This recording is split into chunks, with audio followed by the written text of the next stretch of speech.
And welcome back, everyone. Welcome back to another day, the third broadcast today, Pappy. Welcome back to day number 1 here of DreamHack Dallas 2025, the road to EWC, the road to the Esports World Cup.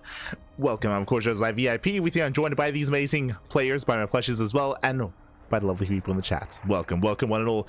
Whew, it has been an intense day of StarCraft already, a very intense day. We just wrapped up all of the GSL qualifying matches. I mean, we still have another broadcast, we still have 4 more matches ahead of us, but we wrapped up many of them, and now we are here to jump into some DreamHack Dallas. Let us go. Now, it's gonna be a pretty intense tournament, and looking at the schedule here, it's gonna be a bit of an awkward broadcast as well. Basically, we do have some set times here, and we're going to be playing round by round, so there's actually still quite a lot to get into. Oh, actually, we have a lobby. Hold on.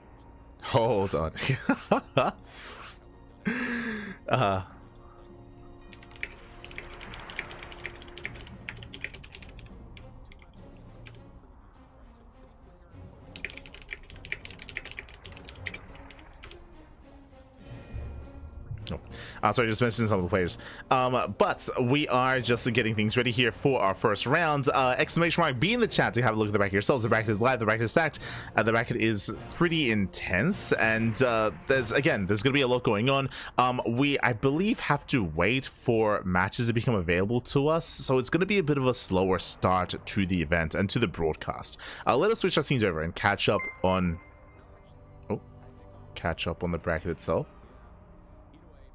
Oh, meanwhile, never mind, we're jumping in. Never mind. We are going to be jumping in. Again, exclamation mark B, the first round. The bracket is ready, the bracket is set, and we are jumping into our first series here. We're going to be jumping into HeRoMaRinE for game 1. Let's go. Also, thank you so much to all the supporters in the chat. By the way, we got a couple of gifted subs. We got some new Twitch primes as well. Thank you so much for all the support. We do appreciate it so much. Thank you so much. Airy Twitch for the Twitch prime for the first time, as we are jumping into our first series of the broadcast. Spawning in the right hand corner of HeRoMaRinE, we have the South Green Protoss player. We have the Blue Protoss representing his new team, Alcadzia Esports. It is a creator. And spawning in the bottom left hand corner, we have the American Terran player, the Green Terran representing the Platinum Heroes. It is Patches. And if you're in the chat, you know what time it is. It is Gamba time. Predictions are open. Place your bets on who you think will claim the series. Best of luck in the chat as you jump into our first series of the broadcast. Fun fact, I wasn't sure if we were going to begin, but we were given the go-ahead by the admin. So big shout out to our lovely admins working the event. We were given the green light, so we are jumping into our first series. We're jumping into our PVT. Let's go. Let us go. As we are going to be jumping in and calming down. Also, I should message.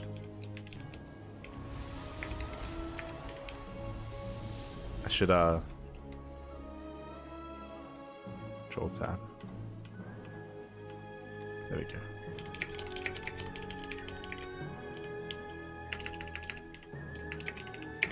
And wait. Okay, just letting you know. Sorry, I was gonna cover a different event. Just in case we weren't able to cover this one, I did reach out to Awesome Source and Joshua for their series. Meanwhile, we are going to be opening up with a cheeky build here. 2nd ranks in the main, 2 ranks Reaper here from Patches. Aye. Meanwhile, across the map, we do have a standard opener out of creator, but Patches is looking to spice some things up.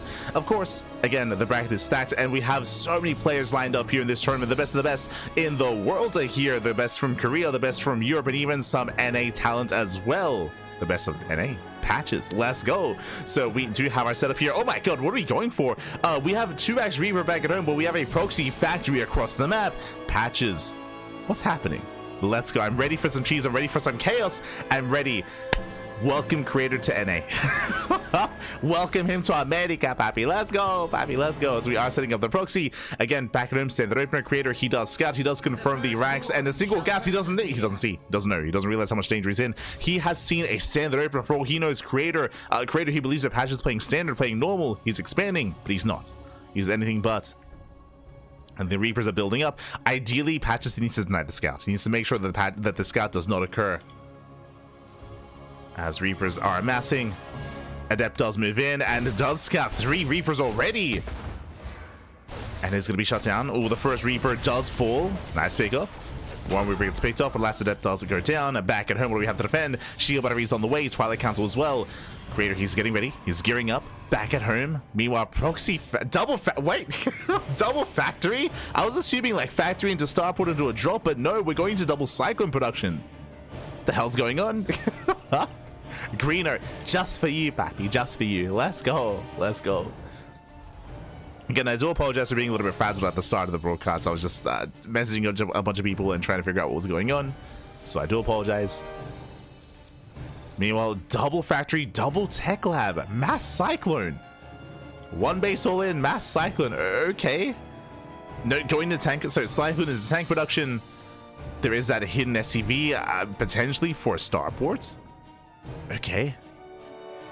Okay, let him cook, Pappy. Let him cook. He's going full NA, Pappy. Let's go. Double tank. Who proxies 2 tanks? Oh my god. He's lost his mind. He's lost his mind, Pappy. Let's go. As tanks are building up.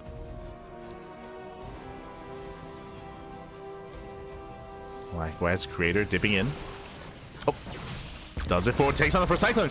Oh, massive big up. First Cyclone does go down. Ay. Rough start for Patches. Patches, he has to hide the build, by the way, as he doesn't drag Creator out. Not completely, but one Cyclone falling is already a brutal loss here for Patches. Creator feeling good. Back at home, what do we have to defend? So far, a second shield battery. He's on 2 gates, now getting him to 3 gate. 3 gate blink out of Creator. Very safe build. Going for a gas, going for a robo. This does allow for immortal production, so very safe setup here from Creator.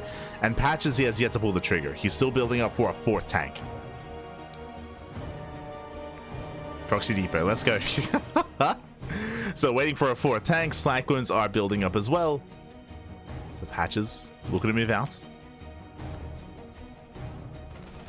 Looking to move out. Marine goes down. Patches, he does pull the trigger. He's going for it. He's sending it. He's waddling in. Army's out of position. There's a recall. Does recall back home. Tank stations up within range of the robo. That's a lot of stalkers though. They're going for the tank. The first tank is going to be targeted. The second tank doesn't quite siege. Yeah, we're still setting up. There we go, down to 3 tanks. Yeah, 3 tanks are amassing. Massive volleys going to be going off. Can we focus on the robo in time? The boys are being pulled. And the boys are being pulled. Robo goes down. Massive pick off. No immortals. Oh, no immortals. Only stalkers. Blink is done. Gateways are going down. I mean, Patches is doing well for himself initially. Depowers the shield batteries, but he has to keep going. He has to keep pushing. The pressure is on. He has to send it. Does waddle in, getting within range here of the Nexus. Meanwhile, Creator catching reinforcements. Nice movement by Creator. Oh. Yeah, Patches, he has to fall back. The proxy has been found. Patches, he has to hide that tank, force a lift. And kill the natural's nice, but that's not good enough. It's not good enough. He has to keep going. There's what? 2 stalkers on the high ground. Keep going up. Only 2 stalkers. Only 2. There's a lock on. Meanwhile, stalkers, they do shut down the initial proxy. They shut down the factory. Patch is expanding. Why are we taking a CC? He's expanding. Again, he's still a little bit too far back. He is on top of the tech, though. He will deny charge. Okay. Meanwhile, still catching reinforcements. Charge is going to be denied. Text on the Observer. Observer gets shut down. Denies charge. Takes down the Cybercore Stalkers. They're coming from behind. And they will clean this up. Every tank is going to fall. And on the one hand, Patches, I mean, he killed a base. True, he killed all the tech. But there's still another natural. There's still a 3rd base. So Creator still has a massive economy. 40 workers. He's got a massive amount of Blink Stalkers. Yeah, all the Blink Stalkers, that's all he needs. Patches, he got damage done, but not good enough. As Creator, he's moving out. The production is out of position. We're making Marines back at home. Only Marine. Bunkers as well, but they're so late. And Creator, he can go up the ramp. He can force himself up the ramp. Here we go, as he's moving in. Bunkers are being denied. Takes out both HCVs. Oh god, the bunker's not going to finish. It's not going to finish up. Ay. We have vanilla Marines to defend. Oh, the tank. Tank is exposed as well. And with that, Patches, he's running out of steam. He's running out of steam. He's pulling the boys. Barely any boys to pull. Nice blink control here out of Creator. Creator saying, I like NA. I think as he cleans it up. GG gets called, and Creator, he takes game number 1. Whew, GG. Creator, he does take a lead in the series, and again, a crazy build here. A crazy build from our Terran player, from our NA Terran. He was able to pop off. He was able to hide the build successfully, sneak up on the base, snipe the natural, snipe the robo, snipe the cybercore, the Twilight Council. But it does feel like we need a little bit more urgency there for patches, because Creator, he was able to comfortably get his own third base up and running and catch out reinforcements and build up back at home. The fact that he still had a base up and running was what was brutal there. The economic damage was not good enough. With that, GG. GG, well played. Creator takes game 1, but a shout out to patches, because that was a crazy game 1. that was wild. Here we go, as we are soon jumping into game number 2. Here we go.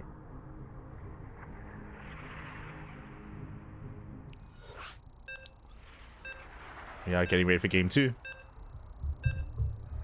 12 hours, let's go. I mean, we already casted 5. We've casted a lot today.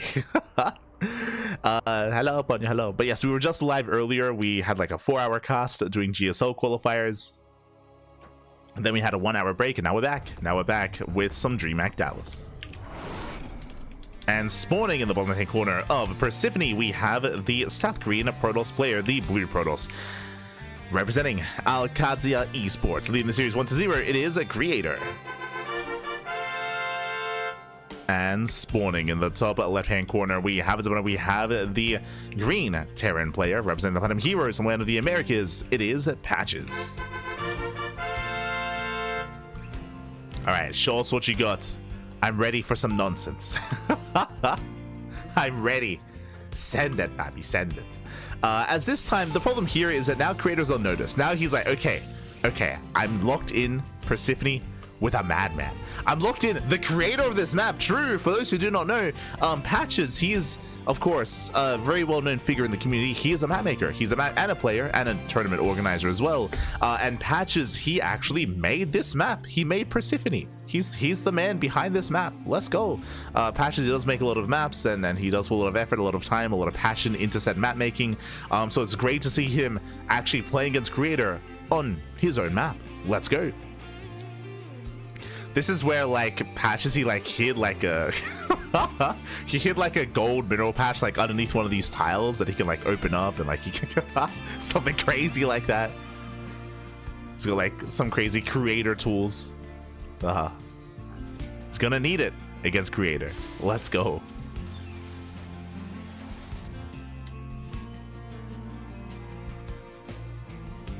So now economic open out of Patches, and this time he is expanding. I mean, it looks like he's expanding. He's hyperfixated on killing the probe. He does kill the probe, and he is going for the CC. So standard economic opener out of Patches. He's crazy. He's expanding. He's playing standard, which means Creator is going to be able to breathe easy. He can just calm down, a gate into cybercore into expansion. From here into blink into 3 gates. The pressure is still on Patches here to recover and to keep things going. Let's go.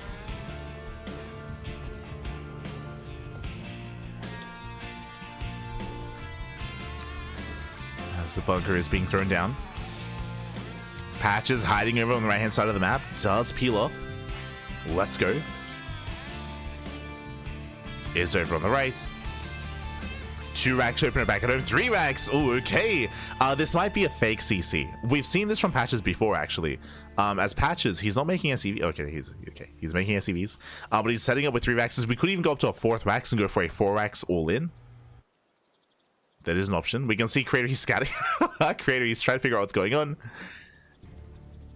Meanwhile, yep, proxy 4th, but he's gonna get scattered. So it is a 1-base all in. Proxy 4 racks, but another SCV. 5 Raxes? What's happening? I mean, Creator, he will find this. He's like, what's going on? Why are you proxying your Raxes? What? Yeah, Creator, he finds him. This is a problem here. After game 1, Creator, he's on notice, and Creator, he even opens Robo. He does open Robo. Very safe build by Creator. Not even Twilight Council. And there's a cancel. Does force cancel out of Patches. Hallucination Scout as well, confirming the 3-axe. Patches trying to be cheeky, but again, Creator, he sees everything, and there's that 4th Rax. So it's going to be mass marine stim timing. I believe Patches will pull the boys with this. Like you typically pull the boys. This is a homeowner build. Or at least homeowner does this, I should say. No way Patches loses on his own map. Exactly. No shot. He's got this. He knows. He knows the secrets of the map.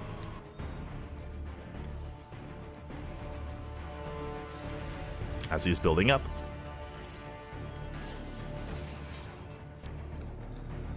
Is going to be building up here. Now, speaking of 4 racks, it's going to be a 5 racks. Jesus. We're setting up with 5 raxes, going mass marine, mass stim. Again, the boys will be pulled with this once we have enough bio army.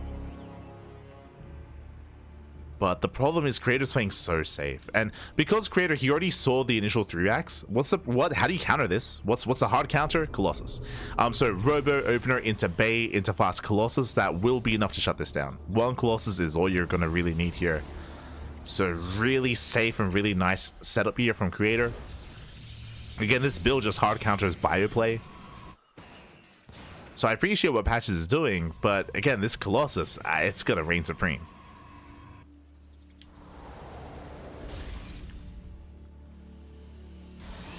So here we go, Colossus is almost done.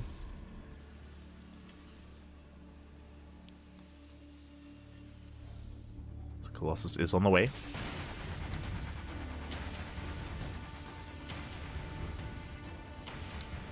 Just now loading up.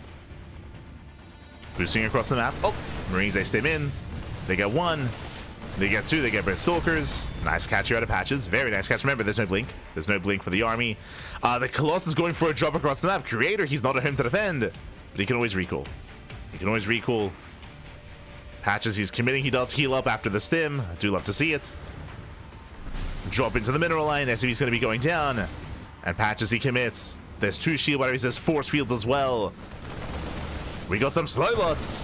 Oh, he sims in, going for the Exorcist Pylon. The Pylon goes down, denies the warp in. Oh my god, Patches. Let's go. Nice kiting out of Patches as well against the slow lots, but oh, he's getting locked down. He's getting locked down, he's getting pinned in. Oh, the Marines do fall to the slow lots. The Colossus has arrived across the map, 6 SCV kills. Creator, he pulls away. And this push is not achieving enough. Patches, now he expands. 3rd TC is on the way. Bold move out of Patches. As Creator, he's done defending, he's attacking. He's moving out with the slow lots. Let's go. The Colossus are moving out. Does come across the army. Oh, Patches stimming away. Trying to buy time. Does pull out.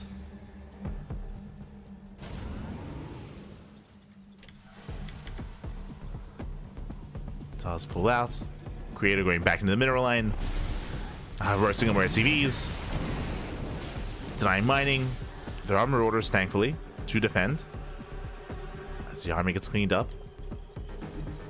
Blink is now on the way. And Creator is not done, going back into the main. Oh, swiping away at more Marines. Oof. Catching out how many? 26 Marines over the efficiency. 26 Marines for 1 Zealot. Oh no! The Prism! Oh my god! Patches! Let's go! Takes out a Colossus. Esther Patches. Okay. Takes down the Colossus. He's moving out across the map. Creator, he's expanding. He's got 1 Colossus back at home. He's rebuilding the Prism. Sorry, 2 Colossi. And do we pull the boys? Do we send it? Do we send it, Pappy? Let's go. So far, just the Marines, just the bio. He's expanding. He's macroing. Now he's going to get topped up. I love that he's actively using the healing pad. It's a rare sight. Not many pros do this. It's beautiful. Oh my god. Isaiah scan. Does spot the 3rd. Patch is moving out. Yo, who needs medevacs when you have healing pads? True. As Patches, he does stay in. Nice force fields. Again, pushing into shield batteries. And Creator, he's gonna hold. Like, Creator, he shuts us down. Patches, he cannot break this. He attempts to. Takes down some Zealots, but bleeds out far too much. And the Colossus drop comes back in. He comes back in. But no, get out of here. Races back to the healing pad. Trying to make a stand. But he is cleaned up completely. Creator, you can use it. Creator, it's okay. Again, a lot of pros, they don't really make use of the healing pad, unfortunately. I feel like it really benefits Protoss especially, just because there's no other way to heal like hull damage.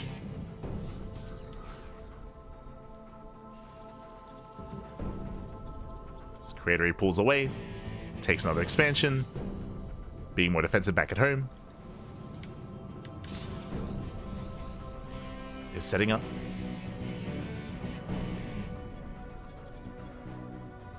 He's setting up defensively. Creator moving out for harassment. Getting into disruptors now.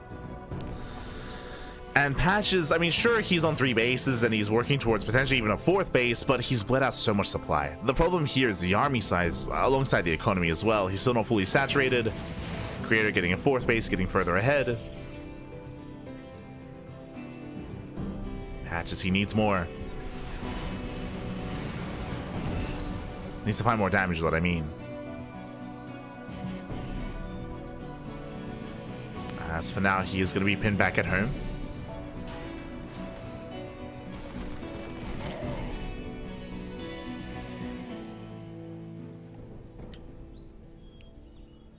There we go. Creator, he breaks out. Creator now with the Prism to reinforce. Actually going to be harassing instead. Disruptor's now in the mix. Zelta is still slow, by the way. There's no charge. Slow lots into the mineral line. Warp it into the main. The slow lot harass. Let's go. Prism is going to go down, but here comes Creator. Pushing between the bases. Knocking down the player. The tank late to siege. Nova goes off. Massive connection. And the tank does fall. And from here, Creator, you can just keep pushing. You can just keep going. There's no other tanks. There's a lot of Vikings, but that's what the Sorgs are for. They're here to protect, to zone. Vikings, they cannot close the distance. Creator taking it slow. Waiting for more reinforcements. Making 2 disruptors at a time.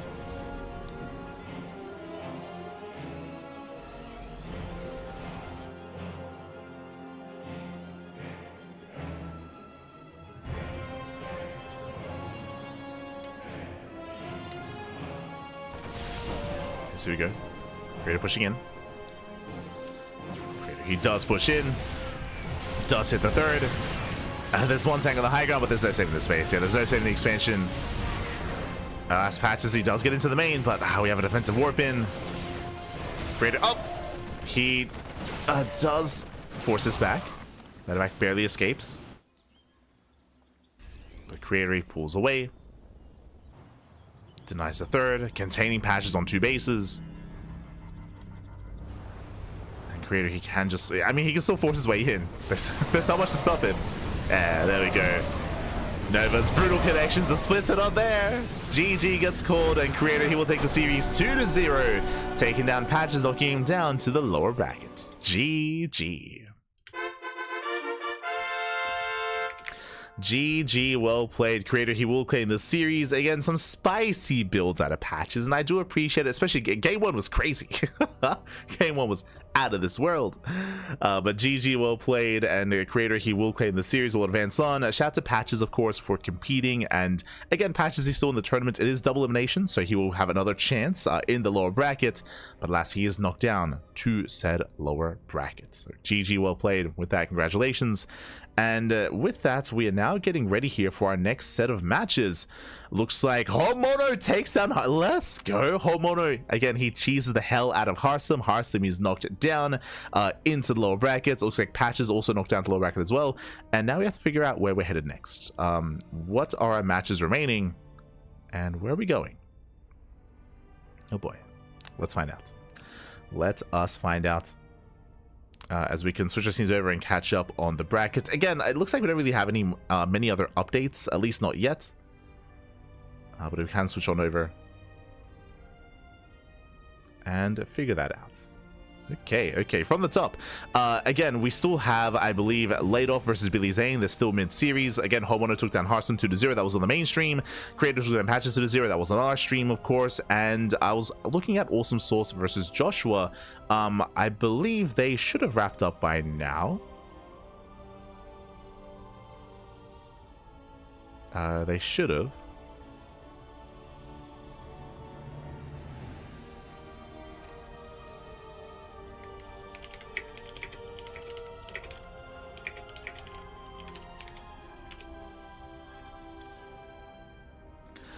As Awesome Sauce and Joshua, they're just, I believe, setting up, and I'm gonna try to figure out if they have already concluded their match, or even started their match. But with that, they're gonna be leading into Shin.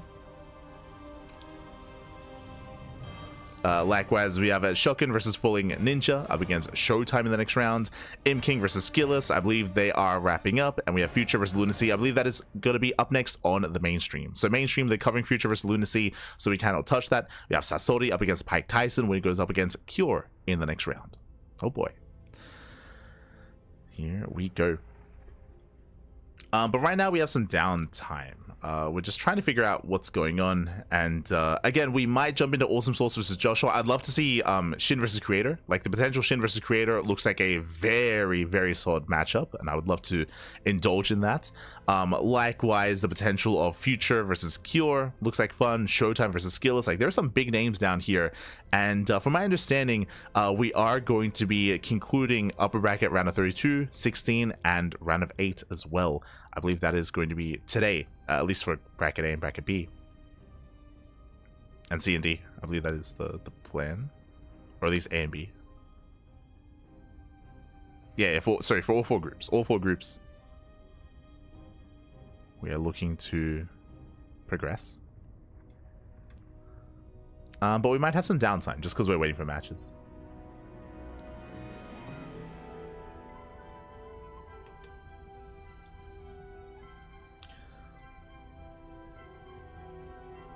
See in chat, HeRoMaRinE did some very aggressive all-ins versus HeRoMaRinE as expected. Yeah, I mean, HeRoMaRinE, if you, I don't know if HeRoMaRinE knows who HeRoMaRinE is, but HeRoMaRinE, he's very cheesy and very aggressive.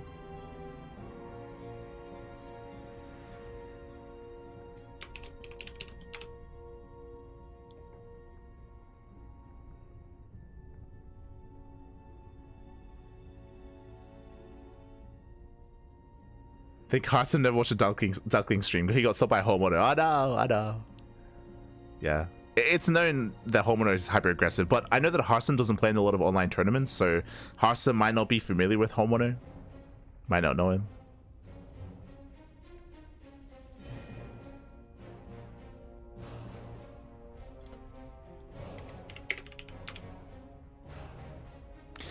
And I just got an update, so it looks like Awesome Sauce versus Joshua didn't begin. Looks like they're having some technical issues.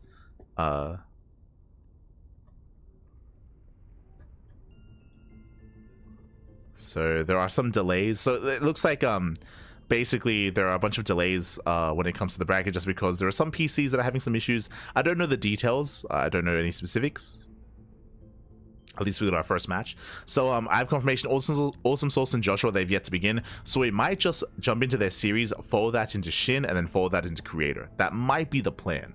I say it might be, just because I know that group or bracket B, they're gonna begin soon. They're scheduled to begin in like a couple of hours.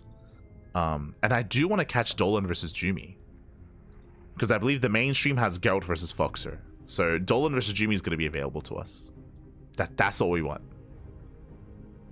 The Dolan versus Jumi. But again, that's in like an hour. So until then, we're going to be focusing on bracket A.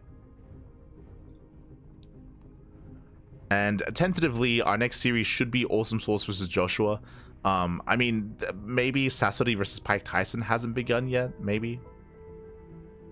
We'll figure it out.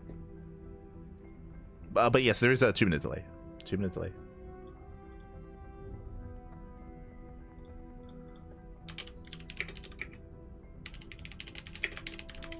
Curious following HeRoMaRinE.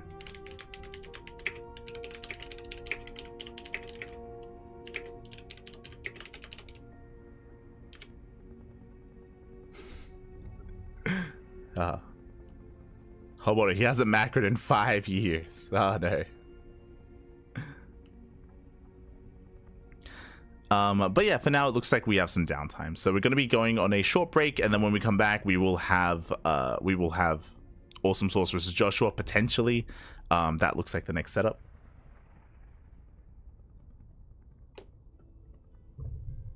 Very possible they work together in creating some of those all-ins. Who knows? I doubt it. I doubt it just because HeRoMaRinE, he's already had his own all-ins for a long time.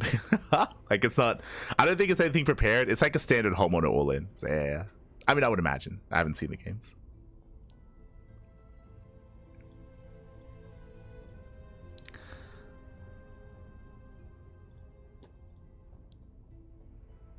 But yeah, HeRoMaRinE, he's been all-inning since 2020. Este HeRoMaRinE. He's an animal.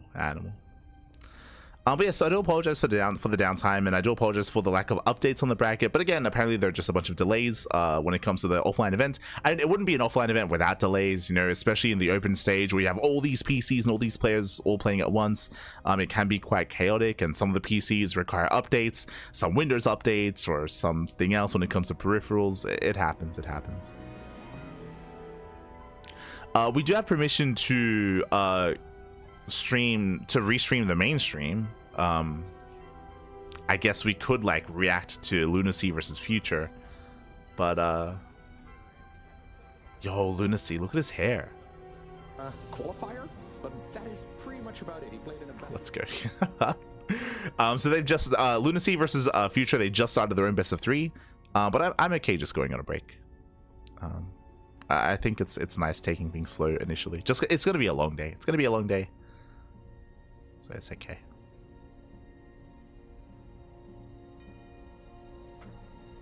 It's all good.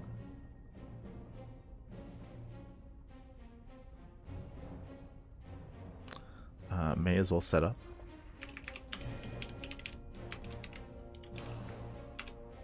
Awesome Sauce versus Joshua.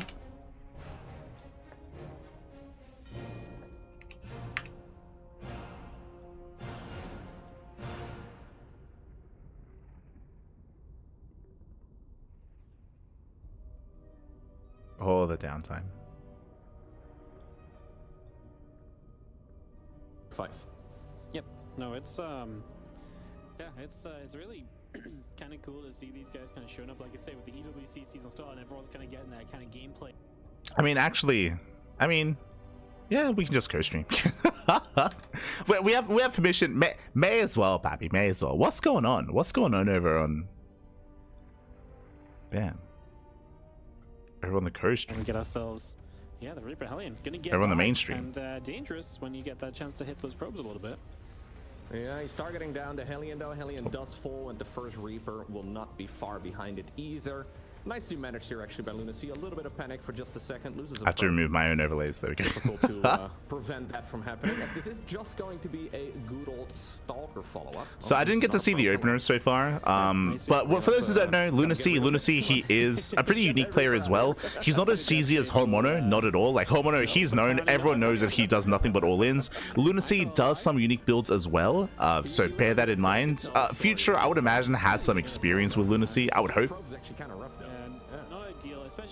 But again, really cool to see Future again.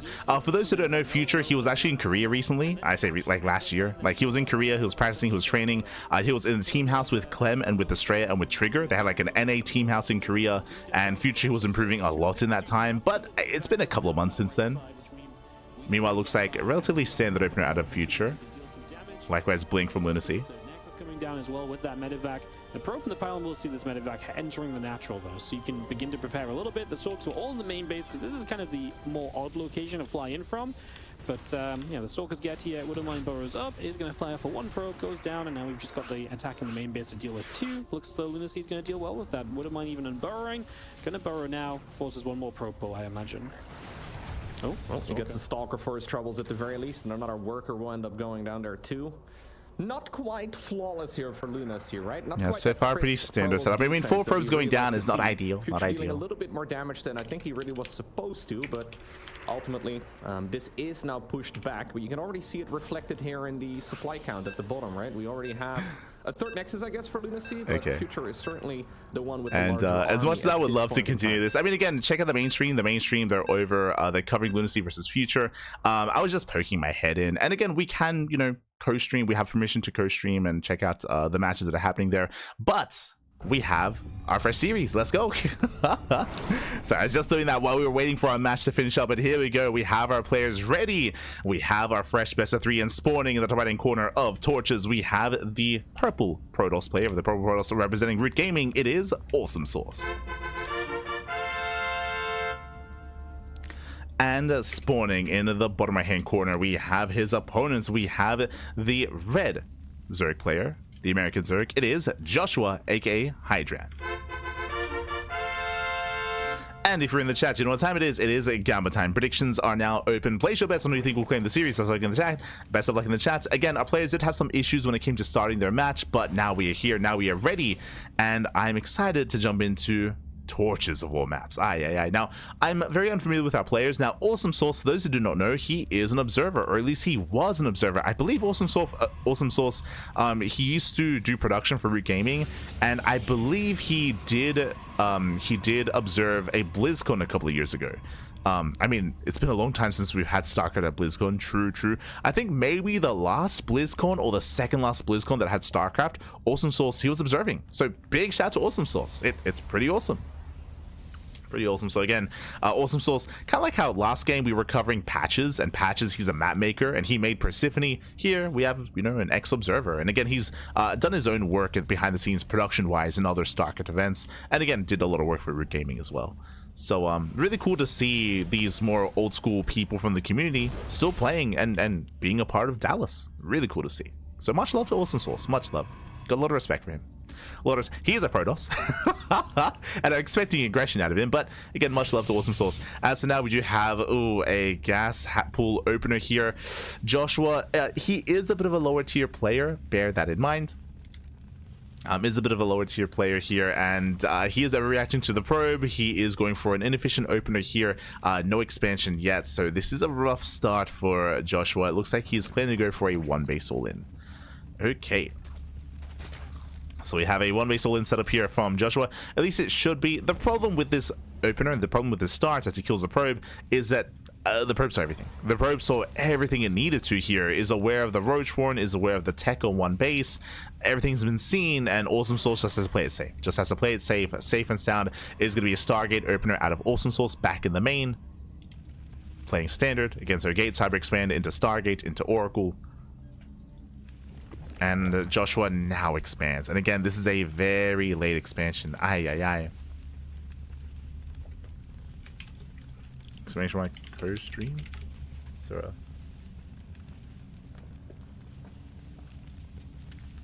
Oh, sorry. My apologies. Beautiful.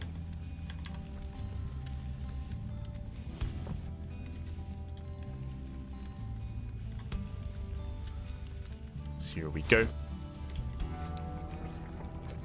As again, Joshua is still setting up, and I said this is a 1-base all-in, but no roaches here. So again, Joshua, it does seem like he's a little bit of a newer player here. I say newer player, just the build isn't quite coming together. It's not quite coming together, Pappy. So Awesome Sauce is gonna have his way with the mineral line. The drones, they can't quite get service area on the Adept, and this one Adept could kill everything. I'll be honest. There's no things. The Queen is halfway done. Awesome Sauce is gonna pop off. He's gonna pop off the Adept that does get 8 drone kills, 8, 9, up to 10 drones going down. The one Adept, he's crazy. There's yeah, it's game-ending damage. GG gets called, and Awesome Sauce takes game number 1. GG. Does take a lead in the series. Does take game 1. And again, unfortunately, it was just a really awkward setup there from Joshua. I mean, again, DreamHack Dallas is open to all players that are available, that are there. So it's really cool to see that Joshua is taking part in the event.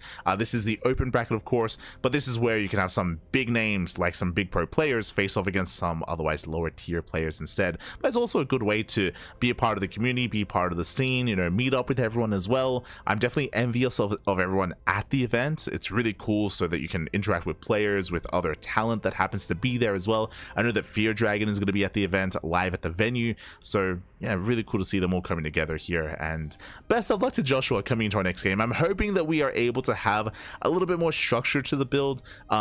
Again, when it comes to the initial opener, unfortunately, because we were stuck on one base for so long, economically we couldn't really get into a longer game, but he still expanded anyway. So because of the expansion, like it was very wonky there. Otherwise, like, what was the purpose of the early Roach Warren if we're expanding, right? Like, so it was a little bit shaky when it comes to the overall setup, and we'll see what our players do go for coming into game 2. Let's go. Game 2 is going to be on Maganatha.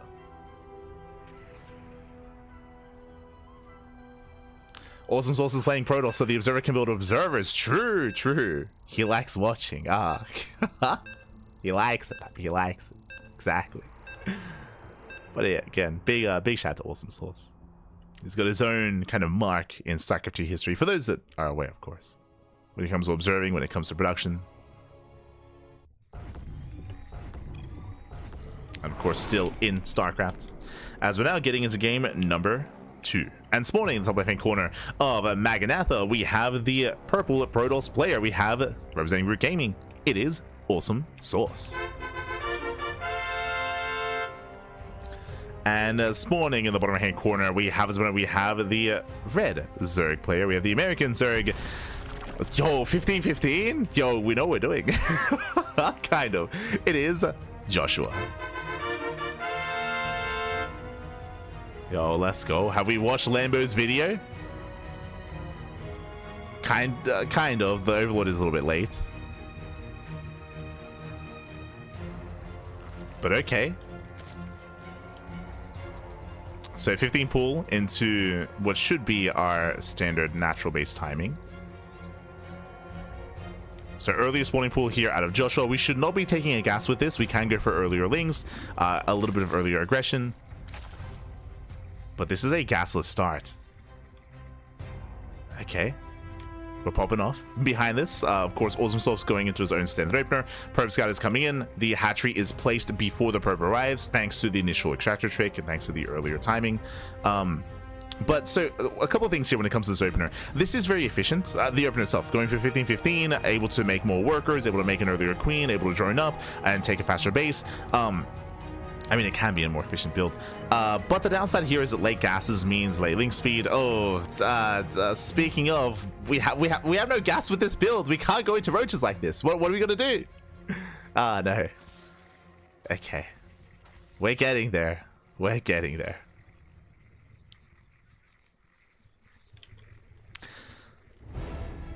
So typically when it comes to a 15-15, usually you go for faster bases, you go for a faster third base, you drone. The downside of it is late gases. This roach one is really early, and unfortunately because it's so early, we can't do anything with it. There's no gas. There's zero gas income, so we can't actually make any roaches. So unfortunately, this is the opener itself. It looked like maybe Joshua had maybe watched like a Lambo video or like an Eric video or something like that in regards to 15-15s, but it's not really too conducive here to like a roach rush. As we can see here, the roach warren's done. We can't do anything with it. So once again, it's a bit of a messy start here from Joshua. Lings, they do move out across the map, and by the time they get there, the wall is solid. Stalker is in position. The Overlord is going to be chased down. Is going to be chased back. And Lings, they can cause a bit of havoc here, but the Overlord is being targeted. No, get out of here. The Overlord, oh, does survive. We're looking to save the Overlord. Stargate behind this. But the Overlord is still going to be hunted down. And so far, nice kiting. Really nice kiting here by Awesome Source. Very nice. Picks off all the Lings. Takes down the Overlord. And Awesome Source is having a pretty awesome time here. He's settling in, calming down. With this, we can go for the Oracle. We can go for a third expansion. Awesome Source, he can build up. From the side of Joshua, it's a little bit messy when it comes to the opener, when it comes to saturation. We are supply block. We're trying to drone up, but again, it is just a really messy start. We have the early roach one, and we have a roach, but we can't really afford to commit to a roach all in like this. We're supply blocked, unfortunately. On top of that, welcome to Maganatha. Maganatha is the largest map in the map pool, so these kind of all-ins are weaker on this map as well. But we are making roaches, so we're going to commit nonetheless. Behind this, Void Ray. for Awesome Sauce. Oof. He didn't see the build, he didn't see the Roach Warren, but going Void Ray first is, oh my god, what's he's having fun.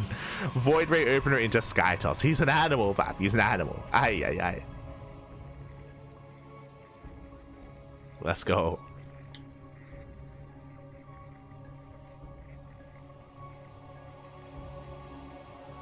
As Roaches are moving out. Behind this, Joshua is droning. He's droning, is saturating. Awesome Sauce taking a third base. You could argue this is maybe a little bit greedy considering the amount of Roaches that are moving out, but with a Void Ray with a shield battery, I feel like Awesome Sauce should be fine. The Void Ray is out of position, so the Roaches, they can sneak up on the base. Ravager's going to be morphing in. We'll see if he can break through that front door. If the bars connect, I believe there's going to be enough DPS to power through that initial Stalker. It's already got low HP from earlier. There is potential here for Joshua. We can move in.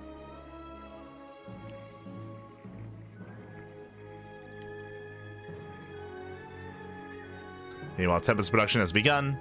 Joshua moving forward. Can we focus out the Stalker? Can we break through? Can we get in? Oh, going for the shield battery. Oh, there we go. Dust Force Stalker out of position. We can just walk in. We can walk through. I mean, despite that, DPS is high enough and the Stalker does take a lot of hits. There's the NG overcharge. Void Ray doesn't return back home. But Adepts are warping in, and in a head-on fight, you can see the shield battery does enough. Does enough, will deflect.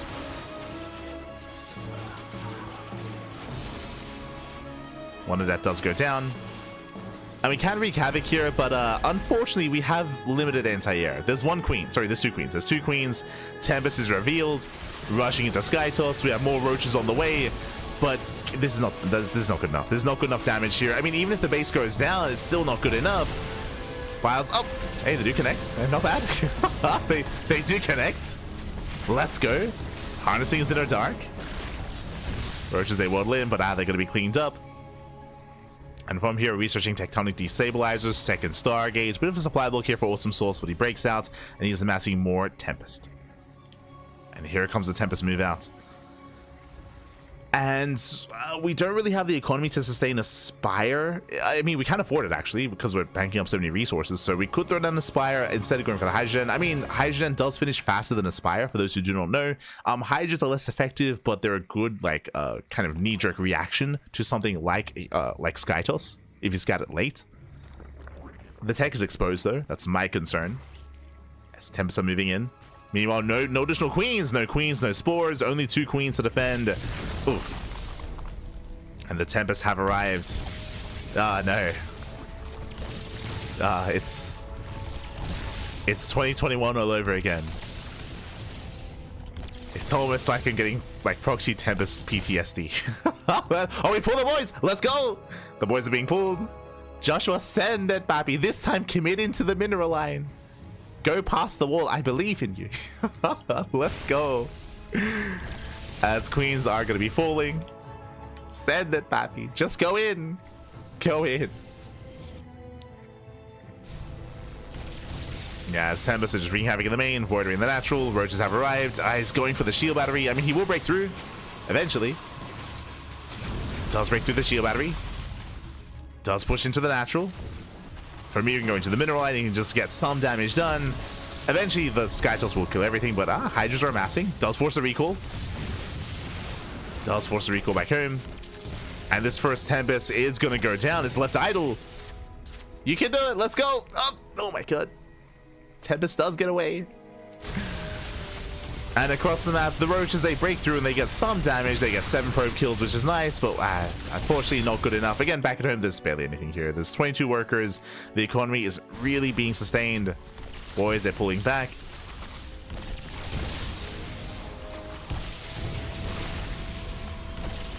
And the Sky Toss is going to be overwhelming.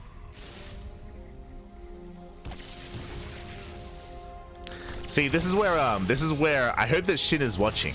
Okay, Shin, he's got to avenge his boy. He's got to he's got to bring it back for the Zergs. There we go. GG, well played. Again, unfortunately, there's just no big answer here to the Tempest. And with that, Awesome Sauce will take the series 2-0. GG. Whew.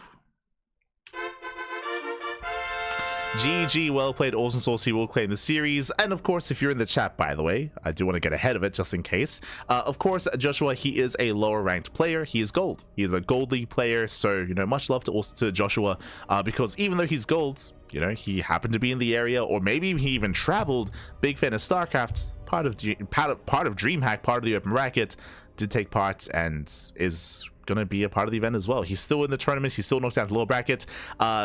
Again, because he's gold, we don't really expect him to go too far in the bracket, but I hope he enjoys his time there. Hope he enjoys his time. Hope he's able to meet up with everyone else and, you know, spend time with other people that are like-minded, that enjoy StarCraft, that are big fans of StarCraft. So much love to Joshua. Do always appreciate it. And of course, GG, good luck in the lower bracket. Good luck in the lower bracket here. And again, hope you have a great time at DreamHack. Meanwhile, Awesome Sauce does advance on 2-0 into the next round, and oh boy. Who's up next? You know who's up next. I did say his name earlier. Exclamation mark B in the chat if you guys want to have a look at the back yourselves. The bracket should be updated, and there it is. Shin. Oh, sorry. We have to get rid of the clean feed. Shin, he is, of course, has been waiting for the winner of that series. So actually, we can zoom in a little bit. Bam. Not quite. There we go. So Shin has been waiting. So Shin is going to be going up against Awesome Sauce, and the winner of that series goes up against Creator. Let's go. So Shin versus Awesome Sauce into Creator. The bigger names are now coming out, and the potential Shin versus Creator is going to be insane.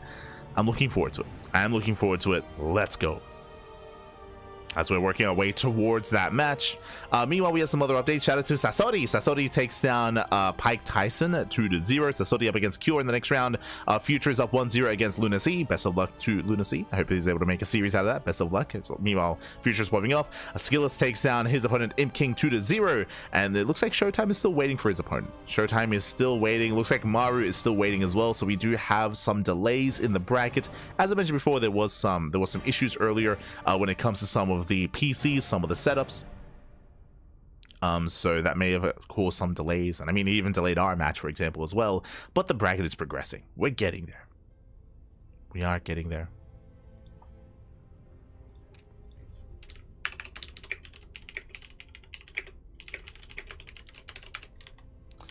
And here we go, as we are getting ready for our next series. We're getting ready for our next matchup. Beautiful.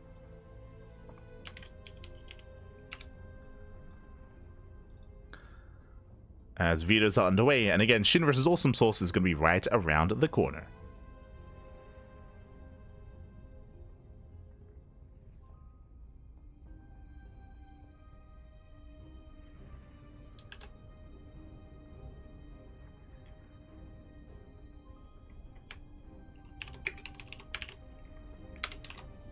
Here we go. Cool. As again, the next of the bracket is going to be progressing. And we might just have a little bit of downtime here. Checking the rest of the schedule as well, just double checking. Again, the Group B is scheduled to begin soon as well, and I believe the main stream is going to be covering Geralt versus Volkswagen when they begin. They are planning.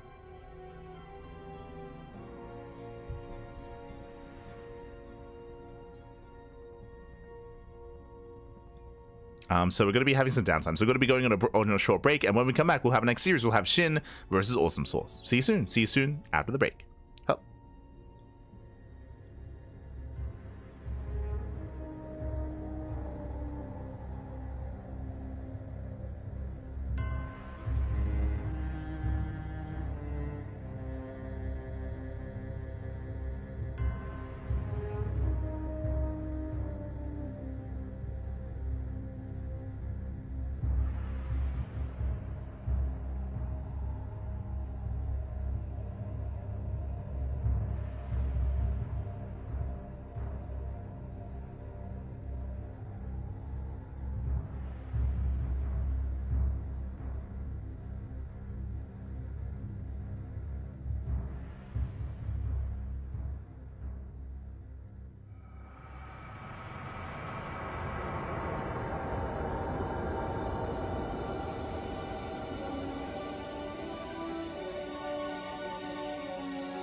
And welcome back, everyone. Welcome back to the upper bracket round of 16. Round of 16 here of the DreamHack Dallas Road to EWC, Road to the Esports World Cup. We now have our fresh best of 3. We have our ZVP, and spawning in the top right hand corner of Ultra Love, we have our South Korean Zerg player, the Red Zerg representing Weibo Gaming. It is Shin.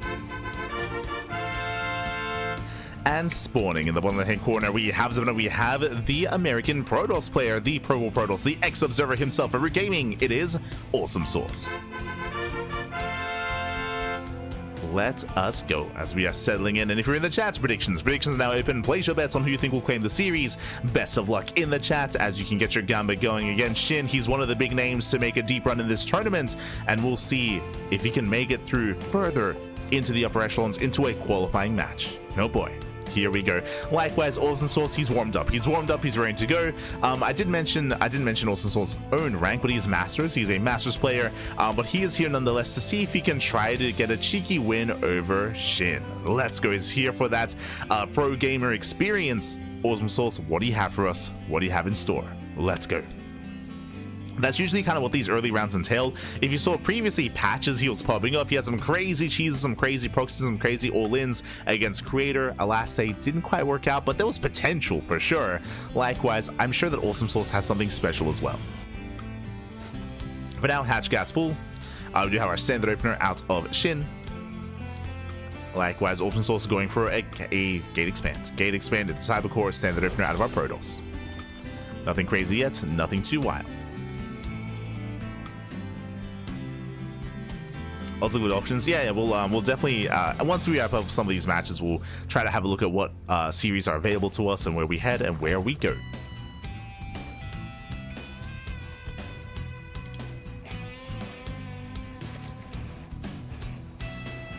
Until then, we are soon going for a tech of choice. Again, pylon behind the mineral line. Interesting location, looking to hide the tech.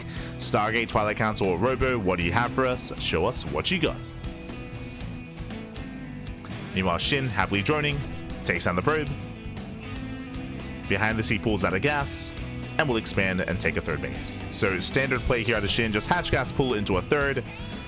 Again, saturating his bases. Meanwhile, Stargate behind the mineral line. Often you don't really hide the Stargate unless you plan on going Void Ray, or maybe Void Ray into Skytel. So we saw the Tempest Rush earlier on Maganatha against Joshua, and this could be a sign of things to come. Another Tempest Rush. Well, we'll see. It's a little bit early to tell, so our eyes are going to be on Awesome Sauce. Shin as well will eventually move in for a scout.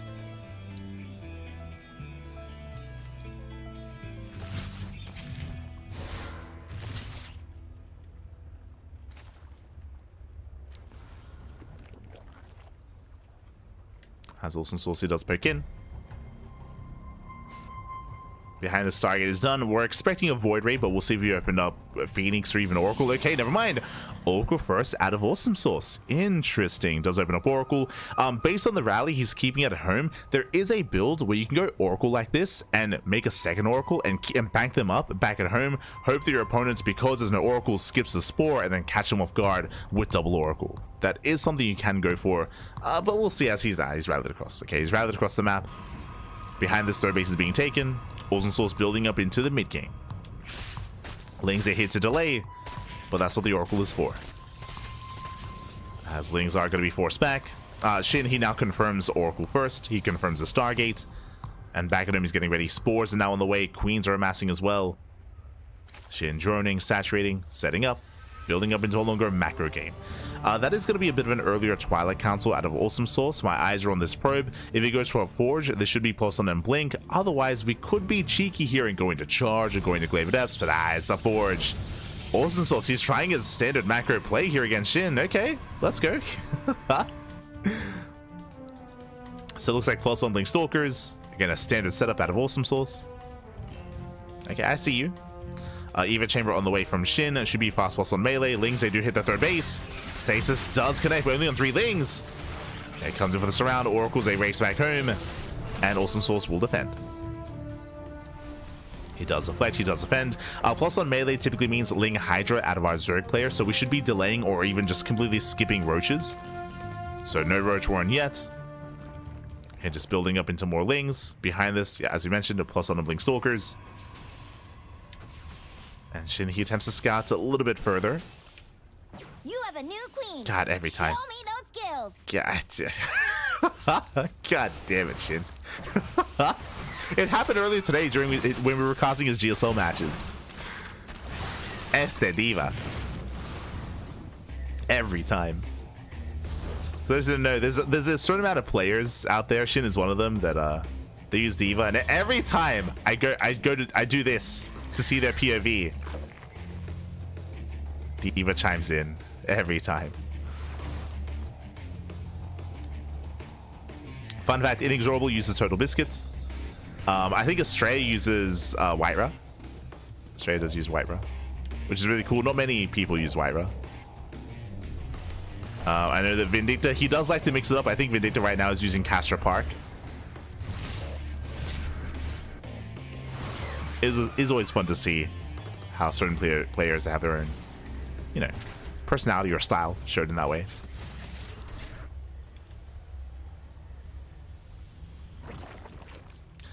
As Shin, he does poke in. Likewise, as I mentioned, again, plus on melee means Ling Hydra does skip the Roach Warren, so straight up Ling Hydra out of Shin. This is quite greedy out of Shin, and this is set up ideally to shut down a Blink Stalker play and head in towards Lurker Tech in a longer game. So Shin just cutting corners and being as efficient as possible. Meanwhile, Awesome Sauce has been very passive. Is getting into +1 Blink Stalkers, but we need to be active soon here to apply some kind of pressure. Shin has been left to his own devices, has been happily droning. Awesome Sauce teching up, taking gases, working towards Storm. This is a very tech-heavy, very defensive style. Yeah, you can see he's turtling up, throwing down just walls of stasis traps. Taking a 4th base, but this is just far too greedy. 4th base is denied. Again, this barely ascending army. Awesome Sauce, see, we haven't been warping in. We have so many minerals banked up. The gateway count is not there. Only 4 gateways. Only 5 gateways. He can't spend his money, can't spend his resources. So the macro here is slipping quite heavily, as we need those gateways. And Awesome Sauce, he's fully walling up. He's again trying to fully wall up. Unfortunately, again, because of the lack of gateways, and because of the skipped warp ins, which I believe, yeah, warp ins are available, the army is not really there. Shin is moving out, and Awesome Sauce cannot stop this. He's still teching up. We're getting a Stargate and a Fleet Beacon and a 4th base and gateways. This is the army. 3 Stalkers and a handful of Adepts. Yeah, just Awesome Sauce just has been not making an army at this point. Skipping warp-ins, taking up, taking bases, and Shin, he's about to roll over. He's just about to roll over his opponent. Storm is ready. There's 1 Storm prepared. Bailey's they chase down the High Templar. Ooh, massive connections. And the Templar, they go down, and there's just nothing left here for Awesome Sauce. GG gets called, and Shin, he will take game number 1. Ooh, GG. GG, well played. Again, Awesome Sauce, he was playing pretty standard, pretty normal up until a certain point, but at a certain point, we did notice, hold up, where are the gates? Where are the gateways? Where are the warp-ins? Where's the army? Awesome Sauce, he was just playing like Civ 5 or something. It was like, or like Sim City, like just making his bases, you know, setting up, getting a 4th base, teching, getting into Storm, getting into Skytoss. Unfortunately, it did mean that there was nothing to work with. There was no army, unfortunately. He was caught with his pants down. That's all we say. The pants were down. The pants were down, and with that, Shin walks up, takes the game. GG. GG, well played. Shin, he does take a lead in the series, and now we're getting to game number 2. Let's go.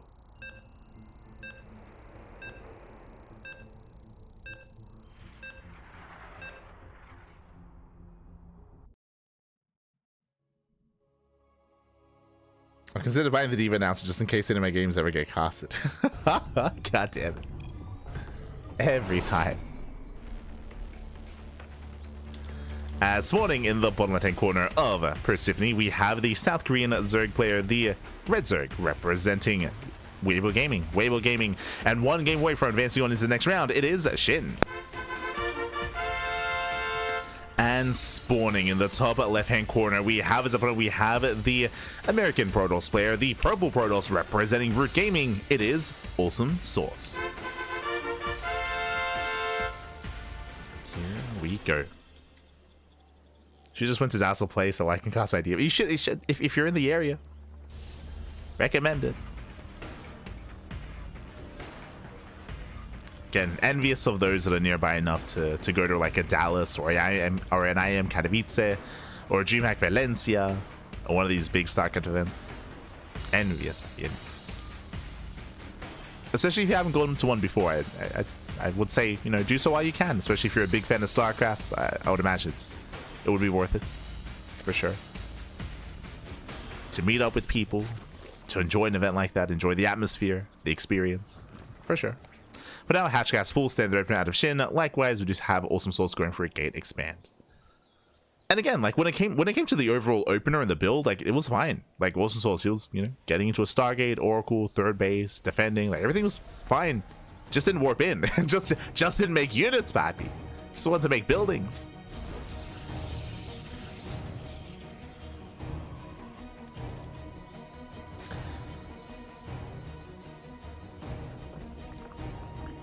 He was saving his minerals for the next game. True. Just saving his resources. It wasn't even about not being too aggressive. Like, was just skipping warp ins and skipping macro cycles. That's maybe a better way of putting it. Just macro cycles being skipped.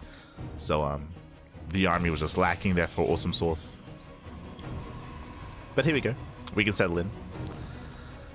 Time to take a breath. Take a breath. And let's go.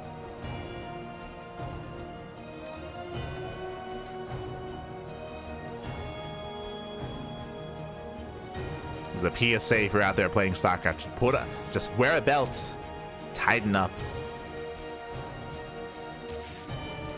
Don't be caught with your pants down. Easier said than done. Much easier said than done. So now Shin just going for his third. Again, once again, just standard play here. There's no early gases, there's no early aggression, no early tech. Meanwhile, Awesome Sauce going for his Stargate of choice, or tech of choice, going for his Stargate. Stargate opener out of Awesome Sauce. Heading towards the eventual third. We'll see if he goes into +1 and blink again. And if so, we'll see if he does keep up when it comes to his warp ins. If he's more assertive, more aggressive. I would hope so. Especially coming into Persephone. Persephone is a map that does favor aggression. As it does shade in. Gets one drone, not bad. One drone goes down, barely does not get the second. Not too worth it here, but Awesome Sauce does open up Void Ray. We mentioned it earlier last game, how we did see the initial Stargate placement, and it did look like he was going to go Void Ray into Skytoss, into Tempest. That might be the play here. The goal of the Void Ray, of course, is to hunt down the Overlord. Hunt down the Overlord, keep Shin in the dark, and hide some tech. Is it for a Fleet Beacon? Is it for a second Stargate and Tempest production, or something different? Something more sinister? Like triple Stargate mass Void Ray or something crazy. There we go, Void Ray is revealed. And what is the plan? From here we can just go Oracle into a standard game, into a third base. My eyes are on Awesome Sauce. Does take down the Overlord. Third base is revealed. Void Ray's in position. And what's the plan? We are going for an Oracle. Okay, Void Ray into Oracle, into Twilight Council, not a Fleet Beacon, not Skytoss. Standard follow-up out of Awesome Sauce. Meanwhile, Links are being active. Lair is on the way for a Shin. Oh, collapsing on the Adept, nice around. Takes down one, and going for the other as well. Yeah, both Adepts are exposed. Massive pickoffs, the Void Ray out of position, racing back home. This is why an Oracle is more defensive than the Void Ray, as it's able to be faster to keep up with these things. At least the third base is safe. Third base is safe.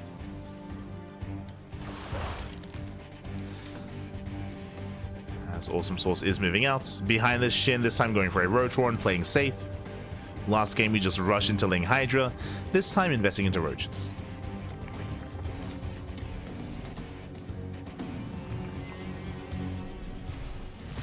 Evo Chambers on the way. We are missing an upgrade. Where's the blink? Where's the charge? Where's the tech of choice? So Awesome Soul slipping up a little bit here, but there we go. Blink is on the way. Into Temple Archives, into Storm. Gateways are being thrown down. We're building up. Likewise, it's similar to the previous game, except a little bit worse at this time, in the sense that there's less to harass. Blink is later, and there's only one Oracle, so Shin can just drone. Like, Shin, he is so free to saturate on 3 bases, get a 4th base up and running, tech up, and get into upgrades, get into the Hydra Den. He's very free to be greedy here, and he's doing so. He's taking up. Unfortunately, there's just no pressure. There's no pressure here from Awesome Sauce, similar to the previous game in that sense, where there's just no way to be active right now because there are no oracles and there is a later blink. Likewise, no adept harass either, like vanilla adept harass at the start of the game. So Shin, he is so comfortable, and you can see already, like, because of that, the supply disparity, right? The supply disparity is insane. Now getting the 4th base up and running. And it shows us how important, like, harassment, scatting is as well. It goes both ways. Where you don't want the Protoss player to, likewise, do what they want and do what they please. We did see Shin, as a result, catching adepts, getting a pylon, applying some pressure. And here's the follow-up. Shin building up his Roach Hydra. Awesome Soul setting up back at home, getting to Storm, throwing down gates.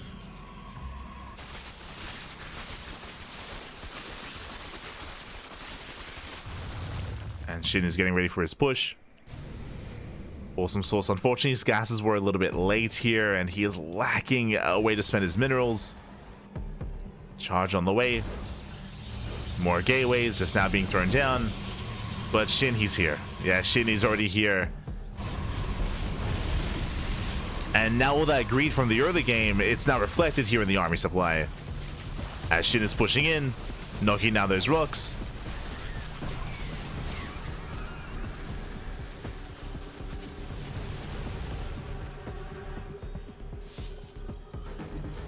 And it shows what happens if Azoric players are allowed to do what they want. Nice Storm, zones away the Hydras. Hydra speed is not yet done. Like a Storm here on the left hand side as well. Shin moving in, pushing towards the bases. And Shin is maxed, by the way.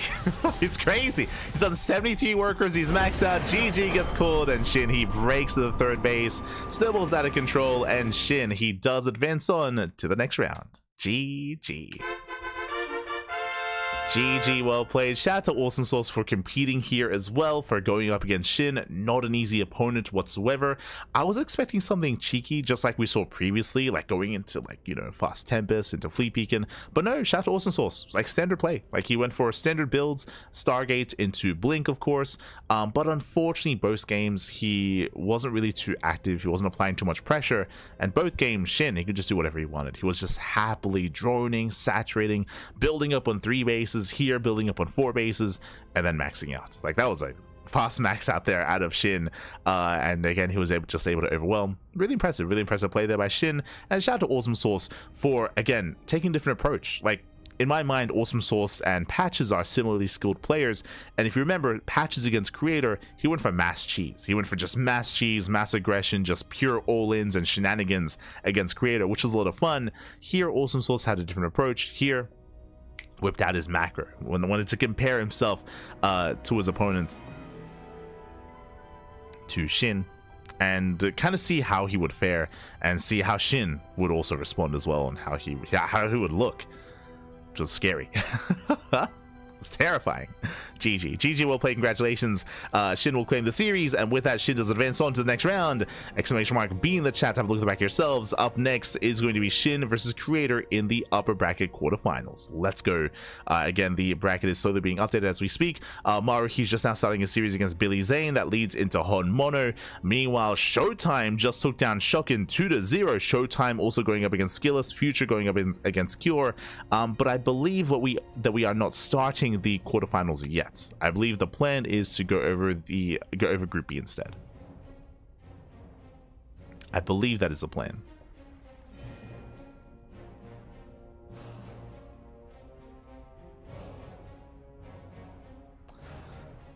So if I'm not mistaken, we're basically going to be wrapping up all the round of 16, and then we're going to be holding the round of 8 matches until a little bit later.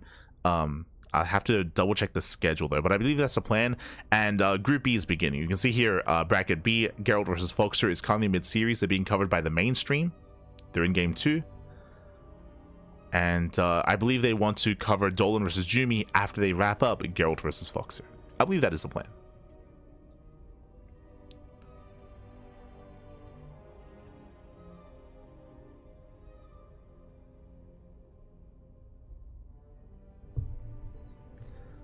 Lower bracket round of 16, upper bracket round of 8. Yeah, so currently upper bracket round of 8 is scheduled to begin in 2 hours. Jesus. So 2 hours from now is meant to be the upper bracket round of 8. So Creator versus Shin, technically they're ready, but I believe they're going to be holding their matches, if I'm not mistaken. I believe they have some downtime.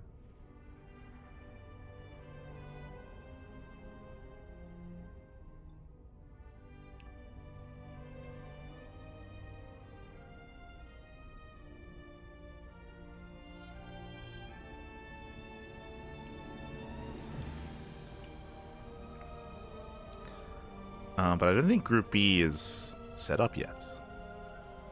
I don't see in game. I don't see anyone from Group B outside of Geralt and Foxer. So I think they're still setting up their setups, like their PCs. When it comes to Group B, I did mention that the mainstream has Geralt versus Foxer and the mainstream has Dolan versus Jumi. So because of that, HeRoMaRinE versus Astra does look like the next suitable match. That's what I'm thinking of. Otherwise, maybe Mana versus Thunder from Venezuela. Let's go.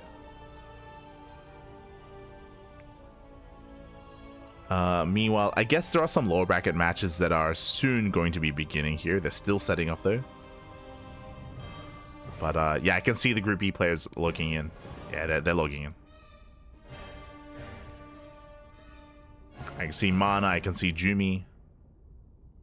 Looks like they're setting up. So we might have some extended downtime here, waiting for the players.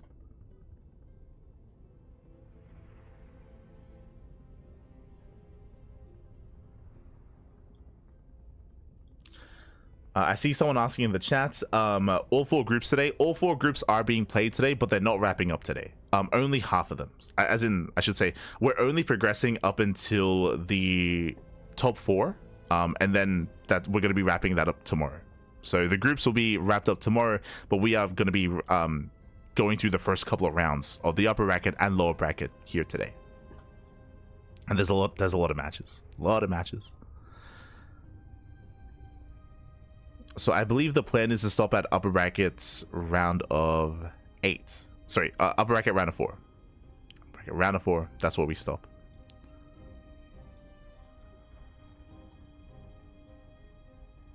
So basically, that'll be here. This is the upper bracket round of 4. So we won't be playing these matches, the upper bracket semifinals. These matches are going to be left until tomorrow. So we're going to be wrapping up all these other matches instead for all the groups. For all the groups. And then over here, this is for tomorrow. Just as a heads up. That is the plan. Otherwise, we're going to be going on a short break. We're going to be going on a break. I say short break. It might be a little bit longer. I believe all the Group B players are still getting ready, and I don't think we have any matches currently for Group A. As I mentioned, like Creator and Shin, they are getting ready, but I don't think they're actually allowed to play their match yet. Oh, as we have more updates. Let's go. Again, we have Creator versus Shin, Showtime versus Skilless, Future versus Cure. You can see, yeah, all these round of 8 matches are preparing, but I don't think they're allowed to begin yet.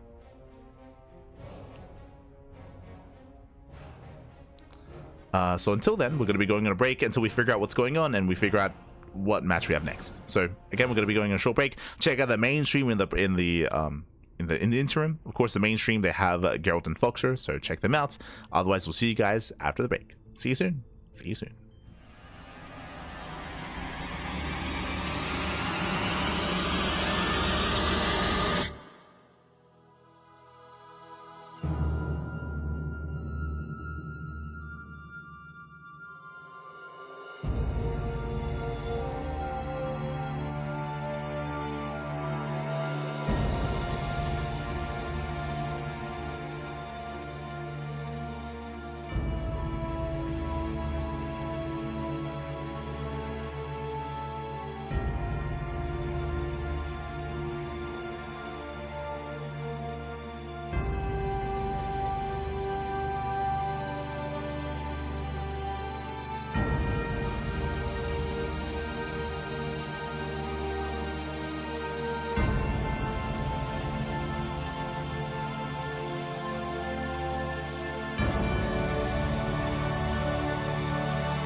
And we're back.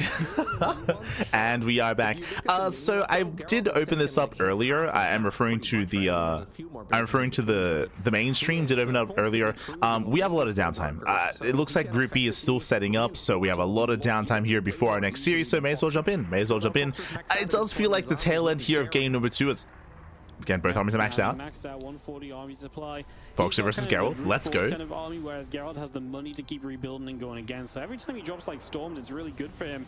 I do not love his army right now because its shields are gone. The EMPs have been there again. Unfortunately, I missed out on most of this game. He needs disruptors and storms to kind of soften this up. We're just kind of jumping in because again, his army supply is so much lower than his opponents. There's the problem with Geralt's army. He relies so much on those zoning units that if they're not zoning, you're going to have a really tough time. Oh my god. Yeah, 17 been dealing so much damage now. This Liberator has been very successful. 17 probes going down. That's insane. Total. Geralt is struggling against his army, but the army is fighting up a ramp right now. We're like one storm away from this being Foxer, let's go.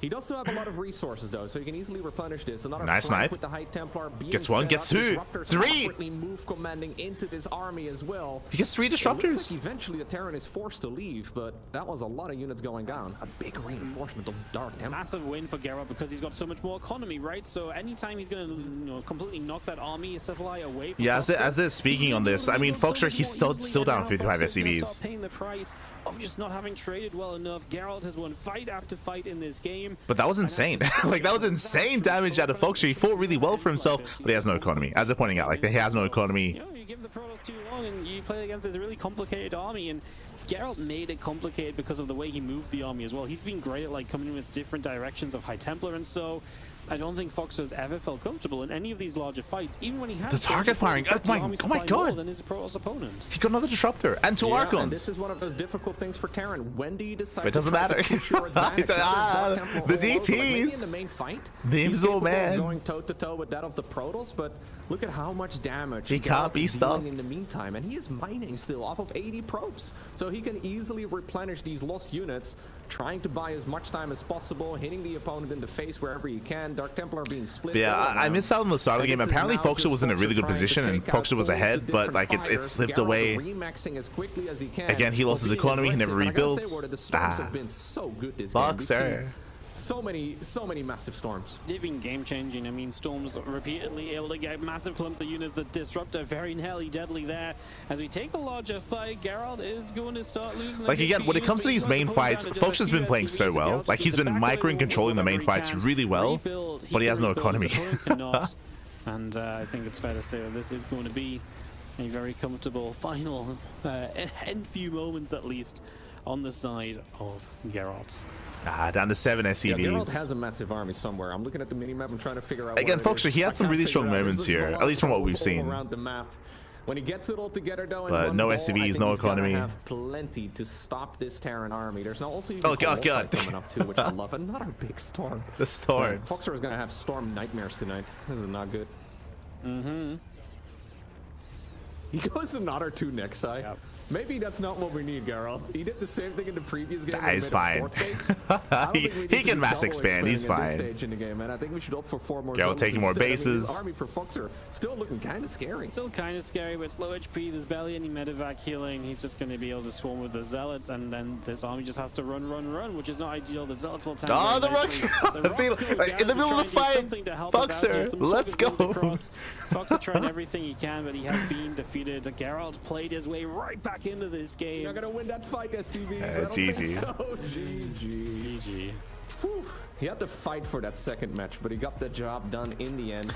GG. Geralt, he does take the series 2-0. I believe that was the final series that we were waiting for. So again, for those that are curious, we do have permission to co-stream. We have permission to like react stream or restream what's happening over on the main stream.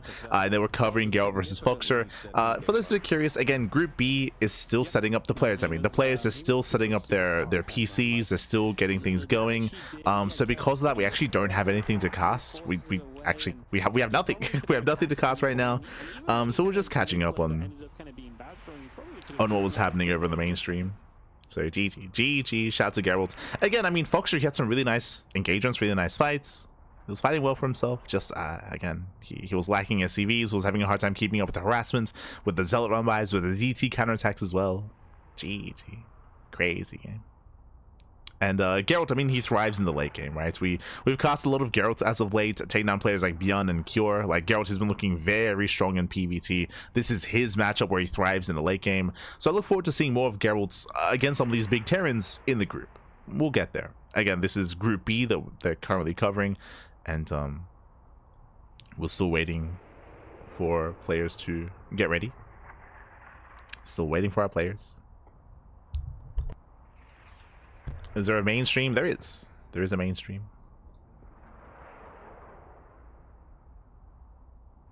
Hold on.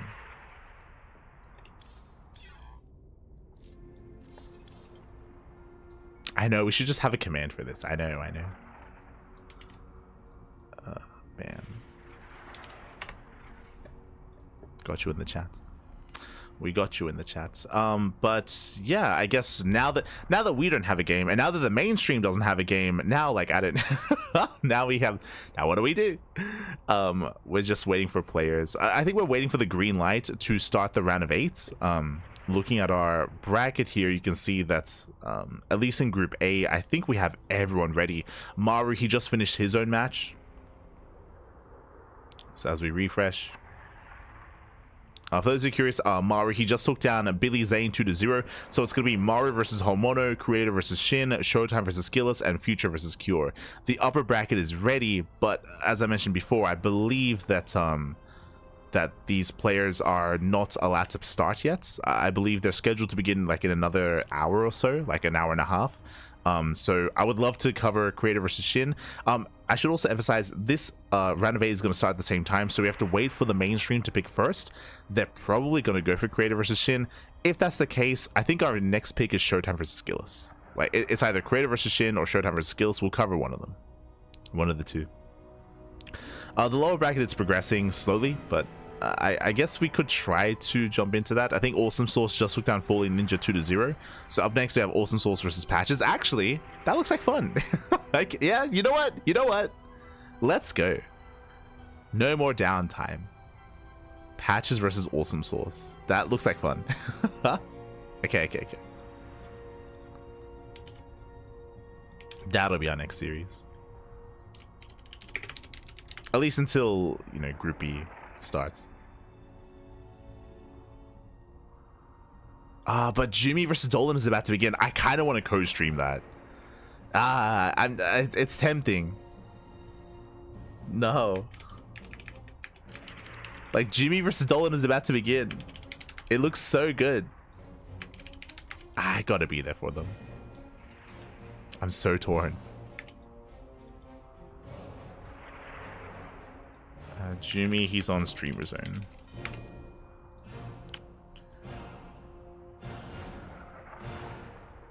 Like, I do want to cover some of these other matches, but if they're not ready, what can I do?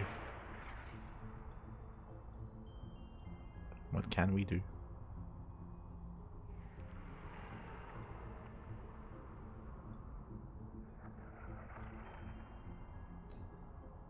But yeah, it does look like Dolan and Jimmy are setting up.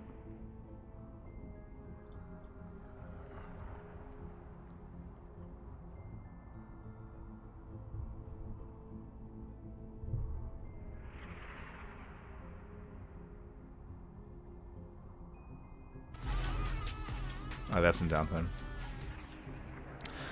So it looks like they have called dibs on some matches. They have Dolan versus Jimmy. They have Showtime versus Skillus and Creator versus... They're so greedy. Oh my god. I don't know if you saw that. Let's have a look here. Clean feed. You can see their matches on the bottom. But they called Showtime, Skillus, and Creator versus Shin. Jesus.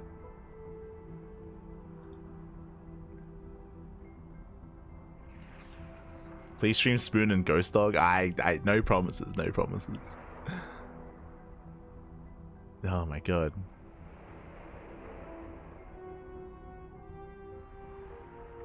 But yeah, they've already locked in what they're going to be covering.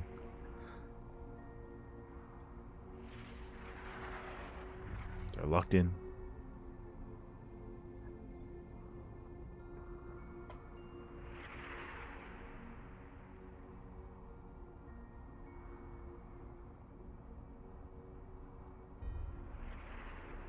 And Group B just looks like it's heavily delayed, unfortunately, when it comes to the players setting up.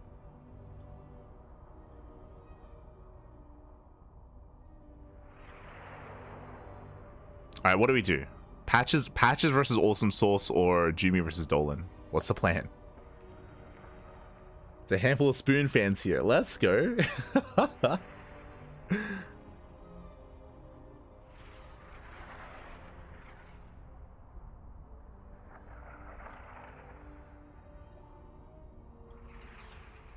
Oh, the players are getting ready. Let's go. So good lately. Like, he's actually really stepped up. He's won a lot of great series. He's won against a lot of good players. I think if he can bring that to talking about Jumi. I think Jumi can make a very good run. Like, I think he's a dark horse if you've not been paying attention. Yeah, Jumi has been looking really good recently. Surprise you. And I think this match might be a pretty one-sided series because I think Whoa. Jumi has just leveled up that much. Whoa. And I'd be surprised if Dolan matched him in that way. No, absolutely. I haven't It's seen the Dolan danger play all too much Dolan. myself. Jumi Este has been Wardy. looking really quite strong. So, yeah, I mean, we've seen it. So talking about what they're speaking on what they're saying, yes, Jumi has been looking really strong as of late. He's been actually being able to keep up with some of the best players in the world, referring to the Koreans and even the Europeans as well. It's been really cool to see the rise of Jumi. Like, he has improved so much this past year, or this past like the off season, like the past 6 months has been insane for Jumi, and it's been really cool to see his growth over time, and he's been looking so incredibly, yeah, like the potential is being reached for Jumi is what I should say, and he's been looking really good. At the same time, Dolan's our boy, so you know, I will never count him out. Never count out Dolan. Very convincingly in the game. I've cast him playing a lot of like very solid 15-20 minute games against like top tier Korean Terrans lately. I genuinely think this is a difficult matchup for Dolan, so I think the sooner he pulls the SCVs, probably the better, quite frankly. Oh, he will pull the boys, 100%. 100%. The game, man. Just send the workers. Okay. Very beginning. Yeah, okay, mate. I haven't seen that in a very When it comes to long time. Dolan, Like for the those who are full unaware Florencio of his style. play, Dolan is he comes up with his own builds, and he's very aggressive. He's very, in a way, cheesy and very specific when it comes to how he approaches certain matchups.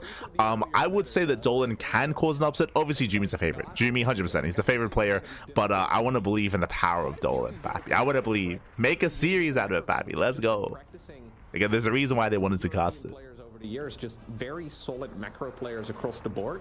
Generally not quite so cheesy, so I wouldn't really expect him to go for like any sort of like weird 4-gate stalker all-in or like a quick Dark Templar rush or anything along those lines. I don't really expect any proxies. I think it'll be very much so Jumi defending whatever comes his way early on and then try to overwhelm in the long match. All right. We're going to pause it up. We're almost jumping jumping nice in. of them to pause before the introduction, right? You know, but before we get into the swing of things, throwing a pause down may be a little issue just again as you get in game sometimes. When it comes to Jumi's play, he's actually very aggressive himself. He's actually quite cheesy and quite interesting when it comes to his own builds. So they were talking about how Jumi's probably going to have to be the defender. I agree, but at the same time, like Jumi, I know that like inside he wants to ape it up. Like he wants to be in the face of his opponent. Jumi is often one to dictate the pace of the game himself. So I think it's going to be a spicy matchup from both sides, both Dolan and Jumi. But it's really cool to see, like, they have their stage, they have their setup at the event at Dallas. For those that are curious, the broadcast is remote. Unfortunately, it's a remote broadcast, but at least, you know, they have their players in the venue, they have the admins there. Again, Ravi's at the venue as well, interviewing players and producing content. So, wish them the best. I turned it off a long time ago out of peer pressure. It took me like a day to get used to, but I just These other guys were bullying you. yeah, everyone was just like laughing at me. I'm like, bro, like, Battle it's of not the that Legends, bad. Like, I exactly. just learned to play with it. They're like, you're gonna be so much better if you turn it off. So I turned it off, and I stayed exactly the same. Like, it took me a day to like. Well, maybe turn it back on. Maybe just go and do play my with own it again, thing. see how it goes. Yeah, maybe. All right, hopefully, just a moment or two. You know, both get this, Loco and fixed up Wardy, they're we looking can, get suave. back They just on got their track hair with this done. series Oh my as Jumi god. takes on Dolan, of course. Let's go. Here in the Group B, so this is again some Group B games. This is upper bracket round of 16. But yeah, unfortunately, there's just some downtime. There's some technical issues. For those that are curious why we're not covering our own series, again, there's just no other match happening at the moment. It looks like there are some delays when it comes to Group B and the rest of the Group B players starting. So I'm more than happy to jump into Jumi versus Dolan. We're going to be seeing Showtime versus Skilless after this, and then Creator versus Shin. So those matches, you know, they're starting to heat up pretty darn quickly. Oh. Yeah. Certainly, like those games are looking pretty spicy for the second half of the day, or the second half. Sounds like it's about to jump into game. Joined by Pig and ZG. Apparently, they're going to be starting with Mixu going up against Percival, which is actually also quite a fun match. But before all of that, we are back in this particular best of 3. I we do have the fanfare. Introductions yet, so now with the technical difficulties resolved. Spotting right here in the top right-hand corner, we have none other than Dolan with the red SCVs. And mouse acceleration turned off. That's Jumi. That is Jumi. He's down in the bottom left as our blue Protoss player representing Streamer Zone as well. From Germany. As we get into this one. That's the other one. Just they'll get it. Checking to see Dolan's team. He's on Team Detonate. There you go. He is on Detonate. There you go. I did not know that, Wardy. No, I didn't either. I've not heard of Detonate, but apparently has been on Detonate since December, actually. So yeah, last year. Okay. It's been a little bit over. For those that are curious, Dolan, he joined Detonate after his Cheeseadelphia run, and he was representing Detonates coming into the most recent Cheeseadelphia at the end of the year. That's why he's DT and Dolan. Detonate. Player will throw at him. We've already been seeing a lot of SCV pools today. It is not going to single be gas very opener. Quick, like one CC on the high ground. Economic. We'll be making the expansion, safely building it up on the high ground here because he opted to build that barracks a little bit closer Jumi to the standard opener as well. Center. Not the biggest of deals. You can always fly it down towards the low. Wasn't ZG also casting? Yes, I believe Zombie Grub is going to be casting the second half alongside Pig. So Pig and Zombie Grub are going to be jumping in at the second half of the broadcast. First half is Wardy and Loco. On the way. We can get ourselves settled in here for this next few moments. We lost a probe, so that's about all we've had going on here as our Marine gets that kill. And yeah, Dolan is quite simply a beautiful man. He's beautiful, man. He's beautiful. So if you think it's going to be a Reaper and you stick around too long, the Marine can get a catch. And that is what goes down as we go Sentry from Jumi. I think everything about Jumi's style is just going to be fairly safe. So the Sentry, constant hallucinations, get that information. Do not be surprised by if Jumi is familiar with Dolan, I agree with what he's saying here, that we do want to be really safe when it comes to sentries and hallucination scouts. Okay, I know what's coming my way. I'm very comfortable here. I just feel like I can prepare. That's risky. He's playing Stargate. Yes. I haven't actually seen a Stargate opener yet. He didn't actually energy recharge the Sentry either, so he is really using the Chrono Boost here to build up that economy first. We will see an hallucination, but I guess for now he's seen everything that he really needs. So this goes into what we mentioned earlier. Jumi, he's very stylistic himself and at times very quirky and very aggressive, and he comes up with his own builds, which is why I like this dynamic between Dolan and Jumi. They both do their own thing, and they both are very aggressive in their own way. Stargate will allow him to, well, generally go into Phoenixes and then into Colossus, or Phoenixes into Charge. Which of the options have you seen him go for? If you've seen him play this build at all already. He's definitely a Phoenix Colossus guy, but he's actually, he mixes it up a lot, but I think he's most comfortable with Phoenix Colossus, but in a game like this, he might just go Phoenix Charge, very good at shutting down a lot of the tank pushes and so on. Just, I think if he feels as though that's what Dolan's going to do, then that's the kind of the route he's going to take, so... Yeah, it depends what he feels like his opponent is. Robo's on the way. Robo facility down, so it's going to be Phoenix Colossus. That's also just very safe though, right? And I think the general idea is that either way, you're kind of safe with this because you're going to have a group of units early. You're playing tech rather than expand. It's difficult. So the problem with Stargate openers is that they do leave you vulnerable early on. So right now, Dolan has a window in time where he can try to get some damage done. Stim is being prioritized. Really early Stim out of Dolan. Actually, I think he has 2 units in total. It's difficult to defend against that first. And as Loco is mentioning, like again, Phoenix openers leave you quite vulnerable here. The drop is going to be coming in, but there are depths to defend. He does have enough energy for multiple pickups. Recharges, by the way, the Phoenix. That's quite cute. Yeah, he's okay. Well, obviously now with the Phoenix is able to chase this away, he's already got this defense secured. I mean, that's just a straight up dead medevac as well. Yeah, medevac goes down. That's brutal. Is very good at shutting down early aggression because you just are able to shut down medevacs, and if your opponent doesn't know about it either, they just kind of come across the map, and the next thing they know, boom, your medevac's dead. Yeah, that's something that important that they brought up, is that Dolan actually didn't see the Stargate opener until now. Close that out on his way to that Robo Bay. Let out the Marines. Oh, we knew that already. That is does catch a Phoenix. Works. That's Barely Phoenix not. in some trouble. It survives. That's dangerous because you obviously want to keep those Phoenix alive and healthy. Phoenix count is going to be important here. And this might just be a 2-base all-in from Dolan. We'll see if he pulls the boys with this. Of it for just a moment, favoring an extra. Like again, Dolan, like Stim is so fast for him. He's building up tanks. At this point, yeah, quite interesting. Yeah, maybe he feels like this is enough. I wonder if it's just because he sees kind of Marines and like he sees the Cyclone stuff. He's just like, you know what? I actually don't need to focus the Phoenix count as much as I just need to make sure I've got safe units out on the ground. He's still adding another Phoenix. Like Jimmy, he needs to get eyes on the move out if Dolan is to push. All of the Phoenix, right? Going to use a couple of some SCVs, just do some mild true. and probably just get out of here as well. Just keep Sorry, I was engrossed. Down a little bit on workers, and just keep some of that energy for the upcoming fights, because you are going to want the Phoenix to be able to live during the fights. And let's go. He's sending it. For that Phoenix, I thought he was dead to the Cyclone. Desi on siege. Just barely losing vision there. Stim is done. Yeah, this is one of those things, right? When you open up this way as Protoss, if everything goes and well, Dolan, he has to break Jimmy before the Colossus. The boys are being pulled. Let's go. He's sending it. The all-in. I mean, these attacks are still really scary, of course. Don't get me wrong. Takes on a Phoenix here to just complete that lock-on. So one of the Phoenixes will go down, but I mean, a scan is not free. Well, hey, the SCV call, the SCV. They just noticed. Going to happen, but a Colossus is just about to hit the battlefield. Well, still try and buy some time. I mean, we're quite. The tanks are caught out. Initially, obviously, we're towards his third base. Can we pull it off? Nice stutter stepping. Jump on him because of that stim. You can move forward. Oh, but there's the Colossus. It's going to be huge against the Marines, and the Marines did get ahead of everything else. We're now going to start lifting up the siege. One tank's too far back. No. So the Colossus can survive through.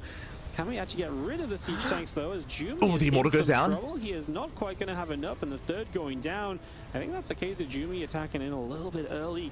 So much eagerness from the Protoss players to defend that third bases, but I think you would really. Yeah, this is why I don't agree with like their sentiment about Phoenix Colossus being safe. Like Phoenix Colossus is vulnerable to these kind of all-ins. Like the Phoenixes, they don't really help much at all. You saw the Phoenix count down to 1 now because of all the buy, because of all the Cyclones. Like Phoenixes, they struggle against these all-ins. Sure, there's a Colossus, but that's what the tanks are for. There's 3 tanks moving in now, 4 tanks moving in. Dolan, let's go. There's gonna be a second Colossus. Second Colossus though is gonna come. Yeah, second Colossus on the way. Do take a lot of damage. It's the siege tanks that I'm looking at though. Nice retargeting right there by Dolan. Can he get on top of the Robo? The tanks are a little bit too far back. Is coming, but it's not here yet. 2 of them are too far back, I should say. Step forward, those tanks are looking to right-click them. Robo's almost gone down. Nice lift. Marines out of position. Oh, gets one. But one will go down. Force field was decent. Is it good? Yeah, there we go. Nice rotation. Dolan, he's done it. Let's go. Phoenix down, and Dolan is looking to get it done in this opening game. The Protoss players are a little shakier than I thought they would be today, Loco. Again, the tanks are still a little bit too far. He's going in. He's going in. Send it. God, the army's so heavily overstimmed. Heavily punished for it. I think they're a little over-eager. Like, this is the type of defense you can practice a million times, but they always look tanks are moving in. And margin for error is still behind this. The boy's gonna be pulled again. Can he get that final Colossus? The targeting. He gets it. Let's go. Gets the Colossus. GG. GG on the clap. Dolan. Yeah, a little round of applause. Yeah, Dolan, he does take a lead in this series, does take game 1. Again, like, so what they were discussing is more applicable to the mid-game. The casters, they were saying how when it comes to Phoenix Colossus, Phoenixes, they're really good at denying drop play. Sorry, let's get back to our scene. When it comes to Phoenix play and Phoenix openers, they're really good at denying drop play, and they're really good at gaining map control coming into a standard game. But the reason why Phoenix play is really rare, or Stargate openers are really rare, is because they do leave you vulnerable to all-ins and aggression. And aggressive builds from Terran players, especially if you've been watching GSL, if you've been watching StarCraft over the past year, has been rising in popularity. So because that, Phoenix openers have been dropping off, because you are vulnerable to pushes like this. Which is why I was surprised to see Jumi open Stargate and open Phoenix against Dolan Vol players who is known for all-ins. Wardy, I think he made a joke about it before about pulling the boys. That's accurate in the sense that Dolan, he does go for a lot of all-ins in this matchup. He goes for a lot of all-ins, so a Stargate opener feels like maybe Jimmy isn't familiar with Dolan. Maybe Jimmy doesn't know necessarily what kind of player Dolan is, because Dolan is hyper-aggressive. Dolan, he is always in your face, and safer builds like a Robo opener or a Twilight Counter opener into maybe early charge or committed early gateways into early blink is safer to go for. would be a safer build. But yeah, this is more ideal. Like, as you saw, Phoenixes, they could lift up maybe like a tank at a time, but that's what all the Marines are for, to shut down the Phoenixes. And Dolan, he pops off here in game 1. GG, well played. He punishes the Stargate opener, and once again, to reiterate, this is why Stargate builds have fallen out of favor. Like, Stargate openers used to be very meta many years ago. I say like 3 years ago. Like 3 years ago, Stargate openers, they were all the craze. Phoenix Colossus, nowadays, rare sight. You rarely see Stargate Phoenix play. I feel like that's one of those threats where, like, in theory, like if StarCraft was an Excel spreadsheet, like that would be a perfect defense, but when you actually have to execute, it is not so easily done. So the man right over here in the bottom right-hand corner of Incorporeal, Are we jumping into game 2? 1-0 lead in the series. He goes by the name of Dolan. For Detonate, the Danger Dolan, let's go. Taking on in the top left-hand side, the Blue Protoss player, Jumi. From Germany. Protoss players, man, struggling today, defending against these early game pushes from Terran. A lot of SCV all-ins have once more made their way back into the StarCraft 2 meta. Terran players across the board struggling a little bit more as the game goes the distance. So apparently this is the solution they have come up with. Just end the game before the 10-minute mark. It's not a problem. I mean, aggressive play, as we mentioned, has been very trendy over the past, like, maybe 2 years, like over a year at this point. That's how the meta has trended, and that's why Stargate play is very unpopular over the past year of play. I see the problem. Yo, eBay block. Let's go. And his SCV pulling, and then the Protoss players become going a bit for the eBay honest. block. They become a bit better against the SCV pulls, but that honestly kind of costs them the ability to kind of get as ahead into the mid game as they were getting, and then you know, the later games become a bit more playable for the Terrans. I feel like we've seen this cycle play out so many times over the course of StarCraft 2. This game, just an engineering bay block from Dolan early. Because Jumi sees it early enough, he can get away with just pulling probes here, shutting that down. That means he will get his natural up, and I think that's good. Because I think Dolan... Yeah, so far standard play. Like, Dolan, he's trying to disrupt the opener, but again, as they're mentioning, really good response here. Really good scouting out of Jumi. The third base, the location is taken early. Really solid. And so just taking a natural location takes away some of those aggressive options the Terran might have been feeling otherwise. Hack and Dolan look so amazing while being unshaved. Whenever I don't shave for a few days, I look like I've been stuck on an island for years. Oh my god.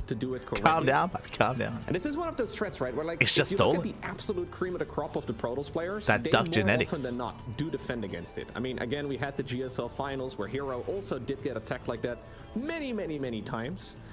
It is still certainly doable at the absolute highest level, but I feel like this is one of those things that, like, if you see like the Max Pexes of this world, the Heroes of this world, they don't really make that attack of Terran look as dangerous. But everybody just below that, like still at the pro level, they seem to struggle against it a ton. So we have actually a proxy starport. I think I would disagree with what they're saying. Again, if you've been watching StarCraft recently, like, all-ins have been prevalent at all levels of play. Not even just at the like lower tier levels, but even as like even Hero, even Max Pax has been dying to this. Meanwhile, Dolan going for the proxy starports, setting up for a one base all-in, no CC, Hellion drop. Okay, let's go.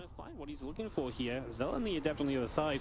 Jumi's going to be a little bit like, what's going on? And now he sees double Hellions, so immediately one of the things that has to pop into his head is the potential of a drop here. Of course, this is currently a one baser from Dolan, so he absolutely needs to get some damage done. It's going to hit super quickly. Okay, Dolan, he's expanding. Damage, he's in some trouble. Like, the CC comes down, so he is going to expand, but it's a later expansion than usual. As they're bringing up, this is a very late CC for Dolan, so he has to get damage done with this. Luckily here for Jumi, though, he did not make the third Nexus as his very first expansion. The right? DTs! His army incredibly split up. He's going for a Dark Shrine! He is going to at the very least have his units close to, he's crazy. To the main base if he needs to, but this is still going to be a very scary attack. Now, DT is going to be wild here if he doesn't lose too much. Of the plane and Dolan boosting in. Zoom into the main base of the Protoss. There's nothing. He has no idea, man. He has no idea. Just the ability to unload in the corner and then obviously go fully in. The one Adept is wondering. He does see. Two Adepts now. Does It's going to be unloaded already, and this is aware. He can one-shot probes. Still obviously one-shot with 3 Hellions, and obviously those Hellions have only taken half damage so far. Can one-shot. 5 workers going down. Nice pickup. The Adepts Dolan struggle to keep up with these Hellions. going for the low ground. And 5 probes, all 4 Hellions alive. Fantastic start, going to get to 6 and 7, and honestly, keep going, Pappy. Jump into the main. Get it. Terrifying for Jumi to continue playing against. What a great start from Dolan. 100% making the one base opener work out for him early. Oh my god, they're lining up. Yeah, and he's not even done yet. He's 10 scouted that this isn't 10 probes going. Oh, he saves the Hellion. Keeps everything alive for now. Oh my god, that was so close. Perfect early game aggression here from Dolan. A little unfortunate for Jumi. Now the question is, did he scout the Dark Shrine? Remember, Dark Shrine is on the way. Jumi is going into DTs, which can work really well. He saw the turret. He saw taken on the low ground. He decides to just go for that safety. the turret's on the way. Turret over here too, just to make sure that he's got some form of detection, so he doesn't really have to waste any of his scans. He knows. Dolan is cruising along. Yep, really nice to just see the lib gonna come up this left side. Love the start from Dolan. And these Hellions going to try and run it just at the front this time around. I think Jumi is in position there, though. So now, as amazing as this damage has been, Dolan doesn't need to expand. Them over and just go for that natural again. Man, this is frustrating. Just going to lose even more probes. Getting 5 more probes. Liberator's popping up. Dolan, calm down. The Stalker tries to deal with this. He still hasn't lost a Hellion, by the way. Awesome game from Dolan so far. Jumi is just being put into so much trouble, and Dolan not letting up the pressure. I don't know why the casters were so biased against Dolan, mate. Papi, he's the danger Dolan. He's crazy. He's playing so defensive, like something's coming, but Jumi's oh my, he's still popping off. Yo, welcome to NA.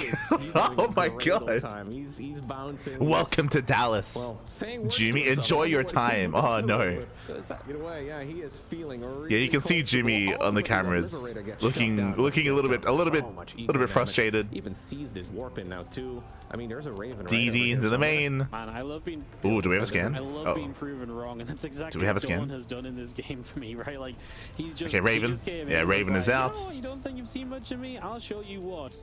Loses 5 SCVs to the DT, which is a little bit of a shame because he knew it was the 5 coming. workers is Resources brutal. Lost as a one-sided tail, but at least Jumi does something to bring it back a But little Dolan, bit. he does expand. Man, Does get a natural. Liberator was so expensive, though. I think that's why Dolan was having such a good time. And yeah, I mean, as upgrades continue to come through, Dolan is likely going to have a hell of a push to look to get across the map here and put some serious Now, coming into this, Dolan, he is in a better position, but Jumi has potential, right? He has arc. Oh, he pulls up. Let's go. He pulls the boys. He has a Raven. He doesn't need scans.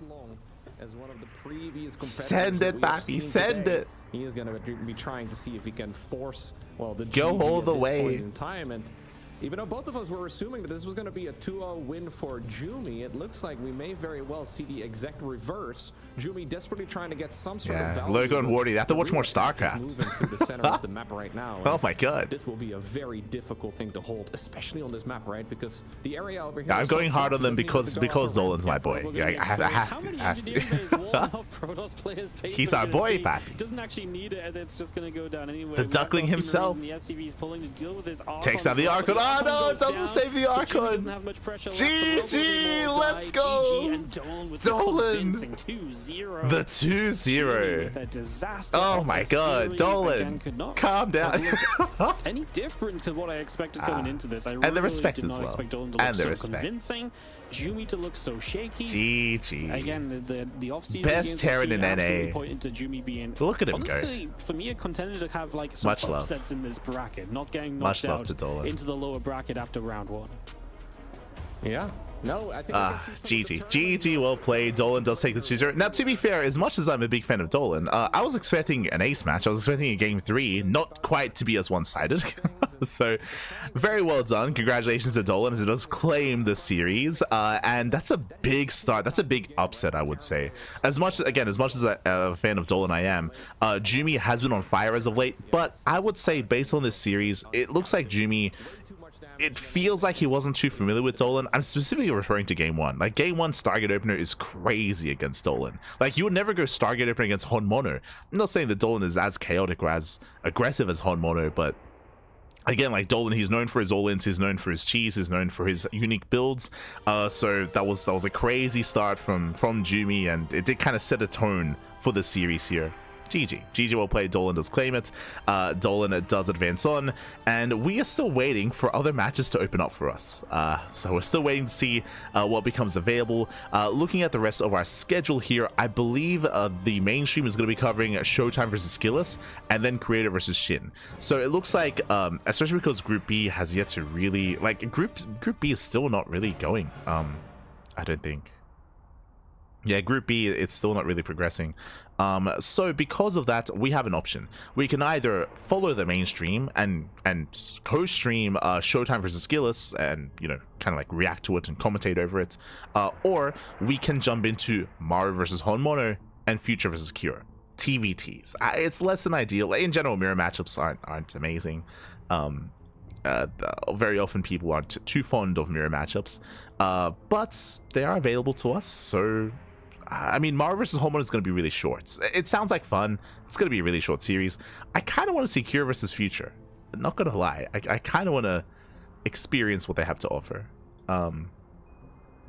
Especially because, like, if we don't cast them, no one will, from my understanding, right? So, yeah, you know what? We'll jump in. We'll jump into again. I feel like Mara versus HeRoMaRinE is going to be a short series, so I think I'm content with I think we'll cast Future versus Cure, and then we'll be able to like co-stream Creator versus Shin. I think that'll. I think that's the plan. I think that's the plan. So here we go. Future versus Cure. And again, Group B is still not really starting, unfortunately.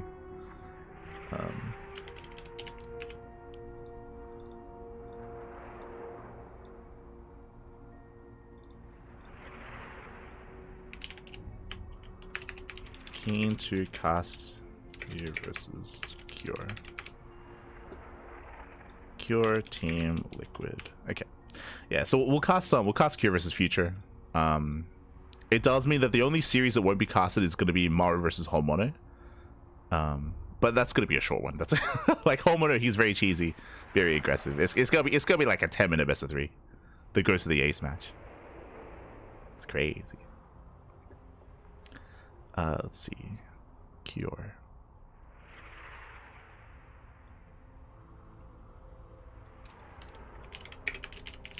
Will cast you versus Future. Beautiful.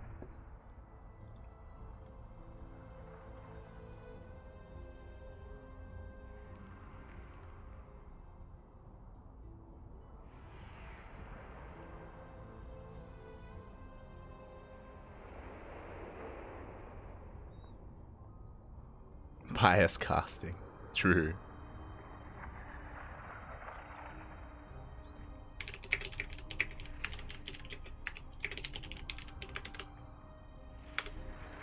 But yeah, there's someone asking who's Dolan. Dolan, he used to be on the CranKy Ducklings. He used to be one of us. He used to be one of the CranKy Ducklings. Again, last year he joined Detonates, but he's been competing for a long time, specifically in the NA region. So if you're familiar with DreamHack, like Masters NA or Cheeseadelphia or other local NA tournaments, Dolan, he's been there. I would say that he's comparable with players like Epic, players like Future, for sure. I do think that Future is typically, especially in longer macro games, like a level above Dolan.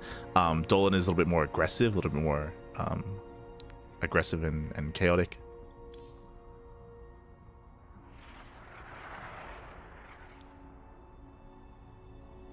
But yeah, GG.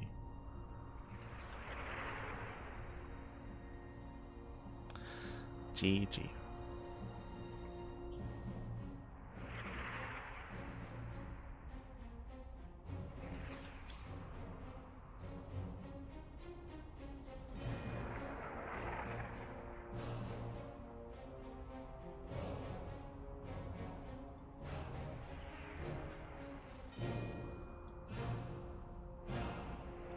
But it looks like we have some downtime. Okay, so we have some downtime here. It looks like our players need some time to set up and to get ready, so we're going to be going on a short break, and when we come back, we'll have a next series. I say that, I think the mainstream just finished their break. But we'll have a small break here, and then when we come back, we'll have some more StarCraft. See you soon. See you soon. We should be jumping into Cure versus Future, but we might be co-streaming Skills and Showtime. We'll see. We'll see how things line up.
And we are back. Welcome back, welcome back, welcome back. Looks like there was a bit of downtime. Again, looks like there are some delays happening at the event when it comes to a lot of these matches beginning.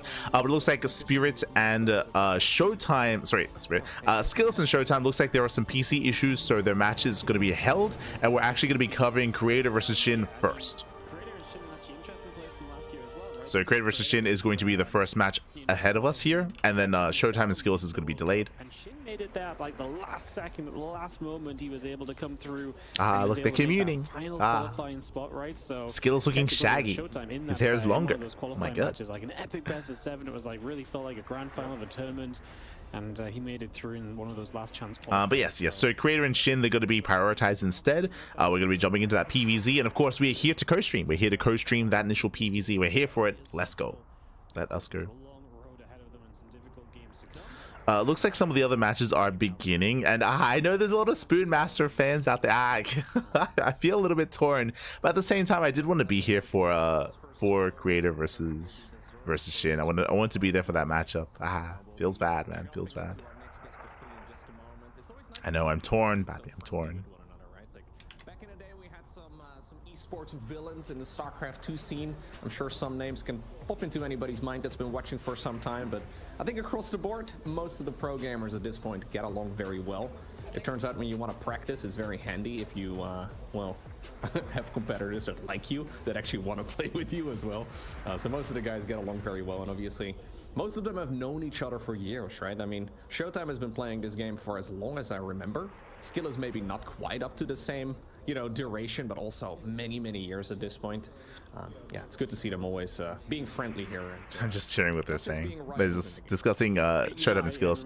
It looks like Shin and Creator, they're still setting up their lobbies. They're still setting things up, but we should be beginning soon. In the next couple of seconds. Should be starting. Is this a mainstream platform for DreamHack Dallas? No, there's a mainstream. There's a mainstream elsewhere. We are just co-streaming. We're co-streaming. Still active, and yeah, having such a great time as these guys are chatting away with each other on stage and sorting some stuff. Actually, there should be a co-stream command. Hold on. I'm trying to figure out what in the world is going on, I guess. I'm gonna try to set that up. Is apparently the IT support. I guess there's an audio issue, judging by.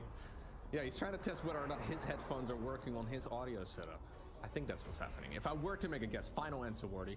Do I win anything if I get it right? Yeah, damn, beautiful. You can win the pride of being correct. You've identified what's going on. That's all I ever want to be.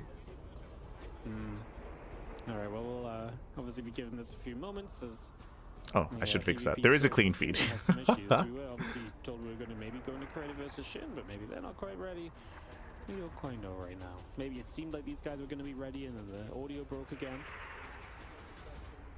Yeah, sometimes those sorts of things happen. It's one of the downsides, of course, when you're playing far away. You have to kind of make your setup as, well, similar to home as possible. Admin is trying to make sure that everything is going correctly. Yep. There's always somebody looking over your shoulder at tournaments like this to make sure that everything is going according to the rules. All smooth. Yeah, shout out to the admins. Been doing a great job. But yeah, I do apologize. Sorry, it looks like there are some issues happening at the moment, and we might not be jumping into Creator versus Shin, as like Wardy and Loco are saying. Like, we might be jumping into a different matchup instead. We might be fixing up what's happening with Showtime and Skillless.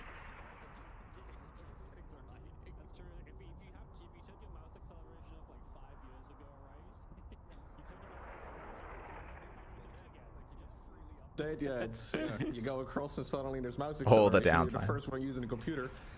It's a little bit tricky. But yes, for those that are looking for the mainstream, now we have a command in the chat. We have co-stream in the chat. Does link you to the mainstream. On that player card? Yeah, it's beyond in the background. Of course, it looks like beyond. Yeah, it's beyond. Nice. Someone asking how long until it makes this game? Around 2 hours. Like, I say around 2 hours because there have been delays, so it might be a little bit longer, it might be a little bit shorter. The second year, we were told we weren't allowed to take any because they all went to the players. But the first year, I took it before anyone could stop me.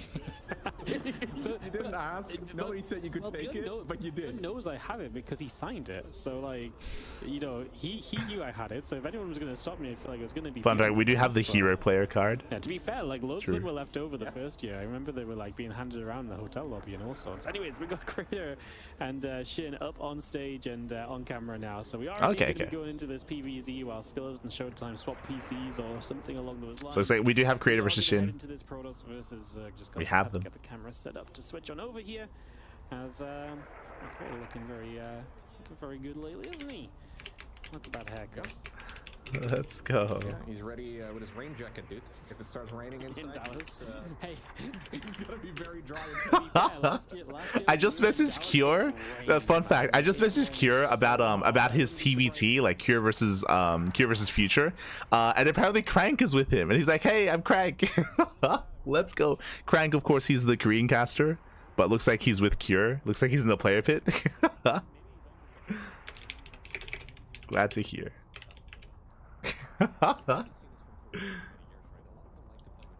Ask the Crank. Let Cure play. Let him play. I don't know how they do it, man. Like, that's crazy. Yeah, it sounds incredibly uncomfortable. Yeah, I know. Like, something in my arms. I'm trying to play StarCraft here.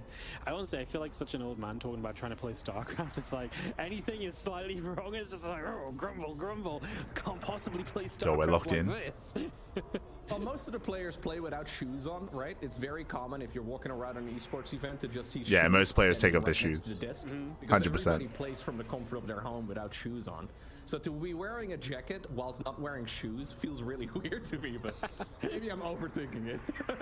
I'm with you, man. Like, I could understand if they had like a thin hoodie on or something, but man, they're wearing full-on jackets and stuff. Like, I find this Oh stuff no, they're gonna crazy. take their I'm pants 50. off. But clearly They're we're getting just, comfortable. Maybe that's why we never made it pro, mate. Maybe we were doing it wrong. Maybe we're held back by the lack of ability to play with a jacket on. That is it, yeah. Anyways, it looks like both of the players are just about ready to get into the first game of their tournament. Man, imagine you go all the way across the ocean, right? And your first competitor is going to be either Shin or Creator. Yeah, I mean, we didn't even get to talk about it, but Creator versus Shin this early in the tournament is brutal. Like, it also shows just how stacked this tournament is. You have the best of the best players in the world in this bracket, in this tournament, and there are no easy matches, right? There's no easy matches, there's no easy opponents. Like, Shin versus Creator is an insane, like, early round match. And this could go either way. Could go either way. Like, you can see when you look at the bracket, like Maru and Q, I think, have the highest seeding, so they kind of get that slightly easier round of 8, and then you go into the middle, and there's just, you know, there's a lot of good players in these brackets. So yes, by the time it's upper bracket round of 8, you're going to be playing difficult opponents. It's not going to be easy. Nothing's going to be a given. It's going to be absolutely a bit of a challenge. Are they playing, Wardy? I feel like they're playing. They Am are I playing. crazy? Creator's definitely playing something. I see that mouse, or sorry, the water bottle, like. So they're noticing something Might that's also actually be in a game right that's now. very accurate. They are playing game 1. They're still just warming up, you know. They might just be getting some warm-ups going still. But that would explain why they're looking so focused, to be fair. Yeah, they're looking extremely focused. I wonder if they're actually in a game. They are in. So for those that are curious, Creator and Shin, they started the game in game. I noticed. That's why I was like, that's why I switched scenes. Just warming up now. But So apparently the lobby is ready to go, apart from the fact the players are practicing. okay. Apparently they're practicing, I guess. Everybody's ready except for the Except for, but yeah, I mean, I was with you, man. You were getting me convinced that they were. Because they are in game right now. I can see them, like, for the Oracle right now. He knows there's an in the in-game client. they're in game together, by the way. They're playing their game. Oh no. Obviously, schedule's been shifted a little bit here. There's some issues on the different stages. Kind of nice though. There's 2 different. So it's I think that because they're like theorizing. They're like, oh, they're in a practice game. I'm pretty sure they're playing against each other right now. It's kind of nice Because they're in the same lobby. and stuff to kind of give people time to get on stage. Oh no. We are the desk segment. We are the desk segment. That's what we are. That would be a little bit But you're awkward. absolutely right. It's nice to have 2 of these setups at the same time, so we can have. They've been 8 minutes into the game prepared and together. ready to go. Even when the pro gamers get lost, sometimes they can still be found in time. Like, this is one of the tricky parts, right? So obviously the pro gamers know no. that they're going to be on the stream and they're going to be playing on stage, but yeah, the schedule is obviously. I mean, you can set a certain hour for it, right? Like, say your game is beginning on the top of the hour every single time, but.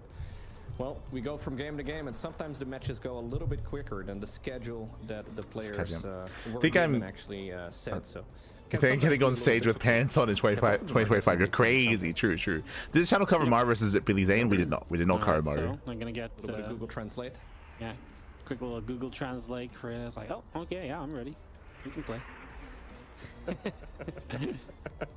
Oh. Love it. All right, well, again, just swapping series rounds are taking a couple of moments. Again, this is back into the Group A. Group B is being played at a similar time right now as well, so that's ongoing. Okay. Well, thankfully they're getting out of the game now.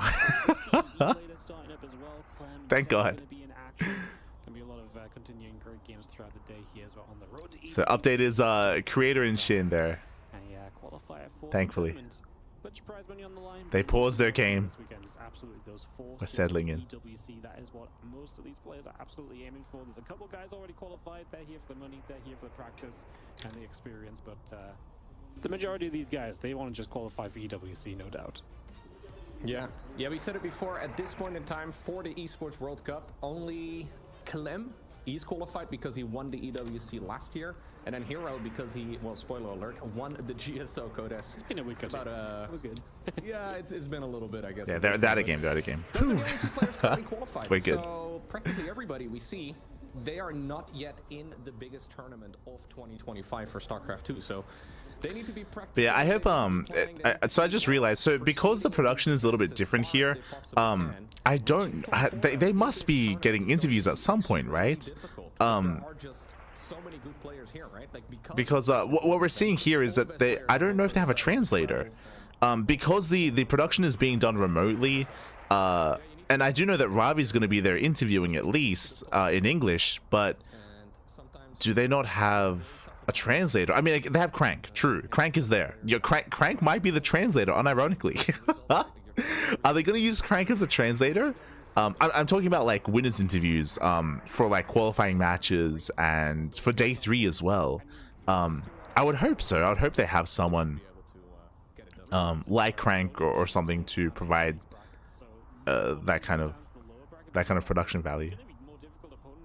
But yeah, it just hit me that we haven't had any interviews yet, despite covering some of these matches. Like, we haven't really done that, which is usually the case. Like, usually, even in the open stage, like after a series finishes on the mainstream, like usually they bring the player on. They bring the player on. It also allows for other players to get ready in the background to set up on the stage. It's like, ask them about the games, and then have like a little mini interview as well. So I hope that we're able to have some, despite the remote broadcast. Like, we have a team there. Going to be some upsets in this tournament regardless, right? Like, there is a very real possibility that some of the absolute best players in the world Warm-up play, yeah. They were just playing some arcade, true. They were playing some Kerrigan Survival too.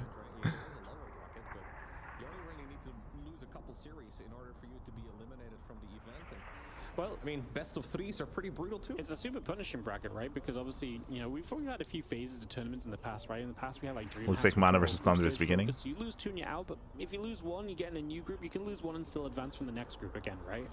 And then we kind of had the knockout bracket, right? So if people got in 0-2 in their group, they'd have another life in the knockout bracket. You know what could have happened? Chance, which was kind of cool. We had a because of all this downtime, we could have casted Spoon. we missed his lobby, Pat. We missed his lobby. We could have casted some Spoon. I didn't realize how much downtime they would have. Just double elimination. You get into the top 8 and then single elimination, right? So it's still kind of double elim, because if you make it through the lower bracket, you've still lost once. You just can't lose again. So yeah, it's really cutthroat, this format. Definitely getting down to business. Kind of reminds me, it reminds me obviously of like MLGs of old, right? Where it's like you just have these big open brackets. Maybe the scale isn't there, but the quality of players definitely is. And you know, anything can happen, because any given series is just a best of 3. We've already had upsets on stream today, and if any given series is just a best of 3, then the potential for anything to happen really is just there. I wonder what these guys. Yeah, see someone asking where can we watch Showtime versus Skillus? They should be on the mainstream, but there are some technical issues. It's very clear that Showtime was having some sort of technical difficulties. I think his audio was kind of messed up and he couldn't quite get everything to work. These two are just having a friendly conversation, right? They're discussing whatever needs to be discussed. Oh, they're vetoing. Okay, so they're very vocal for doing vetoes. Yeah. Really? Okay, they're actually trying to get the vetoes done? Yeah, Vetoes are on the way, apparently. Let's go. How dare you veto my map? He's like, you want to fight? I'm going to proxy you. I wanted to pick Persephone. It's got a healing circle. Your oracles are never going to die if you get... Well, actually, they can't heal our units, the healing circle. True, so, they can't heal. True. Yeah, I'm just imagining... Torches, though. You you veto last fantasy. It's like, yeah, you're so scared of the 3-player map, bro. It's like, I'm not ready for RNG.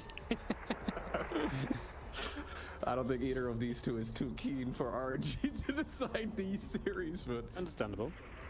yeah, Understandable. makes a lot of sense. Of course, with a best, with a 9-map map pool, you do get quite a few vetoes, so you get to get rid of the ones you really don't like. Yep. You also have to keep in mind, But yeah, of course, despite the when these tech guys play, issues, I mean, well, once the a lot Vitas of are done, games, we should be starting soon, right? We should be starting soon with Shin and with Creator. Should be starting soon.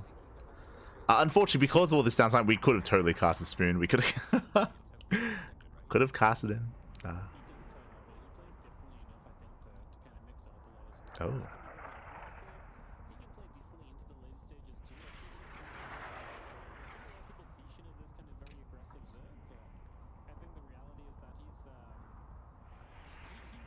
But at this point, I mean, I think Vitas should be finishing up. That said, playing a long game in CVP right now is not necessarily the most fun. Like, Protoss definitely have a good later game. The Mothership is actually a very good unit at the moment as well. Creator, I think, is very comfortable in those later game scenarios too. So it does kind of feel a bit of a weird one for Shin, where it's like, you don't want to be predictable and be aggressive, but then the longer the game goes, I think the more you can let your opponent get into their comfort zone as well. So maybe you do want to be aggressive, but then maybe that's too predictable. There's definitely some figuring out to be done there. Okay, the thumbs up. Thumbs up is being given. We have no idea what for, but Well, I have a okay, series. game is starting in 1 Game is minute. starting in 1 minute. All right. Exciting stuff. All right, we will actually cast some PvZ then, so we're gonna get this ready to go. Players put their headphones in, put the blockers on as well, and we're ready to rumble. But this Creator versus Shin series, I mean, again, did we talk about kind of their history against each other as well? All right, we got a match. We got a match. We'll let them handle Creator versus Shin. There's just been a lot of downtime. There's been a lot of downtime here, unfortunately, and again, they should be starting soon. And once they start, they should not stop. And you know what? We'll be able to catch a tail end of them. But we have a series, we have a match ready for us. We're going to be jumping into a separate series here. We're going to be rushing into, I believe, Spoonmaster versus Ghost Dog. Now, we're jumping in mid-series. They already wrapped up game 1, but we are able to at least jump into game number 2. Let's go.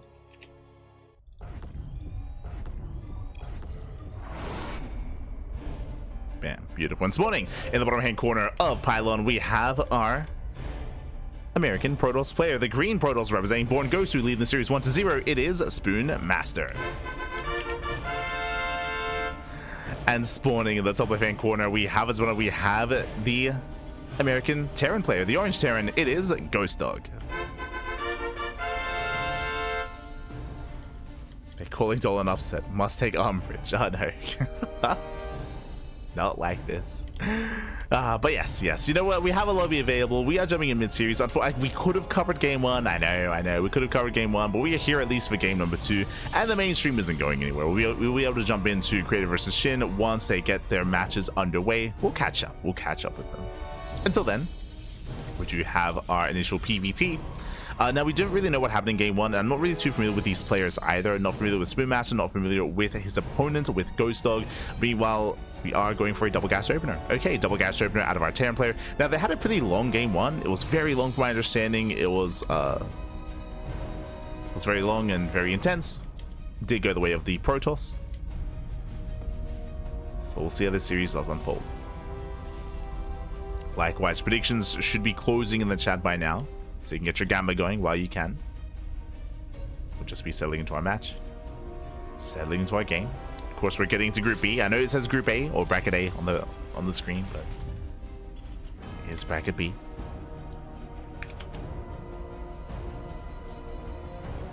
Now, with the double gas opener, we should be going for a Rax into Factory. There we go, Factory before CC. So a much more aggressive build here from our Terran player. With this, we can then go into Reactor Reaper Hellion. We can go into early Cyclone, early Tank. This can lead into an all-in. This can be hyper aggressive. We'll see how we do unfold here. Likewise, welcome to Pylon. Pylon is one of the more aggressive maps in the map pool. Much more aggressive, shorter rush distance by ground. We've seen a lot of all-ins on Pylon. This can lead into an all-in, but again, I'm not too familiar with our Terran, with whether or not they do go into all-ins often or not. This map is kind of lined up for that sort of thing. Meanwhile, Spoonmaster across the map. Just setting up, standard opener, gate, cyber expand. Nothing crazy, nothing too wild. Reaper dips in.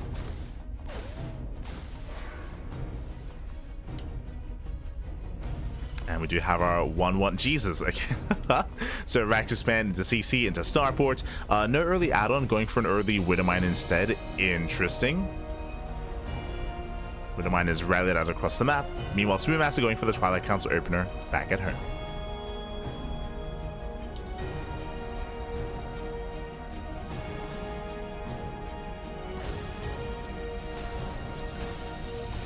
Is going for the Twilight Council. Reaver dips in, gets one probe. One worker goes down. Nice pickup.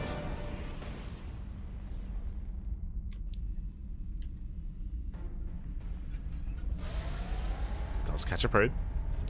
Outside of that, we're just going into charge. Okay, very interesting opener here. Not standard whatsoever. Now, going to early charge can be one of two things. We can either be going for an early charge all-in, or this could be a hard counter to aggressive play instead. Now, I don't know what happened in game one.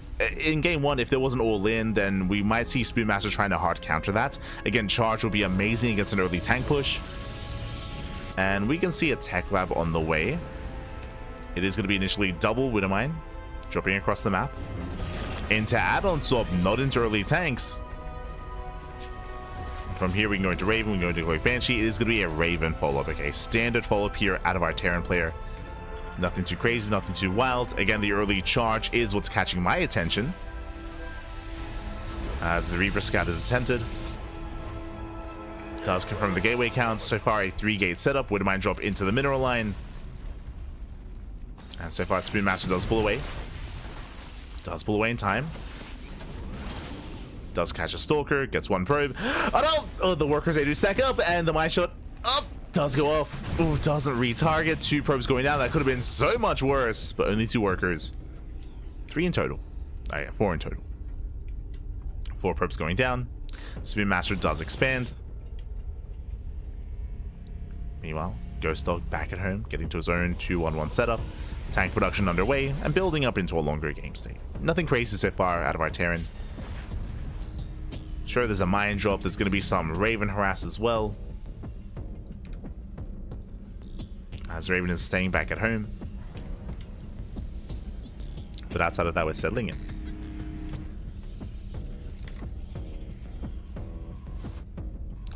I can try to set up our player name here. Ghost Dog.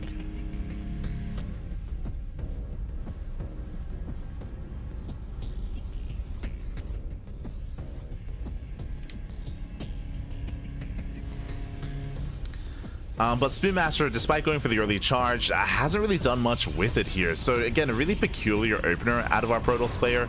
The charge timing doesn't really achieve much. Again, maybe he was blindly trying to counter an all-in that never came. Maybe an all-in that arrived last game, which did kind of scare Spoonmaster a little bit. But despite the early charge, he's just building up back at home. It does make it more difficult to keep up with drop play as well, as there is no blink. But he is warping in more Zealots. Expanding, getting a 3rd base. From here, we can tech up towards Archons, towards Storm, but no, never mind. Going into a Bay, going into Colossus. Interesting. Okay. Interesting setup. Meanwhile, back at home. Ghost Dog looking to move out. Stim is about to finish alongside +1, so the upgrade timing is going to be there for the Terran. And we should soon be moving out.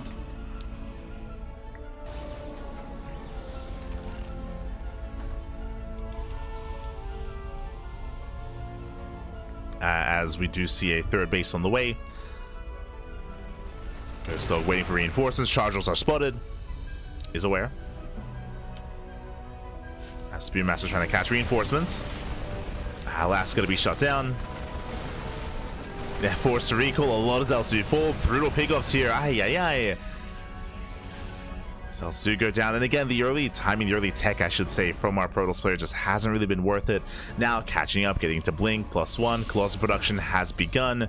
But there's a big window here where Ghost Dog could potentially just break the 3rd. There's a scan. And Colossus, they only just began. Here comes the Terran. We spoke about how aggression is favored on Pylon. The attack path across the map is just so direct. He's moving in. And can Spoon Master, can he hold? Does have a lot of zealots, which are ideal in this kind of position. Meanwhile, there's going to be an anti-armor missile here for the Raven. Tanks do siege. Army stims in. Zealots are going down. You can see Spoon Master does head to the low ground. Nice auto turrets. Very nice. But the tanks are going to fall at the same time. Marines. Oh no, the Colossus! Colossus goes down. Massive pickup. And Ghost Dog, can he clean this up? There's still so many charge lots. Zealots are going down from here. He can stim forward. Raven goes down, but he's going for the Stalkers. Yeah, it does break through. Takes down the Colossus, takes down the Stalkers as well. He's so close to breaking Spoon Master. So close. Boys are being pulled and he's rallying. Yeah, Ghost Dog is rallying across the map. He has done it. He has broken the Protoss army. Unfortunately, Spoon Master caught with his pants down. The Colossus was exposed. Takes down the charge lots. Nice mine connections. And there's 2 Stalkers left. 2 Stalkers remaining against 4 Marauders. Marauders, they stim in. There's another Colossus on the way. But again, Spoon Master lost every single worker here at the 3rd. Lost all the probes. The juggling, the control. Oh my, Ghost Dog. Calm down. Juggles nicely, breaks the expansion. And Spoon Master, he can defend his natural, but not the 3rd. Oh, calm down. Ghost Dog trying to bait out the army. Takes down the base. Still just rallying. Still just rallying everything he can.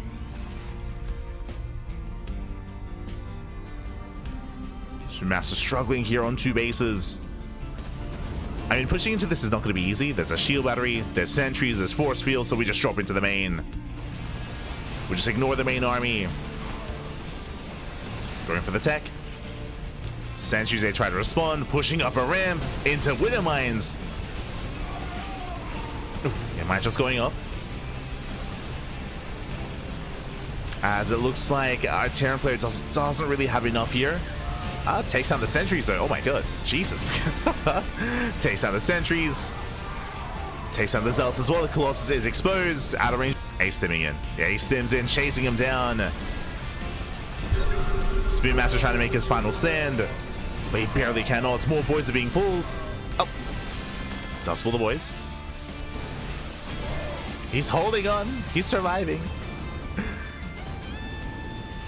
But again, the opener was just really awkward and he just wasn't set up in time. As a Colossus goes down as well. Shield battery out of energy. And Ghost Dog, we're forcing the ace match again. I don't know what the hell happened in game 1, but we at least are here for game 2, and we're here to find out what happens in game 3 as a Ghost Master, as a Ghost Dog does overwhelm. Again, we're trickling in Zealots at this point.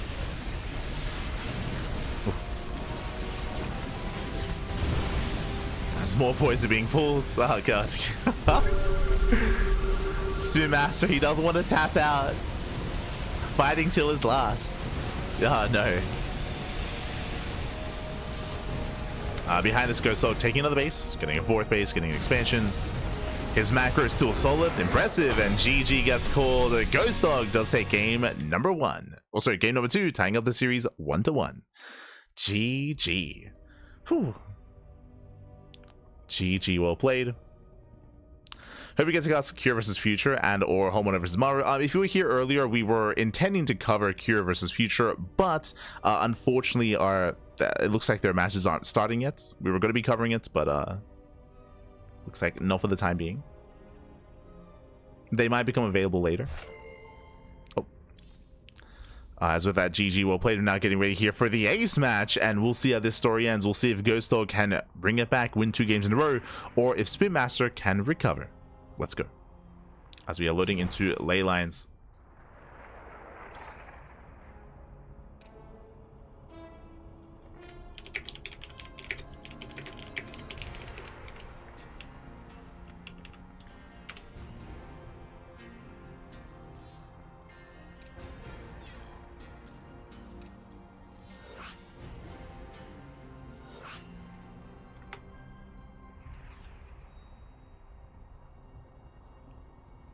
Here we go.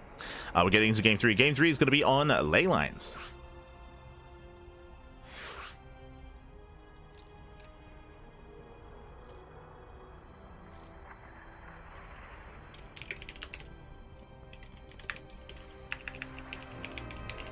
Just waiting for our players to ready up.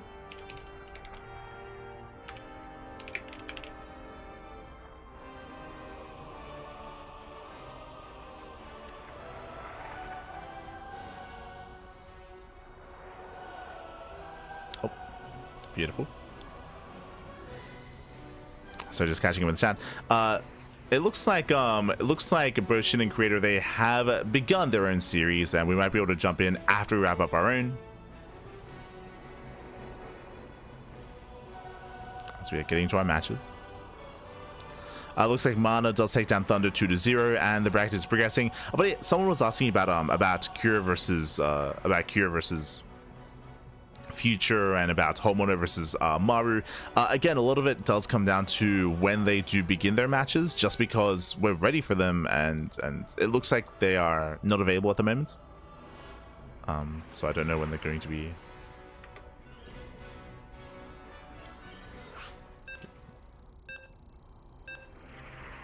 So I don't know if they're going to be available later, like for the next round, or not.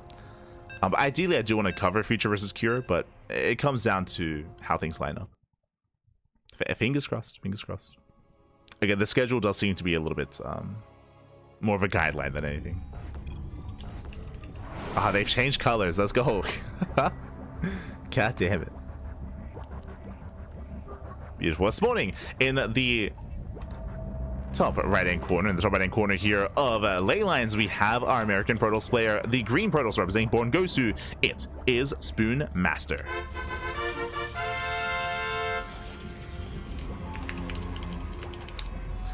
And spawning in... Oh. And spawning in the bottom left-hand corner, we have the red Terran player, the red Terran player himself. It is Ghost Dog. We go. And again, we had a really interesting start from Spoonmaster last game, going into early charge, but not really achieving much with it. It felt kind of weird. As I mentioned before, like, it almost felt as if he was trying to hard counter his opponent. We'll see if he goes for something similar, or if he does mix it up and goes for a more standard opener instead. So my eyes going to be on Spoonmaster in regards to that. Likewise, across the map, we do have Ghost Dog going for his own economic opener, Rax Expand. Last game, it was double gas. This time, single gas Geyser into a faster CC on the low ground. So more of an economic start here for our Terran player. More economic.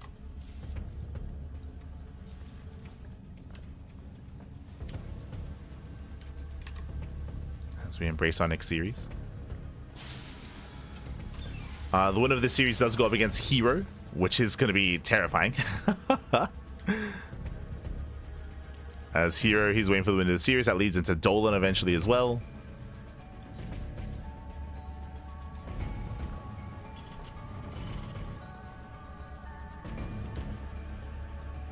But again, Group B is a little bit more delayed in its progression and how matches are going.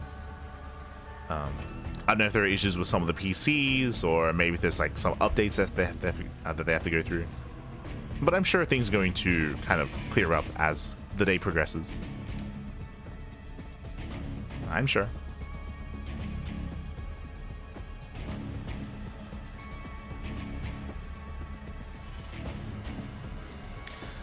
From here, we are just going to be expanding again. Standard setup here out of our Terran player. We have yet to embrace our tech of choice from the side of Protoss. Our eyes are open.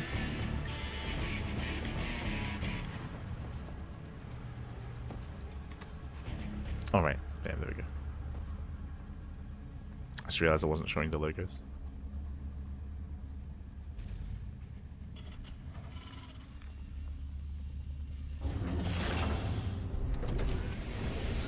We have our 1-1-1 setup. From here, we can go into Widowmine drops, so we can go into Hellion production, I suppose.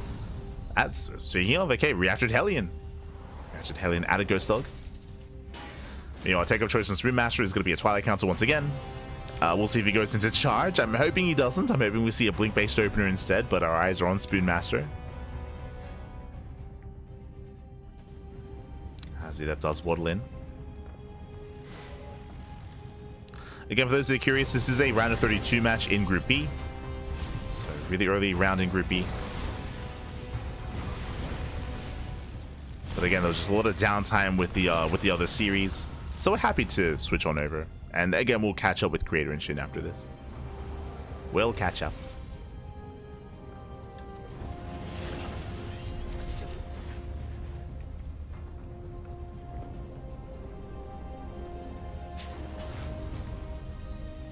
As we open up a reactored Hellion into reactored Widowmine, it's going to be quadruple mine drop as well. That's a lot of Widowmines. Getting up to 4. Building up his 3-1-1. Meanwhile, standard play here at a Spoonmaster going into Blink. I appreciate it. No charge. Actually going 2-gate Blink into a third. Very greedy here at a Spoonmaster. Very economic. So very fast third. As a result, he has less soldiers to work with, but he may get away with this. The pressure is now on Ghost Dog to get damage done. Here we go. Now, he can try to either go straight for the mineral line with the Widow Mines, or he can instead try to break this wall and unload on the Stalkers. Yeah, Widow Mines, they do drop over. Blink is not ready. Ooh, Medevac goes down. And Mine shots not on the Stalkers, on the probes instead. 3 probe kills. Yeah, 3 probes go down. Spoonmaster, he does defend. He shuts this down. Hellions, they shouldn't get much done. There's a shield battery. And Spoonmaster defends. And nice defense here from Spoonmaster. That could have been disastrous, but he controls well. Falls away, cleans up the Hellions, shuts down the aggression, and forces back Ghost Dog. So far, so good. Widow Mines are resetting, but Blink is now done. Let's go. Nice control. Avoids the mine shot. See this? Now we're gaming. Now this is a Protoss. Spoonmaster. He is clearly a master of the spoons. Crazy. With that, he defends well. He's not going to be active across the map. But behind this, working towards charge, working towards Colossus, Forge +1, Bays on the way. In general, this is just a cleaner game. I'm not too sure, you know, what happened in Game 2, but here in Game 3, it's just a much cleaner game here at a Spoonmaster.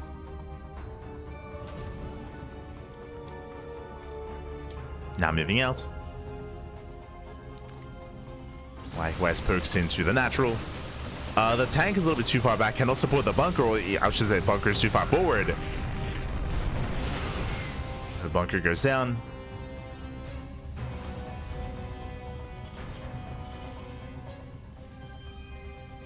As Ghost Dog is trying to set up.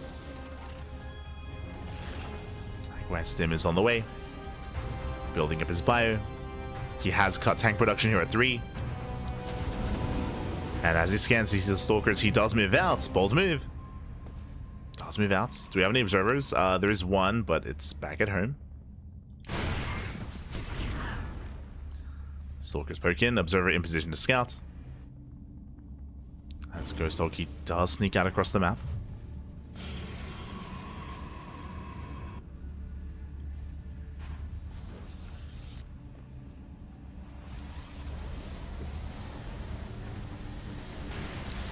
Likewise, Colossus are building up. Stalkers, they recall back home, drop into the main. And Spoonmaster is in position. Colossus is ready. Okay, does hold, does defend. Will force this back. But what this does do, even though the drop doesn't get much damage done, it forces the army back home. And from here, Ghost Dog, I keep wanting to say Ghostmaster. Ghost Dog, he can expand. He can expand, he can now break out, take his third base, salvages the bunkers, and can now move out. So Ghost Dog is broken free.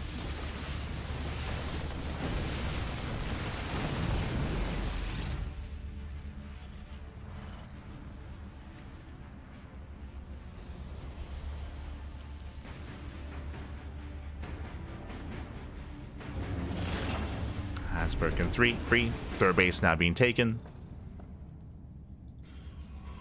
We're going to be slowing things down. We have triple Forge. Okay, does notice. Cancels the Forge. Building up his upgrades. I will say that the 4th base is a little bit late here for Spoonmaster, or now would be the time to take it, as the Terran takes a 3rd. Oh, nice catch. Takes down 2 full Medivacs. Very nice catch. And General Spoonmaster just A little more control this time. A lot more comfortable. Now he's moving out. Again, now would be the time to expand. But instead he throws down more gateways, pushing out across the map. And there's not much to defend back at home. We have some tanks. Where are the mines, though?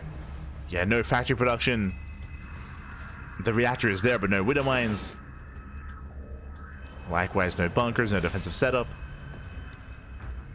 Spearmaster, he has potential. But looks like he's not going to try to force his way up the ramp. Setting up outside, claiming his fourth.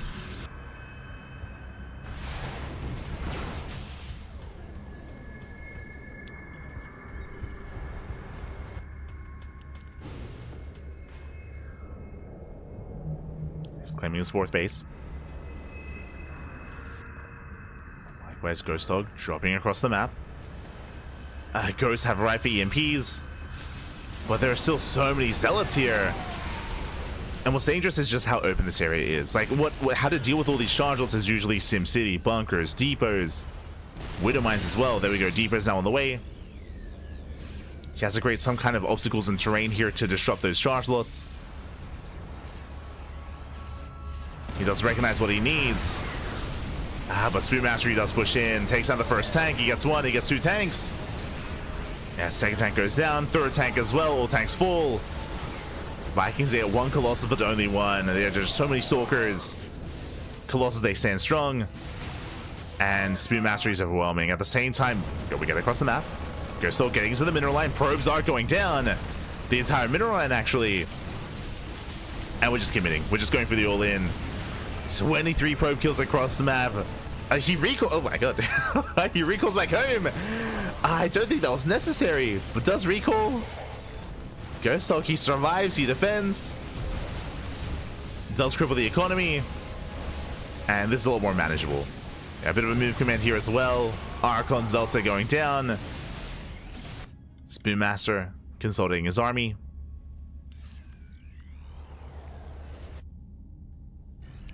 And as the dust settles, I mean, economically, Ghost Dog not in the worst position, but the army. The army is still heavily in favor of Spoonmaster. But now down to 52 workers. Again, he lost 28 probes in total. Insane damage.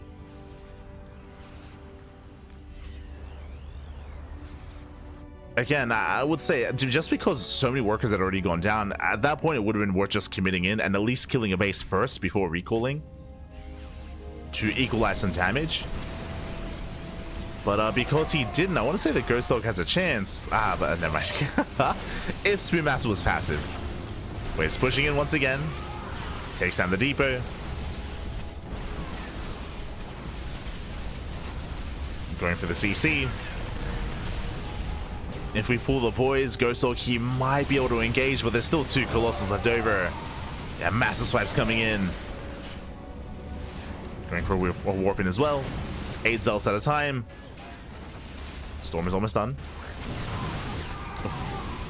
Storm is almost complete.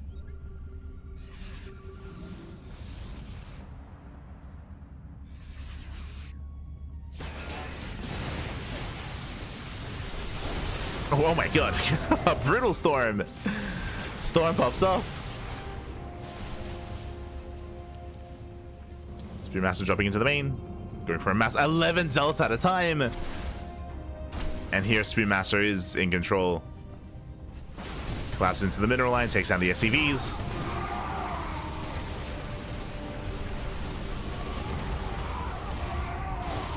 Oh my god, Ghost Dog just takes the storms to the face. GG gets called as he runs out of steam, and Spoonmaster, he will take the series 2-1, advancing on to the round 16. GG. GG, well played, Spoonmaster. He does claim the series. Again, I kind of wish that I was able to see what happened in game 1, but again, we had a back and forth here, went all the way to the ace match. Game 2 was very shaky from Spoonmaster, I will say that. It was a much more shaky game.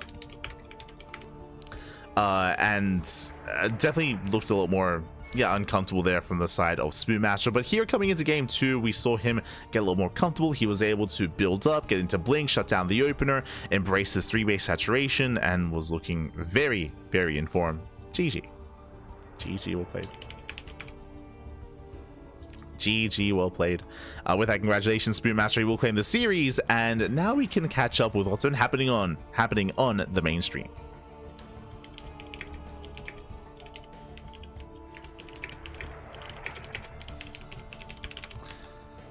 Let's go. Those are a real thing to... Let us catch up, as it looks like they're just now getting into game number 2. Okay.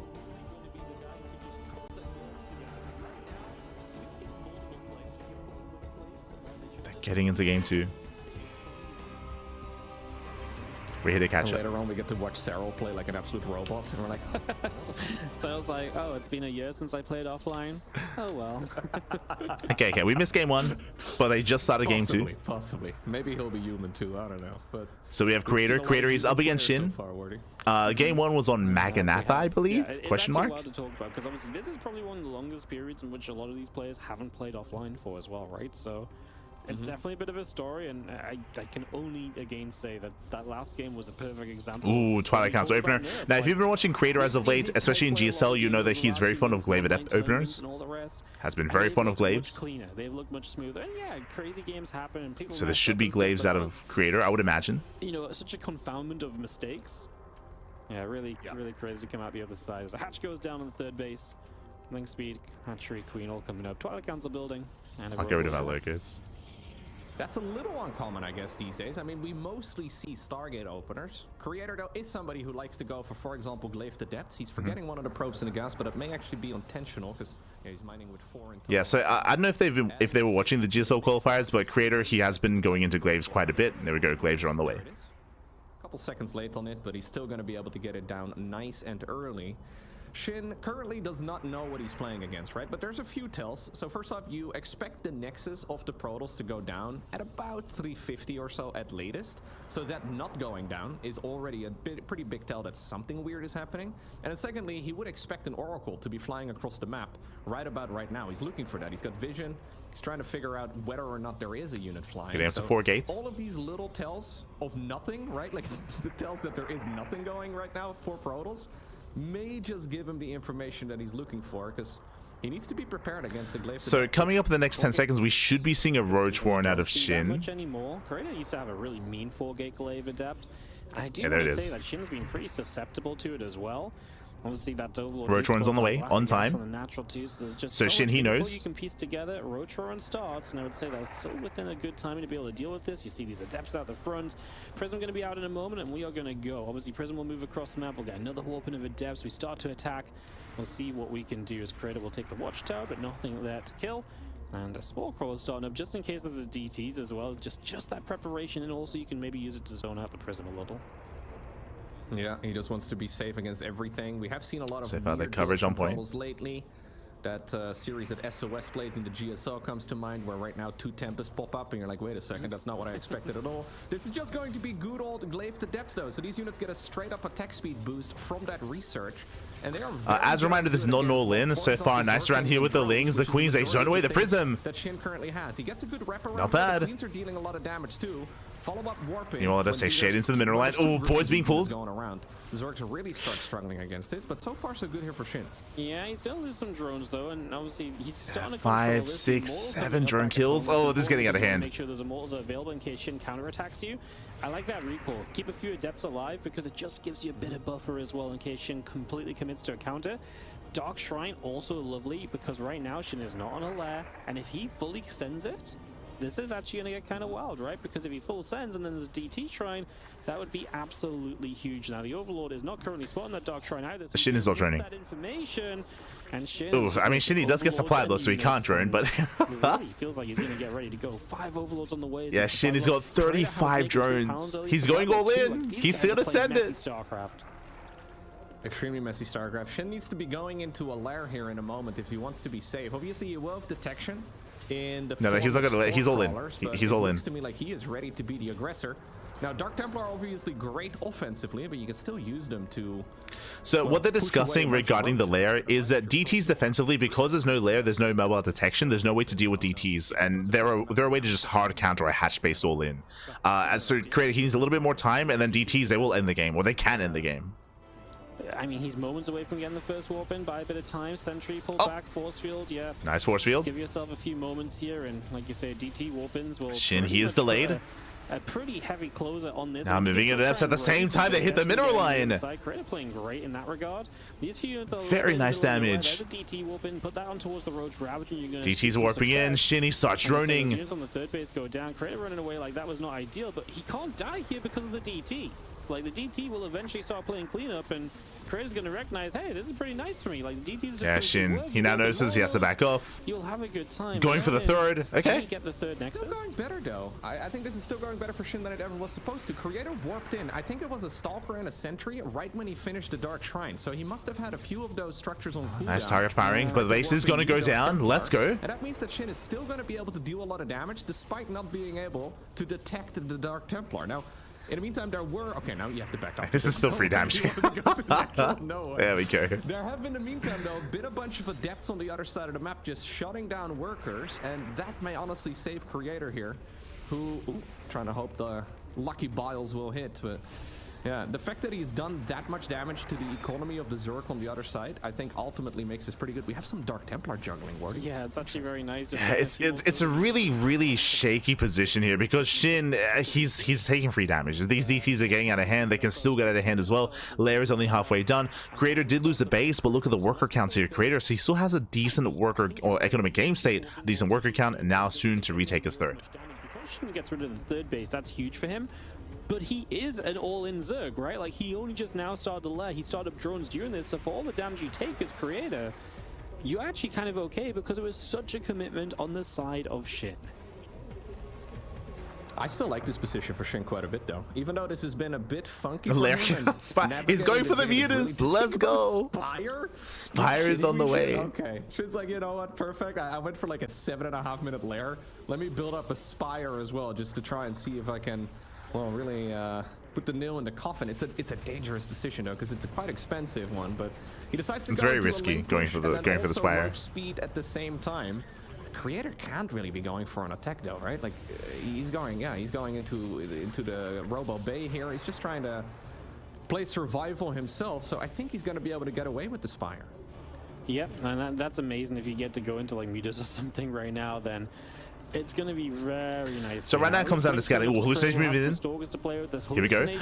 Oh! Really do with scouting. It gets sniped. A triple queen defense of the hallucination. If I'm Creator, I'm like, man, he is making sure I do not scout through his base. I'm already kind of wondering what's going on there.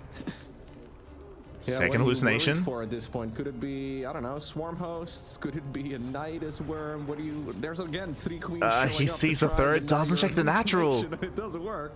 I believe the Spire has been entirely unscouted. He knows nothing. How many will we have? 7. A third hallucination. Crazy number. Into the natural this time. Does he scout? No! He doesn't see. Gets into the natural, but not in the correct part of the Another natural. Another hallucination. The fourth hallucination. Knows that he's got to be trying to spot something here. Like I say, the mutas will never overwhelm because you can see Shin teching for the future. Infestation Pit and Hydroden both being brought up. A lot of the Lings are going to start heading down to the bottom. Now, as I'm mentioning, the mutas are not designed to overwhelm. They're designed to harass 7 mutas. That is more than enough to one-shot workers. So they're designed to cripple Creator and bring Shin into this. If your Prism goes down to those mutas, that's a couple of units going down very quickly with them. Very scrappy game so far, and Shin is trying to see if he could maybe make this game also a little bit more scrappy than it has already been. Mutas are going to force a lot of multitasking. Creator is currently sending a Prism to the Watchtower, so I don't think he's aware of this push. And when the Mutas suddenly, I mean, it can be a problem. There is a Photon Cannon though, and that's going to make life way easier in a mineral line that is. Roaches in the meantime moving out. There's a lot of sentries, by the way, in that army. It's like 9 sentries or something. That's a lot of sentries, a lot of forces coming down. The mutas, because he didn't make tons of mutas, it's kind of weird though, right? Because they can't really just bring the mutas back to kind of deal with that because there's not enough of them. So it gets 9 probes is good though, right? It is good, but do you not just feel like this was like a thousand investment to what, kill a few probes and now force some cannons that are going to be useful anyway? The Archons are helping to continue to kill. Yeah, the problem here is that Shin doesn't have lurkers. It was fine, but like Shin, he's teching right now. Shin's win condition is buy time until lurker tech. The lurker den is still on the way. Meanwhile, Creator, he's pushing out, and sure, he doesn't have the best supply to work with, but he has so much potential with these sentries, with these Colossus as well. It's mainly Roach Ravager out of Shin. I honestly think Creator is feeling good about attacking right now, though. Yeah, if he attacks right now, he's going to attack before lurkers. Remember, the soup does lie. He's looking though at those lurker upgrades in about a minute from now.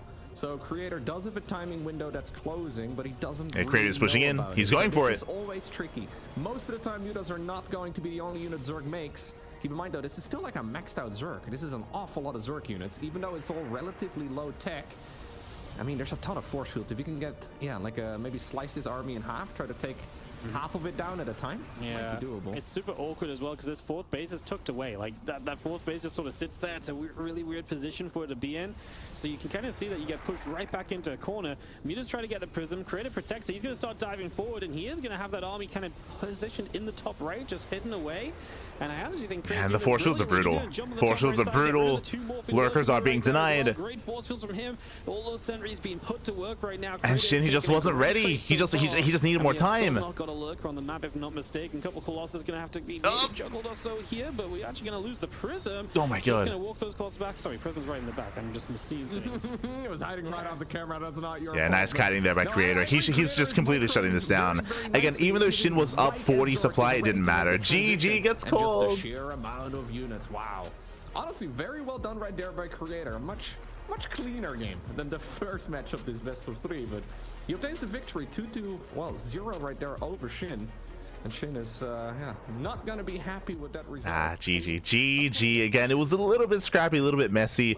Again, it was just a really dynamic setup when it came to the DT defense against Shin. It was a little bit messy for sure. It was not the cleanest of games, but a Creator, after that defense, was able to just snowball out of control. We saw that the mutas, they were able to get some worker kills, but again, it wasn't quite enough to pay for themselves. And we saw that Shin needed more time. He needed a little bit more time for lurker tech, and he just barely didn't get there. Creator, he had a massive window, and again, the soup does lie. Even though Shin, he was maxed out on Roach Ravager. Like, it was just a really subpar army, and he barely couldn't hold on. GG.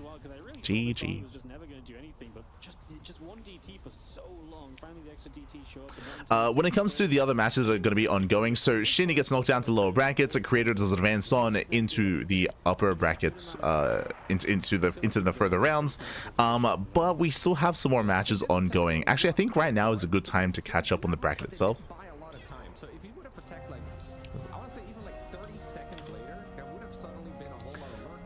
We can catch up on the brackets. Bam. Here we go.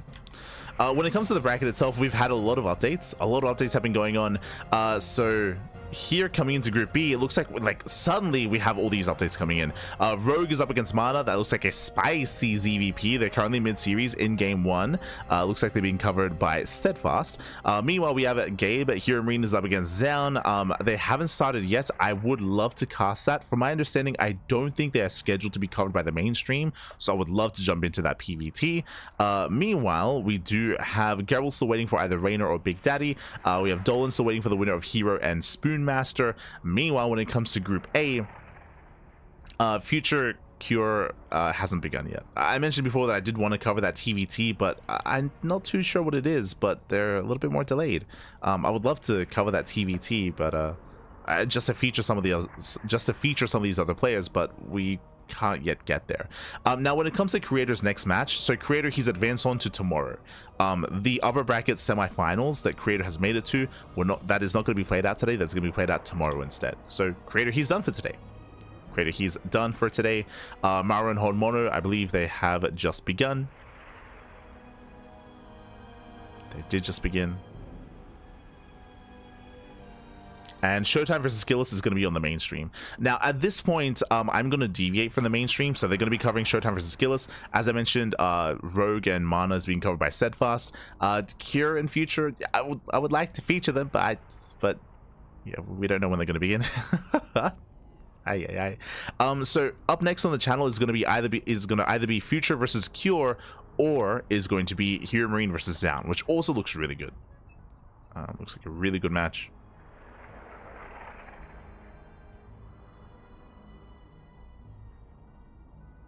But the players are currently unavailable, from my understanding.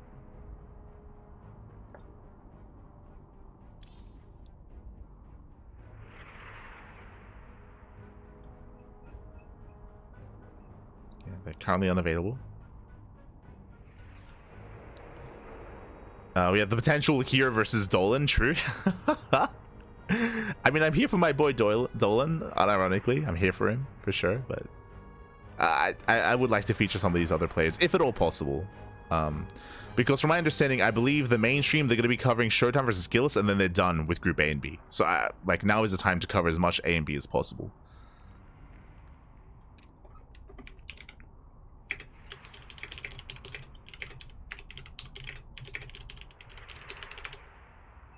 Alright, messaging Zoun.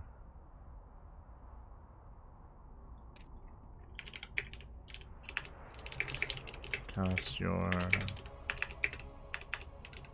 match versus Zoun. Beautiful. Okay. So I've reached out to some of the players.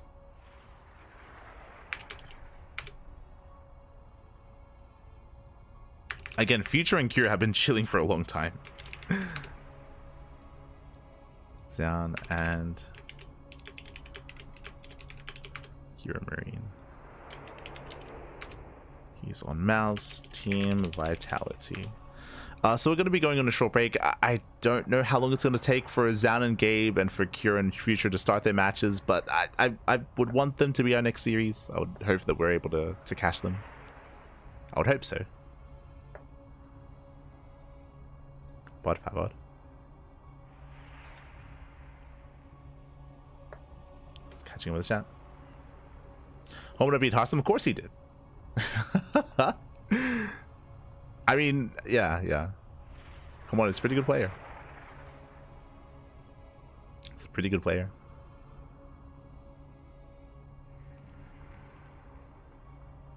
Home favorite versus Maru. Kappa. But it looks like HeRoMaRinE and Zoun are doing their vetoes, so we will be jumping into that series. Looks like they're available. Kira and Future still are not, so yeah, Gabe and Zoun, we're going to be jumping into that match. Up next, we're going to be going on a short break, and when we come back, we should have our TVP. See you soon. See you soon.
welcome back, everyone. Welcome back to the upper brackets round of 16. The round of 16 here, we are jumping into, sorry, the round of 8, I should say, of Group B. We have a banger of a series ready for us, a fresh best of 3 between Big Gabe and Zoun. And here we go, we're jumping on in and spawning in the bottom right hand corner of Pylon. We have the German Terran player, the Red Terran, representing Mouse. It is HeRoMaRinE.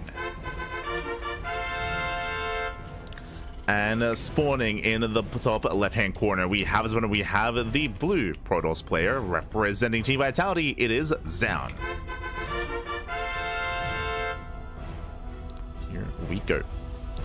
As we are jumping into our matchup, and if you're in the chat, predictions are open. Place your bets on who you think will claim the series. Best of luck in the chats as we jump into our TVP. Here we go. As a reminder, this is one of the final matches of Group B for today's broadcast. Tomorrow we're going to be wrapping up Group B alongside Group A as well, but again we're nearing the end of the first half of the broadcast. After these matches, after Group A and Group B complete, then we have C and D. Then Group C and D will commence, and we have an entire other bracket to get into. Well, we'll get there. We'll get there eventually. Until then, we're going to be settling in. Double gas opener out of Gabe. Does go double gas. Meanwhile, Zoun opening up with his own gate expand, or gate cyber expand.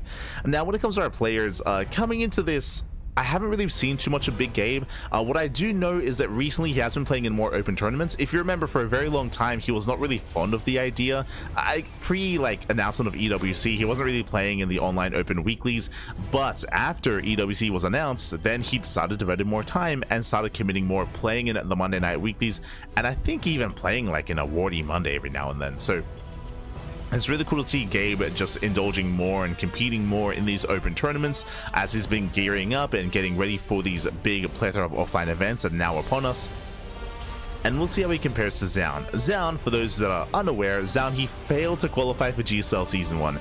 Zoun was one of the many big names, like players like Zoun, Shin, Bunny as well, Creator, like so many big players, big names, did not qualify for GSL Season 1.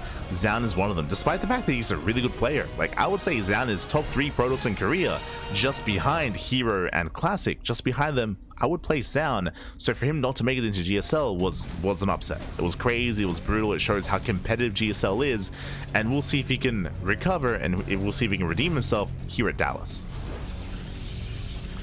So Zoun is here, he has something to prove. Meanwhile, Gabe likewise has been getting back on that grind, back on that horse with the initial double gas opener, later CC out of Gabe. From here, we are typically expecting faster tech labs. Again, I haven't really seen much of Gabe recently, just because here on the CranKy Ducklings, we don't really cover many of the European weeklies, as European weeklies are usually at this hour and we're usually asleep. It's 5 a.m. in the morning. So usually we're not able to cover the European weeklies. So I'm curious to see how Gabe performs, how he compares. For now, Tech Lab into earlier Cyclone.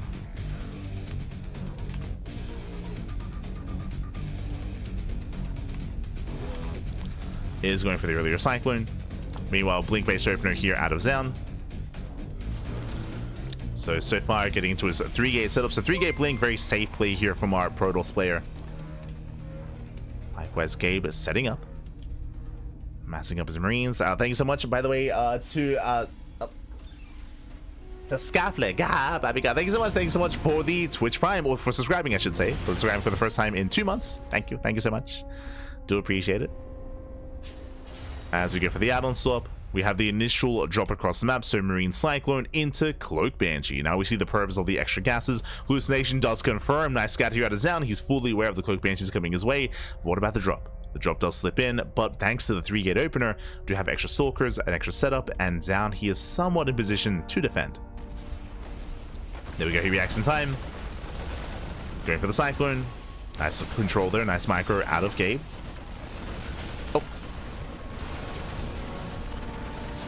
Gabe does pull away, doesn't quite get much damage done. Kills one probe, only one, but does preserve his army. So nice control by Gabe, he does save every single unit.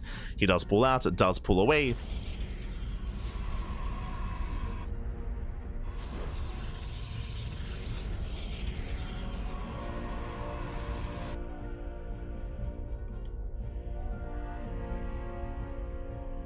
As he's moving out. Likewise, Gabe, he hasn't lost anything yet. He's still preserving his army, getting to his own tanks. Did he cancel? He did. I do appreciate it. So Gabe, upon being scouted, he does cancel Cloak, does cancel the Banshees, going into a Raven instead, respecting Zoun enough to recognize that he won't be able to get enough damage done with those Banshees. Ooh. Nice tank volley, punishing Zoun. Zoun gets punished and HeRoMaRinE does hold. Meanwhile, Zoun, he's actually staying on 2 bases for a long time. He takes both gases at the natural, Robo into a Bay, into charge, all before the expansion. This is a very late 3rd base here out of Zoun. This is very safe play. And as a result, if Gabe were to commit into a 2 base all-in, Zoun, he would have plenty to defend.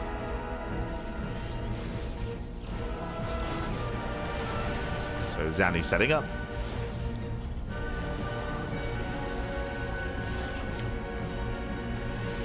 Meanwhile, we had no Cloak, but the Banshee was still made. So Banshee into the mineral line. Gets a couple of probes. 1, 2 workers going down, getting a 3rd. Not bad.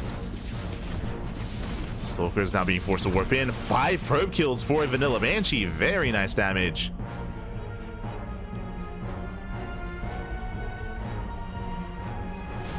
As Gaby breaks out, catches another Stalker.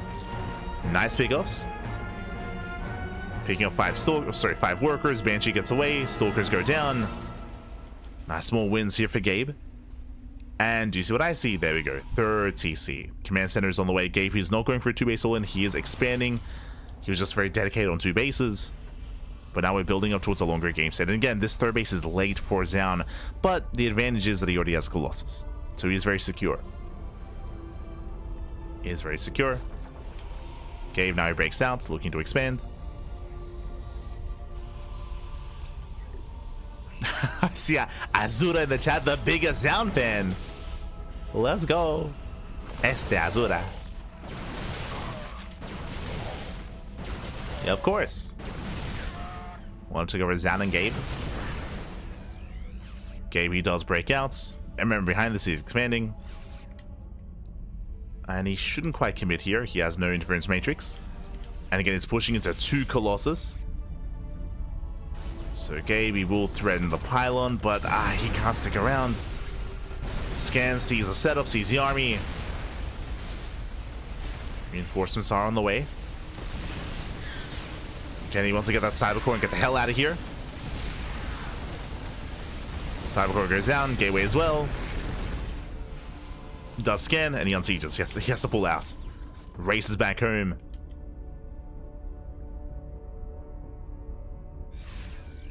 As he pulls out, Zoun getting up to 3 Colossus. From here, he can start disruptor production. Gabe catching out the Zealots. 2, 3, 4 Zealots going down. Landing his 3rd.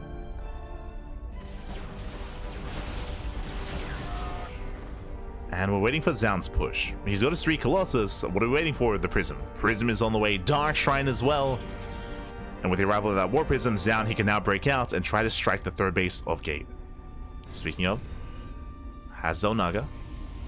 Let's have the Zelnaga. Gabe moving in. Spots a would-be expansion. I mean, Gabe is built up very nicely here. And again, Zoun, his economy was delayed the entire game. Gabe going for the June drop into the main. Does commit. Does commit in.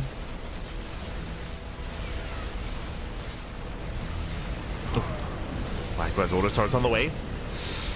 Gabe, he's fighting without his tanks. That's 3 Colossus. Let's get the hell out of here. And Diminivac goes down, and Gabe gets away. Whew. Does get away. Takes down 7 probes.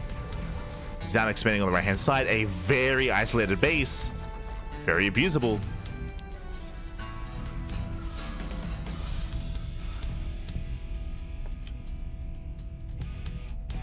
Gabe pulls away.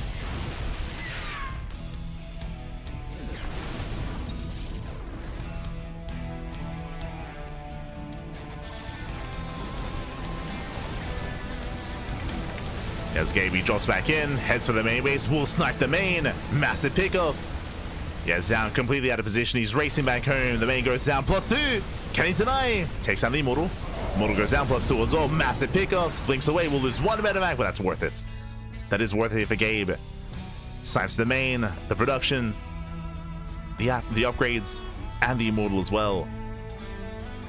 And Gabe, he's about to max out. Gabe is snowballing out of control. Zoun, he's in so much trouble. DT gets into the main, but this is not good enough. Does avoid the scan. Oh! Jeez, what's going on? There we go. Dark Templar falls. And again, Zoun was just getting ready for an all-in that never came. We spoke about it, but the third is late. The fourth base also is delayed here for Zoun. Zoun has just been behind economically the entire game. HeRoMaRinE on 74 workers. And Gabe will be the first to move out. Sorry, the first to max out. And move out as well. So just really solid play here out of Gabe. And just really, I would say, just overly defensive and overly scared play out of Zoun. But it comes down to the main fight. Even though Zoun is down 50 supply, Novas. there are Novas. First Nova goes up. Up. Decent connection. Takes down 3 Marauders. And missile goes off. Army sims in. Catches out a Colossus. Nice pickup. And Gabe, he can keep going. He can keep pushing. He just has to be careful of those Novas. Nova catching out 2 more Marauders. Nice splits, very nice splits. Gabe spreads well, takes down the Colossi, and it looks like Gabe has enough. He is breaking through, Snowball out of control. The final Colossus does go down. But Gabe, he barely doesn't have enough. He's so close to breaking down. So incredibly close. Gabe pulling away. Consolidating his army. Ghosts are amassing, now getting to 3-3. Oh, 3-3 upgrades a little bit late, but they're on the way nonetheless. KB scans and he's going for the 4th. And again, we spoke about it. We spoke about how isolated the space is. Zoun, I'm not sure he can save it. Hey, going for the base trade. Top right is going to go down. Zoun, he doesn't counterattack. He's turning around. He's coming back home. The base will fall.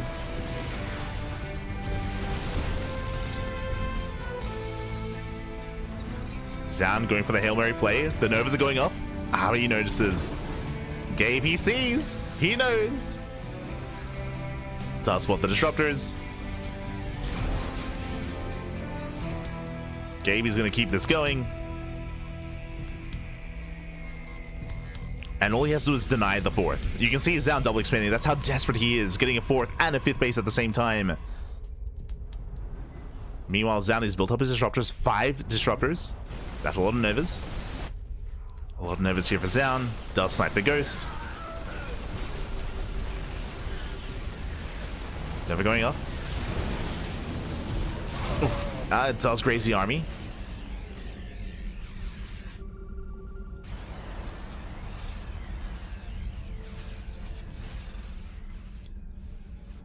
Does graze the army, but again, Zoun, he's still in trouble. He's slowly catching up his supply though. Like, Gabe is maxed out, but he has to do something with the army. He has to trade. Gabe, he takes over the Zelnaga. Zoun shocking around. And as Zoun is keeping Gabe busy, he's expanding. Alright, the base is getting back up and running. Zoun is catching back up. He's recovering. Gabe sims in. Nice EMP. Nice EMPs. Novas do not connect. Zoun, he panicked. And he's bleeding out 1, 2, 3 disruptors. Oh, barely 2. 2 disruptors go down. Down to 4. And Gabe, he's gained map control. He wants that 4th base. Oh, Nova goes off. 3 Novas left. Gabe, he does strike the 4th. Sorry, the 3rd. 3rd is going to go down. Massive pickup. Will cost him a Ghost. Ghost does fall, but he's just pulling Zoun apart. Takes down the 3rd, going for the 4th as well. Now, the main army of Zoun is still terrifying, but he has no economy. The economy just is not there. It hasn't been the entire game. Gabe, he's going ascendant, jumping into the main once again. He just keeps going. Likewise, he's back on the right-hand side. Does force a recall. Ooh, was that the right call? Only gateway units. Gabe, he can take the fight. Does kite back. Nice Sims. Oh, the SimCity working against Zoun. Yeah, picks up all the Stalkers. Zoun getting pulled apart. And now there are no Stalkers. Now we can just boost away. And he just picks up, boosts away. Recalls on cooldown. He does find bottom left. The final mining base of Zoun. And Gabe, he just has to calm down, build back up. There's a scan, takes down the DT. Focusing down every single Stalker. And Zoun, that there's nothing really left here. Sure, he has Disruptors, and there's always potential, right? There's always potential with these Novas and Disruptors. There's always a chance he can pop off. Speaking of, not bad. Decent connections. Oh my god. Jeez. As 4 Marauders go flying. The Novas are good this time, but he needs more than that. He needs more good Novas. He needs more of those connections.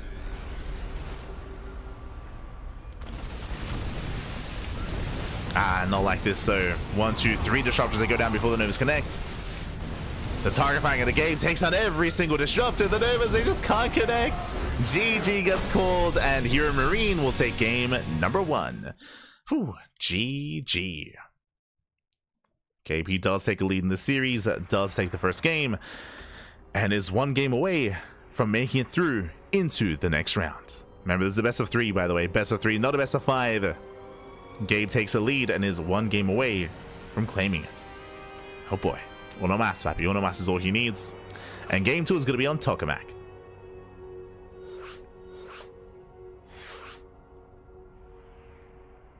Here we go.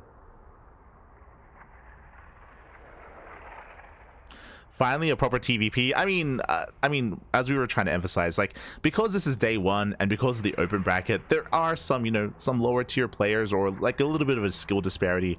So I understand the sentiment, but at the same time, you know, it's the early rounds of the tournament.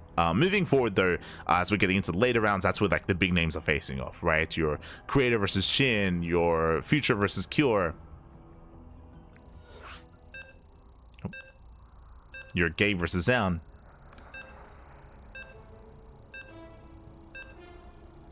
Now we're getting into the more pro gameplay. Let's go. And there's still a lot to enjoy when it comes to the earlier rounds as well. No, don't disparage my Dolan, papi, right? Proper TVP, I reckon watch Dolan versus Jumi. Let's go. As spawning in the top right hand corner of Tokamak, we have the German Terran player, the Red Terran, representing Team Mouse, leading the series 1-0. It is HeRoMaRinE. And spawning in the bottom left-hand corner, we have the South Korean Protoss player, the Blue Protoss, representing Team Vitality. Down in the series, the pressure is on. Can he force the ace match? It is Zoun. Here we go.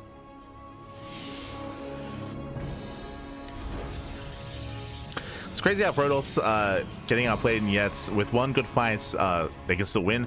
I mean, what's important here is that last game, the reason why a fight was still possible for Zoun is because Zoun was losing bases, he was losing his economy, but he was preserving the army, right? Like, he was building up that disruptor count. He had a lot of disruptors towards the end there, so that's something that does have value and is applicable to the other matchups as well. Like, we've seen other situations where, sure, you can kill a mineral and you can kill bases, but it forces the opponent all in, right? And Zoun was all in towards the end. And if they can win a fight and get on top of the production, they can still end the game. That is applicable to Terran, Zerg, and Protoss, depending on the game state. But here we go.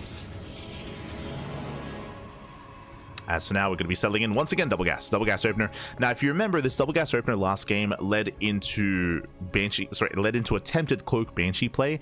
It was a 1-1-1 into Cyclone drop initially. Cyclone drop followed by cloak Banshee, got scouted. What I appreciate out of Gabe, remember, when he opened up cloak Banshee, it got scouted, he cancelled cloak. He cancelled cloak, only made 1 Banshee, then switched into Raven. So he was really respectful of Zoun, understanding that if he committed to it because he got scouted, it wouldn't work. So it shows that HeRoMaRinE, Gabe, he's very flexible, very willing to adapt to his opponents. And we'll see what he goes for this time. Once again, double gas. This can once again lead into Cloak Banshee. It can also lead into early Cyclone. It can lead into early tank production. This can be quite committed. We'll see. So Rax, Factory, delayed CC out of Gabe. Winding it back, talking about that previous game, I do want to re-emphasize once again that Zoun was playing really, it felt like really scared. If you remember, he played 2 bases, double gases, robo, into Bay, into Colossus before even taking a third. Like I was trying to emphasize that, but Zoun, his third base was really late. And of course his fourth base was also really late as well. Like his bases were so delayed. And because they were so delayed, he did have faster Colossus and he did have a larger army early on. And it felt like he was getting ready for like a defense against an all-in. But there was no all-in, right? Like Gabe, he just built up. He didn't move out until he had his third. He didn't move out until he had his third base saturated. So because that, Gabe just outscaled Zoun. Because Zoun was playing so safe, I would say. Which meant that in a longer game, he got outscaled. Like, Gabe snowballed out of control. So we'll see if Zoun does the same thing. We'll keep an eye on him. What I will say, coming into Tokamak is a larger map in the map pool. Larger map, more defensive map. I would say that Zoun, the map is going to help him defending. He doesn't need to be as safe this time. He can be more greedy. So we expect to see a faster third on Tokamak. We expect it, but we'll keep an eye on Zoun. Behind this, ooh, early tank. Okay, so it was a double gas opener, initially Marine Cyclone drop. This is the same start that we saw last game, except this time no add-on swap. Last game, this was an add-on swap into Banshee. This time, leaves it on the factory, makes an early tank for an early tank push. Very aggressive here by HeRoMaRinE. Now, Zoun scouts. He sees Tech Lab is still in the factory. He knows what's coming his way. Behind this, throws down the Robo on 2 bases. But the drop does arrive. Hits the natural. Does hit the natural base. Oh. So here he's going to pull away. Likewise, Zoun, he's going to be getting up to a 3-gate setup. 3 gateways. And he expands. There we go. This is much more greedier this time. It is a 3-gate opener, but remember, last game, he took his gases. This time, he doesn't. He delays his gases in favor of a faster third. Much more greedy play out of Zoun, out of our Protoss. But the problem is that this time, Gabe is being aggressive. It's like, let's go. Zoun is being greedy, but Zoun is being punished. Gabe, he pushes, takes down a Stalker. He's rallying across the map. Remember, the early tank production is still continuing, rallying across the map. Very committed, borderline all in here by Gabe, rushing across the map, trying to punish Zoun. And Zoun will see if he can hold on. Immortal's on the way. Shield battery's ready. Here comes Gabe, dropping in the tanks. Nice juggling, nice control. Baiting out some of those shots. Gabe making his way towards the natural. Gabe is moving in. Tank shot's going to be going up. And we do dive on top of the tanks. The first tank does go down. He gets 1. Can he get 2? It's going to be close. 1 more volley, and he will take down the tank. Whew. And without tanks, Zoun holds. Zoun, he's holding on. It was a brutal hold. It was not easy. But he shuts down the tanks. Now going for the medevac. Nice kiting here from our Protoss. And he will clean this up. He will clean up the army. Oof. Does overextend. Takes the tank shot to the face. And remember, Zoun is on 3 bases. He's on 3 in Xi. Gabe is not. Gabe just now throwing down more Raxes. Ooh. Getting up to a 5 rack setup on 2 bases. So the initial aggression of Gabe has failed. And it looks like, from what we're seeing here, he's doubling down and he's not macroing. He could be getting a 3rd CC. He's getting up to 5 Raxes, 2 base all-in. Does feel like a 2 base all-in follow-up here where he's just going to double down. He knows that he's a little bit too far behind to catch up economically. Meanwhile, Zoun, we're going to stabilize. Is securing his 3rd. Gateway explosion, getting into charge.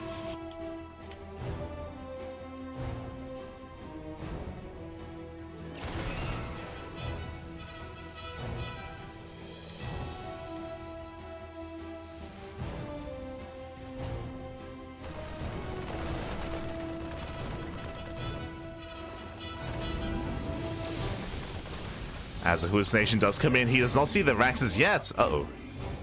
Zoun has incomplete information. He hasn't seen the Raxes. Okay, building up.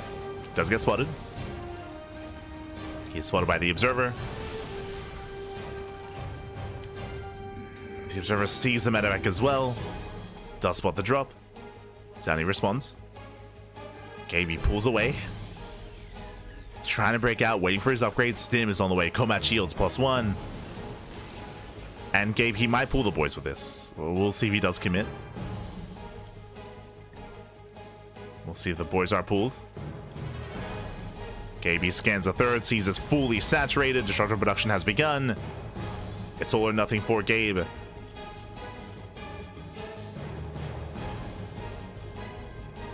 I mean, the timing is strong. What's he pushing into? Disruptor. One disruptor. 2 immortals. Shield batteries are done. It's going to come down to the Nova.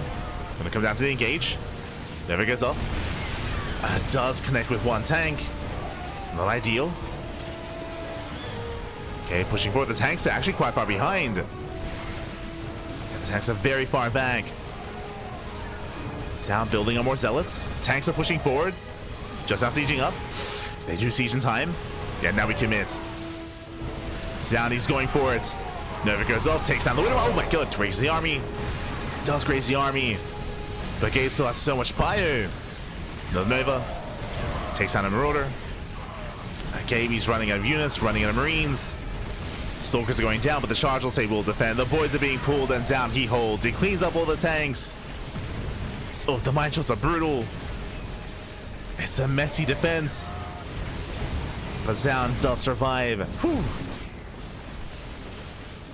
As I say that, Gabe's still rallying in. Oh my god. Still pushing forward, still trying to end the game. Again, he's all in. But the all in is running out of steam. Yeah, Gabe, he just doesn't really have much left. Down to a couple of Marauders. We'll lose a medevac. Gabe, he had a decent setup here, but it just wasn't enough.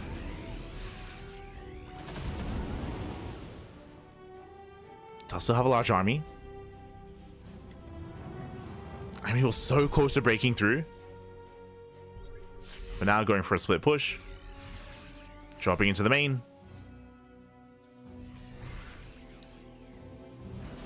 There is a defensive warp in. Gabe trying to pull apart the attention of Zoun. Oh, nice blink. Ooh, takes down the medevac. Gabe just going for the Doom drop. Let's go. He's just sending it. He's got 10 Marauders and 14 Marines. I don't see this doing enough though. Yeah, no, as they shut down the Winter Mines, Zoun's fine. I mean, he does lose a Cyber Core at least.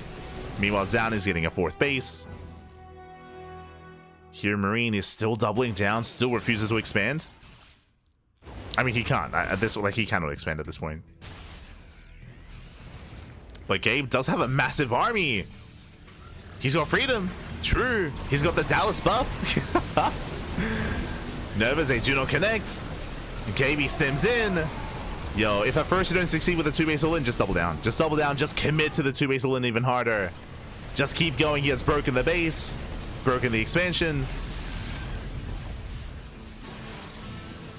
He's got the freedom. Let's go. Oh. Has avoided the Novas. Nice lift. Does avoid the Novas. Colossus has arrived. But Gabe, he's breaking through. He's done it. He has done it at this point. Again, he bought enough time. The 4th base was not a part of this. Zoun assuming that Gabe was expanding. No, no, you never expand. You just 2-base all in, papi.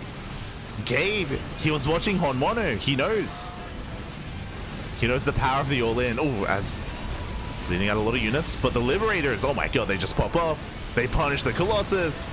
And Gabe has done it. He has broken the natural. Zoun, he recalls to the fresh mining base. But what about the army? What about the production? Another Colossus on the way. But Gabe is came with the production. He will clean up. Oh. Sieging forward. Just bullying back Zoun. And Gabe is going to take it. He's going to take it, papi. Aye, aye, aye. Yeah, Stims on in. 1 Colossus, 2 Stalkers, and Gabe, he will claim the series. Cleans up the final units. GG gets called, and HeRoMaRinE will take the series 2-0. Advancing on to the next round. GG.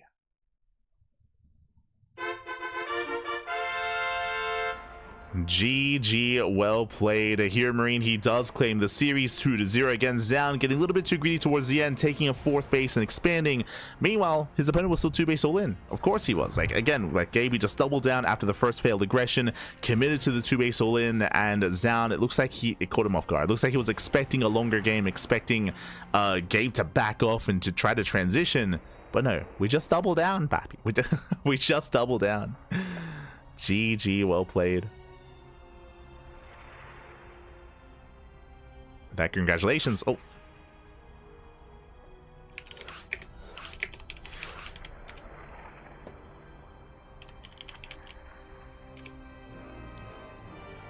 With that, GG, well played. Congratulations.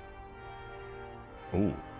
And with that, Gabe does claim the series, and now we are getting into our next matchup. Looks like our final series of Group B.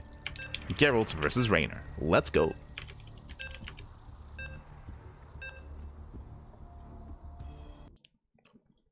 So we're just setting up. We are just setting things up here. And jumping in.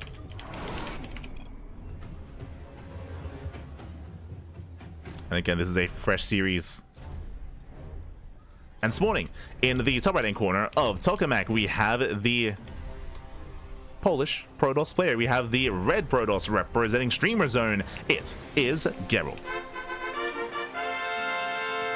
And spawning in the bottom right-hand corner, we have the Italian Zerg player, the blue Zerg representing Basilisk. It is Reynor. Here we go.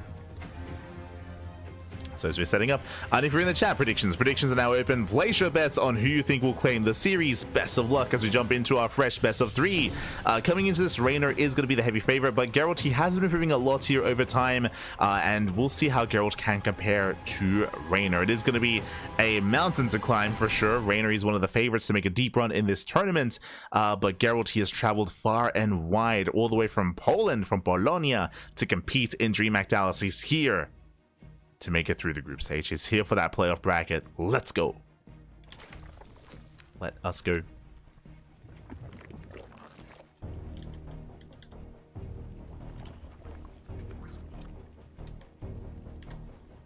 So we are building up.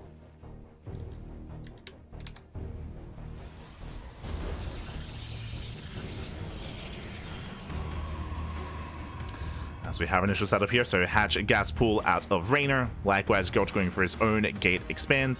Standard image so far. We're settling in. Again, Reynor force take the unnatural natural. Outside of that, nothing too crazy. With this, I mean, Reynor, we can even use this to spread creep faster across the map to commit. Could double down. We'll keep an eye on him as we settle into Tokamak. Again, one of the larger, more macro maps on the map pool.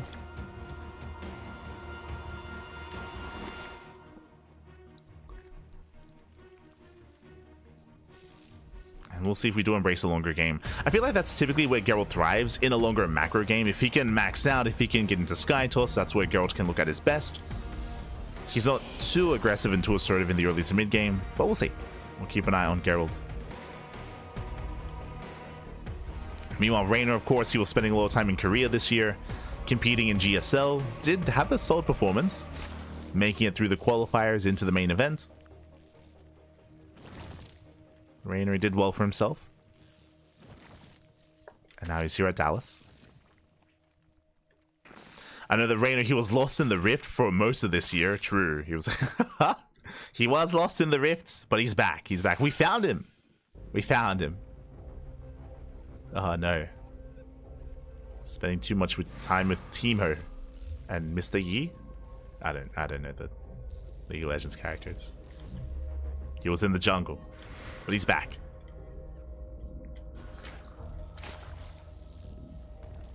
And again, he's here in his element at an offline event. You know, Geralt moving in with his double adepts. 2 adepts taking one-shot workers. They poke in, but they won't quite get into the mineral line. Gonna be zoned away. So far, so good. Geralt, he's holding on. Behind this, Stargate opener into Oracle. Behind this, taking a 3rd base. So just standard play out of Geralt, which is what we expect. Like, Geralt, he's not really one to deviate too much. Like Oracle opener, into 3rd base, into plus on Blink Stalkers, into the mid game. Into Storm, typically.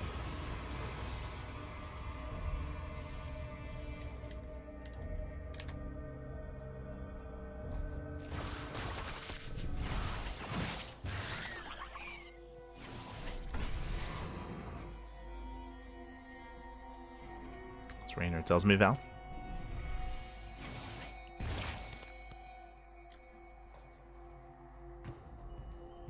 Without the mustache, it's really hard to win against Reynor. True, true. He needs the mustache. He has to grow it out. His lips are cold. Warm them up, Pappy. Warm them up. Este Geralt. As Oracle's APEC in. Oh, getting a drone. Forcing out spores. But nice saves there from Reynor. Does preserve his workers. Second Oracle moving out as well.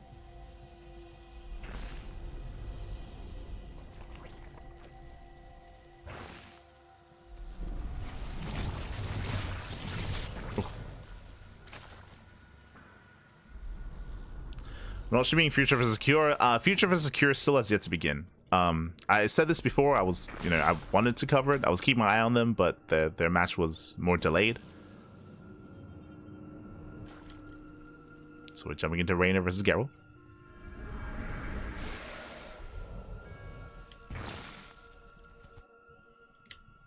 Also, why why so many people surprised that HeRoMaRinE beat Hearthstone? Like, I'm pretty sure he's beaten before. Like, it's HeRoMaRinE, Pat. People need to watch more StarCraft. And to be fair, HeRoMaRinE has been playing more StarCraft Evolution recently. Less SC2. He's more of an Evo player nowadays.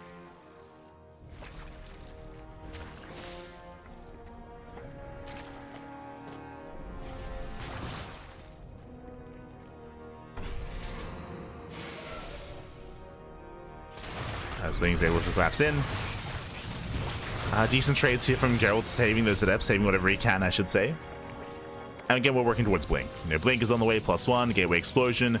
Geralt, who will soon be active. Reynor's just been droning, saturating, is going for an early Evo Chamber into +1 melee. He does have a safety Roach Warren, but it looks like he's not really investing too hard.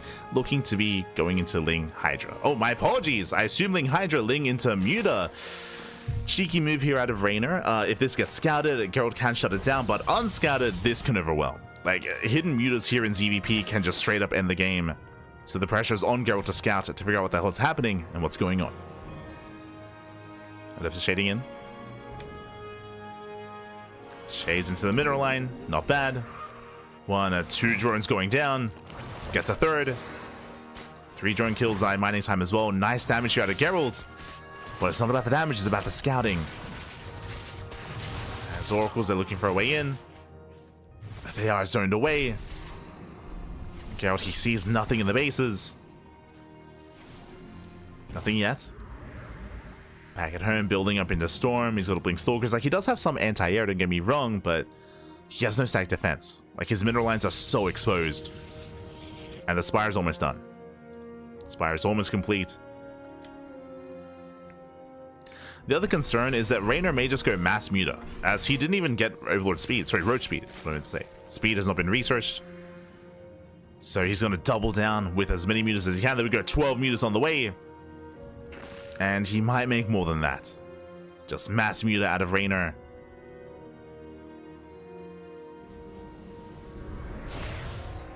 And Geralt could be hero right now, but unscattered mutas, like, they can kill anyone. Aye. It's terrifying.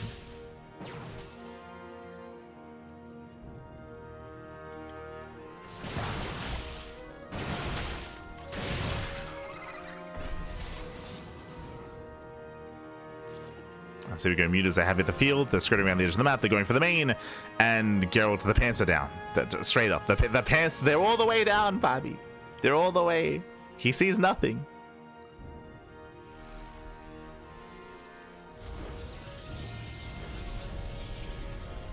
So here we go. Mutas, they get into the main. They bust into the main base. Stalkers try to respond. Contamination here on the Forge. Let's go.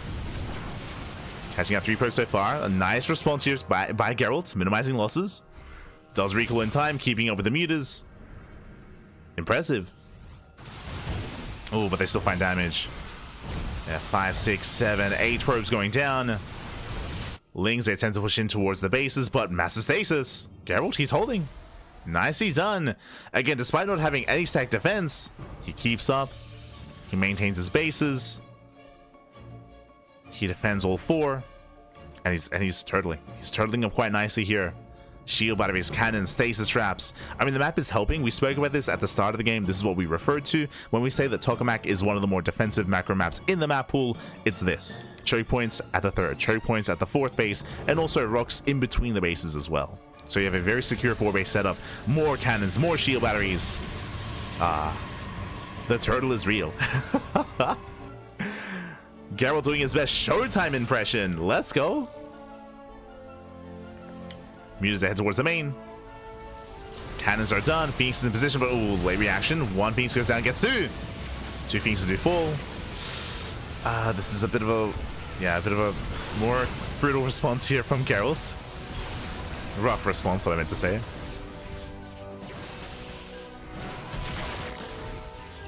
Bleeding out Phoenixes, bleeding out probes. We can see that Reynor is getting out of Mutas and into Ultra Tech. Hive is done. Baneling speed about to kick in as well. Let's go. And we'll see if Geralt can defend. Baneling's rolling in. Stasis, ooh, is initially baited. Another stasis though. Does connect. Very nice connection. Storms, they pop off. Baneling's, ooh, they force out an Archon. They force out one Archon. Likewise, Geralt getting caught out. Another Baneling Rama gets caught out. The stasis traps, they pop off. Time and time again. Yo, these oracles. They've been shutting down the Banelings so well. And the oracles are still alive. They're still up and running, still alive, in between the bases.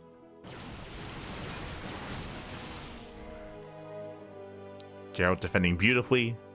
Reynor spending a lot of resources pushing in, and it's not quite worth it. Now, what Reynor does have is map control, right? He has bases. He has the hybrid base in the center. He's on 88 workers. He can afford some of these trades, some of them, not all of them. As we're getting to a more expensive army with Ultras. Ultras are on the way. Drop Lords have prepared. Going for a Ling drop into the main. Again, from this moment, Reynor, he can back off and tech, but no, he wants to break Geralt. As Lings are getting caught out. Greater Spire is on the way, so thankfully Reynor, he is taking up. Here comes that Doom drop. Meanwhile, Geralt's now taking another expansion, getting a 5th. Reynor moving in with those Drop Lords.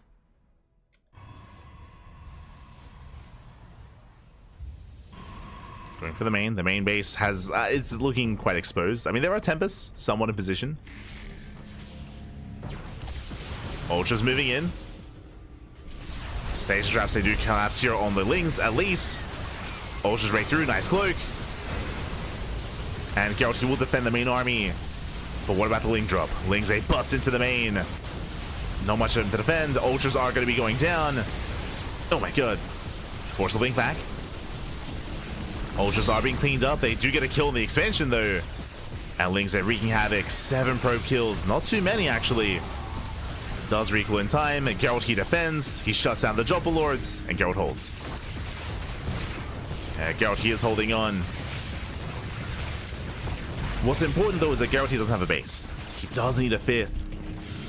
Does expand on the right hand side. This is a much more exposed expansion. We'll see if he can hold on to it. Reynor still making nothing but Ultras. My concern about the Greater Spire transition here is that he only has +1 air attack, so he's lacking those upgrades. But Lings, they punish the base. As we mentioned, Geralt, he just can't expand, at least not here. Nexus goes down. I do think that these left-hand bases are more easier to expand to. They're closer to the bases. They're less isolated. Despite that, Geralt, he's still going for it. Ugh.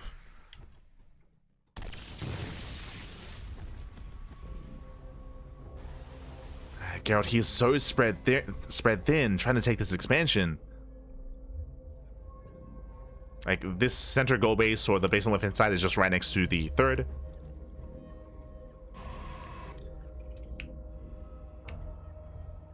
As he's trying to wall up. Double expanding. Okay.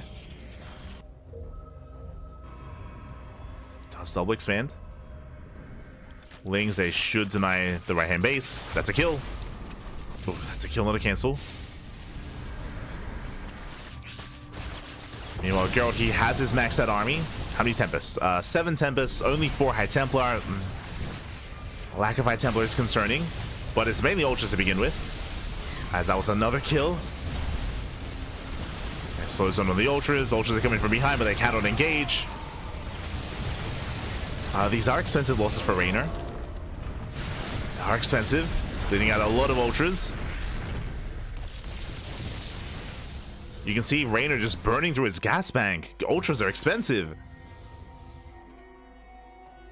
And what's he trading? He takes down 3 High Templar, 17... It's mainly Stalkers. Mainly Stalkers have been going down. You can just see how efficient, especially gas-wise, Geralt has been. Against this many Ultras, you ideally do want some Immortals, though. The Immortal count is still quite low. Only 2 Immortals. Storm on the Ultras. Ultras are breaking through. Again, no Immortals. There's a recall. Does recall over. Meanwhile, Lynx, they deny the expansion. They get one, they're going for the other. Oof. They get the Mineral Line. Again, Geralt out of position. 12 workers going down and a cancel. Geralt, he just can't expand.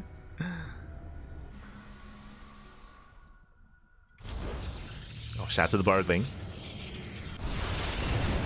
Oh. Meanwhile, the Immortals do overextend. Once again, some brutal losses here, but does save them. Saves the Immortals, punishes the Ultras. Now, once Geralt secures the 5th base, once he can get a base up running, then we should see him pushing. Like, right now, he's just been stuck defending the entire game. Nice blink. Oh my god. Geralt with the micro.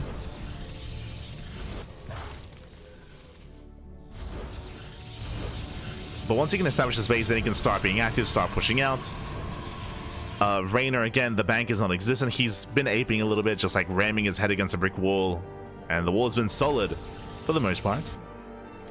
Now we have been adapting the army a little bit. We have some Corruptors, we have some Infestors. I believe Neural has been researched. Yep, Neural is done.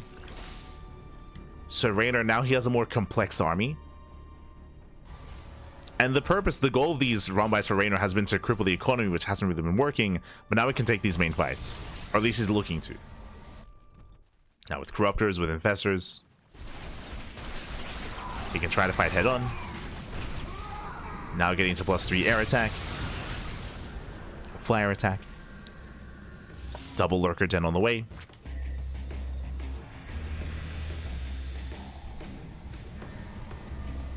Oh. This is moving in. No detection. The Tempest. Yeah, Tempest, they get Neural. Massive Neural. Going for the mothership. I just tried to blink forward, but again, Observer was just too far behind. Nice fungal here on the Stalkers. And Reynor, he does take the fight, trying to break on through, but the Immortals, they hold the line. The Immortals do defend. Ultra's going down. Infestor's going down. Reynor losing almost everything. And Reynor, he plummets in supply. Initially, the fight was going well, but he overextended. He did overextend. He lost all the Ultras. And this is what's left. 3 Infestors. Yo, Geralt, he can do this. Now, he doesn't know how much of a lead he has. Like, Geralt, he has a massive army. Have some confidence. You can do it. I know you're up against the Italian stallion, but you can do it, Pappy. Keep going. No, keep going. Broodlord production has begun. Like, right now, Reynor, he is so vulnerable to an attack. But Geralt doesn't know, right? He's been defending the entire game. He's been struggling to expand. And Reynor, he's being given time to rebuild. He still has no gas, by the way. Like, he's still very broke gas-wise. But Geralt, he has no confidence. He needs some hero in him.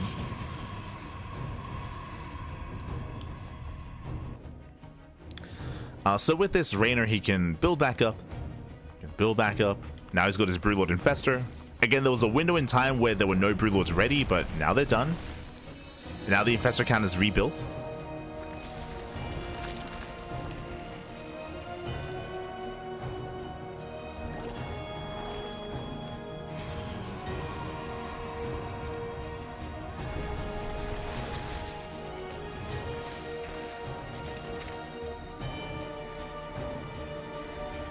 So here we go. Again, now we're just able to wall up. We're just going hyper late game. We're just walling up with Spore Crawls, we have a Spore Forest, we have Broodlords, Infestors. Reynor, he's now accepting that this is going to be forced into a longer game state. Geralt, he's likewise finally establishing his bases. He gets a fresh mining base up and running. He now has an economy. This entire time was Geralt on 4 bases. Now he has a 5th and a 6th base, and now getting a 7th. You can see how the momentum changes, but this is also because Reynor switched out of Ultra. So now that he has no Ultras, now Geralt is freely expanding. He's freely expanding, taking more bases, building up an economy. Oh, Fungal coming in. And the Broodlords have revealed themselves. Now Geralt knows.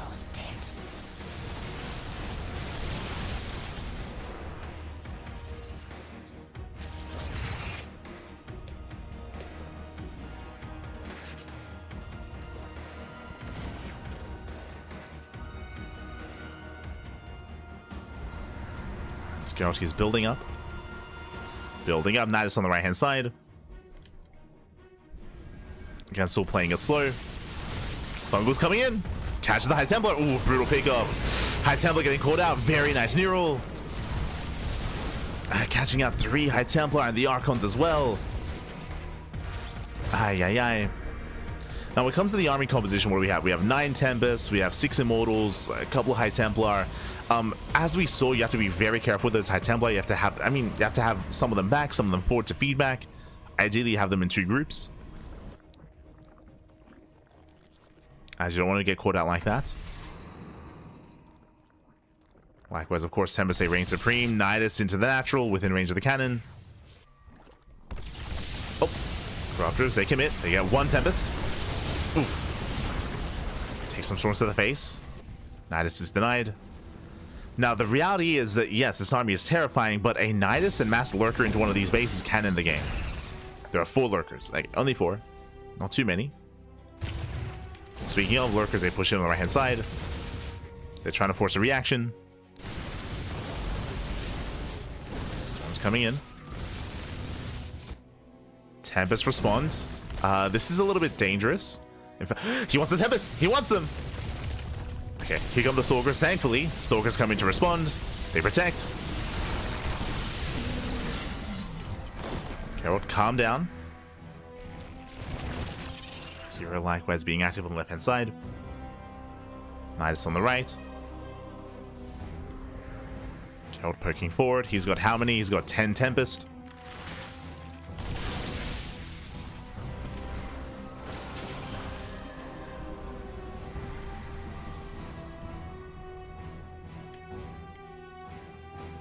Yo, we're gonna be here for a while. Settle in.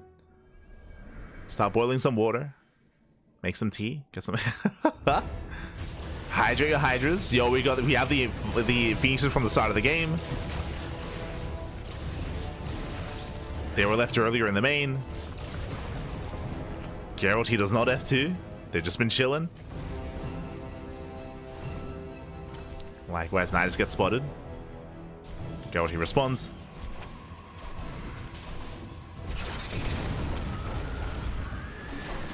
Backup Nidus here behind the 4th, or the 5th.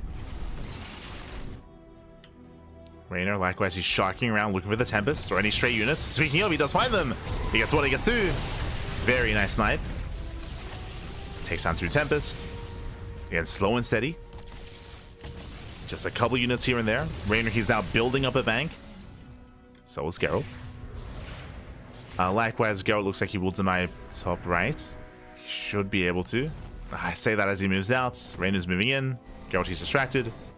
Force a recall.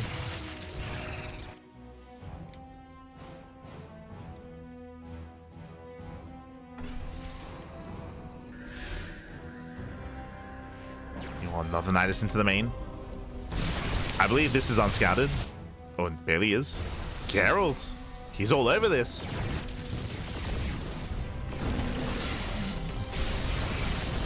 Here we go, now pushing in. Now pushing into Broodlords, not the easiest thing to do. He's still on 10 Tempest. There we go, double Nidus here across the map. Massive Fungals coming in, oh my god. Yeah, Geralt gets caught out. The Fungals, the chain Fungals, they do not end, they just keep going. Neural as well. Geralt takes a brutal fight, bleeding out the Tempest, the Mothership. Corruptors, they go for the dive, and they will kill everything. Yeah, they will hunt everything down. The Skytoss crumbles. Three Tempests do survive. The Broodlords, they still stand strong. And Geralt, he just took a brutal fight here, pushing up the ramp. His army was just stacked up. Neither Storms were denied. But Reynor, he insta-remaxes. Instantly remaxes. And Geralt, what are we building up here? Still more Tempests, another Mothership. He's very Stalker heavy.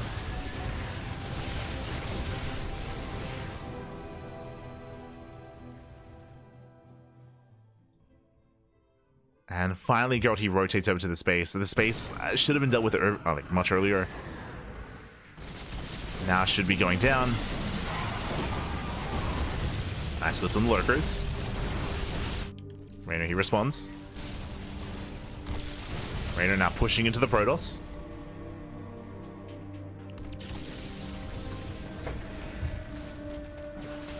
And now does move in. Now, Geralt, he can remax, but as you can see, it takes a long time. It takes a long time for a Protoss to remax. He didn't have the production for it, lacking Stargates. So Geralt has a bank, but he needs time. Meanwhile, Geralt, he did not get the mineral line, did not get the expansion. Still up and running.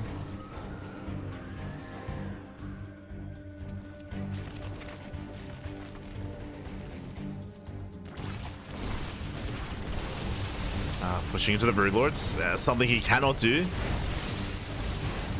Yeah, he gets punished once again, bleeding out more Tempest.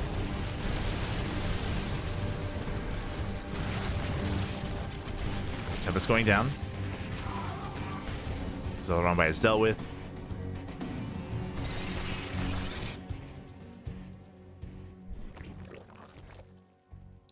Now, ideally, as a Protoss player, especially with the Mothership, you can try to outmaneuver the Zerg, and outmaneuver these Broodlords specifically. That's how you want to approach this. Bearing in mind that ideally, the Protoss player has 2 recalls, a base recall and the Mothership recall as well.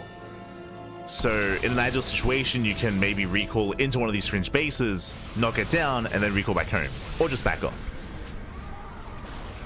Like, Geralt, he's having a hard time really being active. And pushing in, like he pokes forward, it allows Reynor to respond.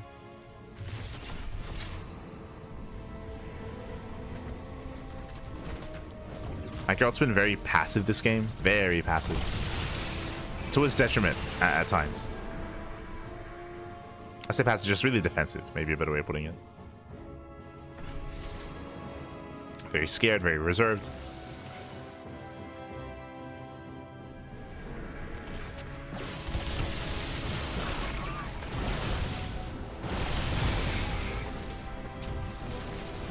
As he moves south, once again, Reynor going for the runway does force a base recall, so that's going to be on cooldown. This is something that we have to like keep track of. Is okay, so base recall not available, still has a Mothership recall. Mothership is for the most part with the main army.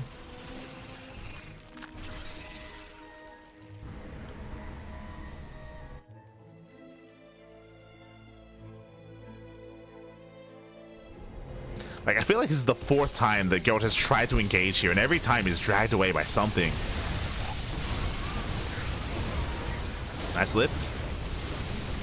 Again, Geralt, he should shut down the space as he moves in. Ultras, they once again go for a run by. Remember, the base recall's on cooldown. Massive fungal! The fungals do connect. And the Broodlords are coming in. Broodlords are coming from behind. Geralt, I don't think you can take a fight, not like this. Yeah, here come those fungals. Going for the neural even. It does go for the mass storm. Corruptors are going down. It's still a messy fight. The Mothership falls. And the Broodlords get the hell out of here. Nice fungal here on the Tempest. Now the Corruptors are being cleaned up. The Tempest, they stand their ground. But the Broodlords get away. Broodlords, they do get away. Geralt takes the fight. Takes down the expansion. How many Tempests? 12. 12 Tempests. Does take it. Behind this, Reynor remaxing with Mass Corruptor. But this is a better fight here for Geralt. I mean, he lost the Mothership, but he did maintain his Skytoss. So overall, a better fight. Reynor, he's already built up. How many infestors has he? Oh, only 2. Uh-oh. Reynor has to be careful. There we go. 3 more infestors on the way, getting up to 5. 5 infestors for Reynor. Up to 22, soon to be 28 corruptors.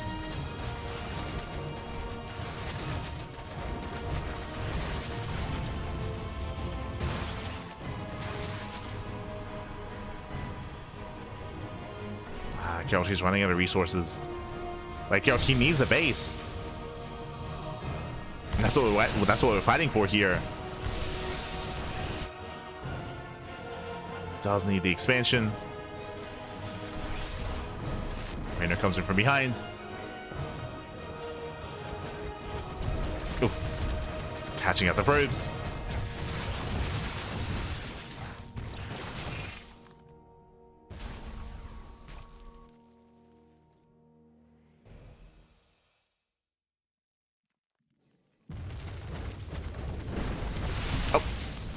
Diving in, snipes an infestor, gets a brutal, but the fungals are brutal here.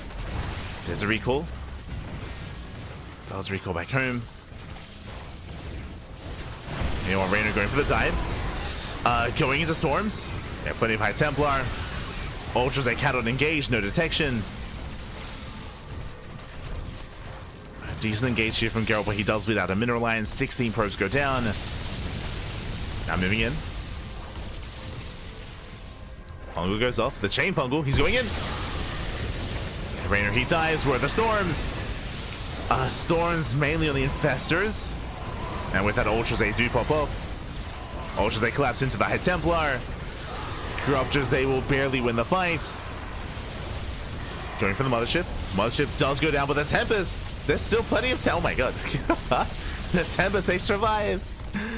But what about everything else, though? What about the ground army? The Mothership as well. Only Tempest make it out. Reynor, he saves the expansion. Once again, he preserves the Broodlords. For the 2nd time now. Does get away with the Broods. And Reynor, he remaxes with Corruptor. Just backs off, remaxes. This time, Reynor, he also preserved the Infestors. We have 9 Infestors now for Reynor. And Geralt, he's broke. Geralt, he's just out of money. He's out of gas. He has minerals, but I mean, that can't really do much here. He can warp in Zealots, I suppose. Because of how little resources Geralt has, to be honest, because of how little resources Reynor has, if this space was taken care of earlier, there's a chance that Geralt could have taken this as well. Like, Reynor doesn't have a large bank either. He's mined out. Like, Reynor, he's out of money. He has top left, and that is the only real mining base here for Reynor. Outside of this base, of course.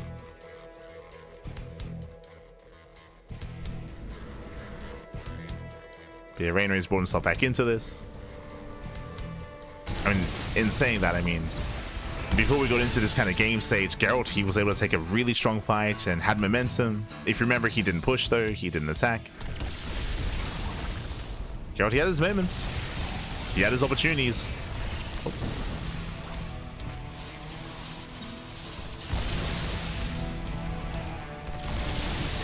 Nice snipes. Speaking of free infestors, free corruptors. He's building up to 15 Tempest. Oh. Does punish with the storms. I mean, he is forcing Reynor to burn through his bank. As Reynor, he's bleeding out a lot of units here.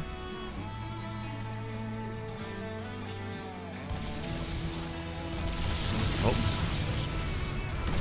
Sounds good for the fungal. Nice storm on the corruptors. Oh. As we get more Neurals coming in. Yeah, it does punish that. It does punish Geralt. Brutal punish. Some more Tempest are falling at the same time, and Reynor, he does go for a massive ultra run by. Breaks through the side defense. I mean, there are Zealot Warpins, I suppose. Force the recall. God, he can't lose this base. He will clean up the ultras. Reynor, he is literally out of gas. Like, he has zero sorry. Yeah, he has one gas mining, one gas geyser. That's all the gas that Reynor has left. He's got 500. Sorry, no, wait, not even. 6 gas. He's about to run out. No! That's it. That's it. That's everything. No more gas for Reynor. Let's commit in. Gets 1, gets 2 Tempest. Gets 3. 3 Tempest going down. Not bad. Reynor, he needs those gas geysers. Once again, moving in. Yo, Reynor. Sorry, Geralt. Can he come back in this game? I mean, he's going to clean this up. Oh. Crafters are coming for the flank. They get another Tempest. Another Tempest goes down. Ultra does fall here to the Immortal. Oh. Geralt. There we go. Cannon does clean up. Reynor, he's down to 1 gas. But he does saturate.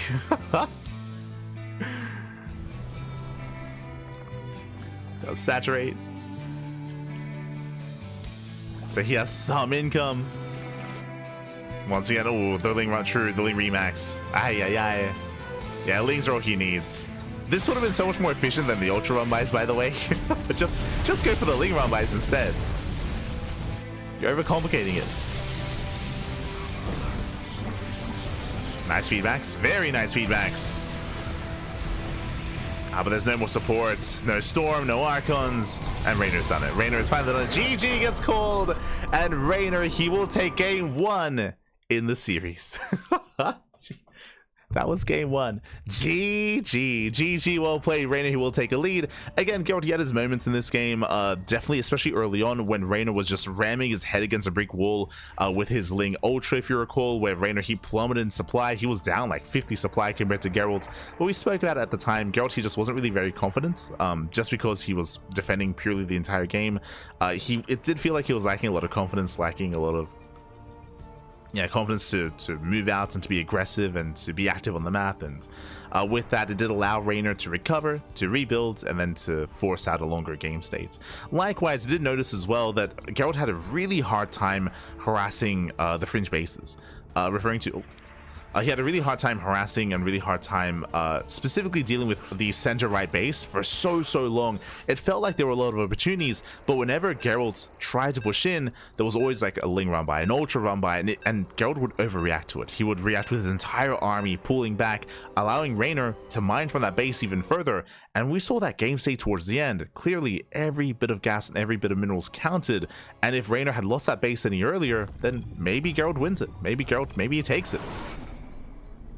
But alas, he wasn't able to. He wasn't able to. And with that, we're getting into game number 2 and spawning in the top left-hand corner of Persephone. We have the Polish Protoss player, the red Protoss, representing Streamer Zone. It is Geralt.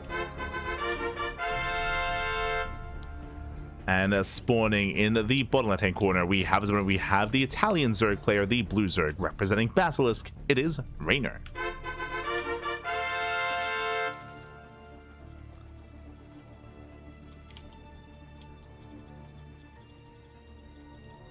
Here we go.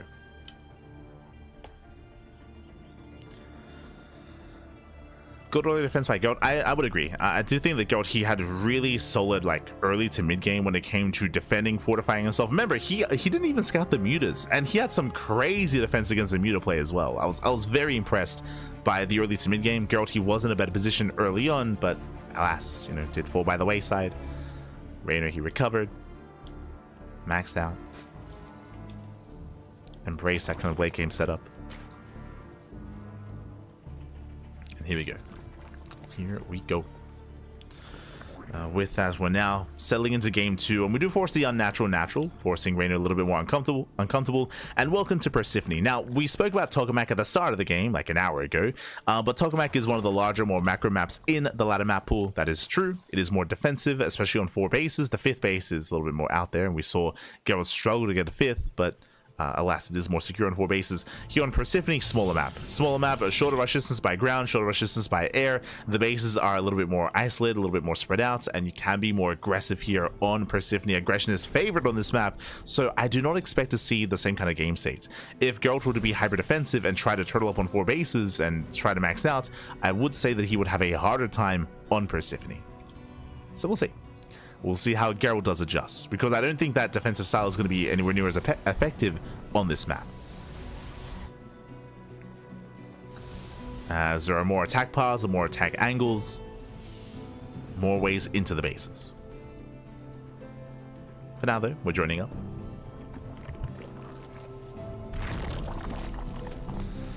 We are going to be joining up, going to be settling in. He's going to be once again a Stargate opener out of Geralt. We don't really expect him to deviate. Last game, it was Stargate Opener, Oracle, into +1 Blink Stalker, into Storm, into maxing out. That's what he does best.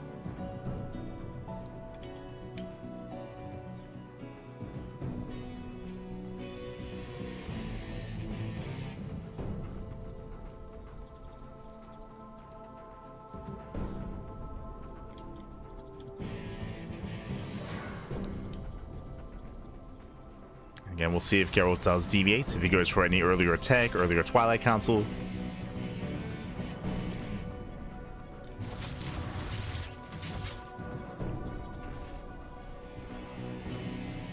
We'll keep an eye on him. Likewise, Reynor, he does have a little bit of breathing room in this series. Now that he's up 1-0, he can be more aggressive himself, initially. As the devs say, do get into the mineral line. Getting 1 drone. Yeah, 1 drone goes down. Oh, the healing pad. Let's go. Healing pad coming into play.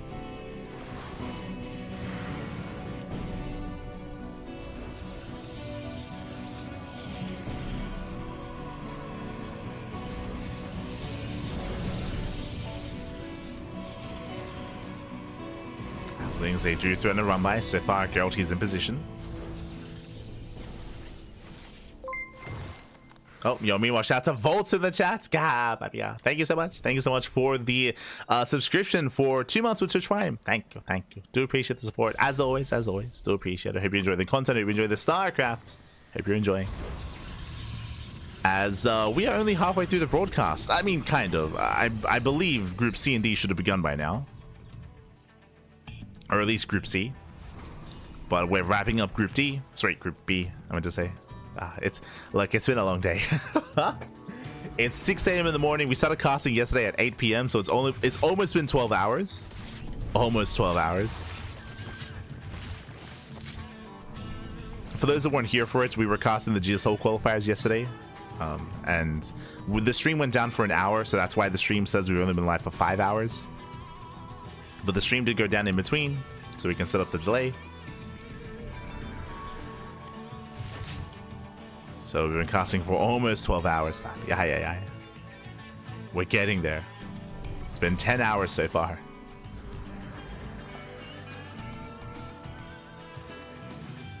We did, coming into this, we did expect like a 16-hour cast. It is what we expected. We're getting there. Thank you. As for now, Lings, they do move out. They get us around. Nice catch. Very nice catch. Forward F's going to be completely shut down. Reynor gains map control with this. He forces back the Oracles. And Reynor, what are we going for? We have +1 range on the way. Now, typically +1 range signifies a 3-base all-in with Mass Hydra. The layer is in production, and we'll see if the goal here is to go into Hydras and to prioritize Hydra upgrades, or if we go into Roaches instead. There's that Hydra then, as we did assume. We're also expecting Reynor to skip Roach speed and to not drone up his 4th. But we'll keep an eye on him because he is making workers. Saturating on 3 bases. And we'll see if Reynor drones off from here. Roach speed. Never mind. Roach speed is on the way, so Reynor is playing safe. He's playing safe, making sure he's secure with Roaches first. Oracles, they will catch a couple of drones. Not bad. 3 drones going down. Meanwhile, from the side of Geralt, no surprise, Templar Archives. We did mention earlier that Geralt, he's one to go for a standard build into Storm. There it is. +1 Blink Stalker into Storm. Just like last game. Meanwhile, Reynor, he's attempting to drone up, leading out a lot of drones actually. 5, 6, 7, 8 drones going down. Very nice damage here from Geralt. Oh, does pull away. But he does punish Reynor.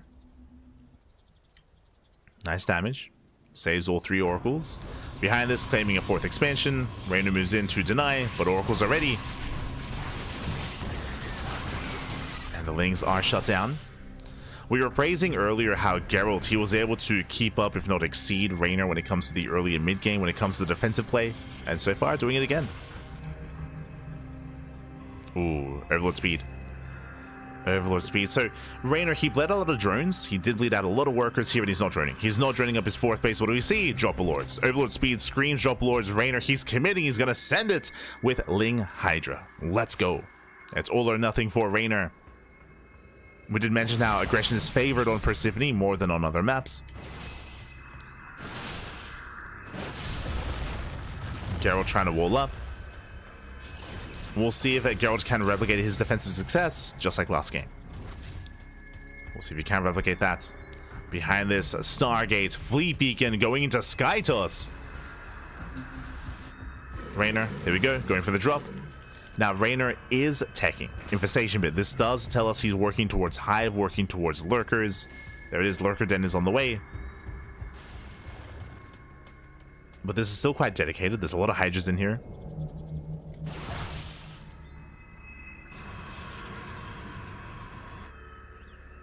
Drop is coming in. Geralt, he is not ready for it. He's here outside of the bases. Reynor does go for the drop. He shuts down the Zealots. Defensive weapon is not good enough. Storm will zone away, but Geralt, once again, he does overreact. Storms will zone. But the main base, 14 probe kills, and Reynor, can he even escape? Does he want to? Takes down 14 workers. Can maybe go for some of the tech. Charge is done. And he will deny +2. Massive pickup. +2 is denied. Likewise, Reynor pushing in. Yeah, he's just pulling Geralt apart. Geralt, he cannot keep up.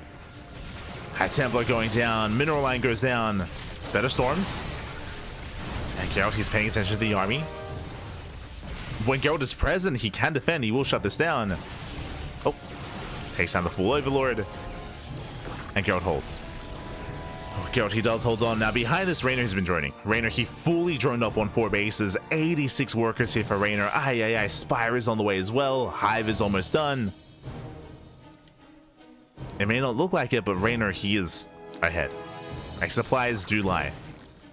Reynor is in a very strong economic position, and now he's able to tech up, and now able to get into Mass Lurker. 9 Lurkers on the way. Hive upgrades on the horizon.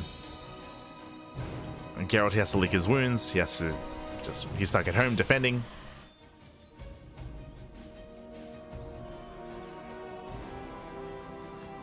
And this will allow Reynor to max out. As he's spreading more creep. Taking another base.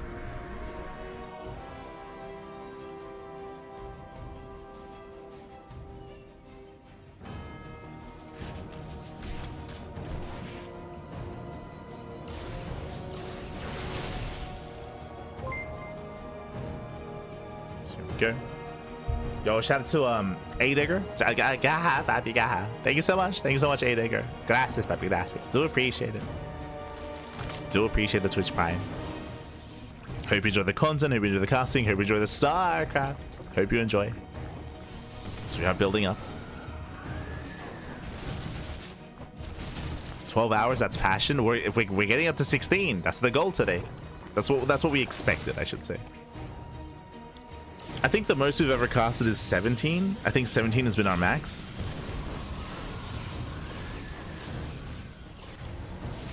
Something like that.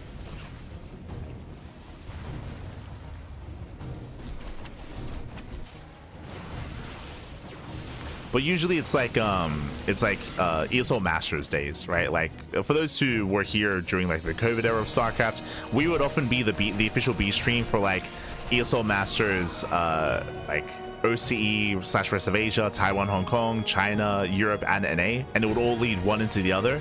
And the mainstream would rotate casters. Even today, for example, the mainstream, they start with Loco and Wardy, and they end with Zombie Grub and Pig, I believe. So the mainstream, they rotate for each region. Meanwhile, we just keep going for the entire thing. We just like every region back to back to back to back. That's how we would do ESL Masters back when we were the B stream.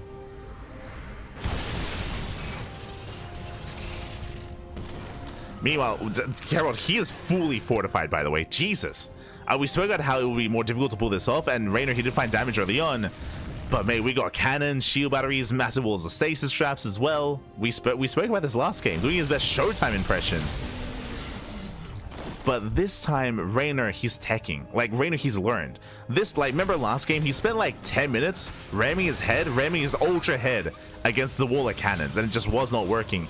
Here in game 2, we're embracing it. We're accepting the fact that, you know what? I cannot break Geralt. Double Spire, double upgrades, Greater Spire as well. Burrow, Lurker upgrades, Infestors.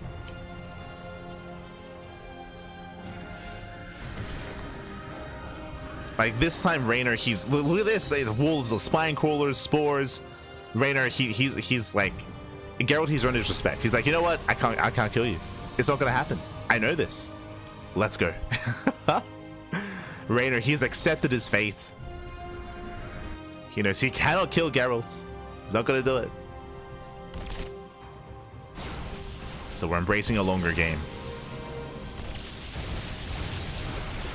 Now, when it comes to the defensive features of this map, the goal base is going to be denied. Nice storm here on the Lings. Some Lings do get by, though. Well, again, just a wall of spines, wall of spores. We're getting to the late game faster this time. We're skipping the early to mid game. We're skipping the ultras. We're skipping the run-bys. We're skipping all that aggression. Lings, they're baiting out all the stasis traps. Not bad. They bait them all out. Nidus towards the left-hand side. Geralt, does he notice in time? He's distracted by the Lings. Yeah, he is distracted. Nidus does complete. Lurkers are popping out.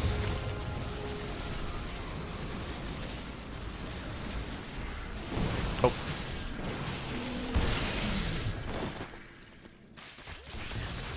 Loco and Wardy already free for the day. Oh no. Difference is that exactly, they're not animals, Pappy. They're not animals. Ah no. How dare they?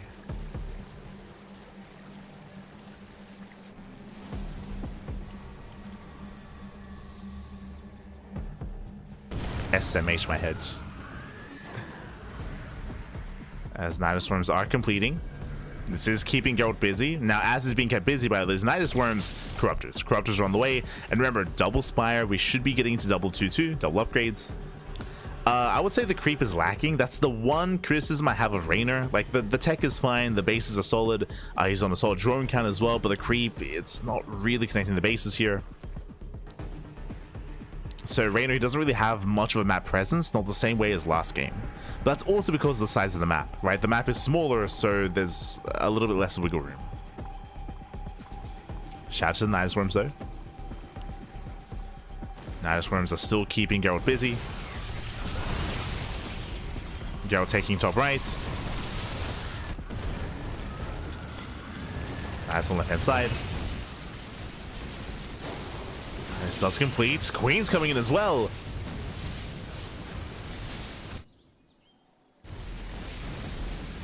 Geralt forced a recall. Was out of position. Recall's now on cooldown. Lurkers, they rotate over towards the right-hand side instead. No, shout to Muppet. There's the Mothership recall.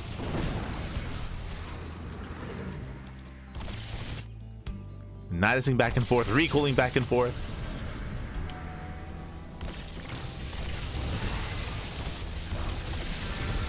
There are the 2-2 upgrades. Another Nidus. We're out of recalls. Uh-oh. Geralt, nothing in position. trying to warp in to respond. Yeah, queens swap out, lurkers as well. Geralt, we have to split up the army. We cannot respond with everything. Not every time. Yeah, things they do hit top right. You can see that Geralt, he's having a really hard time being spread thin. He's being spread thin here between his bases. Mineral line goes down. Brutal pickoffs. 9 probe kills. Reynor is hunting for Tempest. Oh. Doesn't find any. Doesn't find the Tempest. And he does lose the base, just barely. Saves the expansion. This time, Geralt, he leaves the Immortal. Oh my god. Fully walling up. Now, the scary thing about this kind of game state, last game, if you notice, Geralt, he was actually up 2 bases. He was up in expansions compared to his opponent. Here, we're even. Right now, we have an even base count. There's only 1 center expansion here that's in contention. And this is going to be difficult for Geralt to hold on to. Sorry, for Reynor, so for anyone to hold on to. Lurkers moving in. Does cause a massive distraction. Reynor securing this base. Likewise, going for the Nexus. Ooh. Bleeding out some Corruptors. Stalkers, they blink in. Being run by is deflected. As cannons are finishing up. But what's most important about what just happened here is the expansion. This base is slowly getting up and running. And if Reynor can saturate, I mean, that can win in the game. Like, this base is so crucial. First is coming in. Fungal does catch some of the army. Oh! Catching out more High Templar. 1 High Templar goes down. Highness runes are finishing. Geralt has to race back. More Nidus runes on the way. Geralt, he doesn't notice. Lurkers moving in. Geralt, he can't keep up. Not like this. There's Nidus runes everywhere. And again, Geralt, he was much better last game when it comes to dealing with this, but this time can't keep up. Lurkers, they break through. They knock down the wall. They knock down the expansion that was barely standing. Meanwhile, Nidus runes to get cleaned up in the main. More changelings. Yo, that rogue style. The non-stop changelings. And yes, Geralt, he's defending. This isn't killing Geralt, but again, the goal base, right? The goal base is now getting up. This is what's important. Geralt does have a larger bank. True, he's got a 5k, 10k bank. But here we go. The base is getting up. Spores are on the way. Reynor, he's securing himself. And again, Geralt, he cannot allow this to happen. More Nidus worms. Geralt, he doesn't see.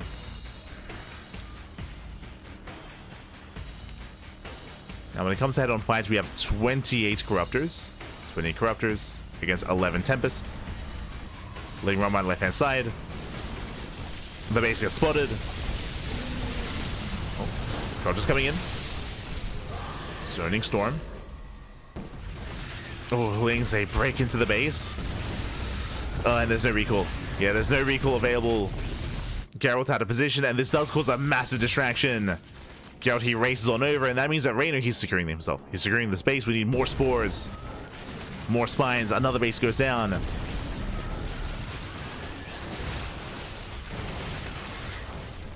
I can feel the frustrations from Geralt. He's like he wants to be active. He wants to be aggressive, but he's just stuck at home. Time and time again, he's just racing back home. He just wants to leave. More Nidus worms.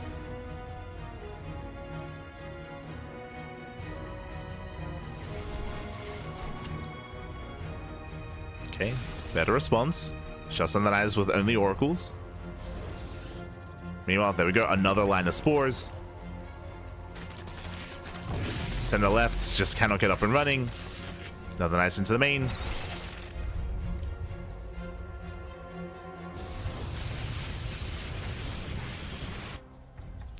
Now, what's scary is in this current game state, when Geralt's bleeding out base after base, even though he has a bank, there's a world, especially with the production. Hold on, how many Stargates? It's only 3. Only 3 Stargates. There's a world where if Reynor wins a fight, it's gonna take so long to remax. The production is not there. Like, the bank is, but the production is not.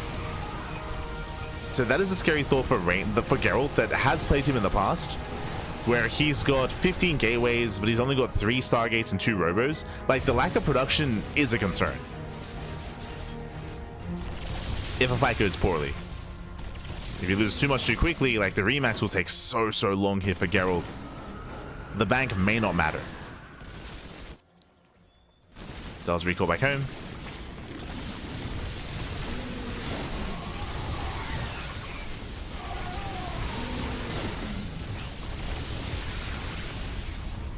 Does recall back.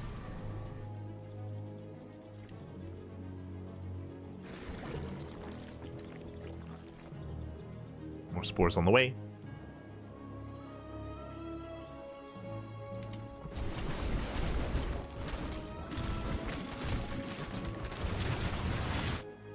At this point, it looks like we're almost going for a base trade here. As Geralt, he pushes in towards the left-hand side, and Reynor, he may push in towards the right. And these bases are crucial for Geralt. I don't know if he can afford to lose them.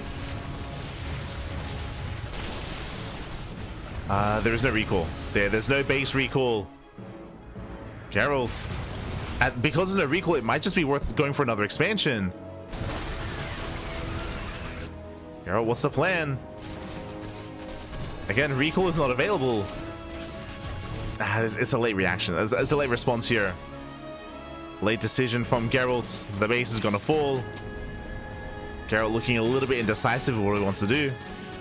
The base goes down. Massive pickoff.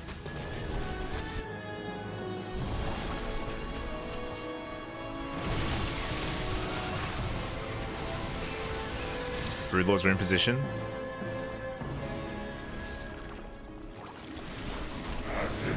Fesses are revealed. Geralt, what's the plan? Oh, wait.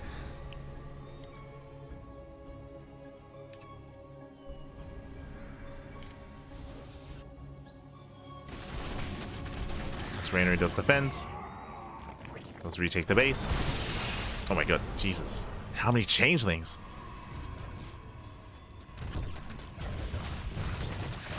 We'll say hit a punish.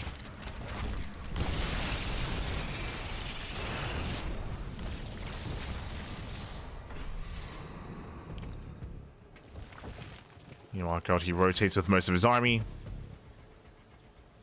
He's got his Broodlord Infestor here at the gold. Geralt, again, it does feel like he doesn't really know where to go from here. The problem is that if he does counterattack, he will lose the center base. Speaking of.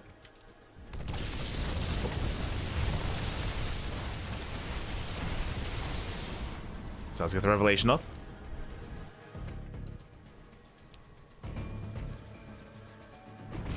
Likewise, does go for on my own left-hand side. Decent counterattack here. Archons on a storm.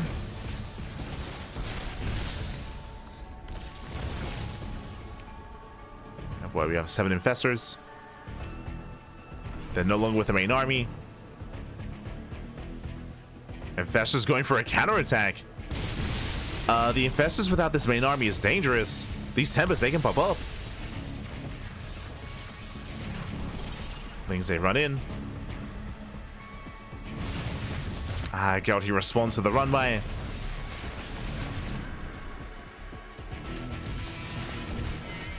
Okay, pulls back. Does pull back over. There we go. Nice catch here with the infestors. Yeah, going for the mass neural. Takes down the Archons. Geralt, now he has to respond to this. And he wants those infestors.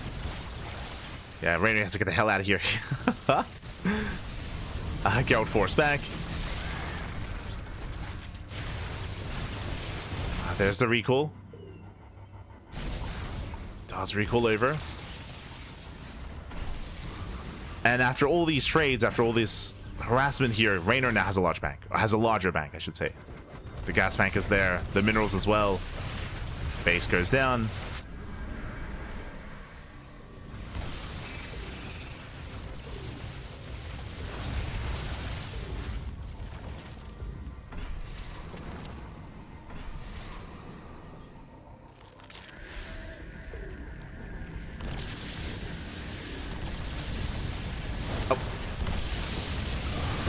MSA punish. Oh, let's go. Make use of the healing pad. Go moving in. Nice fungals. Catching out the Tempest. Oh, but this choke point is brutal. And Corruptors, they cannot engage. Better pickoffs here from Geralt. Oh, getting the Infestors. How many left? Only one. Yeah, one Infestor remaining. No more fungals. Geralt, he can keep pushing. But he gets distracted. Geralt, he could have broken through or could have tried to, but once again he gets distracted, has to fall back home. Ay, ay, ay. There was only one Infestor left.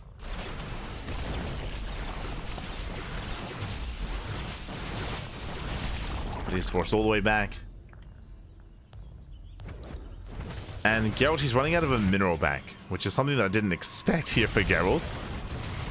He has 10k gas, but the minerals are not there. He's down to 33 workers. As he moves out, HeRoMaRinE moving in. Geralt, he's running out of resources. Running out of money here.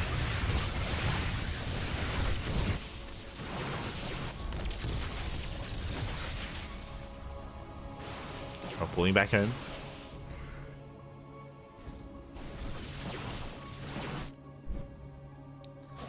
Wings, they flood into the bases. Going for the Cybercore. Reynor's got 7 more Infestors on the way.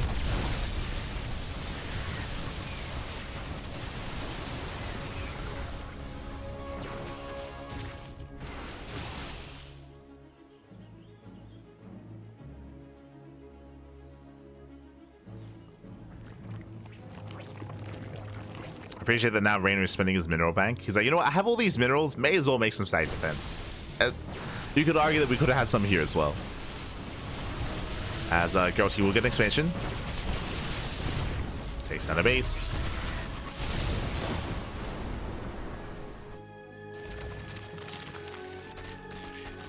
You know, Reynor has a bold move, going for the center expansion himself. At this point, he's almost mined through the gold minerals.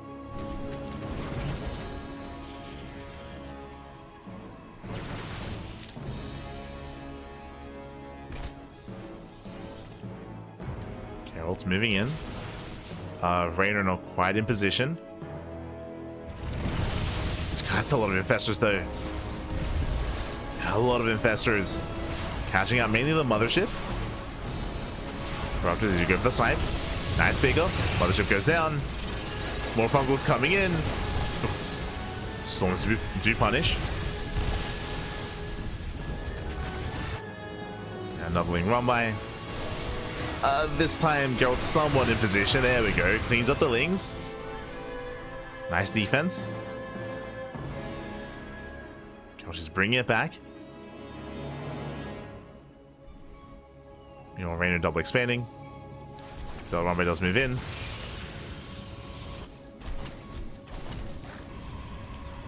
Geralt's able to harass. Let's go. Does distract Geralt. Sorry, does distract Reynor. Likewise, diving on the Corruptors. Corruptors going down. Reynor getting caught with his pants down a little bit there. That's still so many Infestors. Get 11 Infestors for Reynor.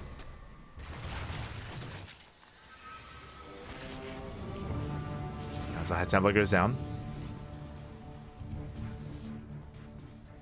Takes down a Templar.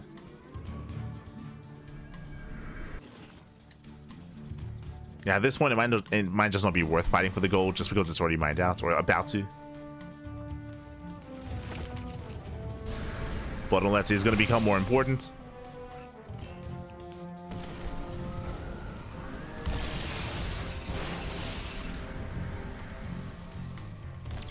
Fungus coming in. Oh, not a bad catch. Does catch some of the Tempest. Goes to the Neural. And feedback here on the Infestors. Brewlords, they commit in. High Templar under fire. That's a little High Templar going down. Massive pickups. As Geralt, he does plummet in supply. There goes 16 High Templar. Oh my god. There's... I was looking for them. 16 High Templar morph in. Now spending his bank. But again, it's the minerals that I'm concerned by. Like, the minerals are just not there for Geralt, not anymore. But he does morph in a wave of Archons.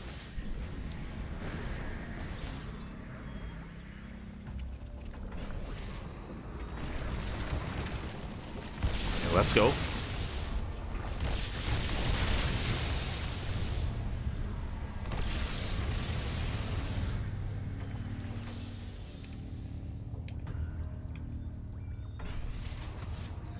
Geralt, he has somewhat been more efficient gas-wise, less so mineral-wise.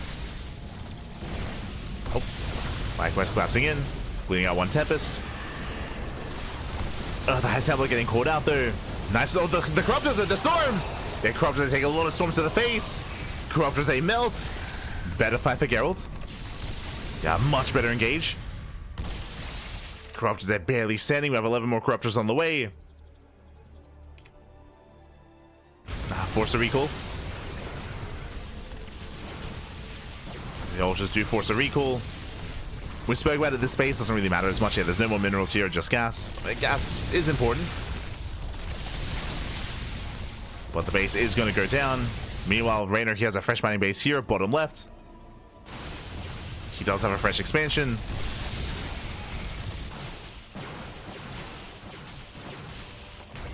As Reynor is rebuilding, remaxing. This is another one of those moments where Geralt could have chased. He could have chased this down, or at least tried to, but settles for the bases.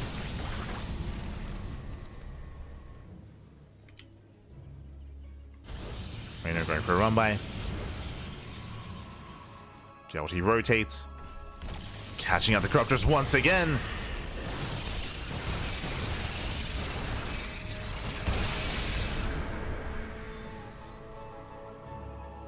Does punish. There are 22 Corruptors.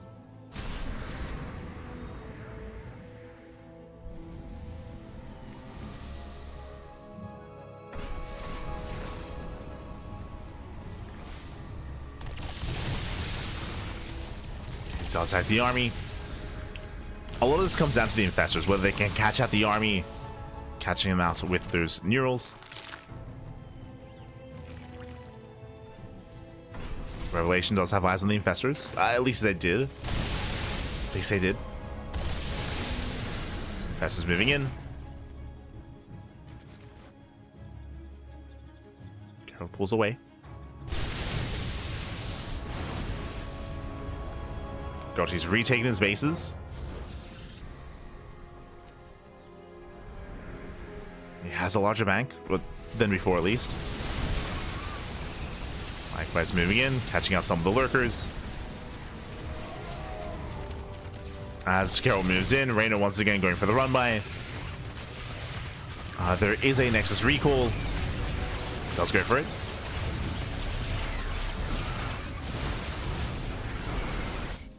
Once again, force a recall.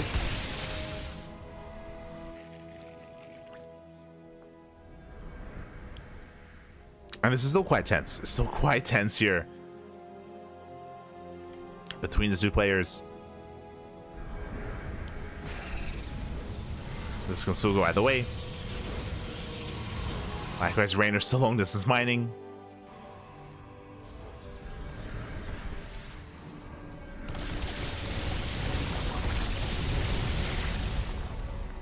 Not anymore.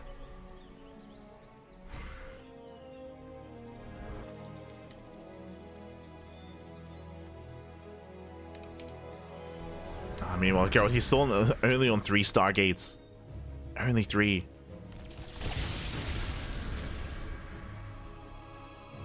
And he can't take a bad fight. Oh, Fungals, they do catch out the Tempest. Nice Neurals as well. He commits. Does go for the Neural. Storms on the Broodlords. But where are the storms? We need more. Corruptors, they commit into the dive. Once again, the chain Fungals. Mothership goes down. And it looks like Reynor, he should have enough. Yeah, he breaks through. He breaks through the main army, takes out all the High Templar. Tempest are going down one after the other. And what's the remax? Remaxing on Mass Stalker. Mass Stalker on the way. Oh, wait, the Archon shots. Oh my god. Archons, they pop up. Reynor is forced back. He's still left over with Broodlords and Corruptors. And Geralt, what's that Remax again? Only making 3 Tempests at a time. The lack of Stargates is hurting him. And it's going to take a long time to Remax. Like, we spoke about this earlier. It's going to take a very long time to rebuild. Can morph in the High Templar at least. Likewise, Reynor. Reynor's running out of money. Reynor, he's remaxing on Infestors, but he's down to 1,000 gas. Now, thankfully, he does have these 2 fresh gas geysers. They're pretty fresh. Oh, I say that. They have around 800 gas each left remaining. So not too much gas left over. Yeah, I mean, he has been mining through this. In a battle of attrition, can Geralt take down Reynor? Can he pull this off?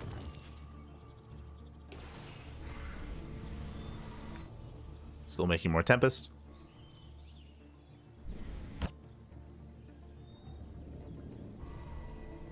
I mean, Geralt, he still has more mining. These gas geysers might come into play. Reynor, he has no mining bottom right. He has some patches here in the center, and again, this is the most important mining base for Reynor. That's all he has.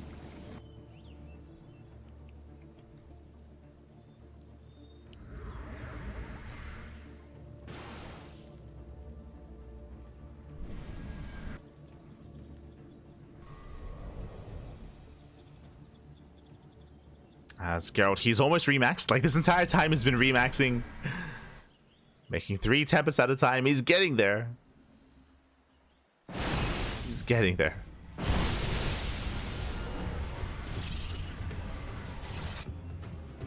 And Reynor, he needs the best fights possible here. 13 Infestors. Do we believe in the Mass Fungal Neural? Do we believe? To lock down the army, to zone away the High Templar. Even Neural the Archons.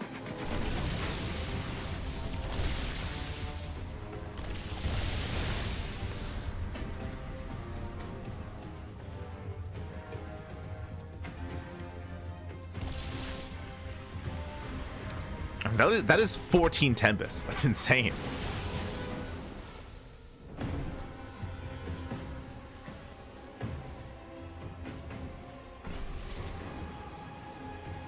Geralt having map control here for the first time in a long time. Just cornering Reynor.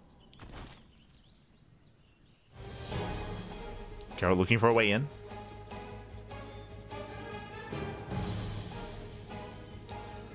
Reynor, once again, Reynor, he has 6,000 minerals. We can afford spores. We can afford like a line of spore crawlers here. That's something that Reynor, he has been avoiding for a long time now. Every now and then you saw him set up like some sack defense. But unironically, that'd be the best use for his minerals right now, is setting up spores. To help zone, to help buffer. Because at this stage, like, what's he gonna spend his minerals on, is the problem. But at this point, it's too late to set up. Fungal grazes the army.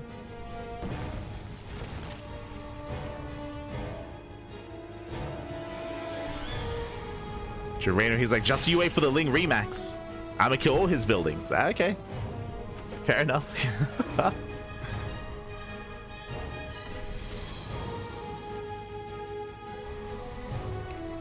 No one expects the Ling Remax.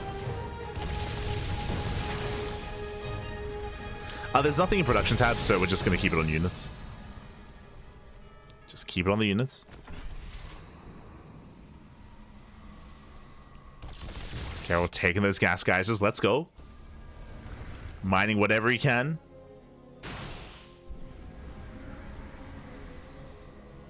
Just take it all, Pappy. Take it all.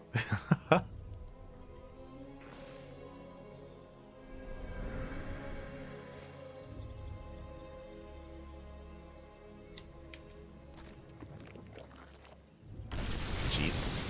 So someone asking, how's Reynor out of gas? 27 dead infestors leads into that. Like, for a lot of these big fights that Reynor's been having, he's been preserving his Broodlords, which has been impressive, but every time he does lose all of his infestors, like leading out infestors and corruptors as well. The ultra run-bys earlier. Expensive run-bys. So ultra run-bys, infestors in the main fights, corruptors in the main fights. It adds up. Does add up. Speaking of ultra run-bys, going for another. Oh, going for a surround. He's committing in. A brutal storm on the corruptors. Massive storms. Oh my god, corruptors, they're falling. Yeah, one more storm and every single corruptor goes down. Massive pickoffs. And Geralt, he takes it. He takes the fights. The corruptors, they fall one after the other. Broodlords, they might clean up their army on the ground, but what about the Sky Toss? Going for the Neurals. The Fungals, they do well for themselves, but the Tempest, they reign supreme again. 0 corruptors left. He stood in the storms. And Geralt, send it. There's 18 corruptors on the way. Okay, there's the corruptor Emax. Reynor, he's out of gas. Those are the final corruptors. That's all he has left. No more gas for Reynor. Tempest, they back off. Doesn't want to get caught out by the Emax.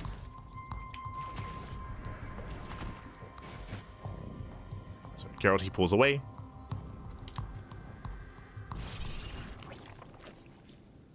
Reynor, he has 18 corruptors. That's not enough. That's aye. Like, the problem here is that Geralt, it takes him a while, but he's rebuilding. He's able to rebuild his army. He's getting back up there. He's also burning through his bank as well, I should add that. As he's down to this base remaining, and the gas geysers, which are important. They're actually impacting Geralt. Getting whatever gas he can. Snipes a Broodlord. Oh, the Link, true, the Link Remax. The Link Robot, let's go.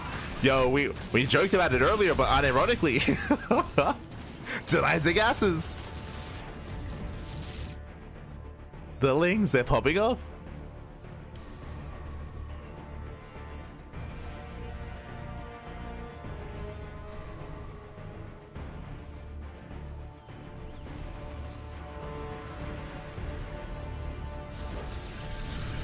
Time to order a pizza. Yeah. Mate, we're probably gonna go to the ace match here. Like, it's probably gonna happen. Like, Reynor, it's gonna be very difficult to recover from here. And if we get an ace match, mate, we're gonna have another like hour-long game. Just as a warning. It's a forewarning. It's gonna happen. Oh no.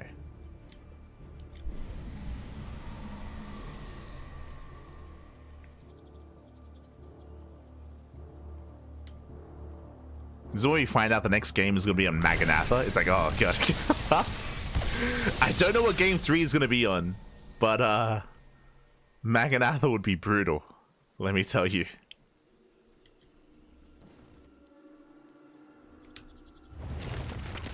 You ain't seen nothing yet when it comes to late game. I ain't seen nothing yet.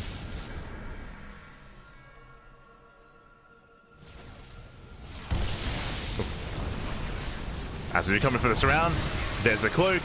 Detection coming in. Nice storage on the corruptors once again. And the infestors, they're a little bit too far behind here. Yeah, infestors now, sorry, the queens. The queens are marching in. Queens are marching forward. Corruptors, they go full one after the other. There are 0 infestors. And it's only the queens. Only the queens remain. GG gets called. Geralt, he will take the game, tie up the series, and we are going to the ace match. Whew, GG. GG, well played.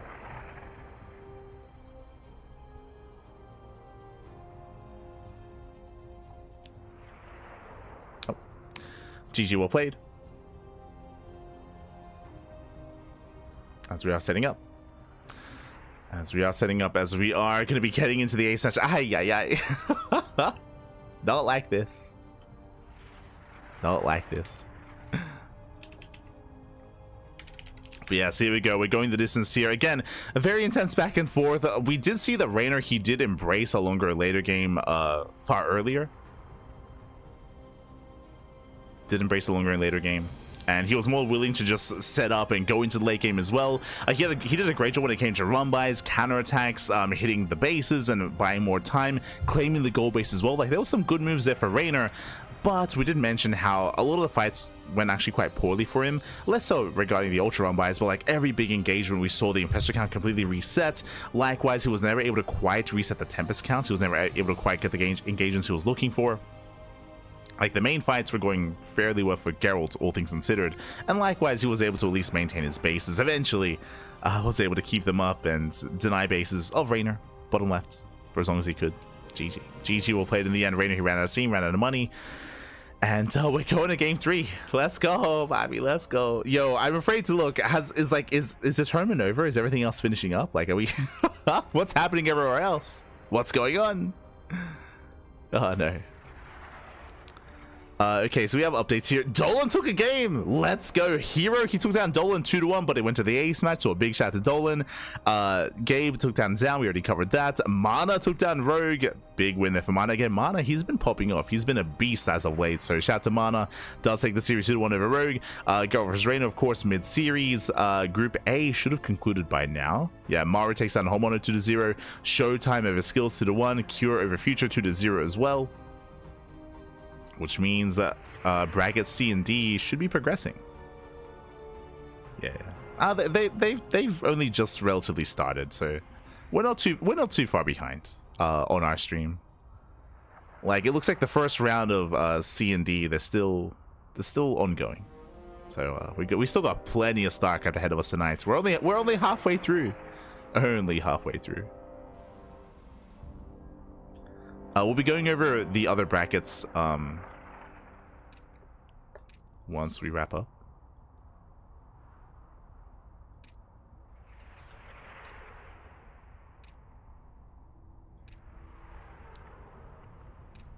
Looks like our players, they need a moment. Understandable. They're like, Pappy, we need to breathe. So it's okay. It's okay. Take a breath, Pappy. Take a breath.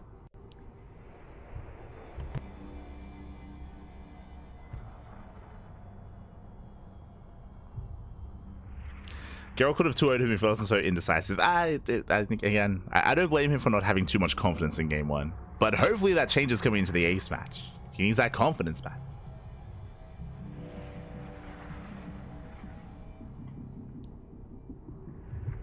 Just check the bracket. Dolan took game over Hero. Yeah, he's a danger, Dolan. He's crazy. It's crazy.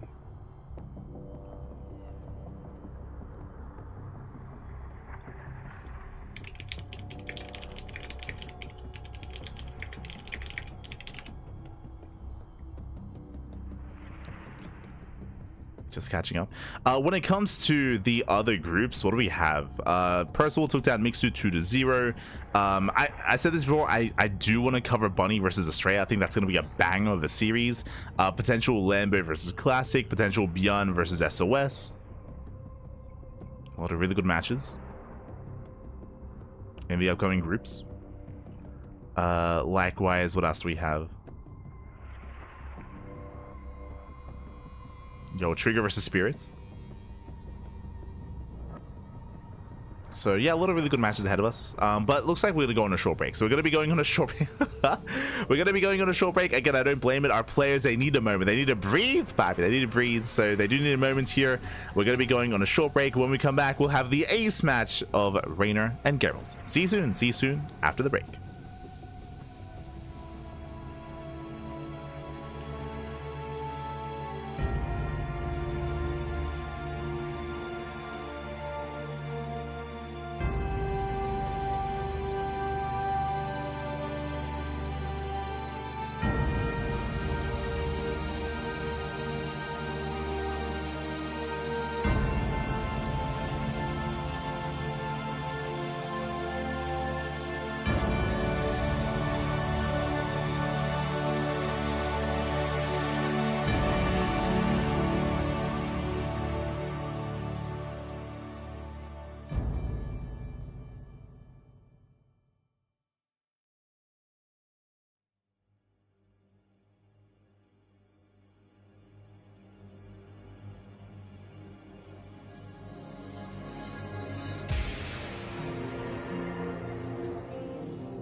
And welcome back, everyone. Welcome back to the grand, I would say the grand finals. Welcome back to the ace match here. The ace match between these two players. Again, we did have a short break here as we have had an insanely long series, 2 back-to-back 45+ minute long games, and I'm sure we're about to embrace another one. Let's go. I'm here for it. I'm ready for it. This morning in the bottom right hand corner of Pylon, we have the Italian Zerg player. We have the blue Zerg representing Basilisk. It is Reynor. And spawning in the top left-hand corner, we have the Polish Protoss player. We have the red Protoss representing Streamer Zone. It is Geralt. Here we go. We're settling in, we're calming down, and oh my god, it's been an intense broadcast so far here. Intense series. We've had non-stop late game between Geralt and Reynor, but now we load into Pylon. If you remember earlier, I was discussing how what the third map is going to be, and depending on the map, we could see another late game, we could see a shorter game instead. Pylon is known for all-ins, is known for aggression, and the question becomes, does Reynor risk it? Like Geralt, he's been very, very solid defensively. Like, it's been impressive. Like, both in game 1, a little bit less so in game 2. I think game 2 he was maybe a little bit more vulnerable at times, but still did fortify himself, still did defend. I'm curious how well he can defend on Pylon. Here, the problem on this map, the difference between this map and Tokamak, for example, which was game 1, is that there is an attack path in every single base. Here into the linear, or sorry, the triangular third base, there are 2 attack paths to move into it. Likewise here at the linear third, another 2 attack paths. Likewise here at the natural, another attack path going right through the center of the map as well. So it can be difficult to keep up with rotations, it can be difficult to keep up with aggression as well. The attack path is also very direct, so we do see a lot of German taxis and Roached and Queen base all-ins, so we could see Reynor embrace that, but the question becomes, is Reynor confident to go for an all-in when we're in the ace match? We'll see. For now we're joining up. I'm most curious to see how Reynor approaches this. I feel like we all know what Geralt's gonna do. Standard play, like Stargate Opener, Oracle into a third base, into Blink, into Storm, into a defensive 4-base setup. Like, I feel like that's gonna be the go-to here of Geralt. I feel like that's his strength. That's where he thrives. That's his strongest suit here. Like, he's playing to his strengths. Meanwhile, from the side of Reynor, does he also try to embrace the long game as well, or does he try to end the game early? For now, standard opener, hatch gas pull into a third base. Everything's looking normal, everything's looking standard. So far, so good. We're calming down.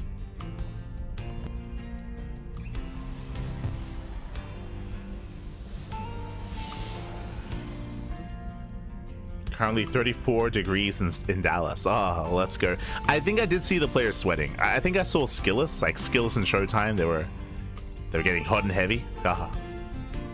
Oh no. I hope the place is well air conditioned. I hope it's okay.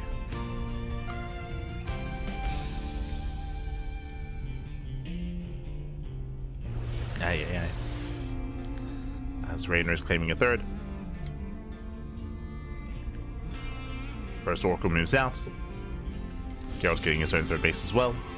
And we're settling in. For now, everything's looking normal, everything's looking standard. As Geralt moves out, Reynor moves in. Again, I'm sure they're both a little bit more refreshed after that break. At least I hope so. As Lings, they hit the third base, the Pylon is going to go down. Nice pickup.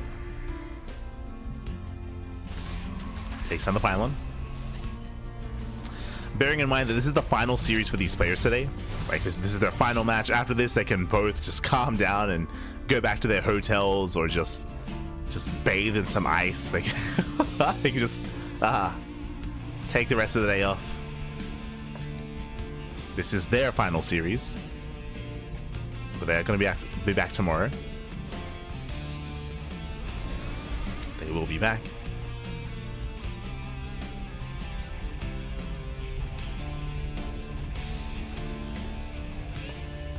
For now, Era Chamber, I believe, was thrown down.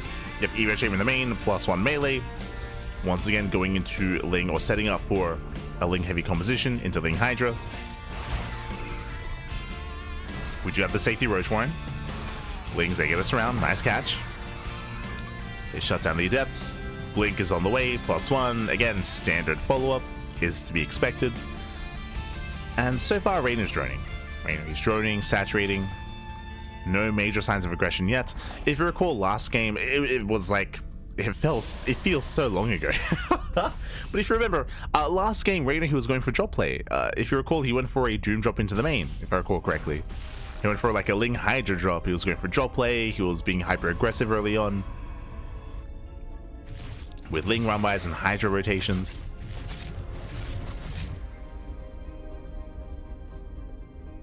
God, that does feel like even like an entirely different game. Like, meanwhile, Ling's a bust into the mineral line. Adepts are ready. Shield battery is just now finishing up, but not done in time. Yeah, barely. No, it is close. Oracles are racing back home. Adepts are straight into the bases, getting up to 3 drone kills, getting 3. Not quite getting 4. Yeah, Lings, they do overwhelm. Brutal damage, even getting a Stalker. So nice run by out of Geralt, and do you see what I see? Overlord speed. Let's go, Overlord speed. Dropper Lords are on the way. The German taxi, we're going to load up. We're going for a Ling, Roach, Queen, all in. You can see the 4 Drop Lords are set up over the Queens. And let's go. Let's morph in. Reynor just transfer over towards the 4th base. He's on the 3 base saturation, 65 workers. No extra gases. And where are those Dropper Lords? Oh. Oracles, they get a couple of drone kills. But again, Reynor's not droning. Reynor is not droning. He's building up. And he's getting ready to end the game. As we mentioned, all-ins are common on this map. And here we go. Here comes that Dropper Lord. But all-ins are a lot more common. Dropper Lord's getting ready here outside of the main. Getting ready for a Ling drop.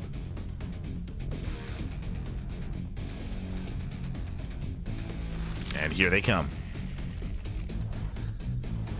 So we have Queens on one end, Lings on the other, and of course the Roach Ravager main army through the center.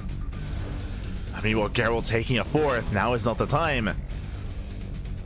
He doesn't realize how much danger he's in, he hasn't seen this, he doesn't know. Barely misses the drops, he's moving out. Runs into a random Ravager. That is a sign.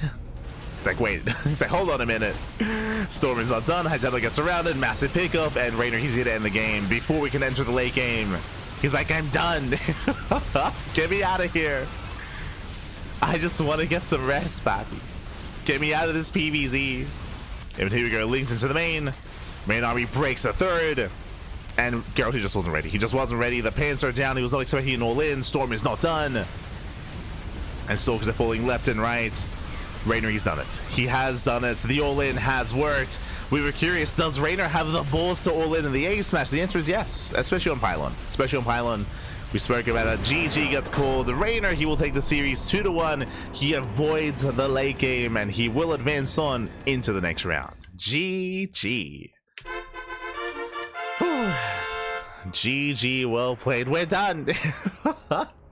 Reynor, he is free. He's free from the PvZ, free from the late game. He breaks through. He breaks. Geralt again does come into the all-in, and unfortunately, Geralt, he was not able to see this ahead of time. He did not know what was going on. That's why he was expanding. That's why he had no site defense. He did not see the drop lords. He did not see the lack of saturation. GG. GG, well played. With that, Reynor, he will claim the series, and Geralt, he gets knocked down to the lower brackets. Now, if you're a fan of Geralt, do not worry. He's still in the tournament. He's still in the event itself, but in the lower bracket. So he will have a chance to redeem himself, to bounce back, and to recover and claw his way back up into a qualifying match. Whew. So best of luck to Geralt. And with that, we have to figure out what the hell's going on, where we are, and where we're headed. Let's go. Exclamation mark B in the chat to have a look at the back yourselves. Let us refresh and figure out what's going on. Bracket B now has concluded. As we mentioned, that was the final series for the players here today. Geralt and Reynor, they can get some rest. And tomorrow it's going to be Reynor versus Mana and Hero versus HeRoMaRinE. Oh boy. Meanwhile, scrolling on over, we do have a bracket C and bracket D progressing. Do we have any updates? Do we have any updates here? It looks like we don't. Percival did take down Mixu 2-0, but it looks like no updates here. All these matches are still underway. As we mentioned, for there were some people tuning in being like, yo, is this the final game of the day of the broadcast? Mate, we're only halfway through. We still have an entire other bracket. Like, it's we still have an entire other group to go through, or bracket to go through. Likewise, bracket D as well. Epic took down TLO 2-0. Likewise, Percival took down Mixu, and it looks like SOS versus Yugelang is being casted. They are being covered. Where do we want to be? There's nothing that really strikes me yet. In Group C. Bracket D. Warren versus Reynor looks like fun, but I don't think the players are ready. Yeah. The Bracket D players aren't here yet. They're not set up. I do see Jay.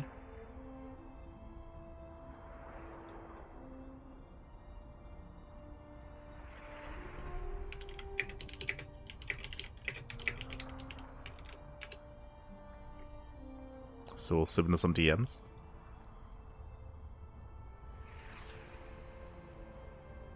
As players are getting ready.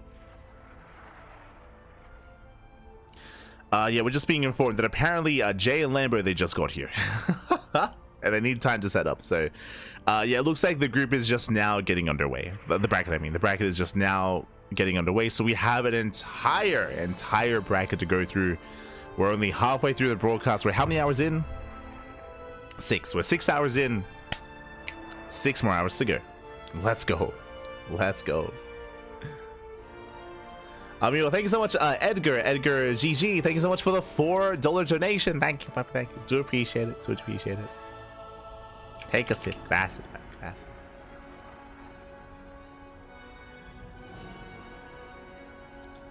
Do you take breaks? No. No breaks.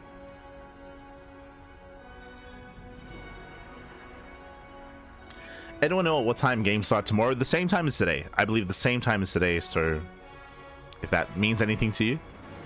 That would be what, like 17 hours from now?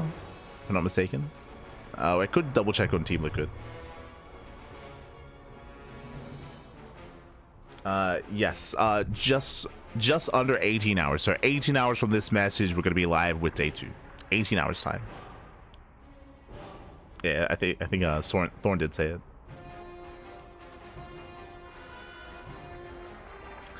Thank you, Reynor, for making it a 45-minute game. True.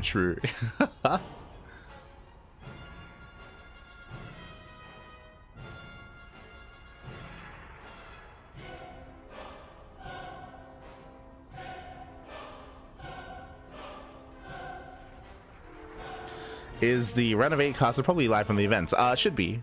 I mean, when you say probably casted live, the broadcast is remote. I believe it's a remote broadcast. Just catching up.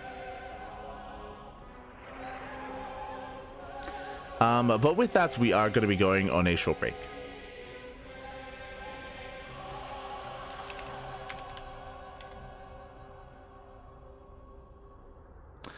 With that, we're going to be going on a short break. When we come back, currently I have Lambo versus Jay lined up. I think that's the only one available to us. The mainstream are covering SOS versus Yugelang. It just makes you so those. Oh, your pig. Yeah, true. Pig and Zobrigov, they're out. Oh, sorry, they're in. Wardy and Loco, they can get some veg. They can go to rest, get some sleep. Bottom left side of the map in the. I guess we could co-stream SOS and Yugelang, I suppose. But I'm happy to wait.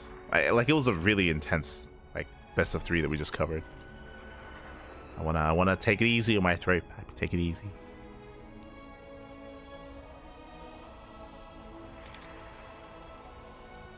No, the opposite, swap those, but yeah, you get the idea. SOS, of course, is in the purple shirt and Yugelang in the orange hoodie there, guys. Hopefully we can get those colors. Yeah, they're popping up. Borders as well as Bam. we go on. You know, SOS came back and I thought he was going to get rolled, but just because, you know, literally was like, hey guys, I'm playing again, bam, into GSL. But making it to GSL, he made Reynor sweat. Like Reynor Yeah, so he was doing well for himself in GSL. They're discussing his GSL run. Did well for himself. So SOS showed really good tricky builds. He would kind of get scouted doing what would look like a Tempest build, and then he'd pivot into Charge Lot or vice versa. It was really like your classic kind of curveball. But yeah, if you want to tune into SOS versus Regulang, they got you covered over on the mainstream. How good is he at just They got you covered. Exclamation mark co-stream in the chat to get a link to that. Otherwise, we're going to take a moment here. Going to take a moment. Again, the players need some time to set up, so we're going to be going on a break. When we come back, we should have it Jay versus Lambo. We'll see you soon. See you soon after the break. After the break, man. See you soon.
And welcome back, everyone. Welcome back. Whew, hope you enjoyed that lovely brutal OSC as we returned. We returned here with our next series, with our next best of 3.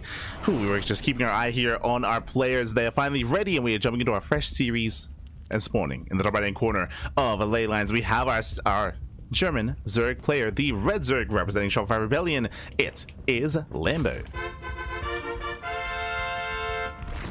And spawning in the bottom right-hand corner, we have the Canadian Zerg player, the Blue Zerg, representing SC Swarm. It is Jay. And if you're in the chat, you know what time it is. It is Gamba time. Predictions are open. Place your bets on who you think will claim the series. Best of luck in the chat. My brain is still locked in that ZVP, not gonna lie. We had an insanely long ZVP between Reynor and Geralt. It went the distance, went all the way to the ace match. Thankfully, the ace match was only 8 minutes long, by the way. It was a very short ace match. But my brain is still there. But now we're here, now we've broken out, and now we have our ZVZ, and we are settling in. So far, so good. We have our standard opener here from our players, and welcome to Bracket C. Bracket C has only just begun. This is still the first round, the round of 32. We still have an entire bracket ahead of us. Plenty of games, plenty of matches. We are only halfway through the broadcast. We're 6.5 hours in, and we might have another 6 hours to go, depending on the length of the games, of course. Depending on how long these matches do last. May have more matches, may have less. We'll see. We shall see. But now, again, we are getting it away. Hatch gas pool, standard opener out of Lambo. Likewise, same can be said for Jay as well. Nothing crazy, nothing too wild, nothing yet.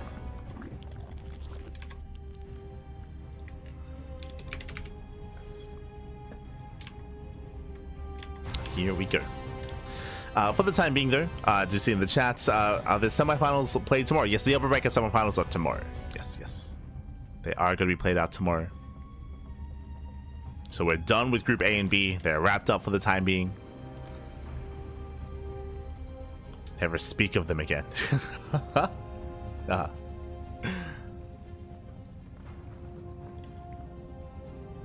least until tomorrow. And really, when it comes to our ZVZ here, we're going to be looking for any big deviation. Of course, great to see Lambo traveling to DreamHack as well. Lambo, he is keen to make a deep run. It's hard to gauge the skill level of Lambo at the moment, just because he did take some time off. I know he has been now back on that grind, back streaming, laddering, making content as well. I know that he said before that sometimes if there's no big tournament, then he lacks motivation to improve. But when a big tournament is announced, then bam, then he's on that grind. So Lambo going to be at his best. Meanwhile, early Roach Warren out of Jay. Let's go. Does go for the early Warren. Third base being taken. Jay playing 2 bases for the time being. No expansion, not yet. Third base is delayed. And Lambo should notice that, as Jay's even supply blocked. That supply block is brutal.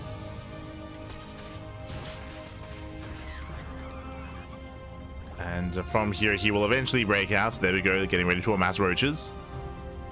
Roaches are on the way. I would imagine Ling's behind this as well, going for an all-in. There we go, 6 roaches in production. Behind this, Lambo amassing Lings. Of course, he does notice that there is no expansion. He's aware that something is wrong. Lambo, he's moving out, so he finds the roaches. Comes in for this round. Oh, doesn't quite get it, but he's aware. He's now aware. Baliness on the way. Lambo just massing up more Lings, going for the surround, but the roaches, they do protect. Nice movement here by Jay. Again, Jay, he's more of an amateur player. He's strong in his own right, don't get me wrong, but he's more of a local player here. And not anywhere near as known as Lambo, but he's here to make his mark. Let's go. As he does get surrounded, Roach is going to go down, and Jay commits. He just commits across the map. Nice catch from Lambo. Back at home, we have so many Lings just massing up. Jesus, that's a lot of Lings. That's a lot of Lings. This is Lambo, who's preparing here for the all-in. Gets across the map. Still no third base, still no expansion. Just 2 base all-in out of Jay. Does push forward. But there are just still so many Lings here to protect. But Jay just doesn't have enough. Yeah, he is vulnerable. Lambo pulls the trigger, comes in for the surround. He does shut down these roaches. And Bailey's they crash in just to be sure. They turn away at all. Massive connections. And with that, Jay, he runs out of steam. That's it. That's the end of the all-in. GG gets called. The all-in fails, and Lambo takes game number 1. Whew. GG.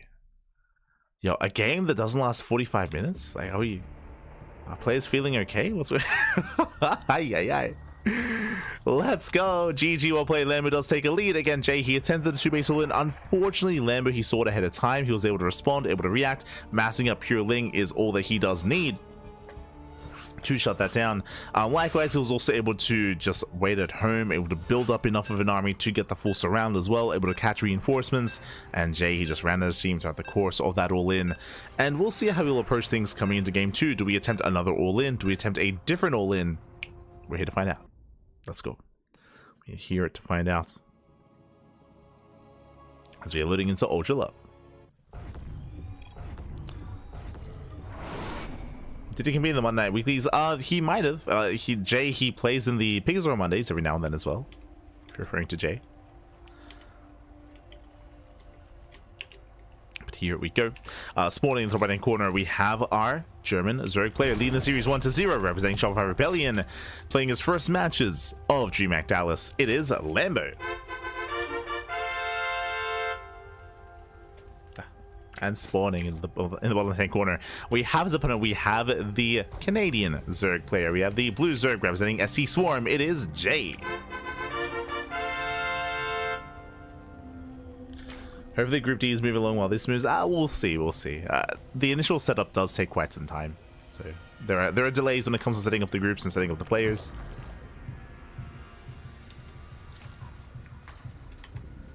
There's a lot to get into once we wrap up. Oh, thank you so much, Iceland. Thank you, I appreciate it. Yes, we do all the casting here. We do what we can.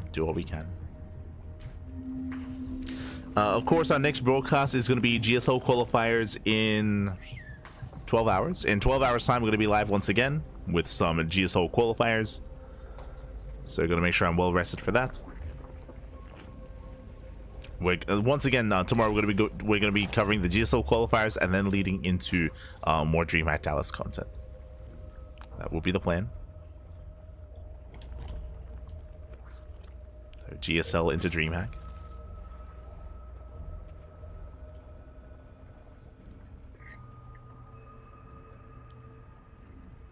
So the time being, standard openers. There's no crazy 13-12 or 12 pool or 12-11. Jay is not going for any kind of cheeky early game aggression. But we do expect Jay to be the player all-inning, right? It's like, again, he is well versed when it comes to the pro scene. He does play a lot in open tournaments.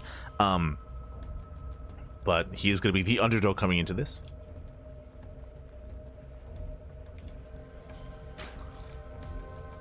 It's going to be up to Lambo to keep up with the shenanigans of Jay. I don't expect to see the same all-in, not at all. Jay is more diverse than that.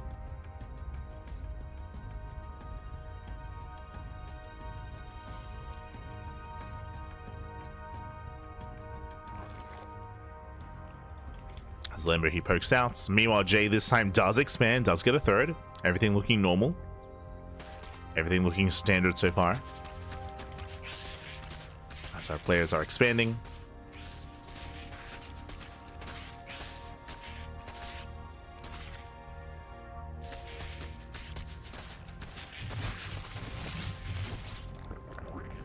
Then being forced back.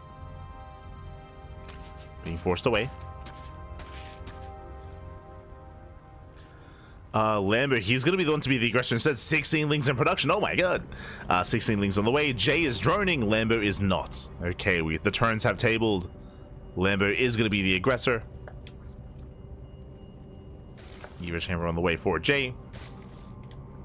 Lambo soon moving out. Getting ready for Ling Speed. Ling Speed does kick in. And Lambo, he just sends it across the map. Morphing in a handful of Banelings. There's one Baneling on the way for Jay. It's not going to finish. No, it's out in the open. Rough position there for Jay. Baneling goes down. Jay rallying over. Nice around here on the hatchery. Hatchery gets surrounded. One Baneling goes down. There's two more Banelings on the way. Lambo getting into the mineral lines. And that's going to be a kill in the expansion. Brutal pickoff. Bailey's they connect. 5 drone kills. Ay, ay, ay. Jay getting torn apart. And Lambo behind this. And now he drones. Now he's droning. Now he's saturating. He takes a worker lead, getting into roaches. And so far, maintaining map control. Oh my god. No, no! Oh, the Baileys, they connect. They do connect. Jay, calm down. Has to pull away. Does pull away. Ken playing with fire. Baits out of bailing. Gets one, doesn't get the other. Another better connection here from Lambo. Ooh, does take a bailing to the face. But at this point, it doesn't matter. At this point, Lambo is still riding across the map. Remember, he's up to 43 workers. He ignores the main army, gets into the mineral line. Oof. Bailing on the Lings. And from here, there's one bailing left. Oh, massive connection. Once again, he gets in, drones are falling, and Jay, he just barely cannot maintain his economy here. Not on 2 bases. Just too many losses. And behind this, Lambo is taking up roaches. Roaches are on the way. Roach Warren is done. And GG gets called as Jay cannot keep up, and Lambo will take the series 2-0. GG. GG, well played. Congratulations to Lambo as does claim the series. Meanwhile, shout out to Ryan Victors in the chat for the raid of 23. God, thank you so much. Thank you so much for the raid. Hope you had a great stream. Heard a great ladder session. And congratulations to Lambo again. Lambo come in as the favorite player. Jay was more of the underdog, more of the unknown. Unfortunately, was unable to keep up with Lambo, and Lambo will claim it. GG. GG, well played. Congratulations here to our German Zerg player as he gets his first win of the tournament. Does claim his first win, and now it's time to catch up and figure out what the hell's going on and where we're headed next. Now, I do know that the mainstream, they're going to be covering a Laser versus Riser. I believe that is a Group D match, so they're going to be beginning that series. We could hop over, but I also want to figure out where we are as well. Right now, there are no notable matches yet. Switching our scenes over.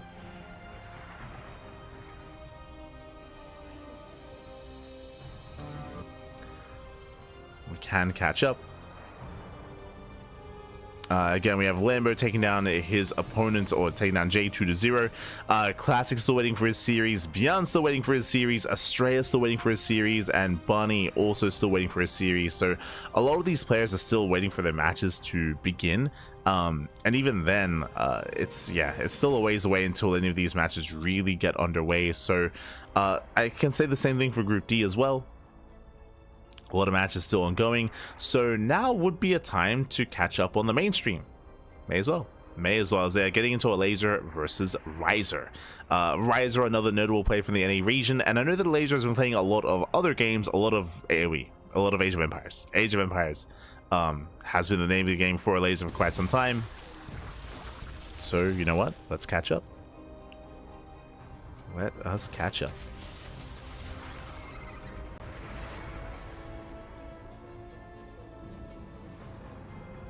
Bam. Beautiful. Hold on, just have to... There we go, clear some things up. But up next is going to be a Laser versus Riser. Oh.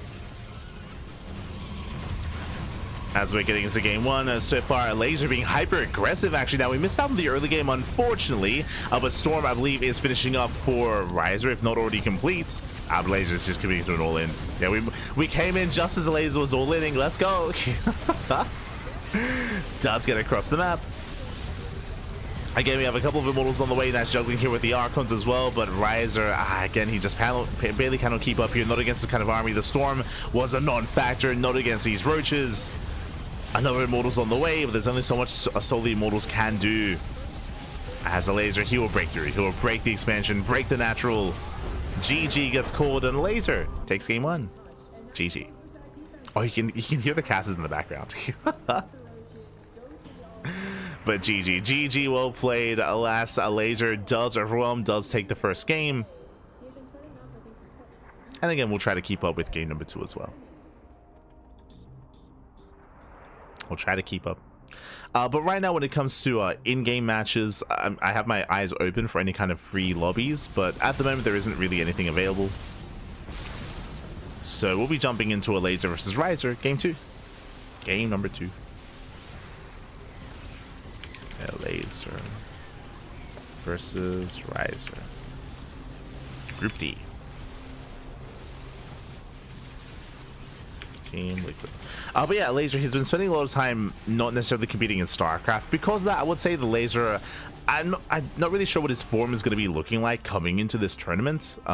I'm a little bit concerned when it comes to his form, when it comes to what he's, how he compares to some of the other players in his group. But we'll see, we'll see. I know he's been playing a lot of 2v2s at least. He's been playing a lot with Skillus. As the Team Liquid boys have been competing a lot in New Thermals tournaments. But we'll see how he compares. Yo, shout to Riser. Big shout to Riser. In my mind, I would say that this matchup is somewhat close. But we'll see what kind of map we load into for game 2. Again, we kind of almost came into the tail end of game 1 where Laser was just going for an all-in. But we didn't see how he got there. Oh, as it looks like we do have a bit of a pause.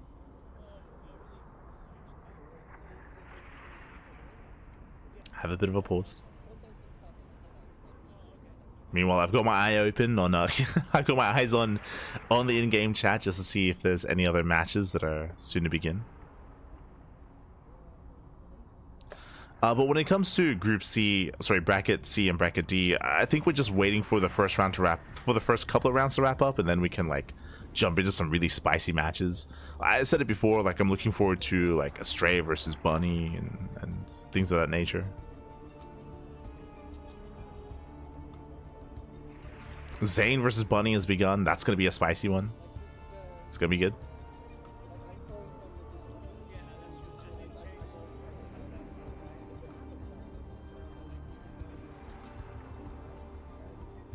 We have again potential SOS versus Bjorn, potential Classic versus Lambert. Like there's a lot of really high profile matches just a little bit later on in the bracket.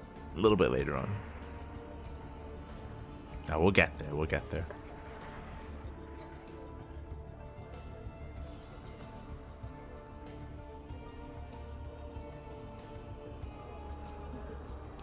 Ooh, meanwhile, speaking of Bunny versus Zoun, I was looking over at the potential Bunny versus Zoun match.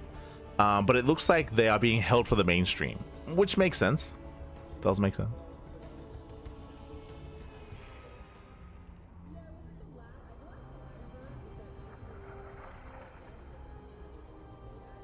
So we won't be able to touch Bunny versus Zoun. That's being held for the mainstream.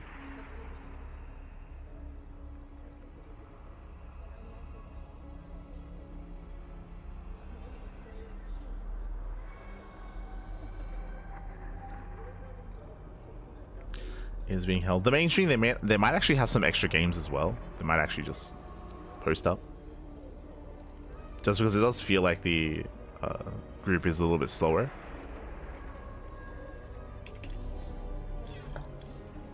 Here we go. Now that we are jumping in, game 2 is going to be on Maganatha.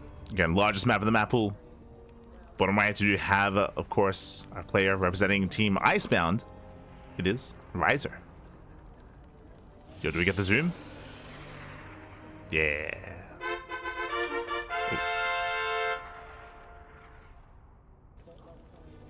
In the top left, we have a laser. I pressed the wrong button. I brought us back in the clean feed. Not what I wanted to do.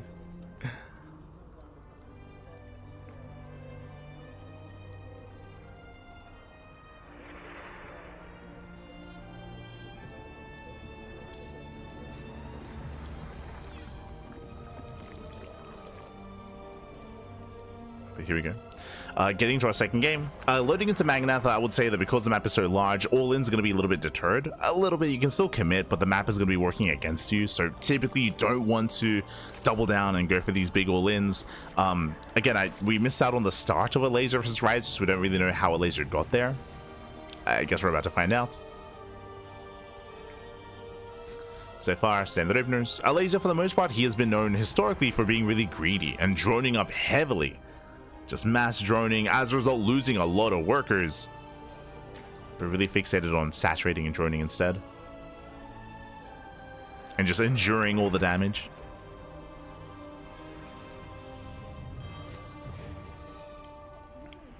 Likewise, Riser, I honestly haven't seen him in like a year. Like, I haven't seen too much of Riser. I recall covering him, of course, when it comes to the regional qualifiers for the ESL Masters.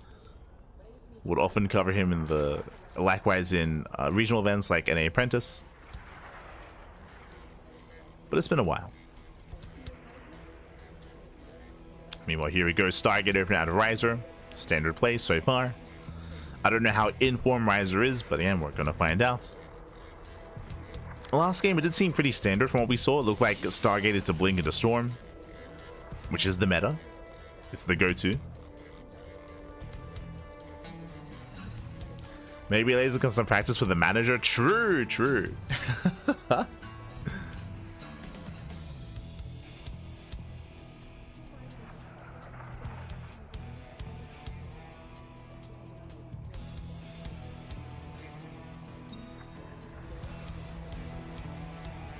Mainstream is scheduled to end in 2 hours, but they will need to go for 5 hours or something to finish at the rate that they're going. Yeah, that's the thing. Like, this happened last time. It's very likely that the mainstream is going to end, and we will just continue. Like, we'll just keep going. Yeah, there is a chance. I think that happened last time as well.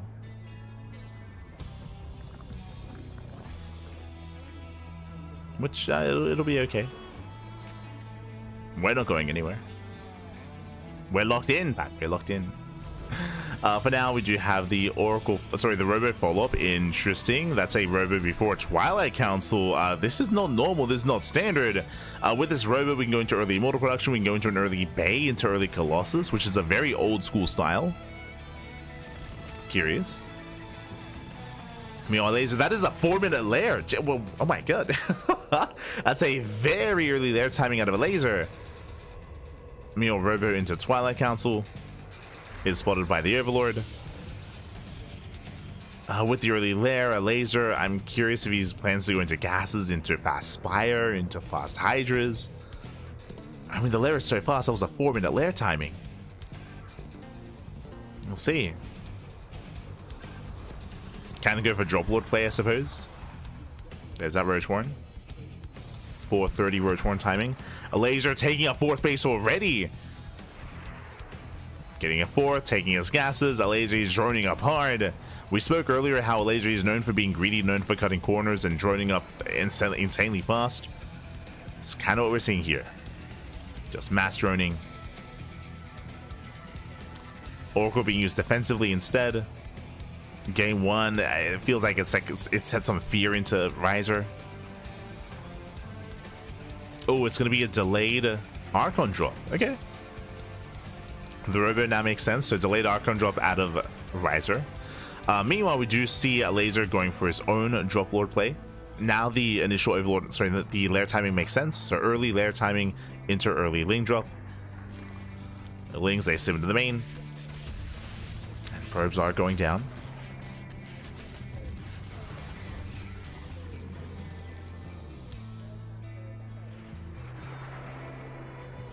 He's known for skipping spores and losing a lot of probes to oracles. Yes, that is true.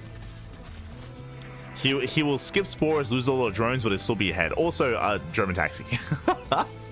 A Laser is cutting workers at 59, and he's going for a German taxi. We have Roach speed on the way, Overlord speed on the way as well, and the Dropper Lords. So once again, all in. Now, I don't know if this is what happened in the last game. It didn't look to be the case. But yeah, Laser just, once again, not playing out a longer game, just looking to end it. And unfortunately, Riser's in the dark. He hasn't been scouting. Remember, the Oracle was back at home. Prism is now moving out for the Archon drop. Drop Lord back into the main. Gets deflected. Oh, is going to go down. Nice pick off. Prism does distract. But here comes a Laser. Here comes the main army. And once again, Storm is not going to be a factor here. Storm is still on the way.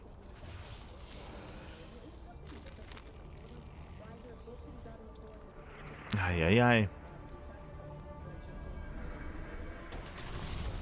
Yeah, Storm is still on the way, and it's gonna kick in towards the tail end of this. Roche, they do rock up. Immortals on the way, Archons are morphing in as well. Oh, but the mineral line is exposed. Whilst they shut down the Archons. Massive connections. The Archons go down one after the other. There's 2 models left.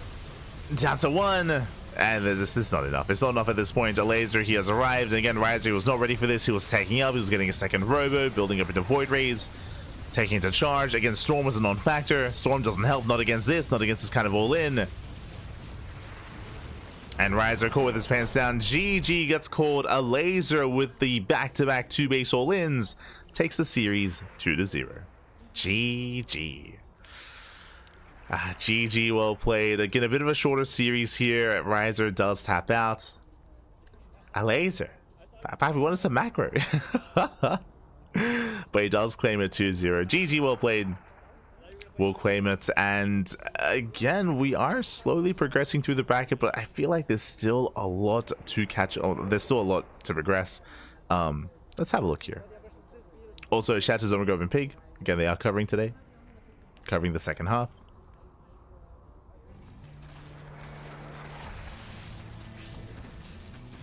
And let's go. Let's go. Let's catch up on the bracket.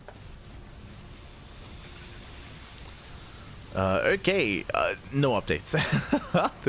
Is what I was referring to here. We haven't really seen many updates. We're still waiting. Beyond is still waiting. Classic's still waiting. Astray is still waiting. Clan versus Nolan did begin. I believe they're mid-series. Winner goes up against Percival. True. Meanwhile, I don't think Group D has begun. Like, Group D is still a ways away from really starting.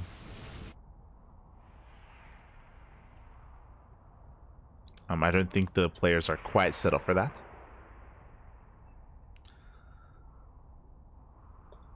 But I believe the mainstream, they do have Bunny versus Zane kind of locked down. So Bunny versus Zane is going to be the next match on the mainstream. We might cover that as well. Now that I think about it. We might just cover that as well. Just because there's no other matches really available to us. I mean, we have some of these more amateur matches like Daedra versus Vast, CranKy versus Isaac, Copium versus Gunk. True, true. Just kind of waiting to see what opens up. And what we have. But yeah, from my understanding, the players here in Group D aren't setting up yet. It's just the Group C players. The Group C players are getting their matches on the way for the time being.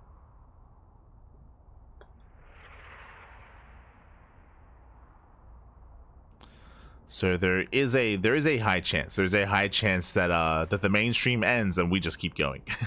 There's a high chance. Aye. Because from my understanding, the mainstream, they're scheduled to cover 2 more matches, and we still have so much more to go through. So many more matches. Until then, though, I believe we're going to be going on a short break. I believe we have some downtime. And again, they are getting ready here. Oh, they're showing off Zane.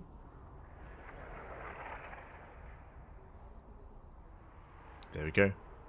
Again, Zane versus Bunny is setting up on the mainstream.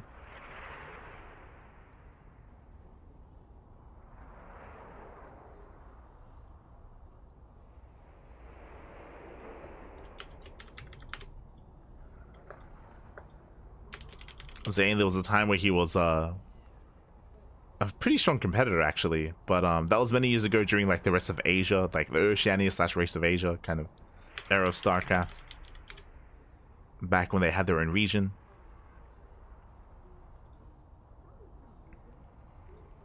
But always happy to see Zane. Big fan of Zane. And also Bunny as well, for sure. Bunny and Zane.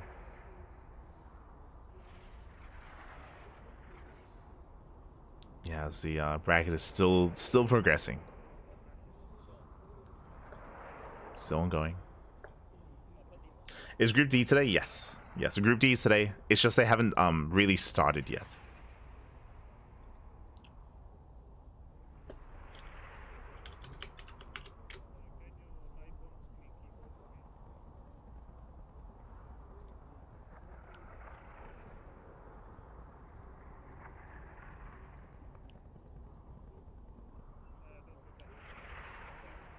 Looks like our players need some time.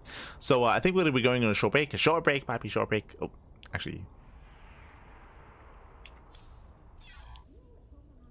Let's go. We're going to be going on a short break, and when we come back, we'll have Bunny versus Zoun, game 1. They should be starting soon, actually. Should be starting soon.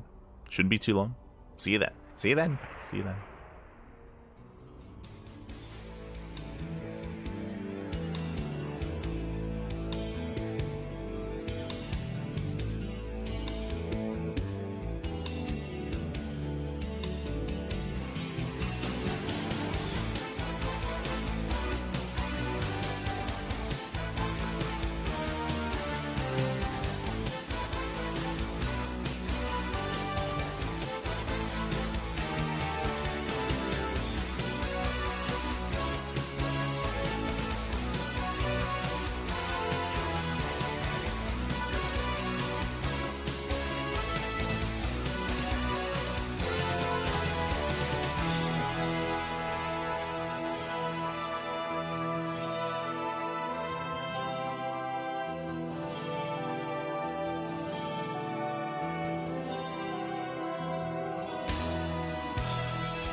We're back. Oh my god. Sorry, I was just caught off guard. And we are back. Spawning into the right hand corner of Ultra. We do have Bunny. And spawning in the bottom hand corner, we have the Pakistani Protoss player. It is Zoun. Here we go. And as we settle in, a big shout out in the chat. Thank you so much, Gab. Thank you so much for SE2 Fool. Thank you so much to SE2 Fool for the raid of 8. Thank you so much. Hope you had a great stream. Hope you had a great ladder session. Hope you had a great time. Welcome, welcome, one and all to DreamHack Dallas. Again, we are halfway through the broadcast, halfway through the day. There's still many, many more matches ahead of us. Plenty more to come. It's going to be intense and a very intense day of StarCraft. A lot of StarCraft, a lot of matches, a lot to indulge in. And we're now starting with our first series, episode 3 between Bunny and Zoun. Let's go.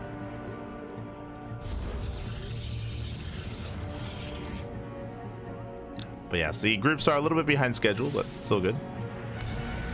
We're here to catch up. Meanwhile, double gas opener out of Bunny. Bunny going for a more aggressive start. Zoun going for a standard opener himself. Meanwhile, if you're in the chats, Gamba, it's Gamba time. Predictions are open. Place your bets on who you think will take the series. Best of luck in the chat to get into our predictions.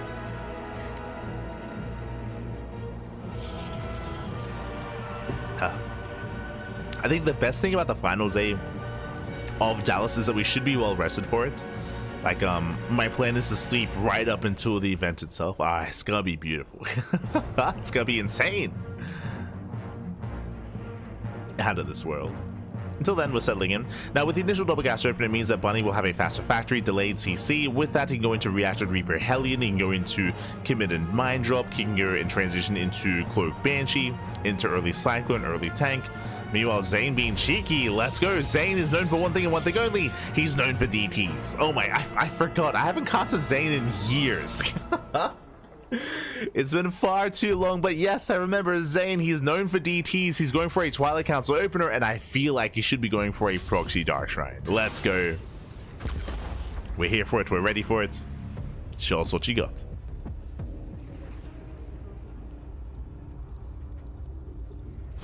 Yep, there it is, Proxy Dark Shrine. Again, Zoun, he was renowned for this back in the day, especially when it was competing in the Oceanic region. DT openers out, that was his go-to. Reaper dips in, does confirm that there's no research on the Twilight Council. Hope you guys do a replay cast of all the other games. I would want to be honest. I would want to, and we usually do. If you're familiar with the CranKy Ducklings, you'll know that we do that in like during IM Katowice, the previous DreamHacks. Like we always cover all the matches that weren't casted. But our schedule right now is there's no room like that. I could do that like in a month, maybe. Like our schedule right now is just filled to the brim, full of casting already. So it's going to be difficult to find time. We could cast all those matches by replays, but it'd probably be like in a month, like unironically. Because we have GSL after this. We have GSL Season 2, right, to cover. We have all the regular weeklies. We have all of the StarCraft Evolution events. If we ever find time, I will though, for sure. I'd love to cast like Homeowner versus Hearthstone or some of these other matches that didn't go casted, although we didn't cover. Would love to. DTs are waddling in at the same time. We did have the double gas open into the early tank drop. Again, Bunny committing here into the natural. Pylons under fire, and Bunny, he's here to end the game. DTs, how much damage can they get done? SCVs are going down across the map, but this army cannot be dealt with. Like Zoun, he just cannot deal with this army. The boys are being pulled. We're committing here to the all-in. Let's go. The boys are coming. The boys are moving out. Bunny here to end the game. There's a defensive DT. Do we have a scan? Uh-oh. Do we have a scan? We should. Again, there's two orbitals. Raven is on the way. The boys are pulled back. No scan? Okay, there we go. Scan is spent. One DT goes down. And the orbitals, they need a little bit more energy. They need a little bit more time. DT's waddling in. Oh, gets both tanks. Let's go. Gets two. Morphs in the Archon. Two tanks go down. Zoun, can he hold on with the bare minimum? Boys are being pulled. Still going to be a tough ulti for Zoun. Down to two Stalkers. Blinks on in. Takes on the Cyclone. What a last. Doesn't get it. Barely dots. Doesn't get the Cyclone. Oh no. And Bunny, he's done it. At this point, it looks like he has done it. He has crippled Zoun. Zoun down to 17 probes. He can still warp in Dark Templar. Back at home, there's the Raven. We have mobile detection. We're holding on to scans.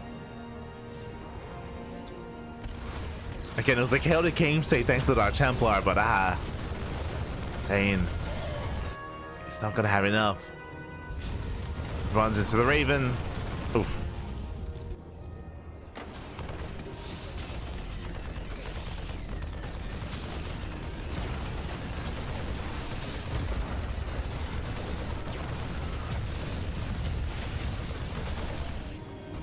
Funny. Does focus down another two. Another two probes down to 18.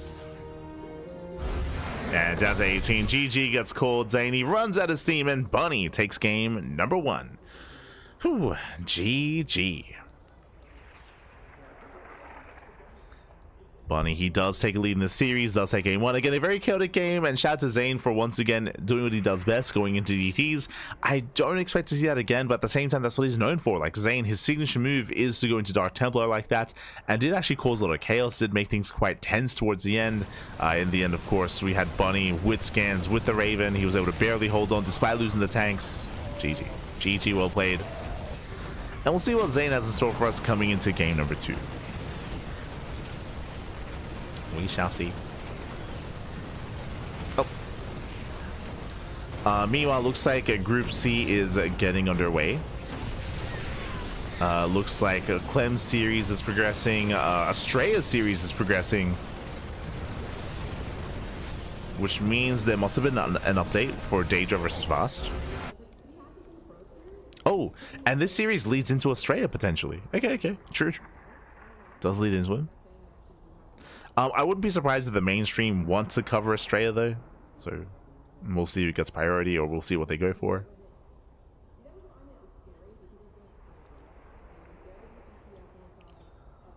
Meanwhile, players are getting ready. Game 2 is going to be on ley lines.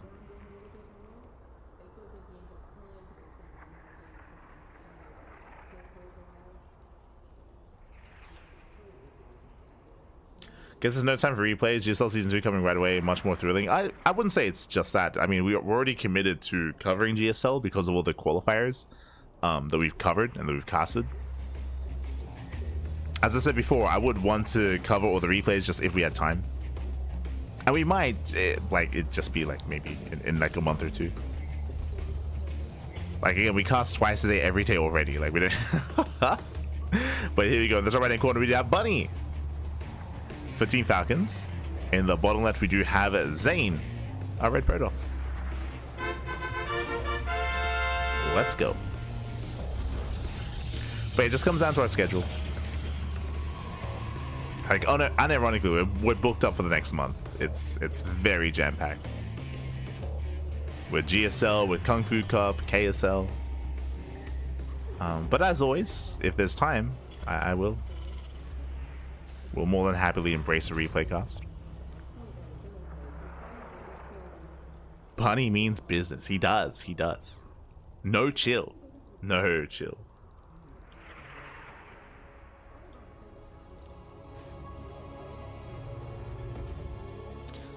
As Bunny once again double gas opener. Now Bunny, last game we didn't get to focus on it too much, but Bunny, he did go for an earlier tech lab into an early cyclone into tank drop across the map. Again, Bunny was essentially 2-base all in that last game.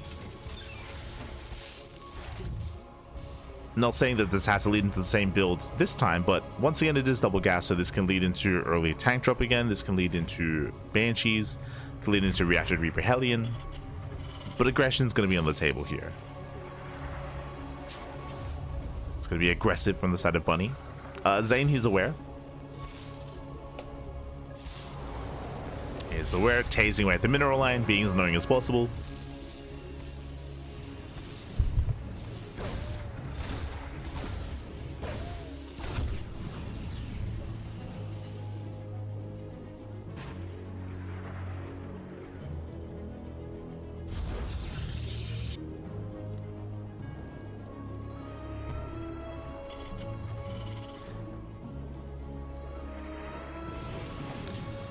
Reapers do pick in.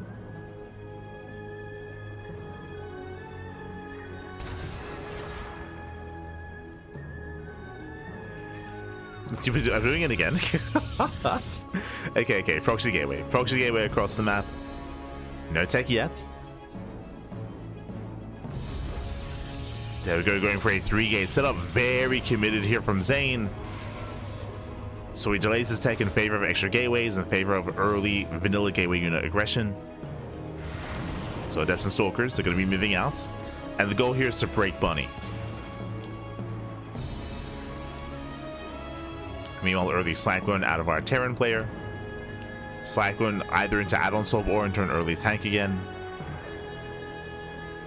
But Zoun being much more aggressive this time. There it is. He's going for the tank. He's going for the same build. Tank drop. So the same build 2 games in a row for Bunny. He's breaking out.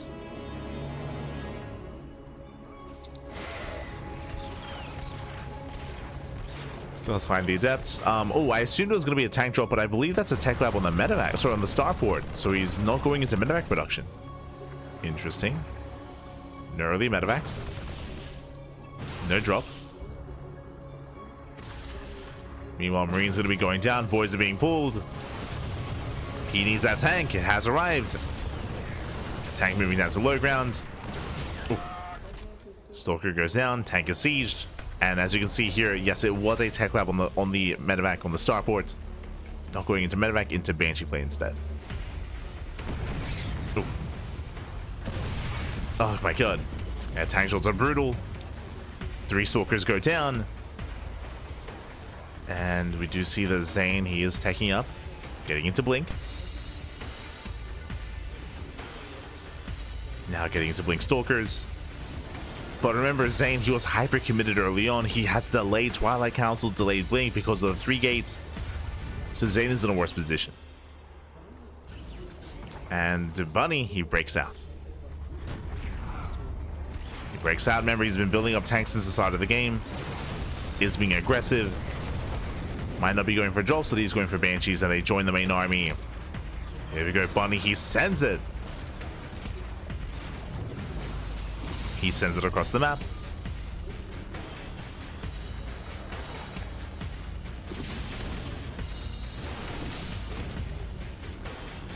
Let's move out.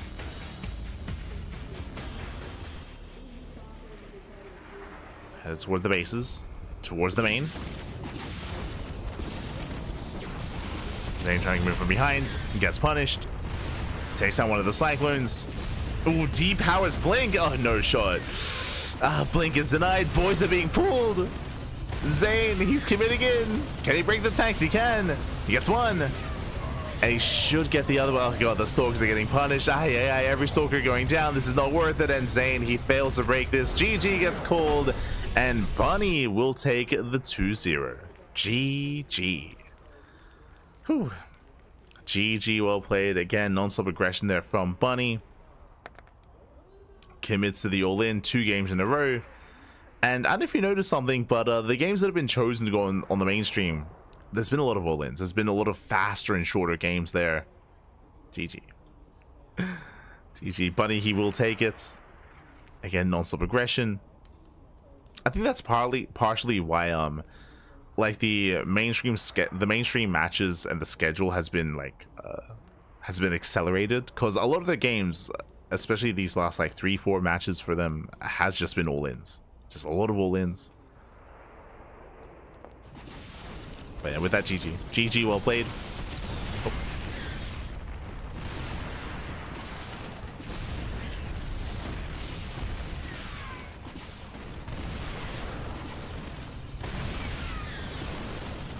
As Bunny, he will overwhelm. Zoun, last, unfortunately, yeah, he just had a really hard time getting damage early on. It isn't just about this all-in, like, breaking out across the map, but remember, Zoun, he had a delayed follow-up just because he committed so hard into his 3-gate setup. He committed very hard to it, and it didn't pay off. It didn't pay off. He wasn't able to do much with it, and did fall behind from there. GG. GG, well played. With that, Bunny, he will claim the series, and the question becomes, what's up next? Where are we going? Looks like Clem versus Percival is on the horizon. Classic, he's starting his series against Isaac. We might just jump into that. Just to cover some matches.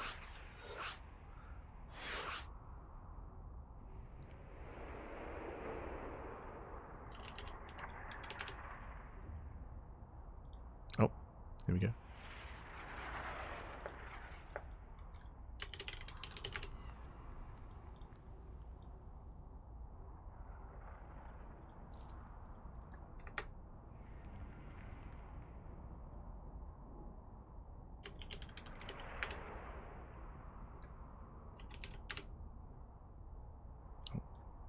Okay. Virtus Pro.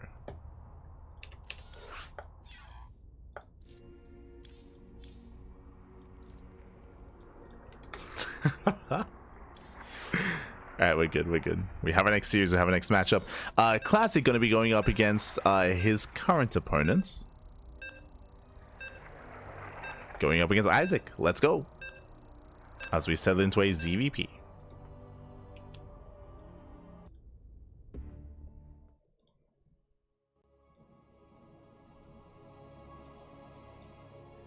But again, I believe the mainstream, they're scheduled to only cover one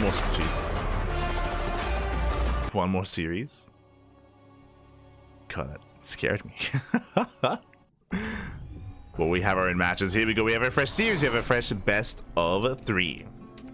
As a reminder, the winner of this series goes up against Lambo. So currently our plan, our goal is to follow this into the Rambo Pappy, and spawning in the bottom left-hand corner of Persephone, we have the South Korean Protoss player. We have the Blue Protoss representing Virtus Pro. It is a classic. And spawning in the top left-hand corner, we have the American Zerg player. We have the Red Zerg. It is Isaac.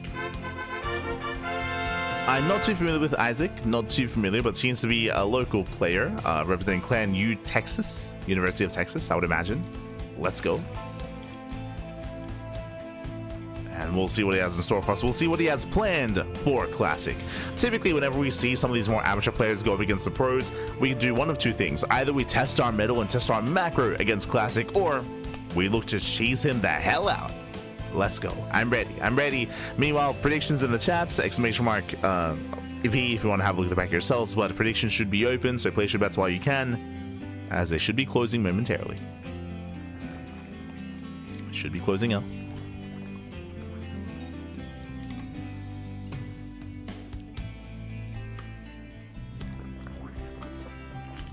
Clan versus Percival on stream. Meanwhile, we have confirmation Clan vs. Percival is going to be on the mainstream, and I believe that is going to be their final series, which means we have to wrap up everything else. Let's go. So we're going to be covering Classic versus Isaac, and this leads us into Lambo. So that's where our attention lies. I would love to cover Astray versus Bunny, don't get me wrong, but I believe Astray versus Voss is still ongoing. So we know where we are. Likewise, I know that Steadfast is also out there covering his own matches. So ideally, we want to stay apart from Steadfast so we can cover our own matches and spread out and cover as much ground as we can. So there's a high chance that maybe Steadfast covers the Australia series versus Bunny, I mean. I don't know where he's going to go, but, you know, potentially. For now, it is going to be a Stargate opener here out of Classic. Standard opener so far. Classic, he doesn't really want to deviate too much. He can be a little bit spicy in the mid game, but for the most part, he does like to play a little bit more standard.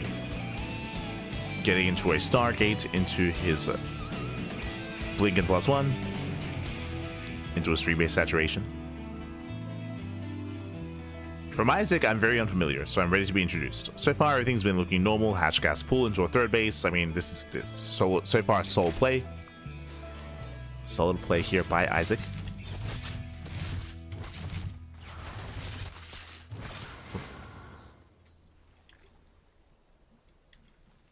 I'm ready to be bound, or to fix a ship. If you know, you know. It's terrifying trying to fix a ship. As so far, Oracle's on the way. And Stargate open into the Oracle. Classic is moving out.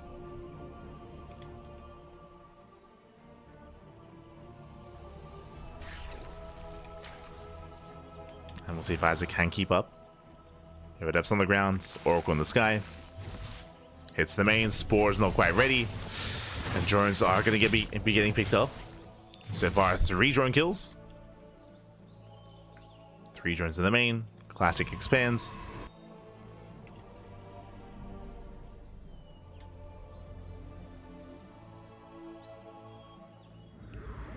And that is going to be an earlier Twilight Council.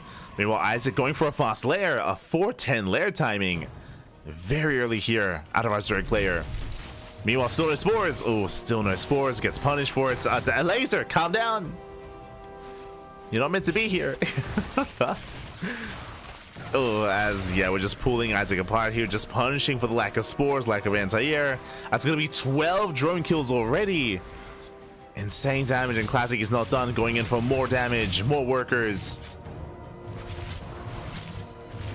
I mean, technically you can get away with this without Spores, but only if your Queens are able to keep up with these rotations, Links as well, and that just doesn't happen. I mean, even at the highest level, you cannot afford to skip Spores. Not like this. Has I'm afraid to look 15? 16 drone kills and 6 Lings. Classic just tearing Isaac apart.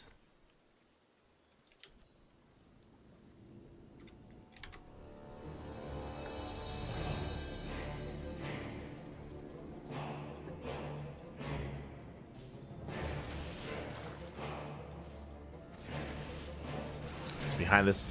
Temple Archives on the way, working towards Stim. Classic, he's not going for like a 1-2 punch kill move. He's just building up into Storm, into a longer game state. Classic just getting further ahead, just enjoying his lead and calming down. Meanwhile, Isaac is re-droning. We see the lair was for Hydras, and this may just lead into a Hydra all-in. There's no Evo chamber, right? There's no chamber, so there's no upgrades. This may just be a 3-base all-in. That would make the most sense considering how much damage has been taken already. Trying to drone up into a longer macro game, it's not going to be as viable here for Isaac.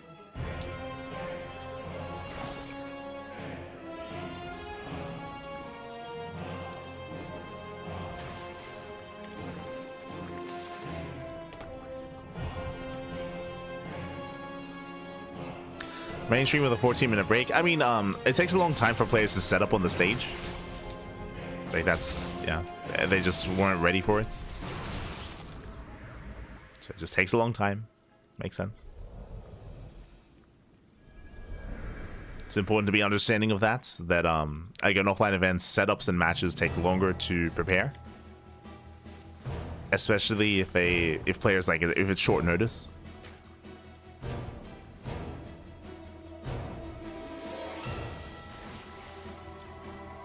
Basically, the players have to get ready on a new setup. They have to get ready on the new PCs, test out hotkeys, make sure their settings are correct. It takes time. It does take time.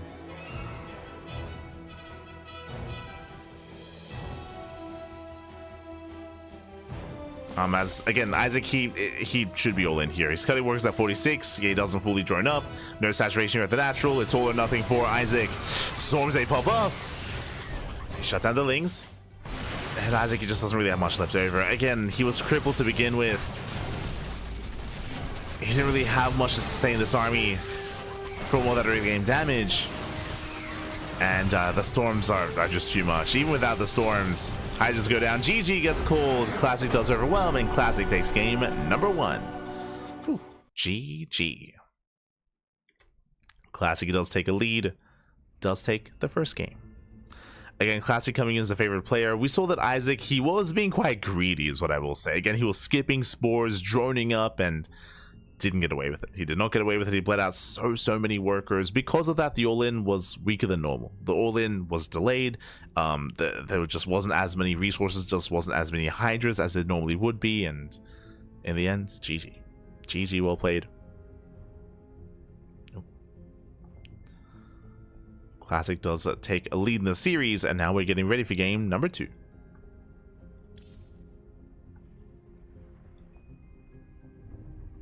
Getting ready for game 2. Going to be loading into our next map of choice. Going to be loading into Ultra Love. Let's go. Ultra Love is coming up next.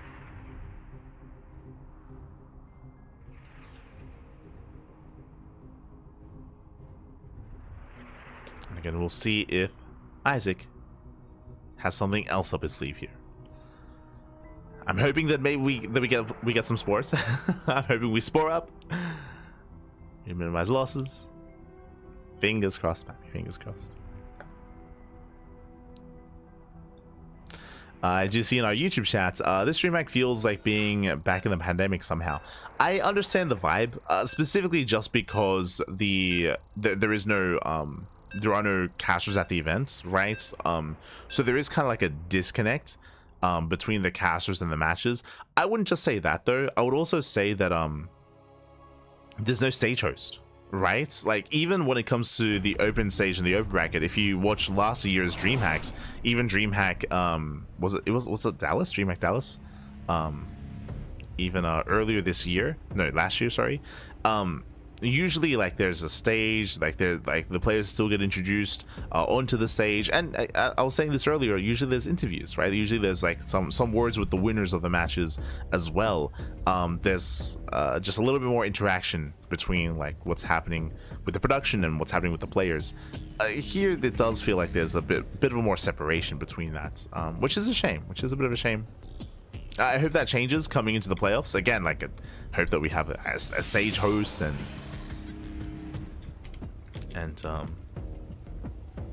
of course interviews and introductions and everything. We'll see. But now though, spawning in the top right-hand corner, we have our South Korean Protoss player, the Blue Protoss, representing Virtus Pro, leading the series 1-0. It is a classic. And spawning in the bottom left-hand corner, we have the American Zerg player, the Red Zerg for Team U Texas. It is Isaac. He's from Texas. And he's got the Texas man himself, Cyril. Let's go. Does represent.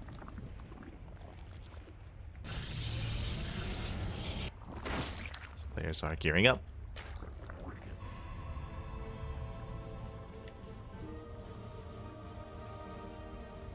Alright, getting ready.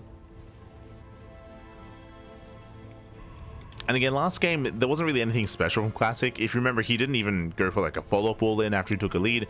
It was just an Oracle opener with Adepts into a third base, into Plus on a Blink, into Storm, into a longer game stay. Like, it was pretty standard play there out of Classic. It was just Isaac being greedy. That's what it came down to. Like, he chose to skip his spores. He chose not to be ready for that. He was hoping he could defend with the bare minimum with Queens. We saw that it did not work out. You can't cut those corners against someone like Classic. And Isaac, he found out the hard way. So I'm hoping that we see our spores in time this time, and yeah, we'll see if Isaac can embrace his builds in a bit of an easier way. In a more comfortable situation. But now he fans out his lings.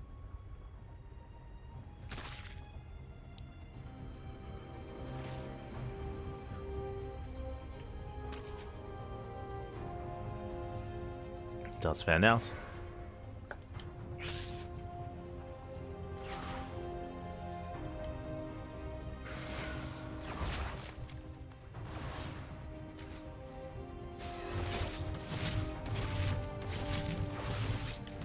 Has it up back in. Getting a drone. Just the one. So Isaac does maintain his economy. Still droning, still saturating.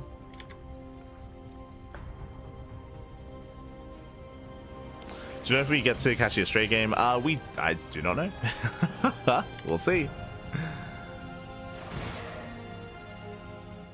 As I mentioned before, this series does lead into Classic.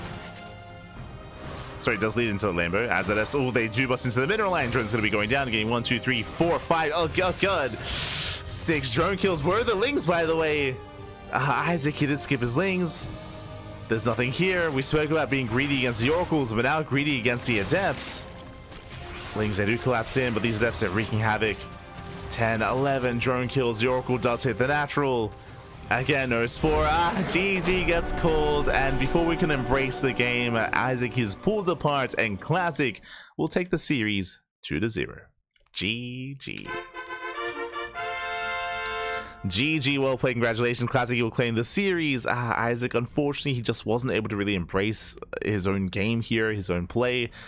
Game 1, we saw a bit more of a back and forth in a way, just because Isaac was able to drone up a little bit harder. But here, he was shut down so fast and so quick. Once again, he got punished for being greedy, skipping his lings and skipping and delaying his spores. GG.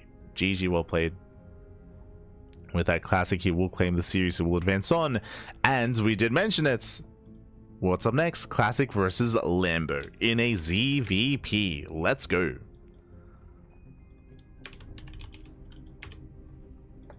We have our next series. We have our next matchup. Beautiful.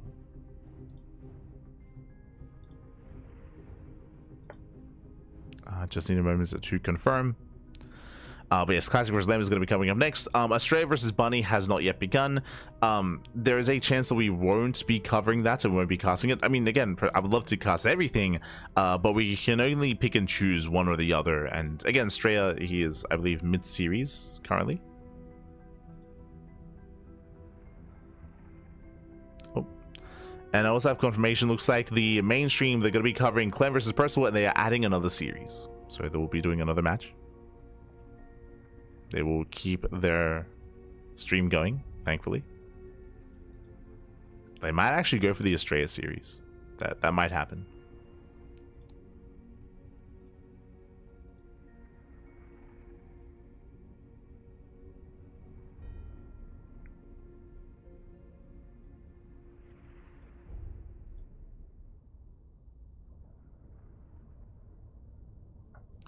happen.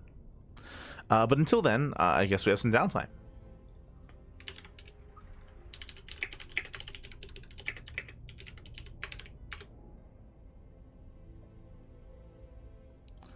Till then, we have some downtime here.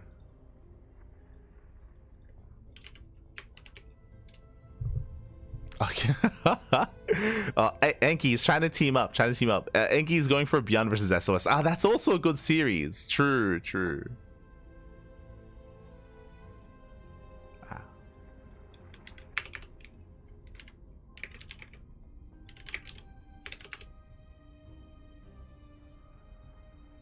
But yeah, so it looks like Enki, the Spanish caster, is going to be setting up for SOS versus Beyond.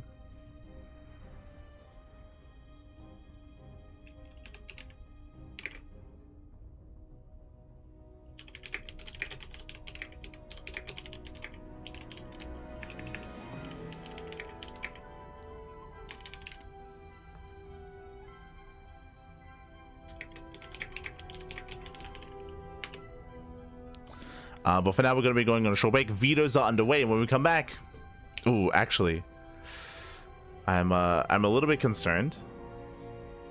I just saw Lambo and Classic go offline. You know what that means? That means the mainstream has them. God damn it! I was like, yo, Lambo and Classic coming up next. Let's go. But I just saw them both go online. That usually means they're switching PCs. That usually means they're being covered by the mainstream. God damn it. They're getting all of our matches. They're taking everything away from us. God damn it. What other matches are going on? So we might actually get a stray bunny. True. That might happen.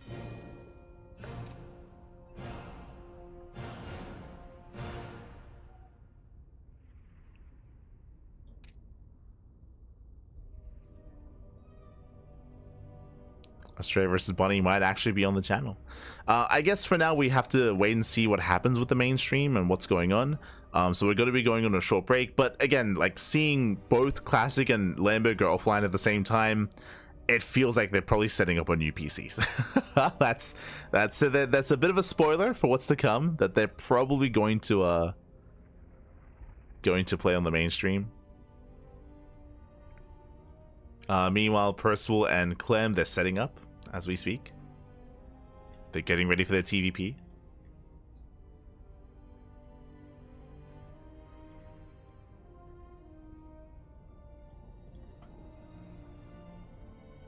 Setting up. For now, though, I guess we're going to be going on a short break.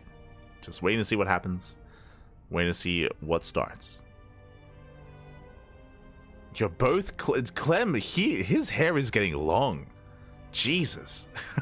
Sorry, I just hold on. We can have a look together. Percival and Clem, who has the longer hair? Jesus, look at him go. It's massive. But they are starting.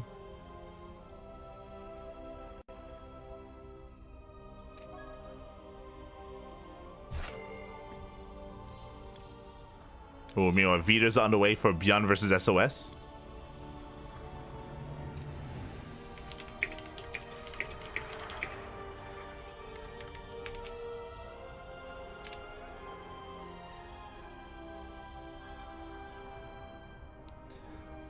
Vetoes are underway. So we have to make a choice here. We could jump into SOS versus Beyond.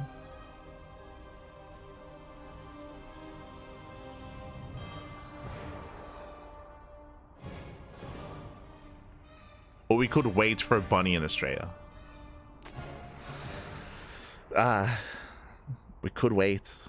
But Beyond vs. SOS is probably going to be a short series. It's probably going to be a short one. Yeah, I have confirmation. Yeah, Lambo and Classic.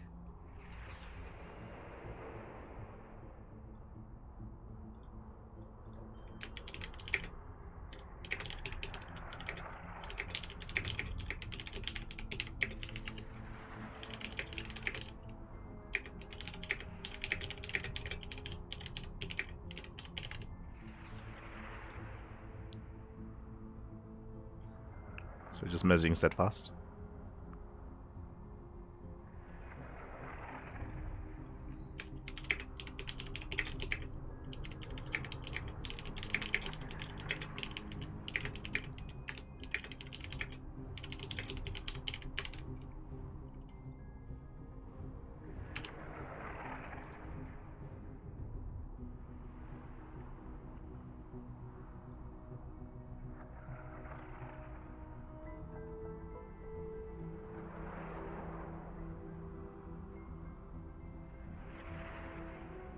All right.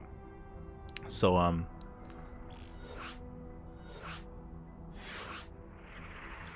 okay. So it looks like Steadfast is gonna cover SOS versus Bjorn, and we will try to jump into Estrella versus Bunny. Bunny is MIA, but yes, we'll try to jump into that. Also, yes, I have confirmation. So Lambo and Classic are on the main stream. For now, though, we're going to be going on a short break, and when we come back, we should have Estrella and Bunny. Fingers crossed. Fingers crossed.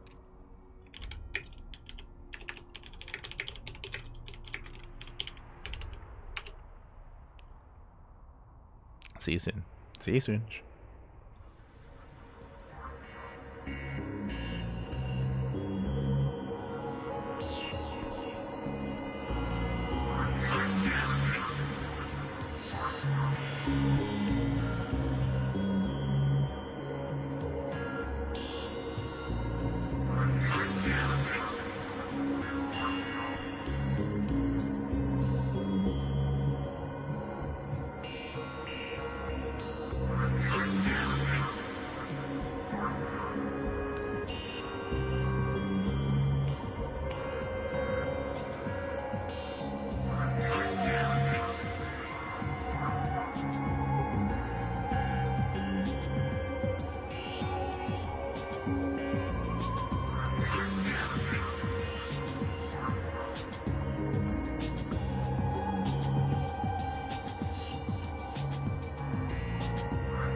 And welcome back, everyone. Welcome back to the DreamHack Dallas Road to EWC Group Stage Bracket C. Oh boy, we're actually wrapping up the bracket. The bracket is fully wrapping up at this point. Also, I just realized that we've been casting without some of our overlays, so I will fix that up. Beautiful. There we go. As we are jumping into our first series into our best of 3 and spawning in the bottom left-hand corner of Leylines, we have the American Protoss player. We have the blue Protoss. It is Estrella. And spawning in the top right-hand corner, we have his opponents. We have the South Korean Terran, the Red Terran representing Team Falcons. It is Bunny. And Group C is wrapping up. Group C is wrapping up. Currently, all the final matches are underway. So the mainstream is covering Clem versus Percival. Steadfast is covering SOS versus Björn, and we are covering Bunny versus Estrella. And Classic versus Lambo is being held for the mainstream. Those are the final matches for Group C. So we're wrapping up. Group D is still, I think it's still starting. Group D is still going to be underway, so there's still an entire other group after this, by the way, which has yet to really begin. So that's going to be a thing. So there have been some delays when it comes to Group D, but we'll cross that road when we get to it. So for the time being, though, we're focusing on Group C, the final series of this group. Here we go. If you're in the chat, predictions by now would have been closed, but I hope you placed your bets while you could, as this series is going to be a spicy one. Honestly, this could go either way. I said this before, I'll say it again. I do think that Estrella's best matchup is PvT. Straight up, his best matchup is PvT. He's been looking like a beast, looking like an animal in this matchup, looking very strong, very dynamic. We've seen Estrella take down Cure, we've seen him take down Björn. Estrella's taken down some big Terran names in recent times, and Bunny would be one of them. Likewise, Bunny has also been on the rise as well, so they're both quite competitive, both quite high in skill, and this could go either way. We're here for it, we're ready for it. As we have our economic opener out of Bunny, going for a Rax Expand, economic start into a later factory. Meanwhile, take of choice out of Estrella, going for his own Twilight Council. Here we go.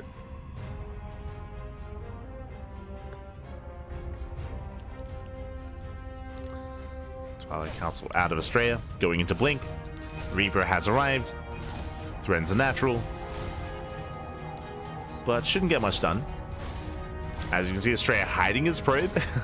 Does keep it hidden, does keep it safe.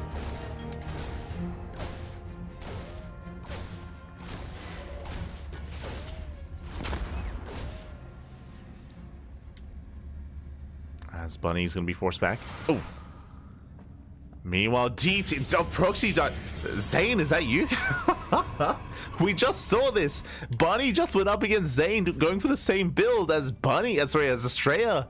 Oh no, he's been influenced. He's been influenced by the Zane. The Dark Shrine is on the way. Not going into Blink. My apologies, I did miss the proxy pylon. It's getting late. By late, it's getting early morning. It's almost 9 a.m. Jesus. It's 9 a.m. in the morning. We are hanging in there. Behind this, Bunny getting to his own 1-on-1, getting ready for his own mine drop. Standard opener here out of Bunny. Unlike the last game, okay, a couple of things here. Against Zane, because Bunny went double gas, he had a faster tech lab to go for the add-on swap into Raven production. Like that was more available here to Bunny. Here, that's not the case. Because of the economic starts, we're going into Widowmine drop, into Medevac. Now the tech lab is on the way, but DTs are about to warp in. And Bunny, if he mules at the wrong moments, that could be game. We've seen this before, we can see it again. DTs, they can end the game. Bunny moving up with this drop. DTs are waddling in. And Bunny, he has no NG in the main. No NG in the main base. Here at the natural, does he mule? It's gonna be close. It's gonna be close. DT waddles in. Mine drop. He mules! No! He mules! He does mule. Here comes the mine drop. A straight. Oh no! Ooh, he does pull away, but 5 probes go down. Nice damage at the same time. DTs are wreaking havoc, and again, there is no scan. DT in the main, DT at the natural. 0 scans available. Raven is in production. Raven's almost done. True. Raven is almost done. But this is getting out of hand. I say that. Nice rotations, buying more time. Ooh. Tank is exposed. Yeah, but the Raven has arrived. And Bunny holds. Whew. Bunny does hold. Did lose a lot of mining time and is still losing more SCVs. 8 SCVs going down. DT does waddle away. But doesn't end the game. Does not end the game. The Raven does pop. And the game continues. Whew. Okay, as the dust settles, Estrella takes the lead. Estrella is getting a third base. Estrella is on 43 workers. Bunny down to 34. At least the mine drop got some damage done. Otherwise, this would be heavily in favor of Estrella. Speaking of, Blink is done. Estrella moving out. There's one tank in the main. The natural base a little bit more exposed. We'll see if Estrella does commit. Does he go for it? Oh! Baits out the mine shot. Tank does siege. Tank, he does siege up. Bunny dropping into the main. And Marines, they unload. Recall gets forced. Ooh. Takes down the medevac. Nice clean up here out of Estrella. Will bleed out 3 workers, but overall does shut this down. At the same time, drop his knight here towards the natural. Bunny's holding. Sorry, Estrella's holding. Estrella, he's holding on. And Bunny's contained. For the time being, he's contained here on 2 bases. Now working towards Stim, +1, combat shields. Once the upgrades kick in, then Bunny can break out. Until then, he's contained on 2 bases. Force even to throw down the turret. Bay is now on the way for Estrella. This is interesting. It's been very trendy, as I'm sure you're aware, to go in this matchup from Blink into Charge into Storm, not Colossus, because the NG overcharge, right? Storm has been very trendy as of late, but here Estrella is going more old school into Colossus production instead. Goes into main, he wants Stim! 3 seconds, 3 seconds away, down to 2, down to 1, and Stim does finish in time. Ooh, very close, very clutch. Yeah, Estrella 1 second too late, literally 1 second too late. Stim does complete. Bunny, he can break out. Without Stim, he'd be stuck at home. Dark Templar does hit the main army, forces out a scan. Ooh, the observer goes down as well. Value scan.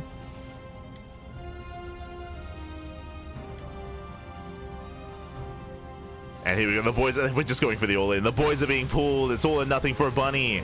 Either he kills the Stray or dies trying, charge is done, he wants the tanks. Going for the medevacs.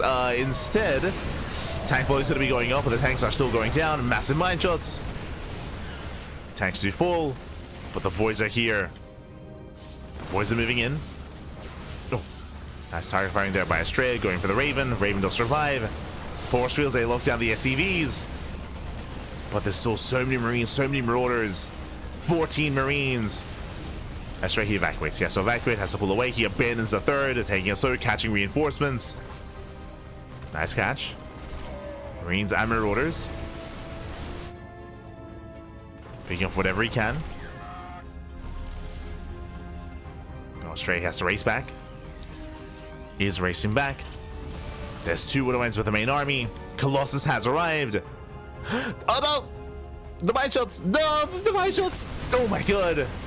One mine connects. Colossus getting low. Celtic coming from behind, a bit of a lopsided attack. But Estrella takes down 13, 15 SCVs.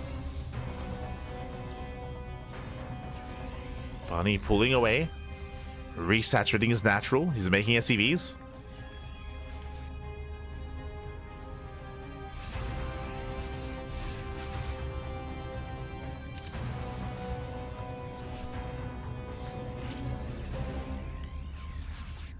That's straight. He's holding. He holds. He's holding on. He's now retaking his 3rd base.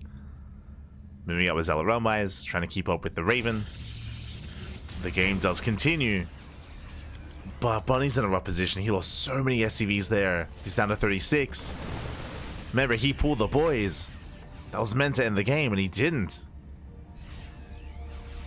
Did not end it. Wondering if I will also be casting when I wake up. I'm going to be casting in 11 hours. 11 hours from now, we'll be live. I'm hoping to at least sleep 8 hours. I would love to. I have not slept 8 hours in a long time. But depends when we wrap up Group D. Like, this is the final series of Group C, but Group D is around the corner, and Group D has yet to begin. So there's a lot there.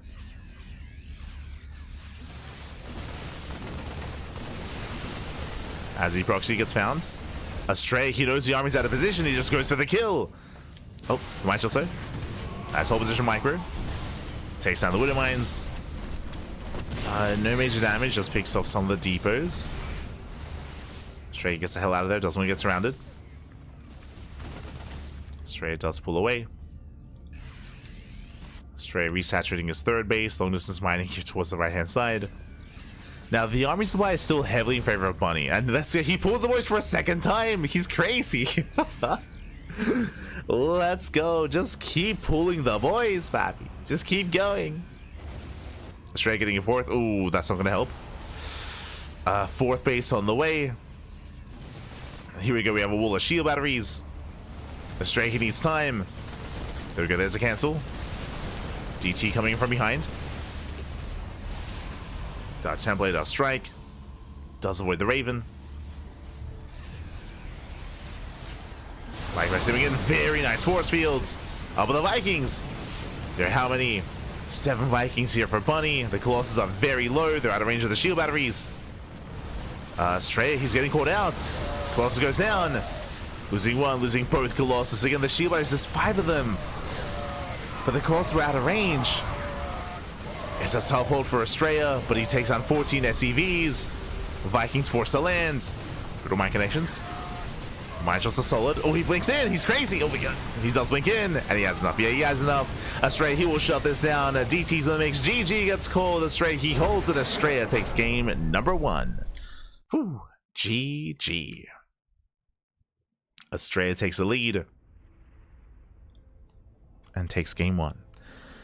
And getting a very intense back and forth. Bunny just non-stop pulling the boys. Now, the reason why I pulled the boys the first time, the reason why he went for the all-in was because of the economic damage he sustained from the DTs. He did fall behind. And because he fell behind, macroing from there, he would stay behind. So the goal was to go for the all-in to try to catch Estrella off guard. Alas, Estrella, he was able to shut it down ahead of time. He did scout it as it moved out. Was able to slow it down and in the end overwhelm.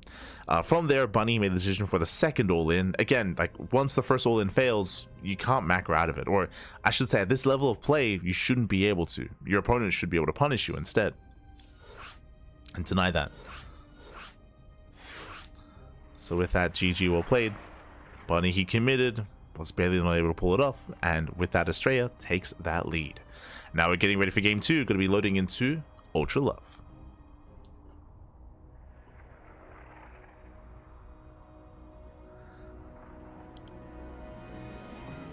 Getting into Ultra Love for that second game.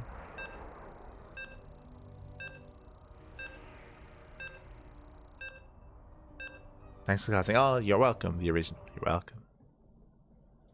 De nada, de nada.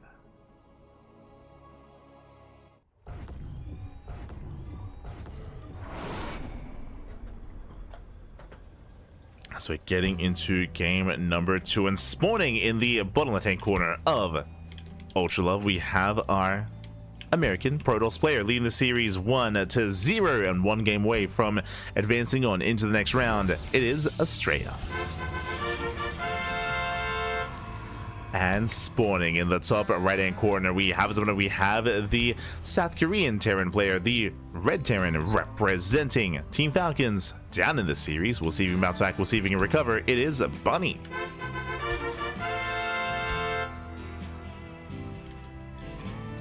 Here we go. As we are setting up, and we're settling in.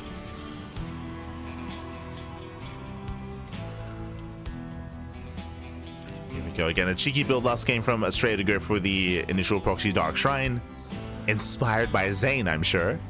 Meanwhile, double gas. Remember last game, Bunny went for an economic opener. This time, double gas out of Bunny, going for a faster factory, much more tech heavy here from our Terran player, and this does make sense coming into Ultra Love. Welcome one and all to Ultra Love. Ultra Love is one of the smaller maps in the map pool, known for aggression, known for all-ins early on. We have said this before, but this map is a map of extremes. What I mean by that, the rush distance by ground is short, so all-ins can be favored, but if we don't see all-ins, then it's actually quite easy to defend on 4 bases and to cut the map in half, to split the map in half and force a longer macro game. So we often see one or the other, either an all-in or a longer macro late game.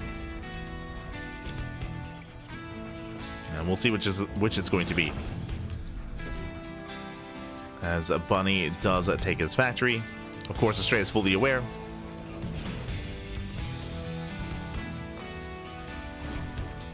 As Reaper has arrived, the probe is going to be hunted down.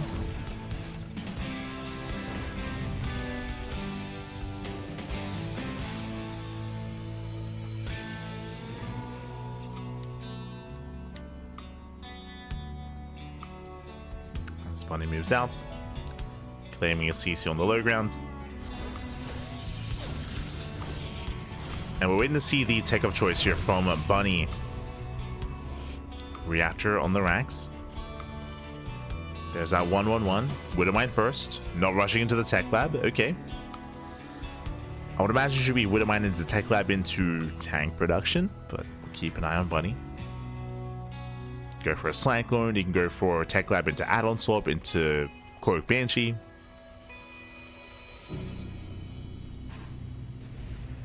So far, yep, WidowMine into tech lab as to be expected, but whether the tech lab is left on the factory or going for a switch, we'll see.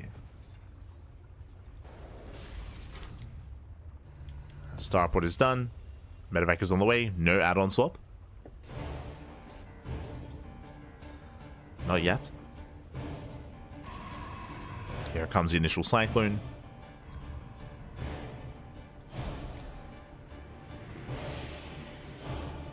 Behind this is Stray going into Twilight Council into Blink. This time not DTs, not a Dark Shrine. Not this time.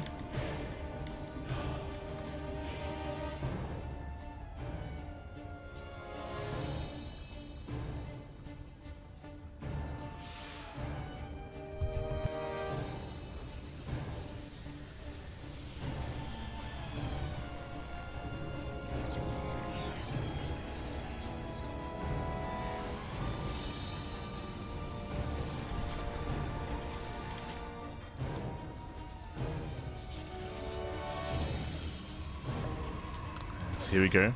Bunny does move out. Astray attempted to expand. He did go for a 3-gate setup though, so he does have enough to defend. He's got his 3 gateways. He has his stalkers. Bunny moving in, and behind this, ooh, does go for the tech lab. Tank, Banshee, hyper aggression once again. Bunny, he might pull the boys with this. Like, he's building up a really early tank count. Banshee as well. More tanks, more Banshees on the way. Right now, Bunny just distracting. Will lose the medevac. Takes down the Stalker in the process. Boys are being pulled. Astray, he will hold. But it's not about this first wave. It's about the second wave. It's about the tanks and Banshees that are massing. No cloak. And we spoke about it, right? We spoke about how in Ultra Love we have seen a lot of 2-base all-ins. And Bunny is looking to meet that expectation. He's gearing up. He's getting ready. Another rack's on the way. Astray takes a 3rd base. Astray has yet to confirm, has yet to scout. Now moving in with the hallucination. Is somewhat aware. The main base is exposed. It goes into the main. Bunny out of position. Tech lab being sniped. That will slow down the tank production. Nice pickup. Likewise spots the main army. Sees the tank count. Ooh, at the same time, Banshee into the main. Astray know where it needs to be. Oh. Picks off a tank. Nicely done. Back at home, 4 probes do fall. Likewise, Astray not quite able to control in time. Astray bleeding out a lot of stalkers. These are expensive losses. As Astray pulls away.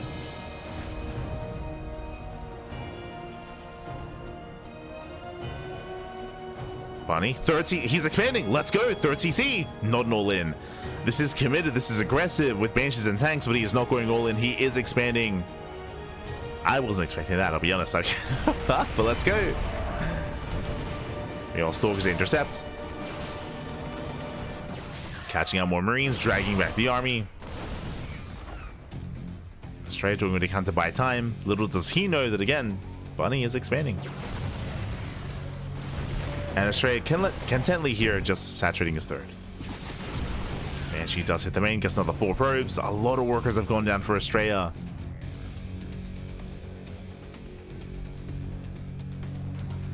But we're getting into a longer game. We're building up, getting into a longer game.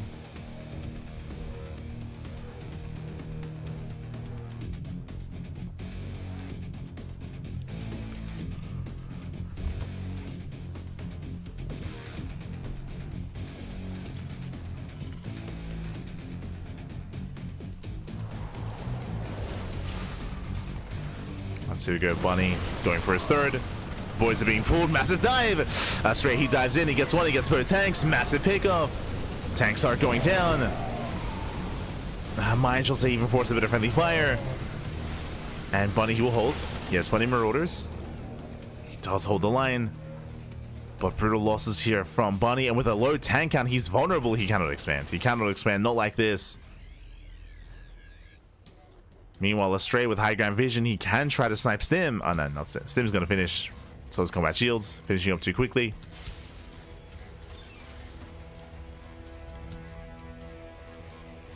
Astray moves out. Upgrades are done. Once again, Astray not going into Storm, going into Colossus production. Colossus are on the way.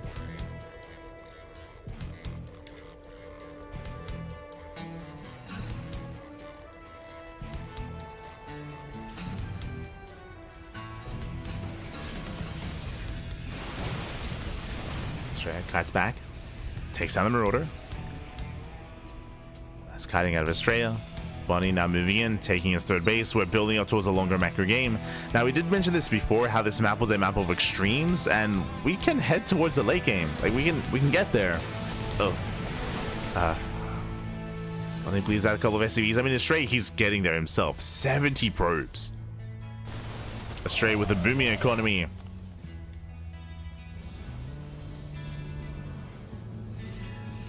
The army is still somewhat lacking for Astray, but the economy is there.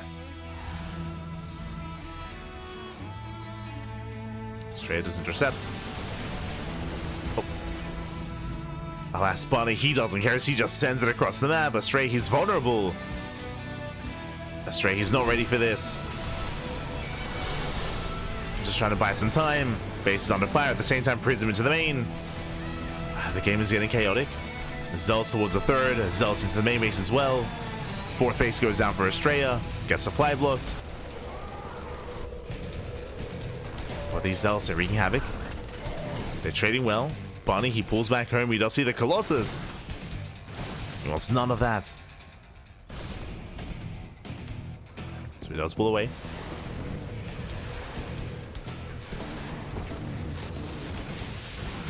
Right, Zealous time to Prism.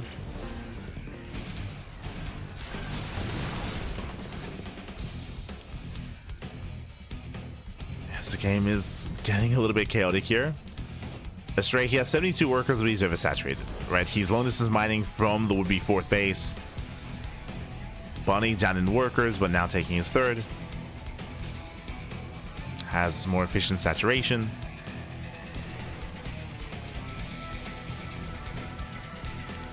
The army as well is very high quality. Marines, Marauders, Widow Mines. Has 1-1 upgrades. Can trade well with this.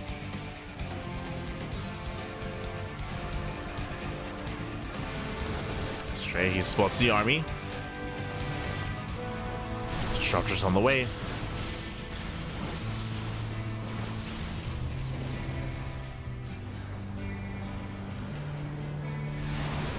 Astray still trying to just buy some time.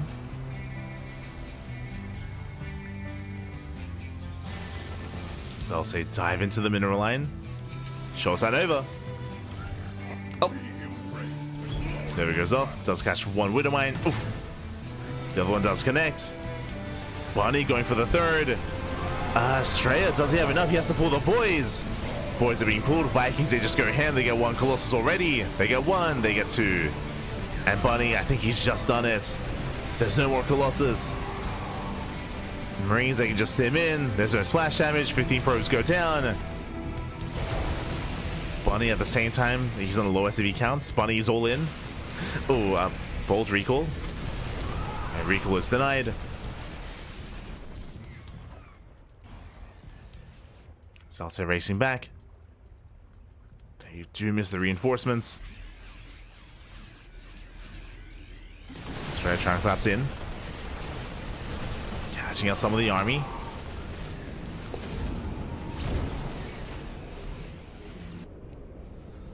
Estrella pulling away, still enjoying a greater economy. The longer this goes on, the better it can be for Estrella, but Bunny's not stopping. Oh. And Bunny moving in. Does push forward. Oh, shots Nova. Oh, brutal connection. And Nova takes down the bio. And Bunny, it's all or nothing. He has to keep going, has to keep pushing in. Takes down more workers. He has to control the high ground. Depowers the Robo.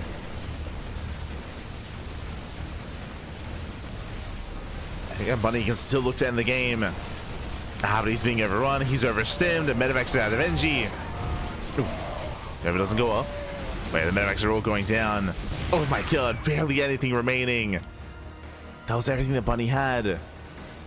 Does kill 14 pros, but he has 28 SCVs.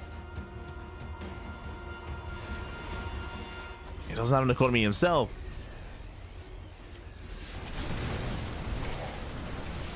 Well, Australia moving out, catching up orders, catching reinforcements.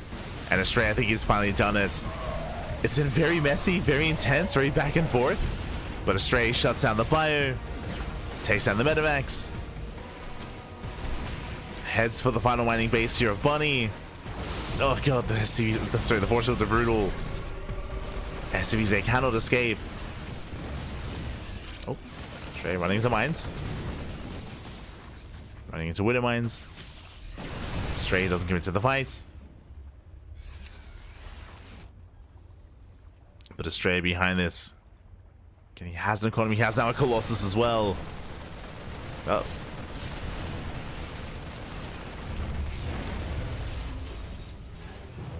Astray pulling away. Bunny, 26 SCVs. That's he hasn't made a worker in quite some time. That's why the SCV count is so low, and it stayed low. Just not making any workers. Bunny, 26 SCVs. That's more than enough. Too much? Maybe it's too much. That's just enough to pull.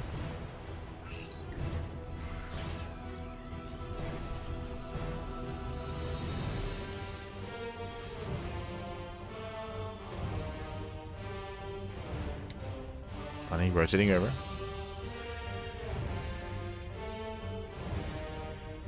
Does rotate, they'll run back here into the mid line once again. Australia just punishing what little economy that Bunny has left. Australia coming in for a surround, and he locks down the army. Australia, he's doing it, he's pulling it off. Let's go. For his people, for Dallas, GG gets called, and Australia, he will take the series 2-0, advancing on to the next round. GG. Whew. GG, well played, congratulations. A very intense series, but it does go the way of Australia 2-0. Congratulations, takes down Bunny. Again, Bunny going for non-stop aggression. Yes, this game Bunny did expand to take a third base, but never made any SCVs. He never made any workers. He was committed. He was hyper aggressive despite the third base. He was just non-stop in the face of Australia, and Australia, he barely held on. It was quite close. Australia, he was doing a great job at crippling the economy, and Bunny likewise doing a great job at being active with the army, trading well, sniping bases, but didn't quite trade well enough. GG. GG, well played. With that Astray, he will take it, he will advance on, and he's going to be featured tomorrow against Clem. Clem just took down Percival 2-1, and of course Australia just took down Bunny. Clem versus Australia will be played out tomorrow.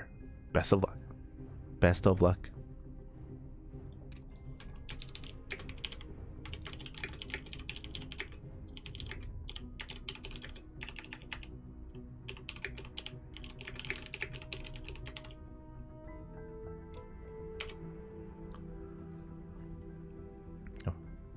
GG. GG, well played. Likewise, SOS versus Björn is also currently ongoing. Again, that was being covered by Enki and Steadfast. They're in game 2. Or it looks like, it feels like they might be wrapping up as well. As Björn is up 1-0, and Björn is looking in form in game number 2 as well. Oh. So that is going to be Group C wrapping up.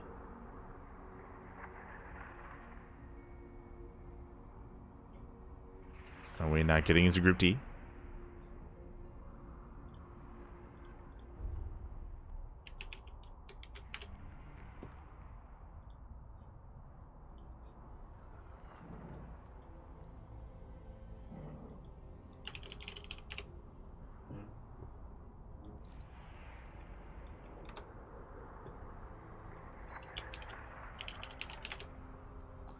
And we already have a series. Okay.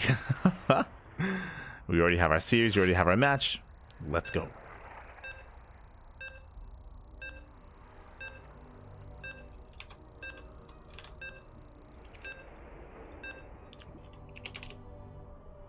Beautiful. Sorry, just setting up. Setting up our players. We just randomly found ourselves in a series, a fresh series. Let's go. So congratulations to Astray. He does of course claim the previous match, but now we are jumping into our fresh best of 3. We're jumping into Group D, and spawning in the bottom hand corner of Ultra Love, we do have our Polish Terran player, the Red Terran, representing his new team. Hold on, just catching up. Representing his new team, representing ROC Esports. It is Spirit. And spawning in the top right hand corner, we have the green Zerg player. We have the green Zerg himself from the land of the Americas. It is Torrent.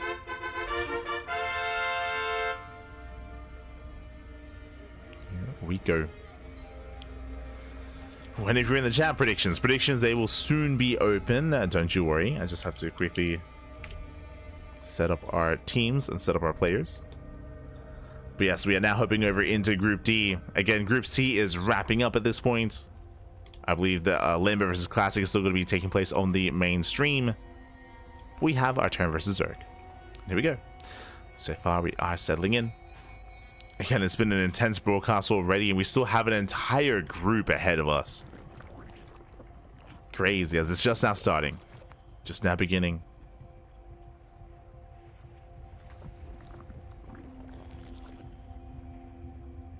Group D is underway. Likewise, Hatchgas pull out of Torrent. So far, standard opener out of our Zerg player. Likewise, Spirit going for a Rax expand as well. Spirit, he has been known to be greedy at times, that is true, but here, we're slowing down. Playing standard, at least initially. Drone gets sent across the map. Torrent? What's going on? Drone gets sent across. The drone will delay the CC, actually, for a couple of seconds. Does delay. Reaper will shut down the drone, but again, a cheeky maneuver here by Torrent. Very cheeky. Not too sure if it was quite worth it, but GG nonetheless.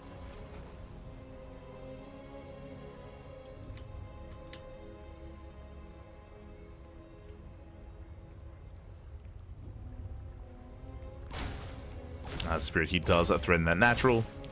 Behind this, Queen production is delayed. The Queens, yeah, they're a little bit later than they otherwise would be. Lings are going down. This first Reaper is getting out of hand. First Reaper picks off all the Lings, but the Queens, they have now arrived. That's going to be 3 Lings going down. Can he get all 4? He can! 4 Ling kills. That is brutal. Behind the Spirit, going 3 CC before Starport. Economic opener out of Spirit. Torrent is droning, but Torrent, he's contained on 2 bases. You can see Spirit is checking for the expansion, checking for a 3rd. There is none. There is no base.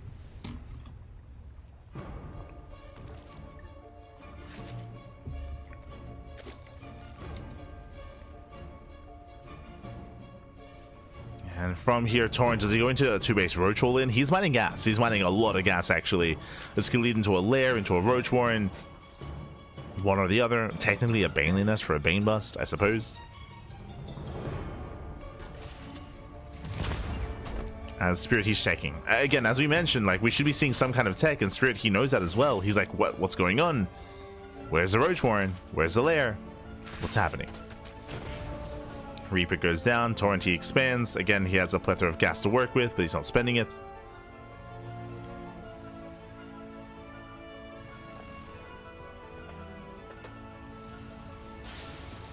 What a cliffhanger. Up next, we have a Stray vs. Clem tomorrow. Yes. Tomorrow is going to be a Stray vs. Clem.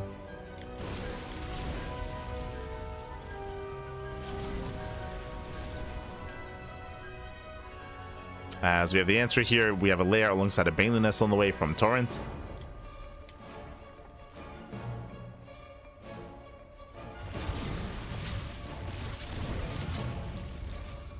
Spirit just poking in, playing standard, making Hellions. We do have a Banshee follow-up, and we have not just that, an Armory, Hellbat push. So Spirit, he's going to be more aggressive, more assertive. He had a strong start with the Reaper, and now he's following this up with Hellbats. Let's go. So earlier timing from Spirit, and I'll be honest, Torrent doesn't really have much to defend. The Baliness will be done in time for this, but does he morph into Banelings in time? That's the question. Because here come the Hellbats. They do transform. They waddle in. And Torrent, he's not ready. Queen goes down. Lings are roasted. And that's all we had.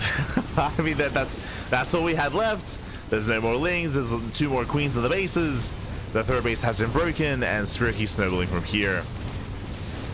Again, Torrent is more of an amateur player stepping into the ring, as we're in the early rounds of the group.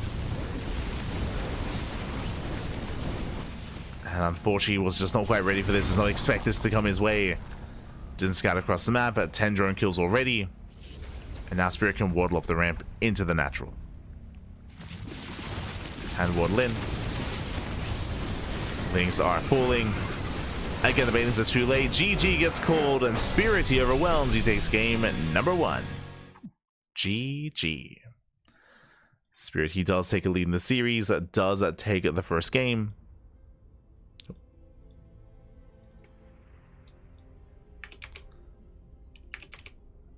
Setting up bracket D. And we're going to be following Spirit into game number 2. When it comes to the bracket itself, again, it's still progressing when it comes to the early rounds.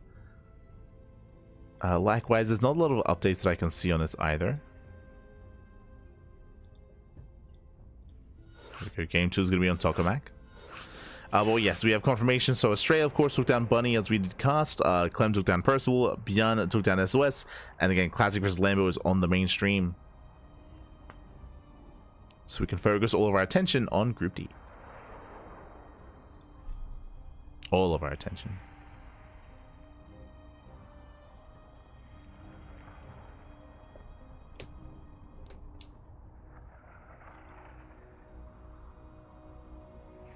There's not too many updates yet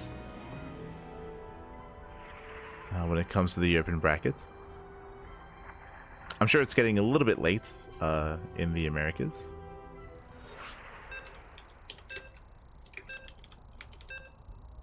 It's 6 p.m. That's plenty of time.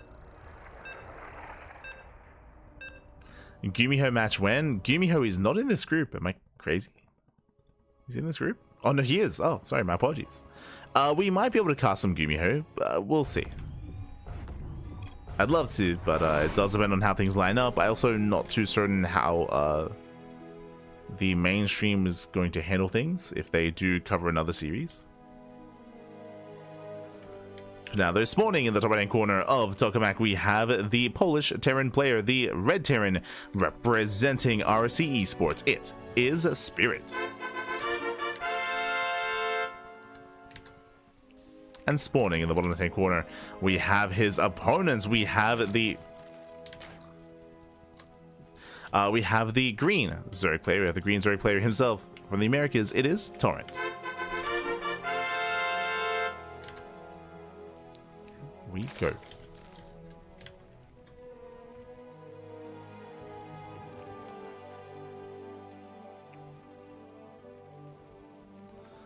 As I did just pan over, and Classic vs. Lambo is currently underway. They are mid-series. We could have hopped over to cover that as well, but I'm content, you know, featuring some other players here, following them as well. Hopefully able to follow Spirit into his next match, ideally, but we'll see.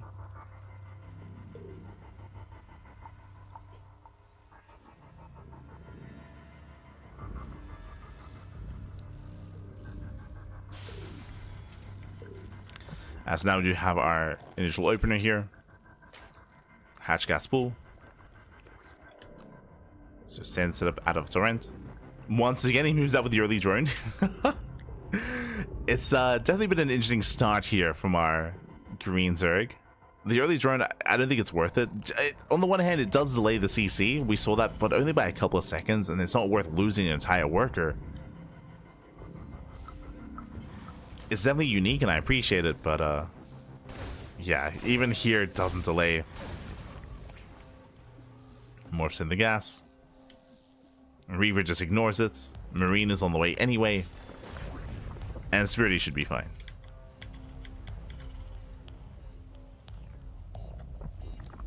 Should be fine. Cell's in the group too. True. Cell's also in the group. Oh, as the hatchery does complete. Sorry, the gas guy does complete. Yeah, less than ideal. Does finish up. Spirit moving in. Last game, he was able to kill all 4 Lings. This time, we do see Torrent being a little bit more conservative with his Lings. Does pull him away. Joins a force back. Nice snipe there on the first Ling. Spirit trading well. He gets 1. He gets 2. Takes on 2 Zerglings. Does pull away. The gas guy is going to be killed. Behind the Spirit going for a 1-1-1. He's not going for a 3rd CC this time. Much more aggressive build out of Spirit. Much more aggressive.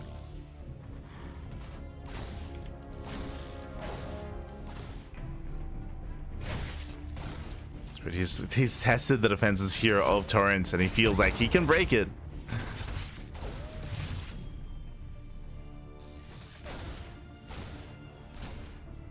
That's where he pulls away. Behind this, we're massing up more Hellions. We can go into an Atom Swap, into another Armory, into another Hellbat push. This one can hit earlier. So building up into Cloak Banshee. Oh, nice round. Torrent does surround. Yep, there it is. Hellbats. If you recall, last game, the Hellbat push was more delayed because of the faster 3rd CC. This time, no command center. This time, this will hit harder. This will hit faster. And Torrent, without Banes, without Roaches, it's going to be a tough hold. Going lair first. 4-minute lair timing. Very early lair here. Very greedy. And it's not going to help. It's not going to help in this defense. Meanwhile, not just Hellbats and Banshees, we have Stim on the way as well. A bit of everything.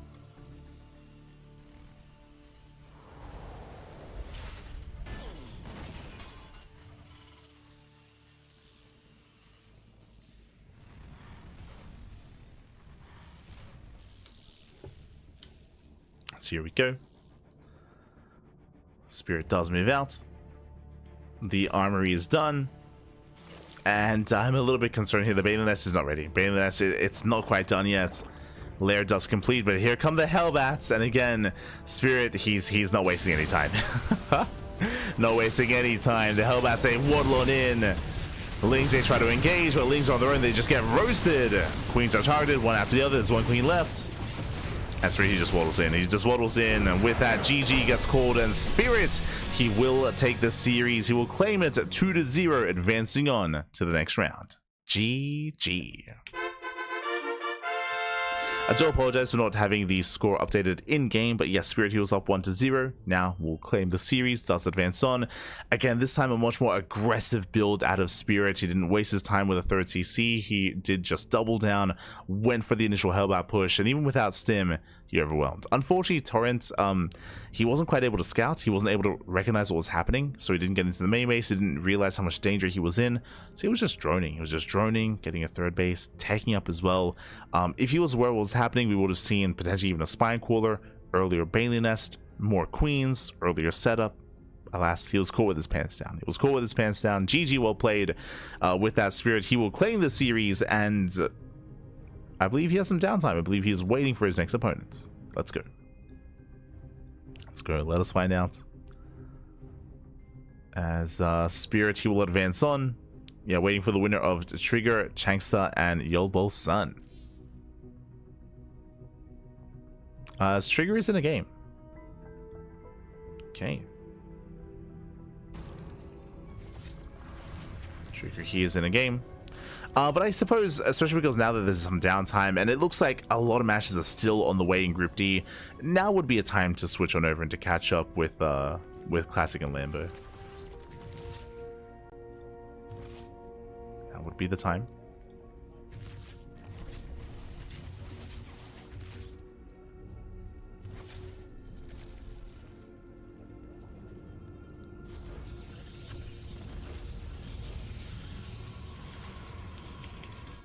Switching on over.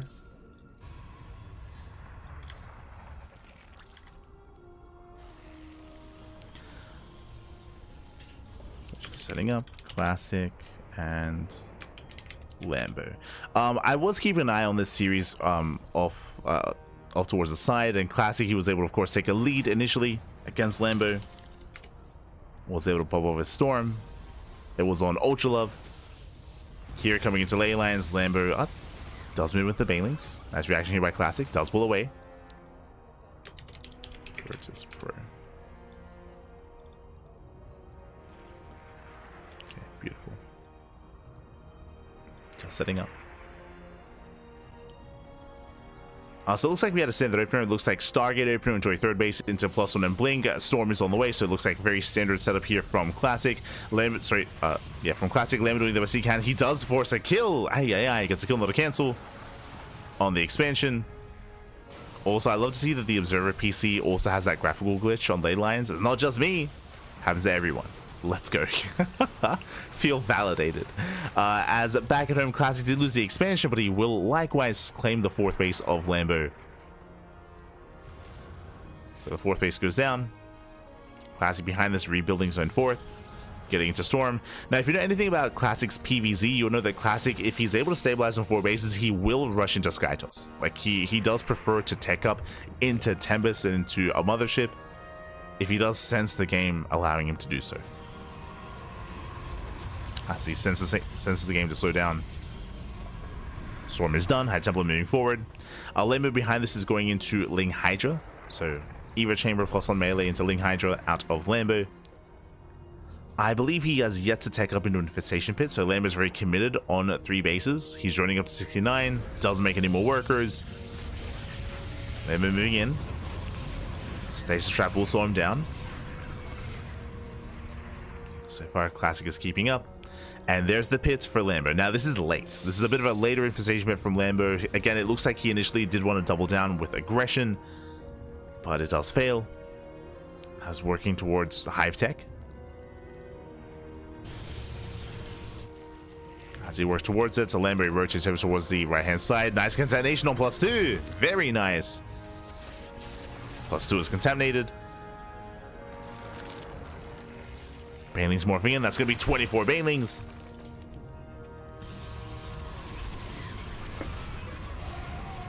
And Lambo trying to pull Classic apart. Testing his defenses. So far, nice stasis. Classic is keeping up. Banelings rolling in, forcing out some storms. Lambo coming in from both angles. Classic doesn't have enough storms. Oh my god, the High Templar, they barely do survive. And nice movement, nice control from Classic. He pulls them away. Oh no! One Baneling connects. One Baneling, all it takes. But now there's only Hydras. Oh, here come the slow lots. The slow lots, they waddle in, they collapse on top of the Lings. And Classic holds. It was a close hold though. Again, Classic, he ran out of storms, but he still has enough on the ground. He still has enough left over.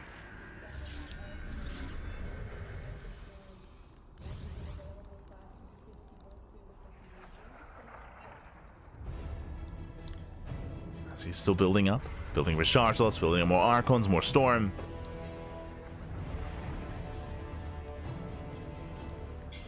Lambo, there's that Hive Tech. Now, bearing in mind that on the one hand, yes, Lambo is taking up into Hive and Lurkers, but this is late. It was delayed tech out of Lambo. Was delayed, so Classic is in a better position. Classic has a higher economy, better probe counts, better saturation. Things are looking a little bit more dire here for Lambo, as Lambo needs more time to build up into Lurkers. And we've spoken about this before. There's going to be a window in time where Classic can try to strike Lambo before Lurker tech. Meanwhile, there it is. We spoke about it. As the game slows down, if Classic sees an opening, Skytoss. Bam. Fleet Beacon, Stargate.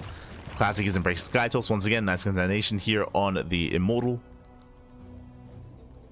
But Classic is not looking to try to kill Lambo. He's looking to try to tech up and max out. As Classic double expands.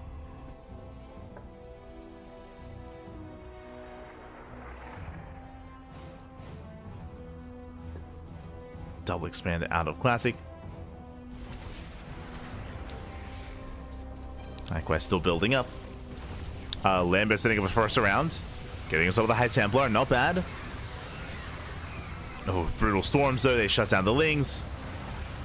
Hydras, they come in for an attempted surround, and the Hydras, they trade well for themselves. At least they try to. Oh, never mind. Here on the right-hand side, they get flanked. Oh, Lambo losing so many Hydras. Zealous, they bust into the mineral lines. Lambo getting pulled apart here. Before Lurkers, we spoke about it. I didn't think the Classic would push. But there is a window here before Lurkers are ready that Lambo, he's vulnerable. And he's being overrun. Wow, GG gets called. Classic, he was double expanding. He was taking up into Sky Toss. He was not looking to kill his opponent. But everything just snowballed out of control. Like, that was crazy. GG, well played.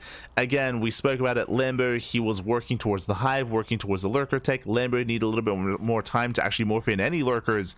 But before Lurkers hit the field, Classic did strike. And he wasn't even committed. Like, he wasn't even dedicated to that. But very impressive play there by Classic. GG, well played. Classic will take the series 2-0. Classic will advance on into the next round to face off against, I believe, Bjorn tomorrow. GG. GG, well played.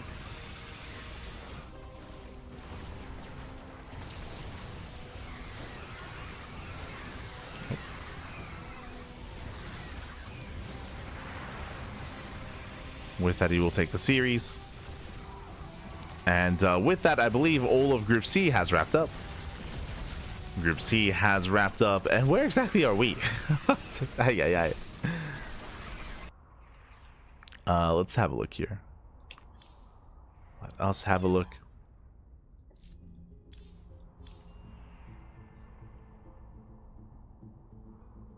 As we do switch our scenes over and refresh that bracket. Do we have any updates? So Spirit takes down Torrent 2-0. Looks like there was a walkover in the first round. Likewise, we do have Warren versus Ryung did just begin. That has begun. Likewise, Cosmic Cow versus Cyril is about to begin as well. That leads into Epic. But personally, my eyes are on Trigger. Let's have a look here.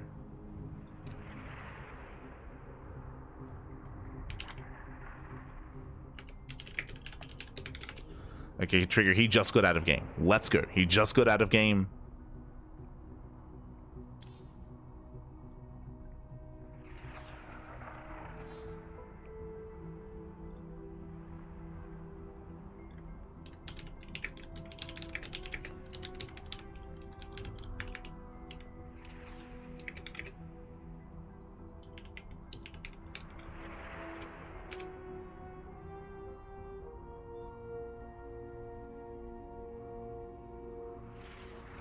As I'm trying to reach out. Trigger, is he waiting for Chankster versus Yolbol? Ah, yeah, he is. Okay.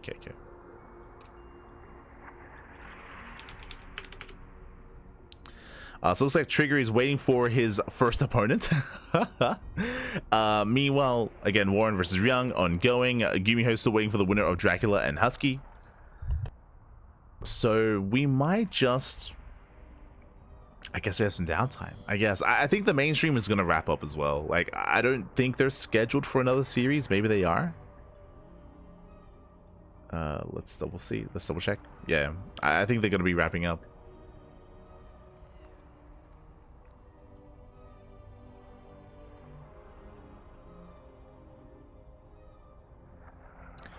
So the mainstream is wrapping up. And Trigger's still waiting for his opponent. Technically, I could try to jump into Cosmic versus Cyril and follow that into Epic. But I'll be honest, I feel like those games are going to be a little bit one-sided. Like, I'm not too interested in covering Cyril's matches just because I don't know if there's going to be much competition there. Like, I'm more excited about Trigger and Spirit, and I'm more excited about... And I'm more excited about the potential, like, a Laser, Gumiho, or Solar Ryung. To be honest, I think the biggest one to me is Trigger Spirit. Like, I want to be there for it. Like, that feels quite close. That feels very competitive. So I want to be able to jump into that matchup. More so than the others, right? Like, in my mind, a Laser's a little bit more active practice. I do favor Gumiho in that match. Ryung, I love Ryung. You know, he's a Tuna Terran, but Solar's also a lot more in form. So I think the closest match is going to be between Trigger and Piotr and Spirit. So I want to be there for them.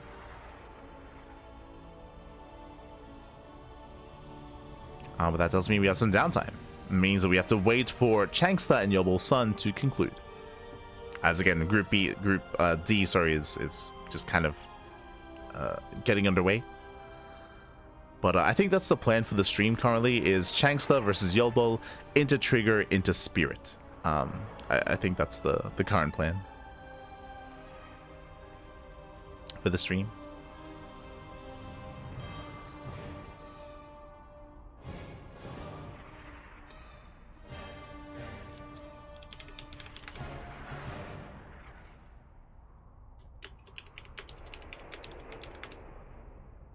Yobel Sun.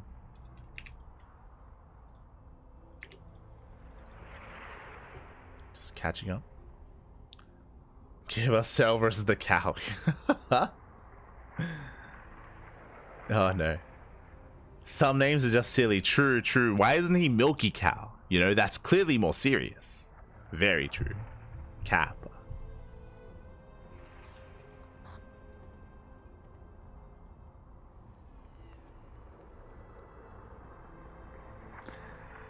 But yeah, so for now, I guess we're going to be going on a break. Again, the current plan is to wait for Yobel, Sun, and Changsta to conclude, jump into their series, or follow them into Trigger. That is the plan. Until then, we're going to be going on a break. Take this time to get some snacks, get some food, get some water, drain your disruptors, massage your marines, and we'll be back soon with some more StarCraft. See you then. See you then. Bye. See you then.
And welcome back, everyone. Welcome back to the DreamHack Dallas Road to EWC 2025 Bracket D. Day number 1 here. We are nearing the end of the broadcast, and a big shout out to Enki El Hermoso, papi. Oh my God, papi. Gracias, gracias. Thank you so much for the raid. Hope you had a great stream. Hope you had a great time over on your channel. I know it's been a very long event, so many hours of StarCraft, but we have a couple more matches ahead of us. One final group to wrap up. Let's go. As spawning in the top left hand corner of Incorporeal, we have the Canadian Protoss player. We have the blue Protoss representing Basilisk. It is Trigger. And spawning in the bottom right hand corner, we have the other American Protoss player, or the American Protoss representing SC Swarm. It is Yulbul Sun. And if you're in the chat, you know what time it is. It is Gamba time. Predictions are open. Place your bets on who you think will claim the series. Best of luck in the chat as we jump into our PvP. As a reminder, the winner of this series faces off against Spirit in another best of 3. And again, that'll be the final series of the broadcast, or at least one of the final series. I know that a bunch of matches are still underway, but they should be wrapping up towards the end of that match. So our goal here is to follow this into Spirit, into Piotr. Let's go. Meanwhile, Yulbul Sun, you just looked at Shanksta 2-1, did have a back and forth series, a back and forth matchup. For those that are curious, Yulbul Sun, he is a Masters 1 player. Not too shabby, not too bad whatsoever, but we'll see how he compares to Trigger, a player that's been spending so much time in Korea. So much time abroad. Now he's back in NA. So far, we have our initial setups here. 2-gate opener out of Yulbul Sun. Likewise, we have our 2-gate opener out of Trigger as well. So far, so good. So far, so standard. Oh, as Yulbul Sun, he does throw down his 2 pylons here in the main base, but he does have a probe hidden out on the map. Interesting. We'll see if he does commit to a proxy. We'll see if he does commit to a pylon. Eyes are on our Protoss. Likewise, double adepts. Okay, double adept opener out of our red Protoss player. There's that proxy pylon. What's the plan? What are we going for? Interesting. I mean, I could see maybe a Twilight Council opener into a proxy Dark Shrine. Do we commit into another gateway? So far, no expansion. Back at home, double Stalker into a 3rd and 4th Stalker. Trigger getting ready to expand. Meanwhile, yeah, there we go, proxy Robo. So this is a weird build. This is a proxy Robo off of the 3rd pylon, I believe. I believe it was the 3rd, maybe the 4th pylon, but it's a later proxy nonetheless. A very late proxy, very late all-in, but an all-in nonetheless. So 1 base all-in out of Yulbul Sun. Because it's delayed, it's a little bit off timing, a little bit off tempo, and that might throw Trigger off. Trigger does find the adepts. Likewise, Trigger pokes in, no expansion. That's a tell. Already a tell here, something is wrong, something is amiss. There should be a base. There should be a nexus. Oh. Trigger does pull away, taking some hull damage. Does take some damage. But again, thank you so much, Enki. Gracias, papi, gracias. Muchas gracias. Oh. As Trigger does bleed out one of those Stalkers. Likewise, Immortal Production has begun, going for another gateway. How many gates? 3. 3 gates here, and the Robo 1 base all in from Yulbul Sun.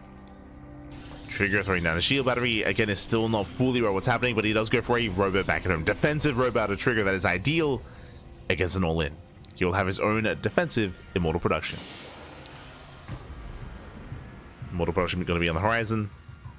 Yulbul Sun moving in.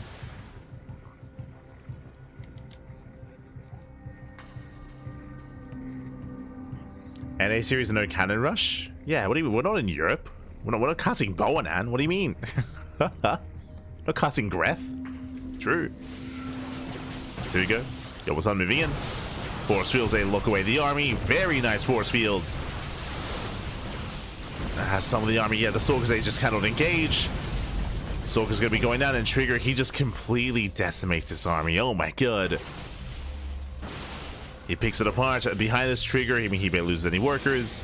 He has an economy. 31 probes. And the longer this goes on, the better it is for Trigger. Yulbul Sun, he has to keep going.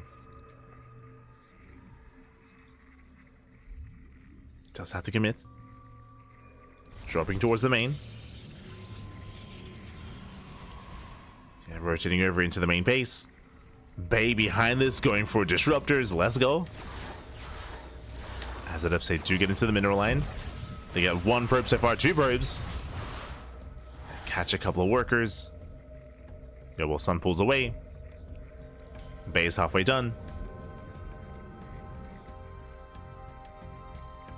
And the proxy Bay into proxy disruptors, it's seen relatively often, and it's like it's a bit of a desperation move. It's a Hail Mary play in more ways than one. The all-in isn't going well, so may as well just commit into disruptors and pray. Hope that Novas connect. It can work. I have seen it work in the past. I've seen Mana pull it off. It's crazy.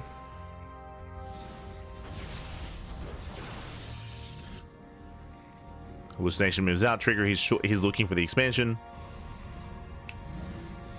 Yobo-san, he supply blocked, and now is not the time. We need those disruptors. Brutal supply block. Hallucination confirms there is no expansion. Still completely all in. Still all or nothing.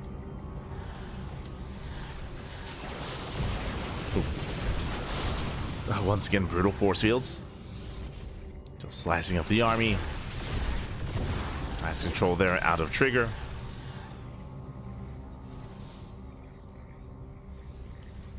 Does have some nice control.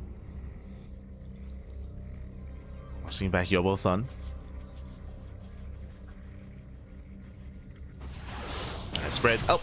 Takes down the Stalker. Catching out the Immortal. Very nice catch. Immortal goes down. And that one disruptor's on the way, but alas, it's so delayed. Here it comes. Never goes up. Ooh, does connect. Takes out 4 Stalkers. Massive connection. But it's still not enough. It was a good connection, don't get me wrong. But Trigger, he was just trading so well in the lead up to this. GG gets called. Then Trigger, he takes the lead in the series. He takes game number 1. GG. Trigger, he does take a lead. Again, it was a bit of an awkward and a bit of a delayed one-base all-in out of Yobo-san. Trigger playing it safe. He confirmed what was going on, confirmed there was no expansion, and with that was able to set up very nicely back at home. Again, the force fields were on point, the control, the micro was on point. Very impressive play there by Trigger. And with that, takes a lead, 1-0. Now we're jumping into game 2, and we'll see if Trigger can recover, bounce back, and force the ace match. As a reminder, this will lead into Spirit. The Spirit is patiently waiting for a Protoss opponent, one or the other. Either Trigger or Yobo-san.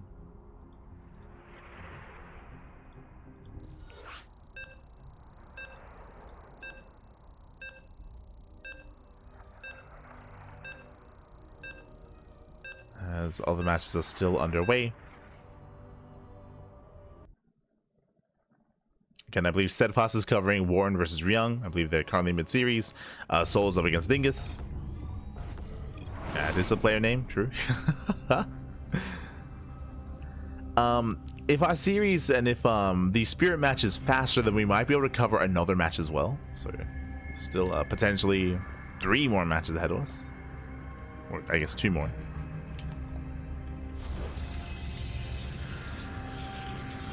But now that we're jumping into game number 2 and spawning in the right-hand corner of ley lines, we have the Canadian Protoss player. We have the blue Protoss representing Basilisk, leading the series 1-0 with a very clean and very solid defense there in game 1. It is Trigger.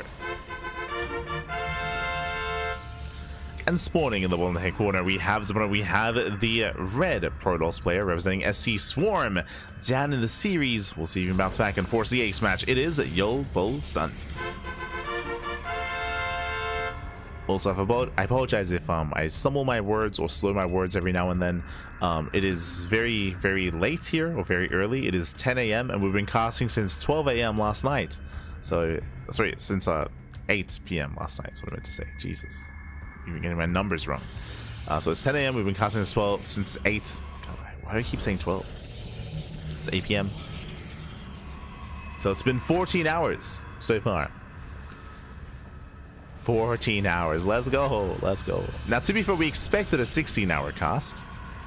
So we're good to go for another 2 hours. Mentally.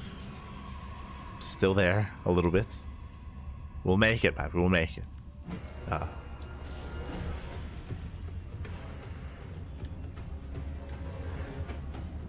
Bearing in mind, our next cast is scheduled to start in 10 hours from this message. 10 hours time, we're going to be live with the GSL qualifiers, with GSL qualifier part 3 is the plan.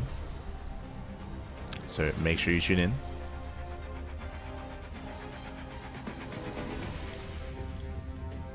So now we do have our 2-gate opener, so 2-gate to blink out of, sorry, 2-gate into double stalker out of trigger, likewise double stalker out of Yobo Sun as well. So far mirrored builds, and this time Yobo Sun, he is scouting across the map, but there is no setup for a proxy. This time there is no probe, but this time it looks like standard openers and standard play. Yobo Sun did have some cheeky, or did have a cheeky build for us last time, did have that one base all in, but alas, was shut down, and this time is calming down, is opening up Twilight Council before expanding. Interesting. So Twilight Council first. Technically we can still turn this into a one base all in with extra gateways. Trigger looking to expand. There it is. Does go for the natural. Faster expansion out of Trigger. Trigger taking an economic lead. Meanwhile, Yobo Sun is not too far behind him, looking to expand as well. Looking to set up.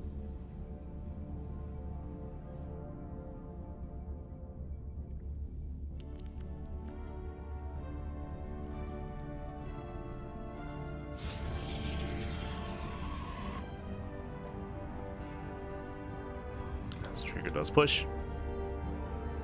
Yobo Sun going for the proxy pylon. Let's go. There's still the expansion. Everything looks normal. Everything looks standard.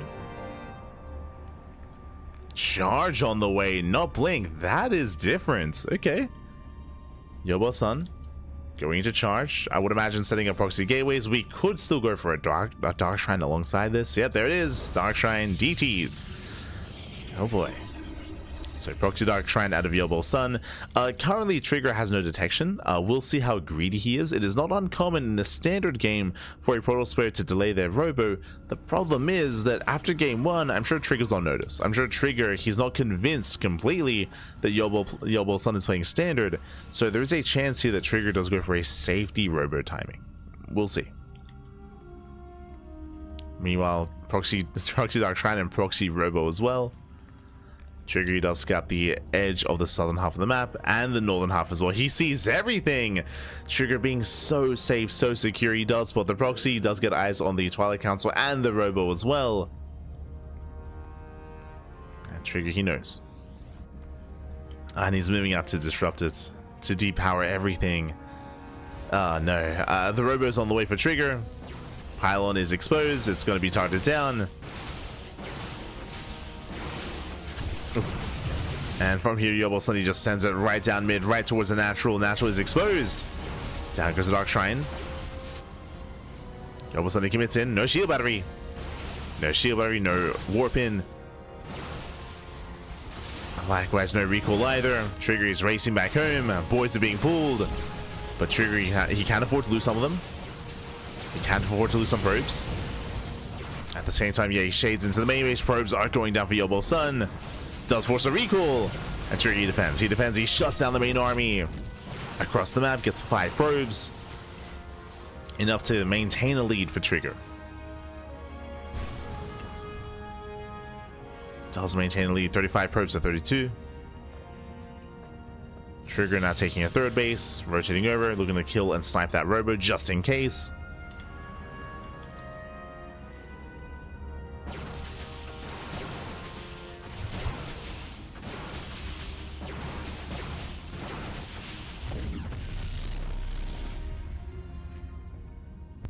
He does snipe the robo.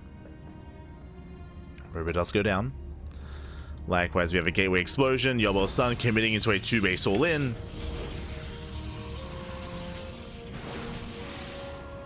Does go for the all-in.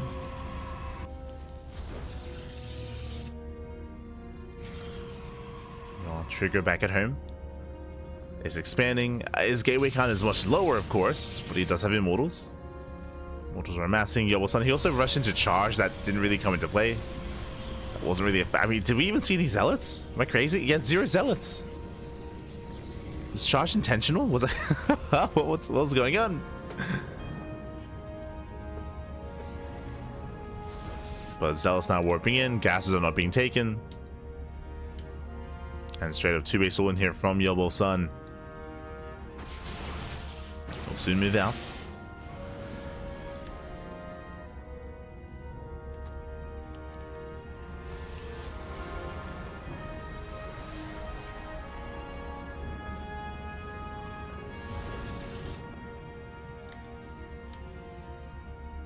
Is moving out. Temple Archives on the way to morph in those Archons. Setting up the proxy. It's going to be all or nothing for Yobo.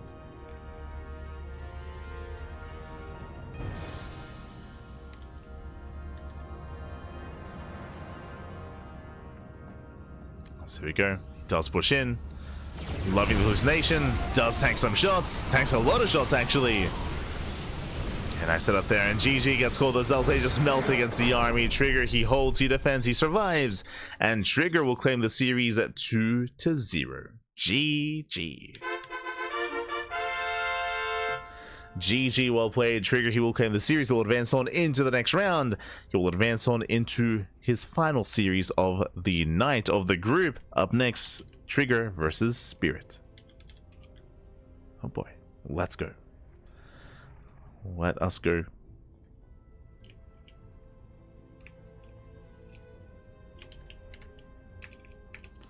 Yeah, Spirit, he is going to be rising up to the challenge here. Spirit, of course, has been patiently waiting for quite some time, but he is now ready, and this is going to be a banger of a series. Shout out to Yobo Sun, did go for non-stop cheese and aggression and all-ins, but I mean, that's how you want to bring down a pro player. You can cause some upsets for sure.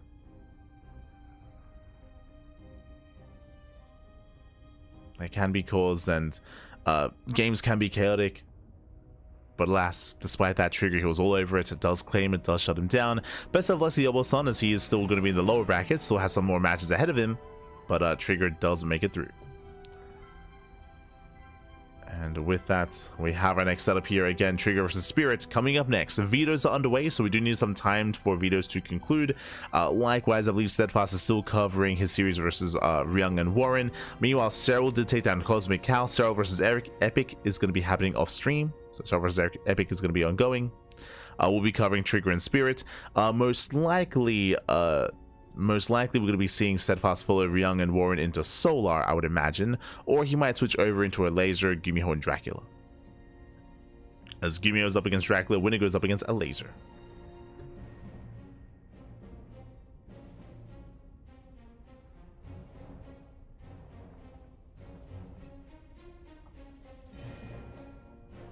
Here we go.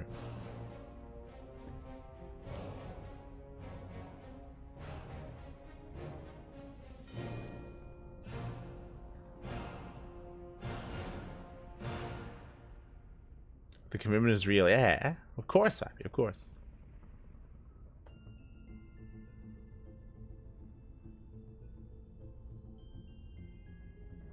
But yes, for now, the video's underway, so we're going to be going on a very short break. Shouldn't take too long, and when we come back, we'll have that next series, potentially the final series of the broadcast. Potentially. That we might have one more after this, depending on how fast or how slow some of the other matches are.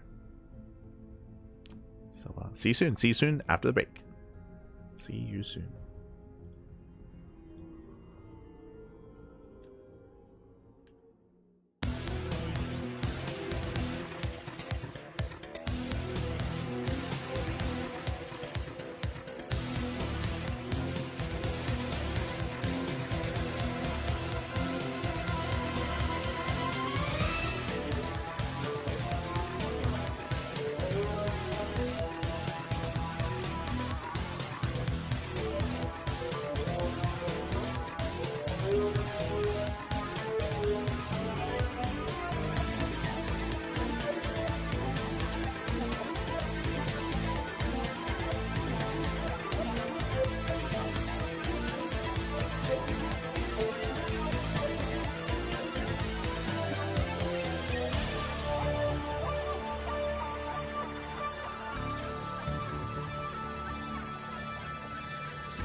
And welcome back, everyone. Welcome back to the final series of these two players here. Potentially the final series of the broadcast. We might have one more match after this, but we are nearing the end of Bracket D. We're nearing the end here, and we are featuring our top two players. This is what we've all been waiting for. Spawning in the bottom hand corner of Persephone, we have the Polish Terran player. We have the Red Terran representing his new team, ROC Esports. It is Spirit.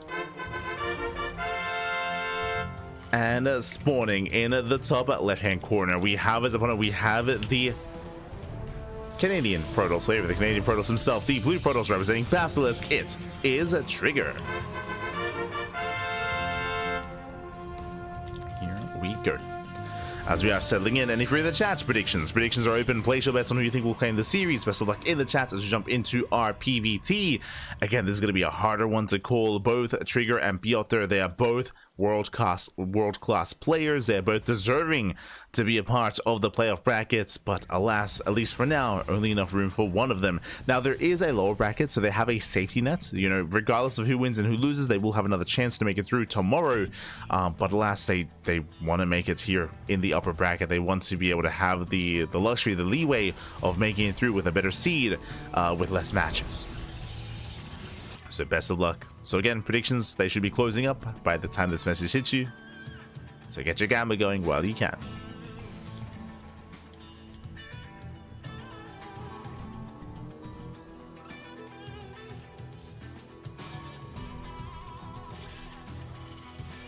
We go. Initially, economic opener. Racks expand here by Spirit, going for a single gas. So economic start out of our Terran player. Meanwhile, standard opener out of Trigger, going Gate, Cyber into Nexus. So far so good, nothing crazy, nothing too wild.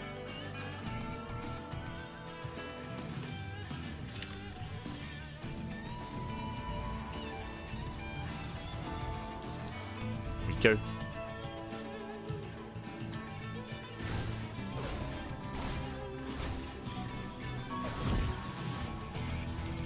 As we are going to be building up.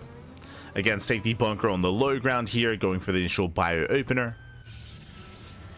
Likewise, we have our tech of choice from Trigger, going for his Twilight Council. Now, Trigger, for those who have been unaware, Trigger has been spending a lot of time in Korea. He's been in Korea since last year's EWC. He's been there for almost a year, if not a year at this point. A very, very long time. Finally, he's back in the Americas, at least, back from Korea.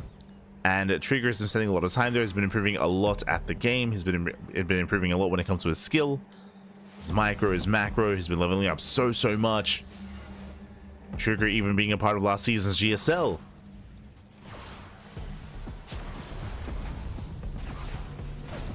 And we'll see if he can go for a deep run here in that DreamHack as well.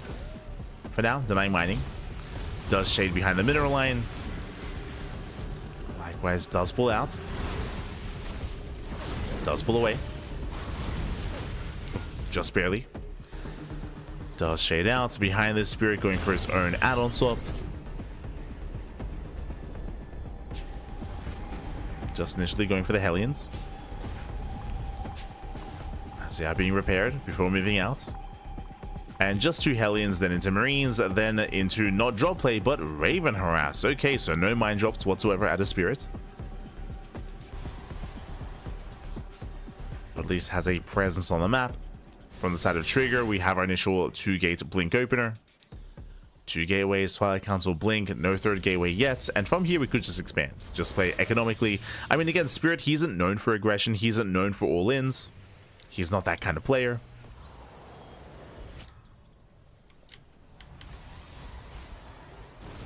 So Trigger can try to abuse that. Ooh, as he is going to be delayed. Base is delayed. Trigger does various probe over. Third base now being taken. Spirit going for his own 3-1-1 setup, getting to his tank production and building up back at home, getting ready for the Stalker aggression. This is going to be earlier stim. Interesting. So earlier stim timing out of Spirit. We have seen a lot of Terran players as of late have been hyper aggressive. He cancels the tank, never mind. A little bit indecisive here, but Spirit, he wants none of the tank production. Across the map, yeah, he scouts. He scouts at third base. He knows that Stalker aggression isn't really coming his way. Spirit, he sees how greedy Trigger is being. So Spirit, he foregoes tanks. Again, you don't really want tanks unless 1, you're going for an all-in, or 2, you believe your opponent's going into like 3 or 4 gate Blink Stalker. We thought it was only 2 gateways. Only 2 gateways. Trigger is expanding, Trigger is taking up, Trigger is being more economic, so Spirit has no need for tanks. Spirit just building up his bio. Getting really early stem.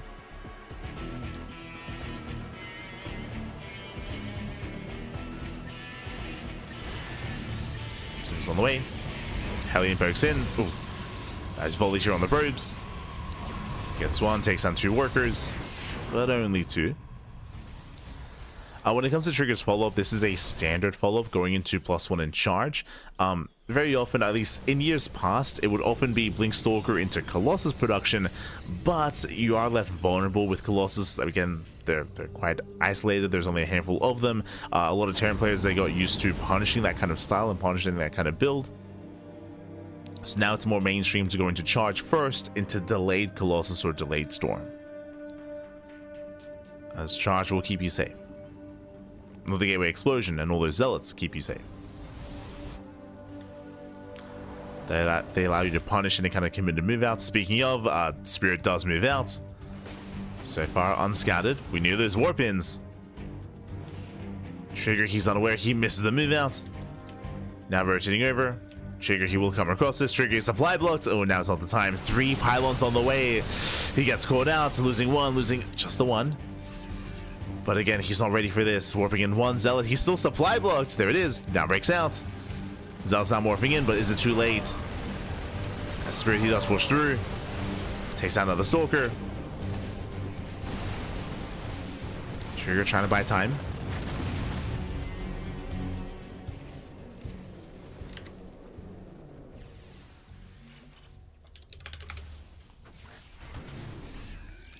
Buying more time, dropping into the main. Does force the defensive warp in. Oh, nice mind connection, catching out 3 probes. Spirit getting some nice damage. Pulls away, pulls out. Pulls out of the main. Retreats through the center of the map.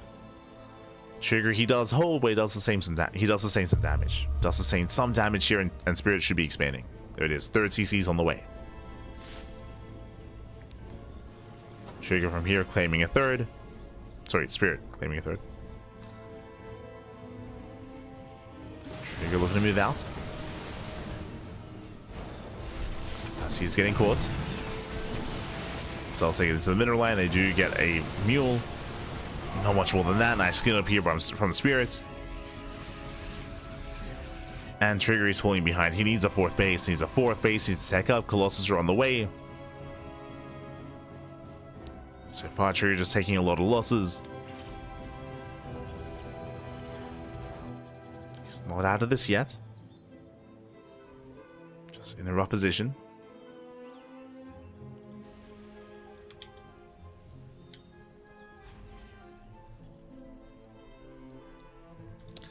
Spirit, he peels off again for another triple drop. And again, Spirit, he isn't going for these all-ins, but he's just getting damage over time. Just non-stop drop play here. We have the drop into the main earlier, move out through the center, now drop on the right-hand side. Trigger, he does not spot this. Being somewhat active with the army. We go, Dark Shrine is on the way, when behind? Dark Shrine. Let's go. Last Spirit already getting to Ghosts, getting to Viking production. Spirit, he's hitting his stride. Does get a Ghost. Not bad. Zealot run by. Takes down a Ghost. Ideally, Spirit wants to wait for a distraction before moving in. Does want to hold on.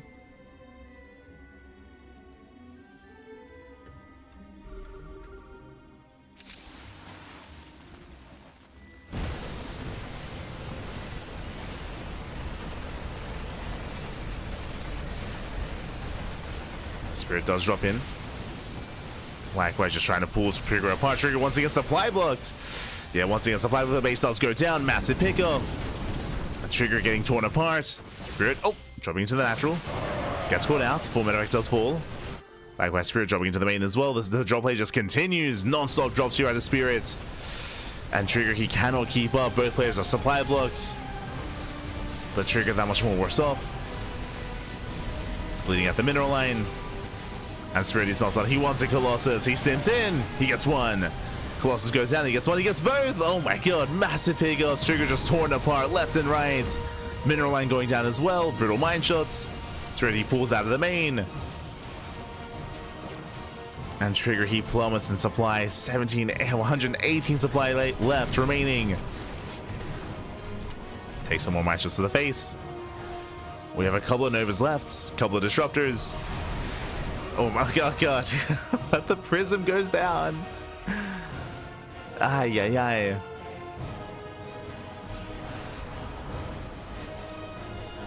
Everything just falling apart. Sure, we have some DTs coming in and they get some SCVs, but that's not good enough. 4 SCV kills. It is damage. But Spirit is about to max out. He's about to max out. 165 workers. Another DT waddles in, but there's a turret in position. DTs are not doing well enough.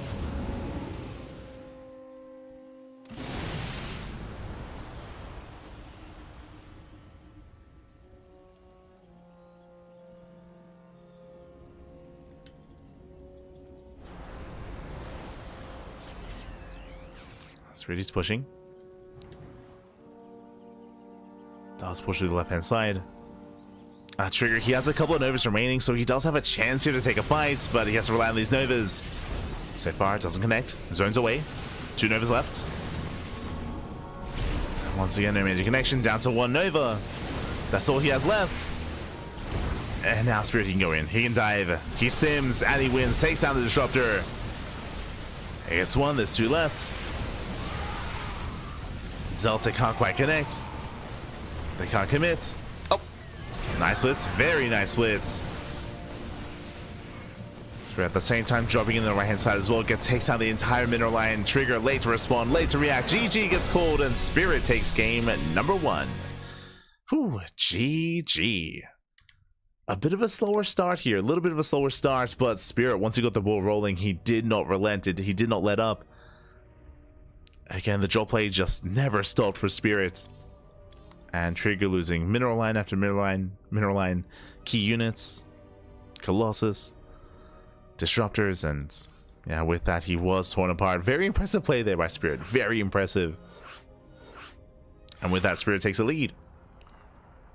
Spirit does take a lead here, and we'll see if Trigger can bounce back and force the H-match. The pressure is on as we load into ley lines. Here we go. See someone asking in the chat, is this live? Yes. There should have been a bot command responding to you, but we only ever, if we ever cast a replay, then it's usually in the title of the stream. It says replay cast. For example, the GSL coverage that we've been doing has been via replays, but the DreamHack broadcast here is live. I mean, I say live, there's a 2-minute delay. You can do !delay in the chats. We'll let you know if there ever is a delay on stream. So we are on a 2-minute delay. Otherwise, we are getting into game number 2, and spawning in the bottom left-hand corner of ley lines, we have the Polish Terran player, the Red Terran, representing ROC Esports. It is Spirit. And spawning in the top right-hand corner, we have the Canadian Protoss player, the Blue Protoss, representing Basilisk. Down in the series, we'll see if he can bounce back. We'll see if he can force the ace match. It is Trigger. And again, very intense, very impressive play there by Spirit, at least initially in that last game. And we'll see if he can keep that up. For now, moving out with his initial SCV and getting ready for the eBay block. A cheeky move here from Spirit. Does move out.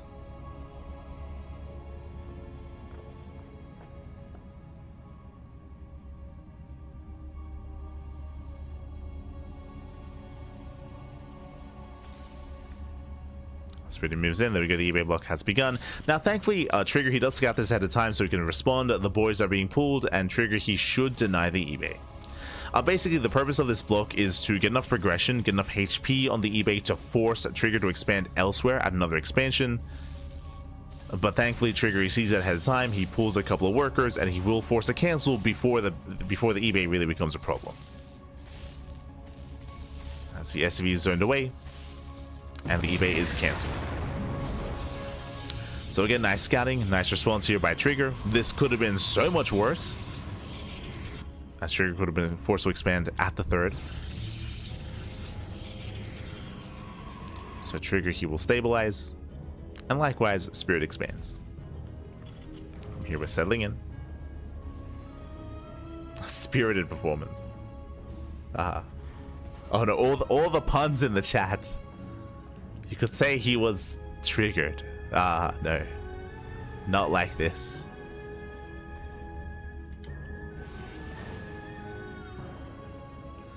Bit of an upset. I mean, kind of. Like Spirit, I would say the Spirit and Trigger are quite comparable in skill. In my mind, I can see this going to the ace match. Easily. I can easily see this going to the ace match.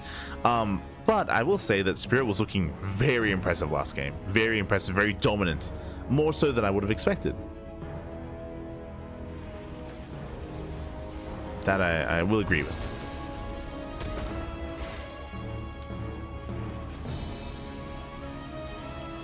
Trigger once again going for a Twilight Council opener. Spirit did go for a more economic start, similarly to the previous game. Adept has arrived, will delay the CC, just barely. Does delay by a couple of seconds. But Spirit, he does expand. Command center is done. Behind this, going for his own 1-1-1 follow-up. Starport is on the way.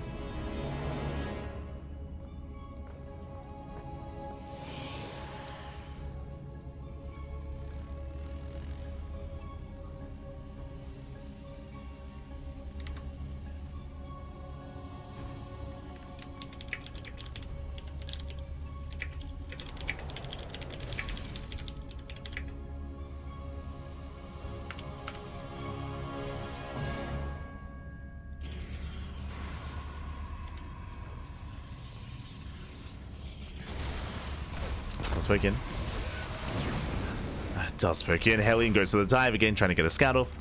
Getting a read on the tech. Could be a Twilight Council robot or a Stargate. And Spirit, he will confirm. Again, the Hellion dive here is less about getting damage and more about scouting what's going on. So blink here from Trigger. How many gates? One in the main and one at the natural. So 2-gate blink into a third base. Trigger being quite greedy, quite economic. Just like the last game.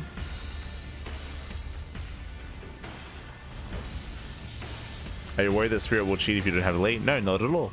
It's just a requirement from the tournament organizer. If we want to cast the events, then we do require a delay. It's that simple.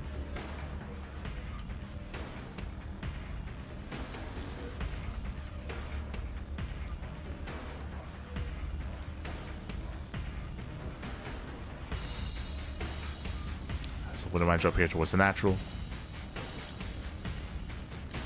Trigger, he's ready for it.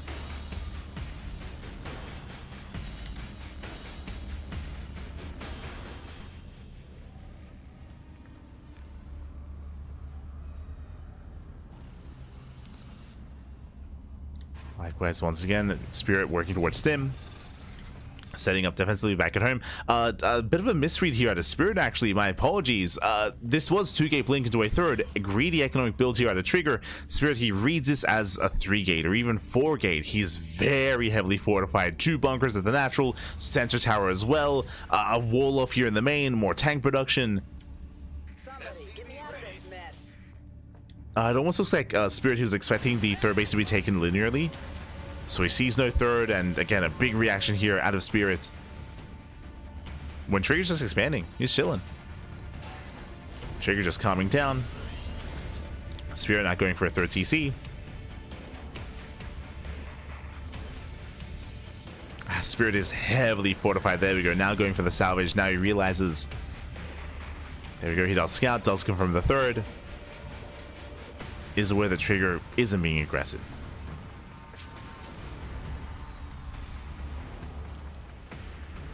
So the game will continue. Behind this Trigger, rushing into Storm. Storm will be done.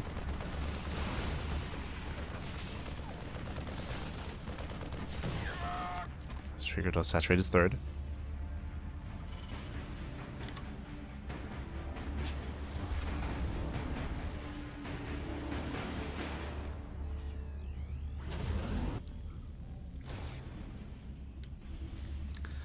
Spirit is moving out.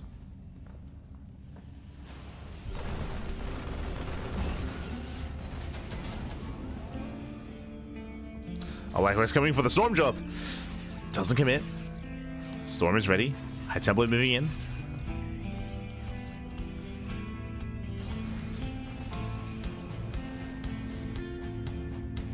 Trigger does pull away. Didn't quite commit. But otherwise from here we're just slowing things down. Trigger getting a fourth base, getting saturated, Spirit claiming his third. Both players taking up, Spirit getting into his own ghost production. And likewise from here, Trigger can soon start working towards Colossus, another form of splash damage. So we're coming down, and again, this is a breath of fresh air. So many of the other TVPs we've casted tonight have been just hyper aggressive and all in, including HeRoMaRinE, Gabe, like Bunny, Bjorn. So many of those other TVPs. Just non-stop 2-base all-ins. Which are fun, don't get me wrong, but here we're slowing the game down. There's that Bay, again for Colossus. Trigger pushing forward.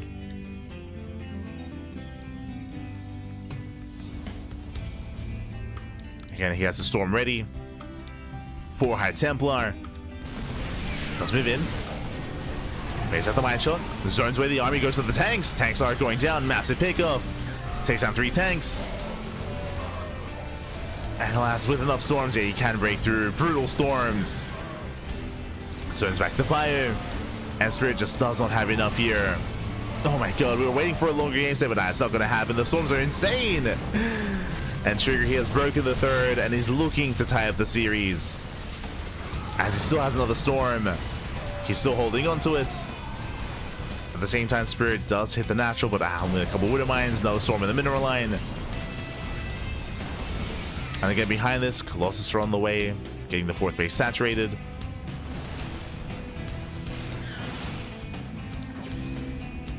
Trigger, he was able to strike. And from here, pulls away. Doesn't kill Spirit, but it does cripple him. Spirit now down in bases, down in economy. He just barely wasn't ready, needed more time for those ghosts. As we mentioned earlier, I mean, we did see that Spirit did overreact defensively in that previous game. Or, sorry, earlier in this game.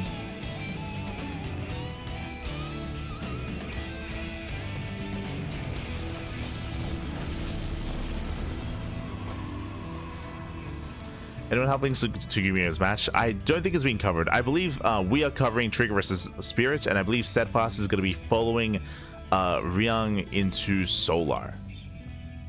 So from my understanding, I don't think anyone's covering Serral or Gumir's matches.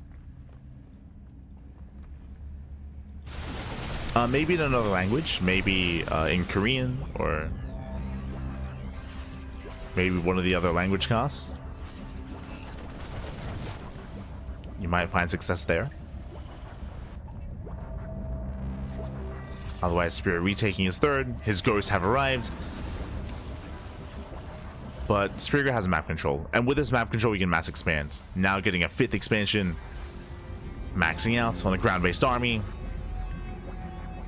Trigger, if he wanted to, he could start to take up into Skytos. But for now, content with Colossus and Storm. And how many High Templar? 6. That's a lot of storms. That's a lot of storms here for Trigger. He's maxed out. And Spirit is still trying to gather his bearings here. Still trying to recover. Oh, Storm does zone. Storm zones away. Nice EMP, very nice EMP. Oh my god, the mine shots as well. But there's still 3 more High Templar. Another EMP. There's still 2 High Templar in the mix. Storm zones. Again, it was an impressive engagement here from Spirits. Very impressive with those EMPs. The last Trigger, he peels off into the mineral line. Spirit, he's holding though. Does hold well. Takes down the charge lots, takes down the Stalkers, bleeds out only 4 SCVs. And Spirit holds. He was down, what, 30 supply, but very impressive hold. A lot of it came down to the EMPs, denying those storms. And Trigger, he backs off. He retreats. Second Robo's on the way. Disruptor production has begun. And Disruptors, they care less about your EMPs. So he's getting out of High Templar, out of Storm because of the Ghosts. Meanwhile, he has 2 more in the Prism. Now coming in. Oh! Storms a Zoun. They connect with the Vikings. More High Templar gathering energy. And again, it was, oh my god, a brutal Storm. Insane connection. I was about to say that Spirit, he held well initially, but can he do it again? Alas, I don't think he can. Trigger getting into the mineral line, catching up 12 SCVs. Oh, snipes the CC. At the same time, Spirit takes down his own base. Nice draw play, takes down the Nexus. Does force a recall. The army races back home. And this does buy sometimes the Spirit. He's just stuck on 2 bases. There's only so much he can do on 2 bases here. Now just retaking his 3rd. And Trigger, he's maxed out once again. Has remaxed.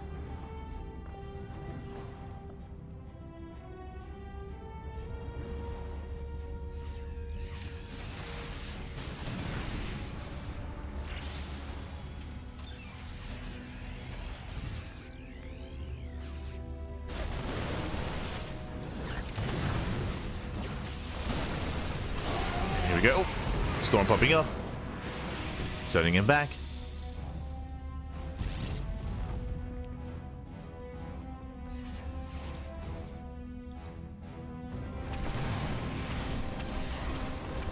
And like with Trigger just getting to the bases. Pulling Spirit apart. I mean, again, it has been an uphill battle here for Spirit for quite some time. Mind shots going up.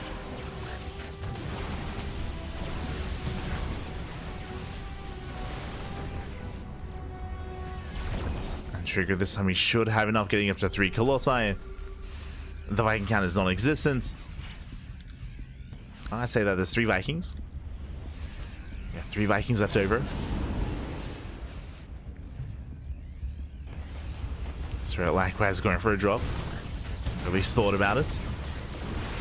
Yeah, was spotted. Force on load. Ooh, brutal Nova. Oh, there goes. Ghost going down. Spirit coming in for the surround. Again, the best fight he can hope for. Diving on the Colossus. Storms a punish. Gets 1. Takes down 1, takes down 2 Colossi. The other 2 rally in. And Spirit, he takes the fight. Oh my god. Spirit, calm down. Again, a beautiful engage coming in for the surround. He flanked the army. But the reality is, behind this Trigger, he has just such a massive economy. He can rebuild, he can remax. These have been impressive fights out of Spirit. If only he had bases. If only he had a 4th base. Aye, aye, aye. As a lesser player, they would have died by now, to be honest. A lesser Terran player would have just toppled and folded. But here we go. Trigger pushing forward. Ooh, forcing but a friendly fire. Aye, aye, aye.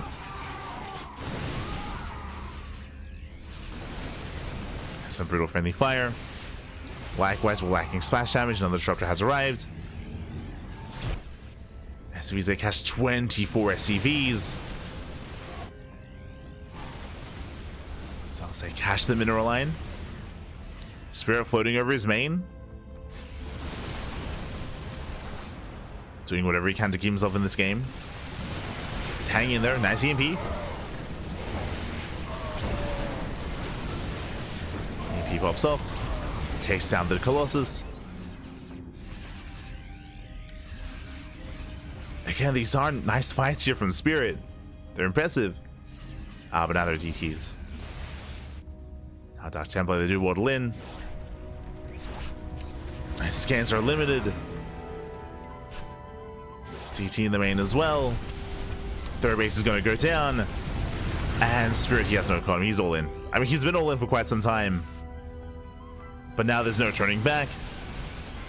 And GG gets called. Trigger, he will tap the series 1-1. We are going to the ace match. Whew, GG. We are going to game 3, and we'll see how this story ends. Again, a very intense back and forth.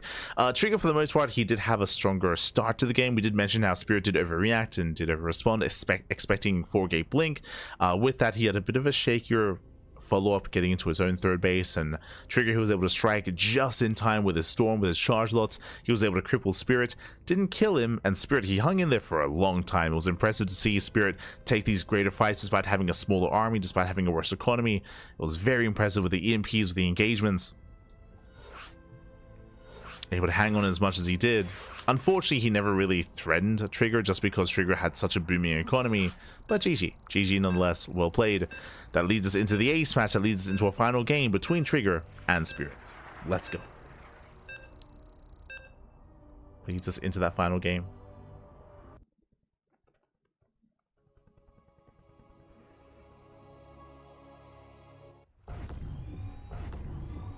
Here we go. So we're getting into the ace match. And spawning in the bottom left-hand corner, we have our Polish Terran player, the Red Terran representing RSC Esports, being forced into the ace match. We'll see if we can bring it back. It is Spirit. And spawning in the top right-hand corner, we have the Canadian Protoss player, the Blue Protoss representing Basilisk. It is Trigger. Tying up the series 1-1 and following this up with a proxy. Let's go. Again, Trigger's been going for very economic openers throughout this entire series, game 1 and game 2, but game 3, we proxy. Oh boy. At the same time, Spirit, he also moves out. I believe this should be for another eBay block. Yep, just like the last game. Setting up for the block at the natural. Meanwhile, Trigger is not expanding. He is setting up. Gateway has been thrown down. Trigger not taking gases. Here comes the second gate. So proxy 2 gates, now taking his gases, not going for any kind of 3 or even flower setup.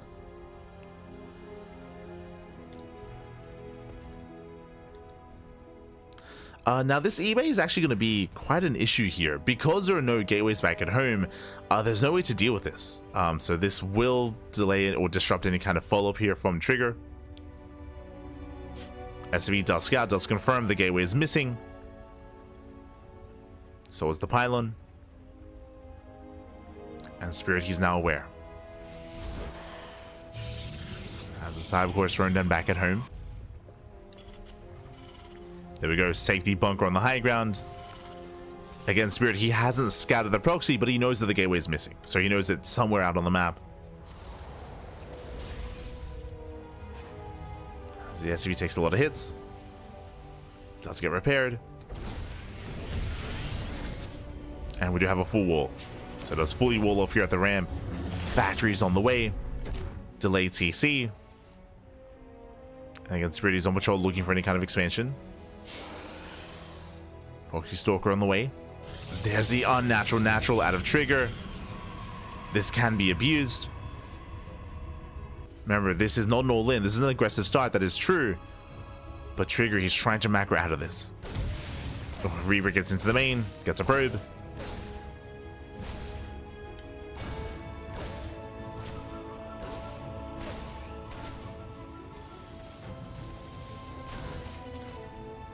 One worker so far.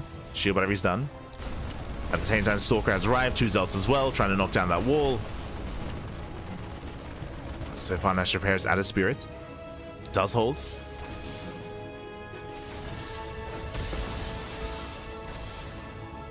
Does hold, does defend.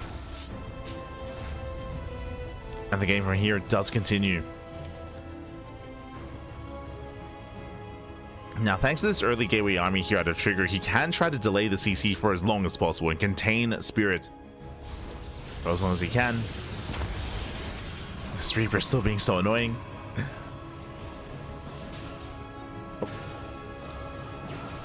It's going to be dealt with though.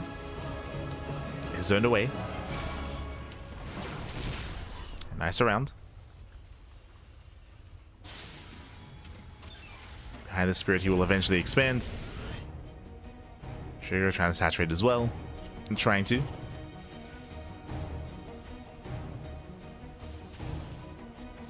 Setpass is casting a laser versus Gimio. Oh, I see, I see. Which means no one is casting Ryung and Solar? Uh-oh.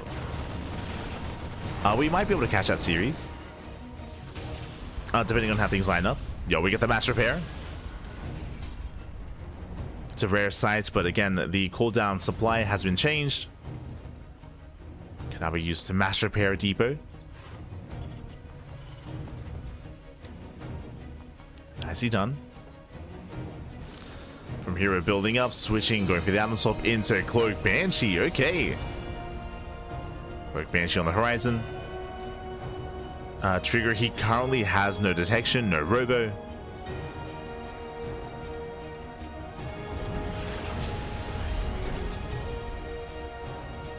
As the adapt is denied. Spirit now expands. He breaks out, he expands. Adapts, they once again are denied the scouts. And the longer this goes on, the more concerned I am. Where's the robo? Where's the detection? Again, it's not uncommon for Protoss players to skip their robo and delay it and get a faster third base. But now Trigger committing very hard here to the Adepts. He's going for the kill, going for the break. Bunker's not ready. The boys are being pulled. Boys are being pulled, diving on the tank. The tank is going to be targeted. The SCVs, they cannot get through. An awkward defense here from a Spirit. The bunker does complete. But he gets surrounded. Bunker goes down, tank as well. At the same time, Banshee has arrived. Zero detection. Cloak is not yet done. One more second. We can go back in. There we go. Does go back in. Spirit, his natural is delayed. But the robo only just now began. So zero mining here at the natural. Trigger is on a one base economy.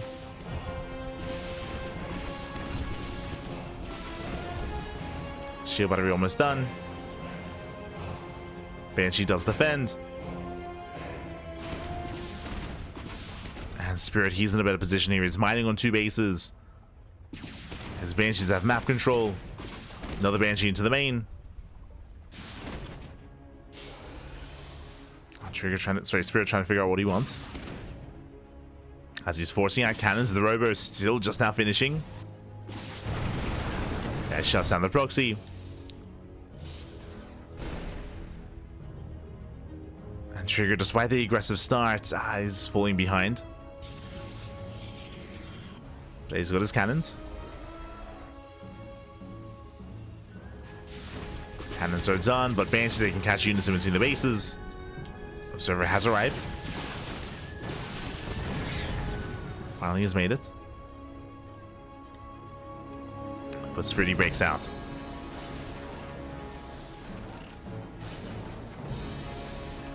Does break out. Building up his tanks. Third TC's on the way. Spirit going for a longer game state. Not going for a two-base all-in. We're calming down. We're expanding. Trigger has yet to take a third, which is a concern as well. Typically, the Protoss wants to be up a base. Unless he intends on being aggressive.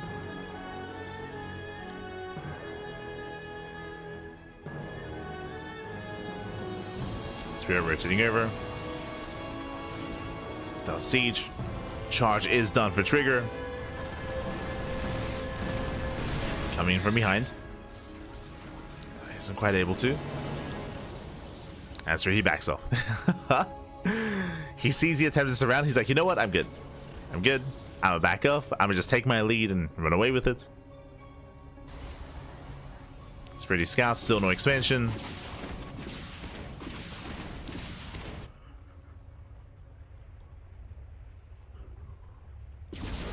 Azio tries to spile and is gonna go down. Depowers the gateways. Zalce do try to catch the tanks. And he does get one. Barely two. Two tanks go down. Nice pickups. At the same time. Oh. Trigger does find that final Banshee, does shut it down. But again, still stuck on 2 bases. And Spirit, he can soon expand. The orbital is almost done. So Spirit, he still has the greater economy. You can see that reflected now in the army supply. Here, the soup is not lying. It just shows how much stronger the opener has been for Spirit.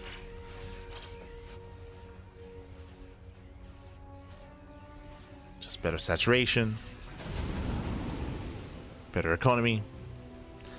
Trigger working towards Storm. That's still a ways away. And as he builds up Storm, I mean, the Ghost Academy is already done. Just about to finish. Spirit sims in. Nice target firing, taking out 5 workers. Aye, aye, aye. 5 probe kills. Drops into the natural.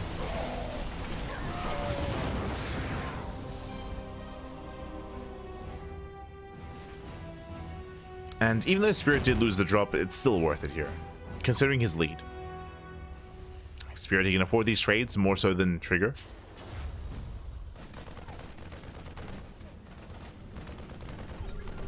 Once again, going for the proxy.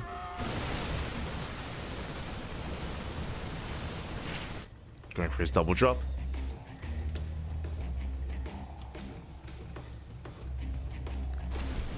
Same time, Trigger does punish the 3rd. Spirit's out of position.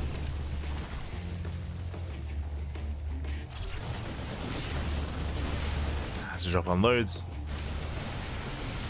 Trigger does have storms. Oh! Yeah, nice storm on the play. Trigger trying to hold on, does force the pickup. But we saw this in game 1. Spirit, he's moving out with his drops. Looking to once again pull Trigger apart. Trigger keeping up.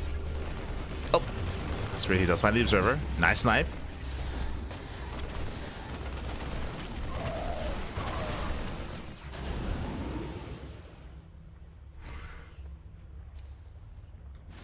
Spirit, he looks to bounce back. That's a massive minefield.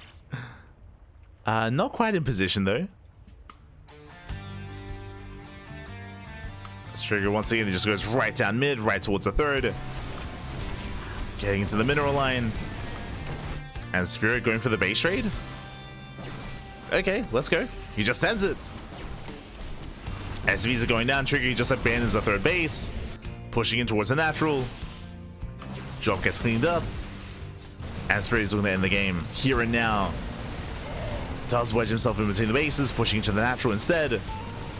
Trigger, he races back home through the minefield. Oh, High Templar going down. Brutal Storm. Massive storms on the army. Trigger, he shuts this down. He races back home. And Spirit, he's losing his edge. The base is denied. The drop is falling. Massive pickups, losing everything. The entire army. Oh my god. Spirit, he had a lead. He had a substantial one. But Spirit, he will lose everything here. That's why I think he's a Trigger. But Spirit, he'll lose his lead. Still has a decent bio army. But that was so much going down. 19 SCVs, 14 Marines. Also brutal trade. Trigger going for the kill. Ooh, nice EMP. Denies the storm. Trigger is stuck with the Gateway Army. No more storms. There we go. High Templar moving in. Storms have arrived. First storm does graze. Another storm zoning. Takes down a ghost.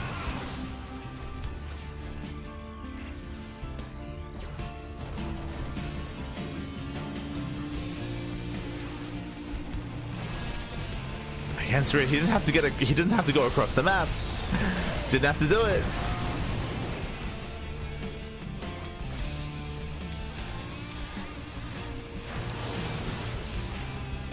Trigger once again pulling away. It's the last storm off.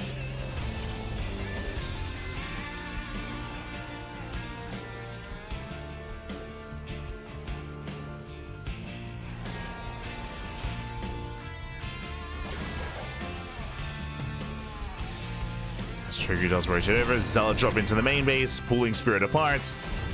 Again, that's a lot of storms. Just going up. Massive storms from the bio. Storms to connect. What, 3 more storms left? As another storm is coming in. Trigger doesn't go for it. Zealots are wreaking havoc. Another warp in. Another massive warp in. Trigger getting a 4th base.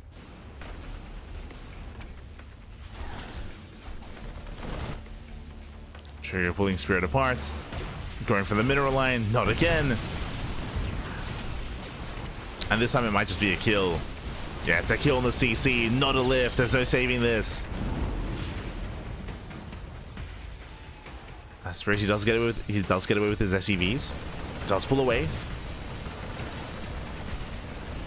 Dropping back in.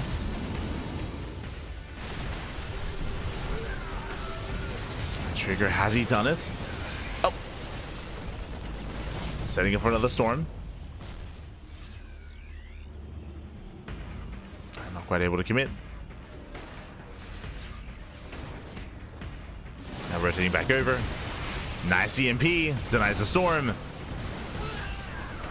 Trigger has to pull out. Bleeds out the Archon.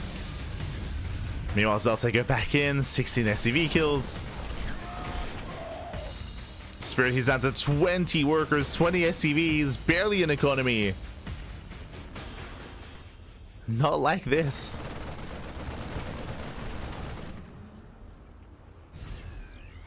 And again, a crazy comeback here out of Trigger. Spirit, he had a commanding lead earlier. He was up in bases, up in army. And then he chose to, like, quote-unquote base trade. He chose to counterattack, chose to ignore the army and lose his mineral line.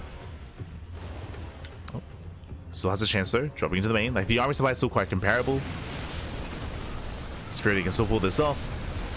Drops into the main. Nice snipe. Takes down the High Templar, snipes the Archon as well. Ah, but he's just being overrun. There's just so many gateway units here. The Chargers, the Stalkers. They do punish. Like we've already been here before tonight, where Spirit, he's on 20 SCVs. Let's go. Sorry, Spirit's on 20 SCVs.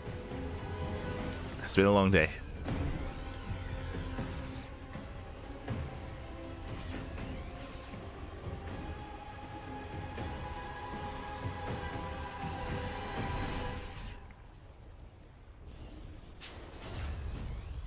Spirit does pull back.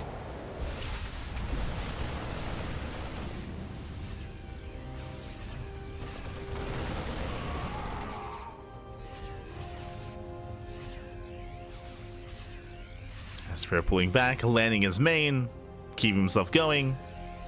He has mules, true. He has an economy.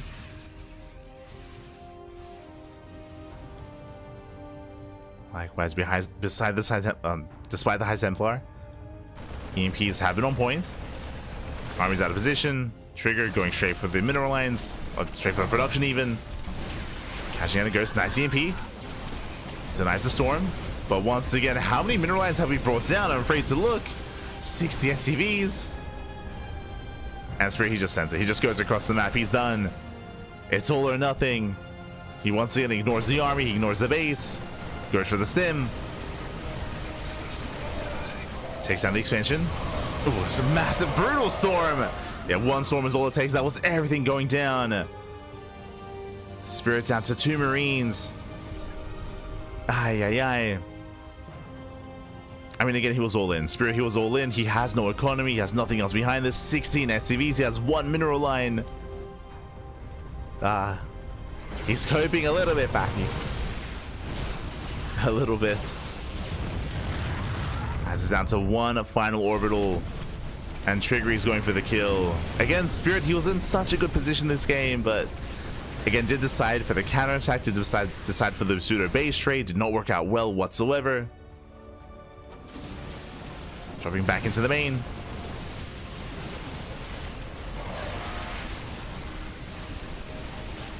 I mean, the drop play is still popping off. But GG gets called. Yeah, there's no economy behind this. There's nothing else left. And Trigger, he will take the series 2-1. He barely does pull off the comeback. And Trigger, he will advance on to the next round. GG. Oh my god, GG, well played. A very intense back and forth between Trigger and Spirit. It all began with a proxy 2 gate into Spirit counterattacking, of course, sniping workers, dealing with the High Templar as well. Very intense, very back and forth. GG. And in the end, yeah, Spirit, he will take it. Aye. And we did expect an ace match between these two players. We did expect this to go the distance. But did go the distance in more ways than one. And congratulations, Trigger, he will advance on into the next round. If you're a fan of Spirit, do not worry, do not fret. He's still in the tournament. He's going to be knocked down into the lower brackets, where he will have a chance to redeem himself, a chance to make it through that lower bracket into the main event, into the playoffs tomorrow. Again, these are, I believe, the final matches of today's broadcast. We are wrapping up, and tomorrow we'll be back with day number 2. Again, it was a very intense broadcast. How many hours were we live? 15 hours. We didn't quite reach 16, but 15-hour cast. So we had 10 hours of DreamHack, and of course we had the 5 hours of GSL before that. So 15 hours in total. It was quite intense, and we'll do it all again tomorrow. For those that are curious, our next broadcast is going to be later on this evening, but before we get into that, let's go over the bracket itself and catch up on what's been going on and what I've been missing out on. We were getting some updates in the chat regarding the other upper matches, but here we go. Serral takes down Epic 2-0. Solar takes down Ryung 2-0, and Gumiho takes down Laser 2-1. So we have Serral, Trigger, Solar, and Gumiho all in the next round.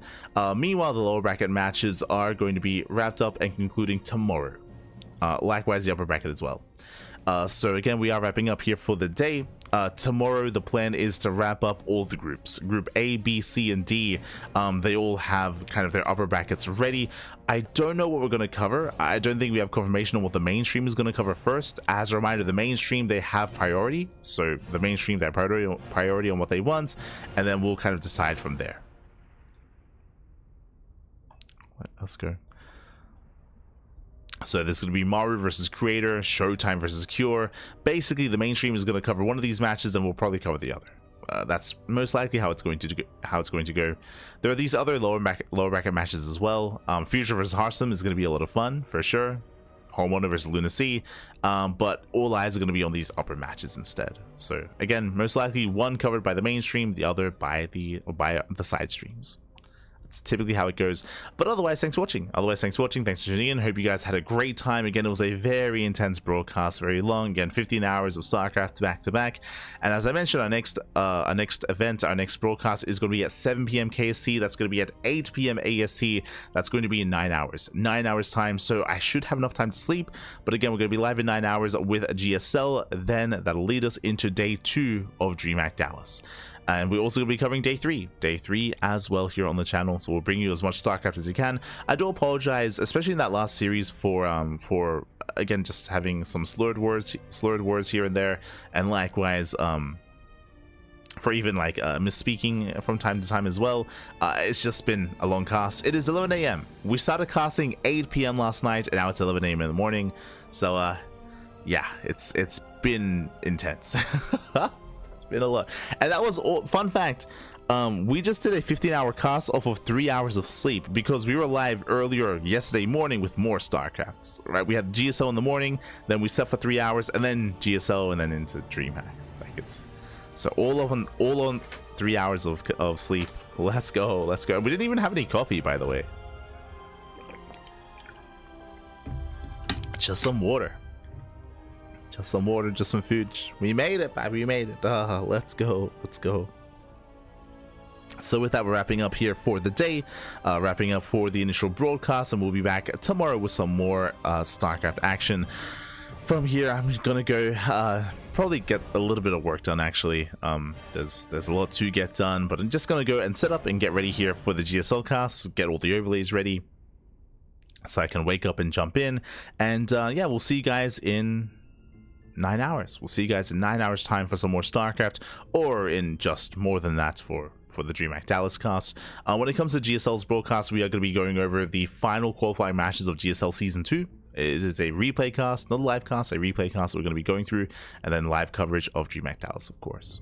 So again, plenty of StarCraft here on the channel. Again, for those who are curious, we cast more than any other channel out there, more than Wardy, more than Steadfast. We are live more than anyone else. We have the quantity and we have some of the quality as well. So if you're curious, if you enjoy the casting, if you want some more, then we got you, because we are live every single day, multiple times a day here on the channel on the CranKy Ducklings. Whether it's here on Twitch or over on YouTube, you can follow us there as well if you wish. We do upload on YouTube on a daily basis, so plenty of content over on YouTube. Exclamation mark socials in the chat. We also have a Patreon. For those who do not know, we do host events on a regular basis, and 100% of the money on Patreon goes towards the players. So we do host regular weeklies featuring players like Kior, Solar, Björn, Skillus, Geralt, Christiana, Nikita, and many others. So again, we do feature those players on our channel on a regular basis. So if you want, you can support us. Otherwise, a follow is all that we ask. Thank you. Thank you so much for the follow. Thank you so much for resubscribing. Spike Goots in the chat for 2 months. Thank you, baby. Thank you. God, thank you so much for resubscribing. We do appreciate it. And again, we still have an entire month of StarCraft ahead of us. For those that are unaware, after DreamHack Dallas, what do we have? After 2 days, EWC qualifiers. The EWC qualifiers, the regional kind of server-based qualifiers, are right around the corner after DreamHack Dallas, and then bam, GSL Season 2, and then bam, Star Zagora, and then Home Story Cup, and Cheesadelphia, and the Brazilian StarCraft 2 circuit. There's just so much StarCraft on the horizon. We even have the Latin American StarCraft 2 circuit as well. That's also around the corner. Our schedule is jam-packed. 2 casts a day, every single day for the most part, all here on the CranKy Ducklings. Very busy schedule, very busy. So yeah, lots to look forward to. I know that Euthermal has got his own 2v2 circuit as well that we also do cast. So there's a lot of StarCraft, 1v1, 2v2, StarCraft Evolution, all things StarCraft. Otherwise, thanks for watching. We'll see you guys tomorrow for some more StarCraft, or again in 9 hours. Otherwise, thanks for watching. Check out the mainstream. Drew, check out the mainstream. They also have you covered. Shout out to Zombie Pig alongside Loco and Wardy for organizing and for bringing you some StarCraft over on the mainstream. Shout out to Steadfast. I know that Steadfast, he's also been co-streaming as well, so shout out to Steadfast. I think it's only Steadfast and us that are casting in English, but that are co-streaming. I don't think I've seen Chickenman or Dave Testa or any of the others yet. I'm not saying we won't. They might step in a little bit later, but for now it's just been ourselves and Steadfast trying to split up and spread out and cover as much as we can. So big shout out to Steadfast as well for the work that he's been putting in. Otherwise, we'll see you guys tomorrow. Until then, hasta luego. Ciao, papi, ciao. Hasta luego. See you next time.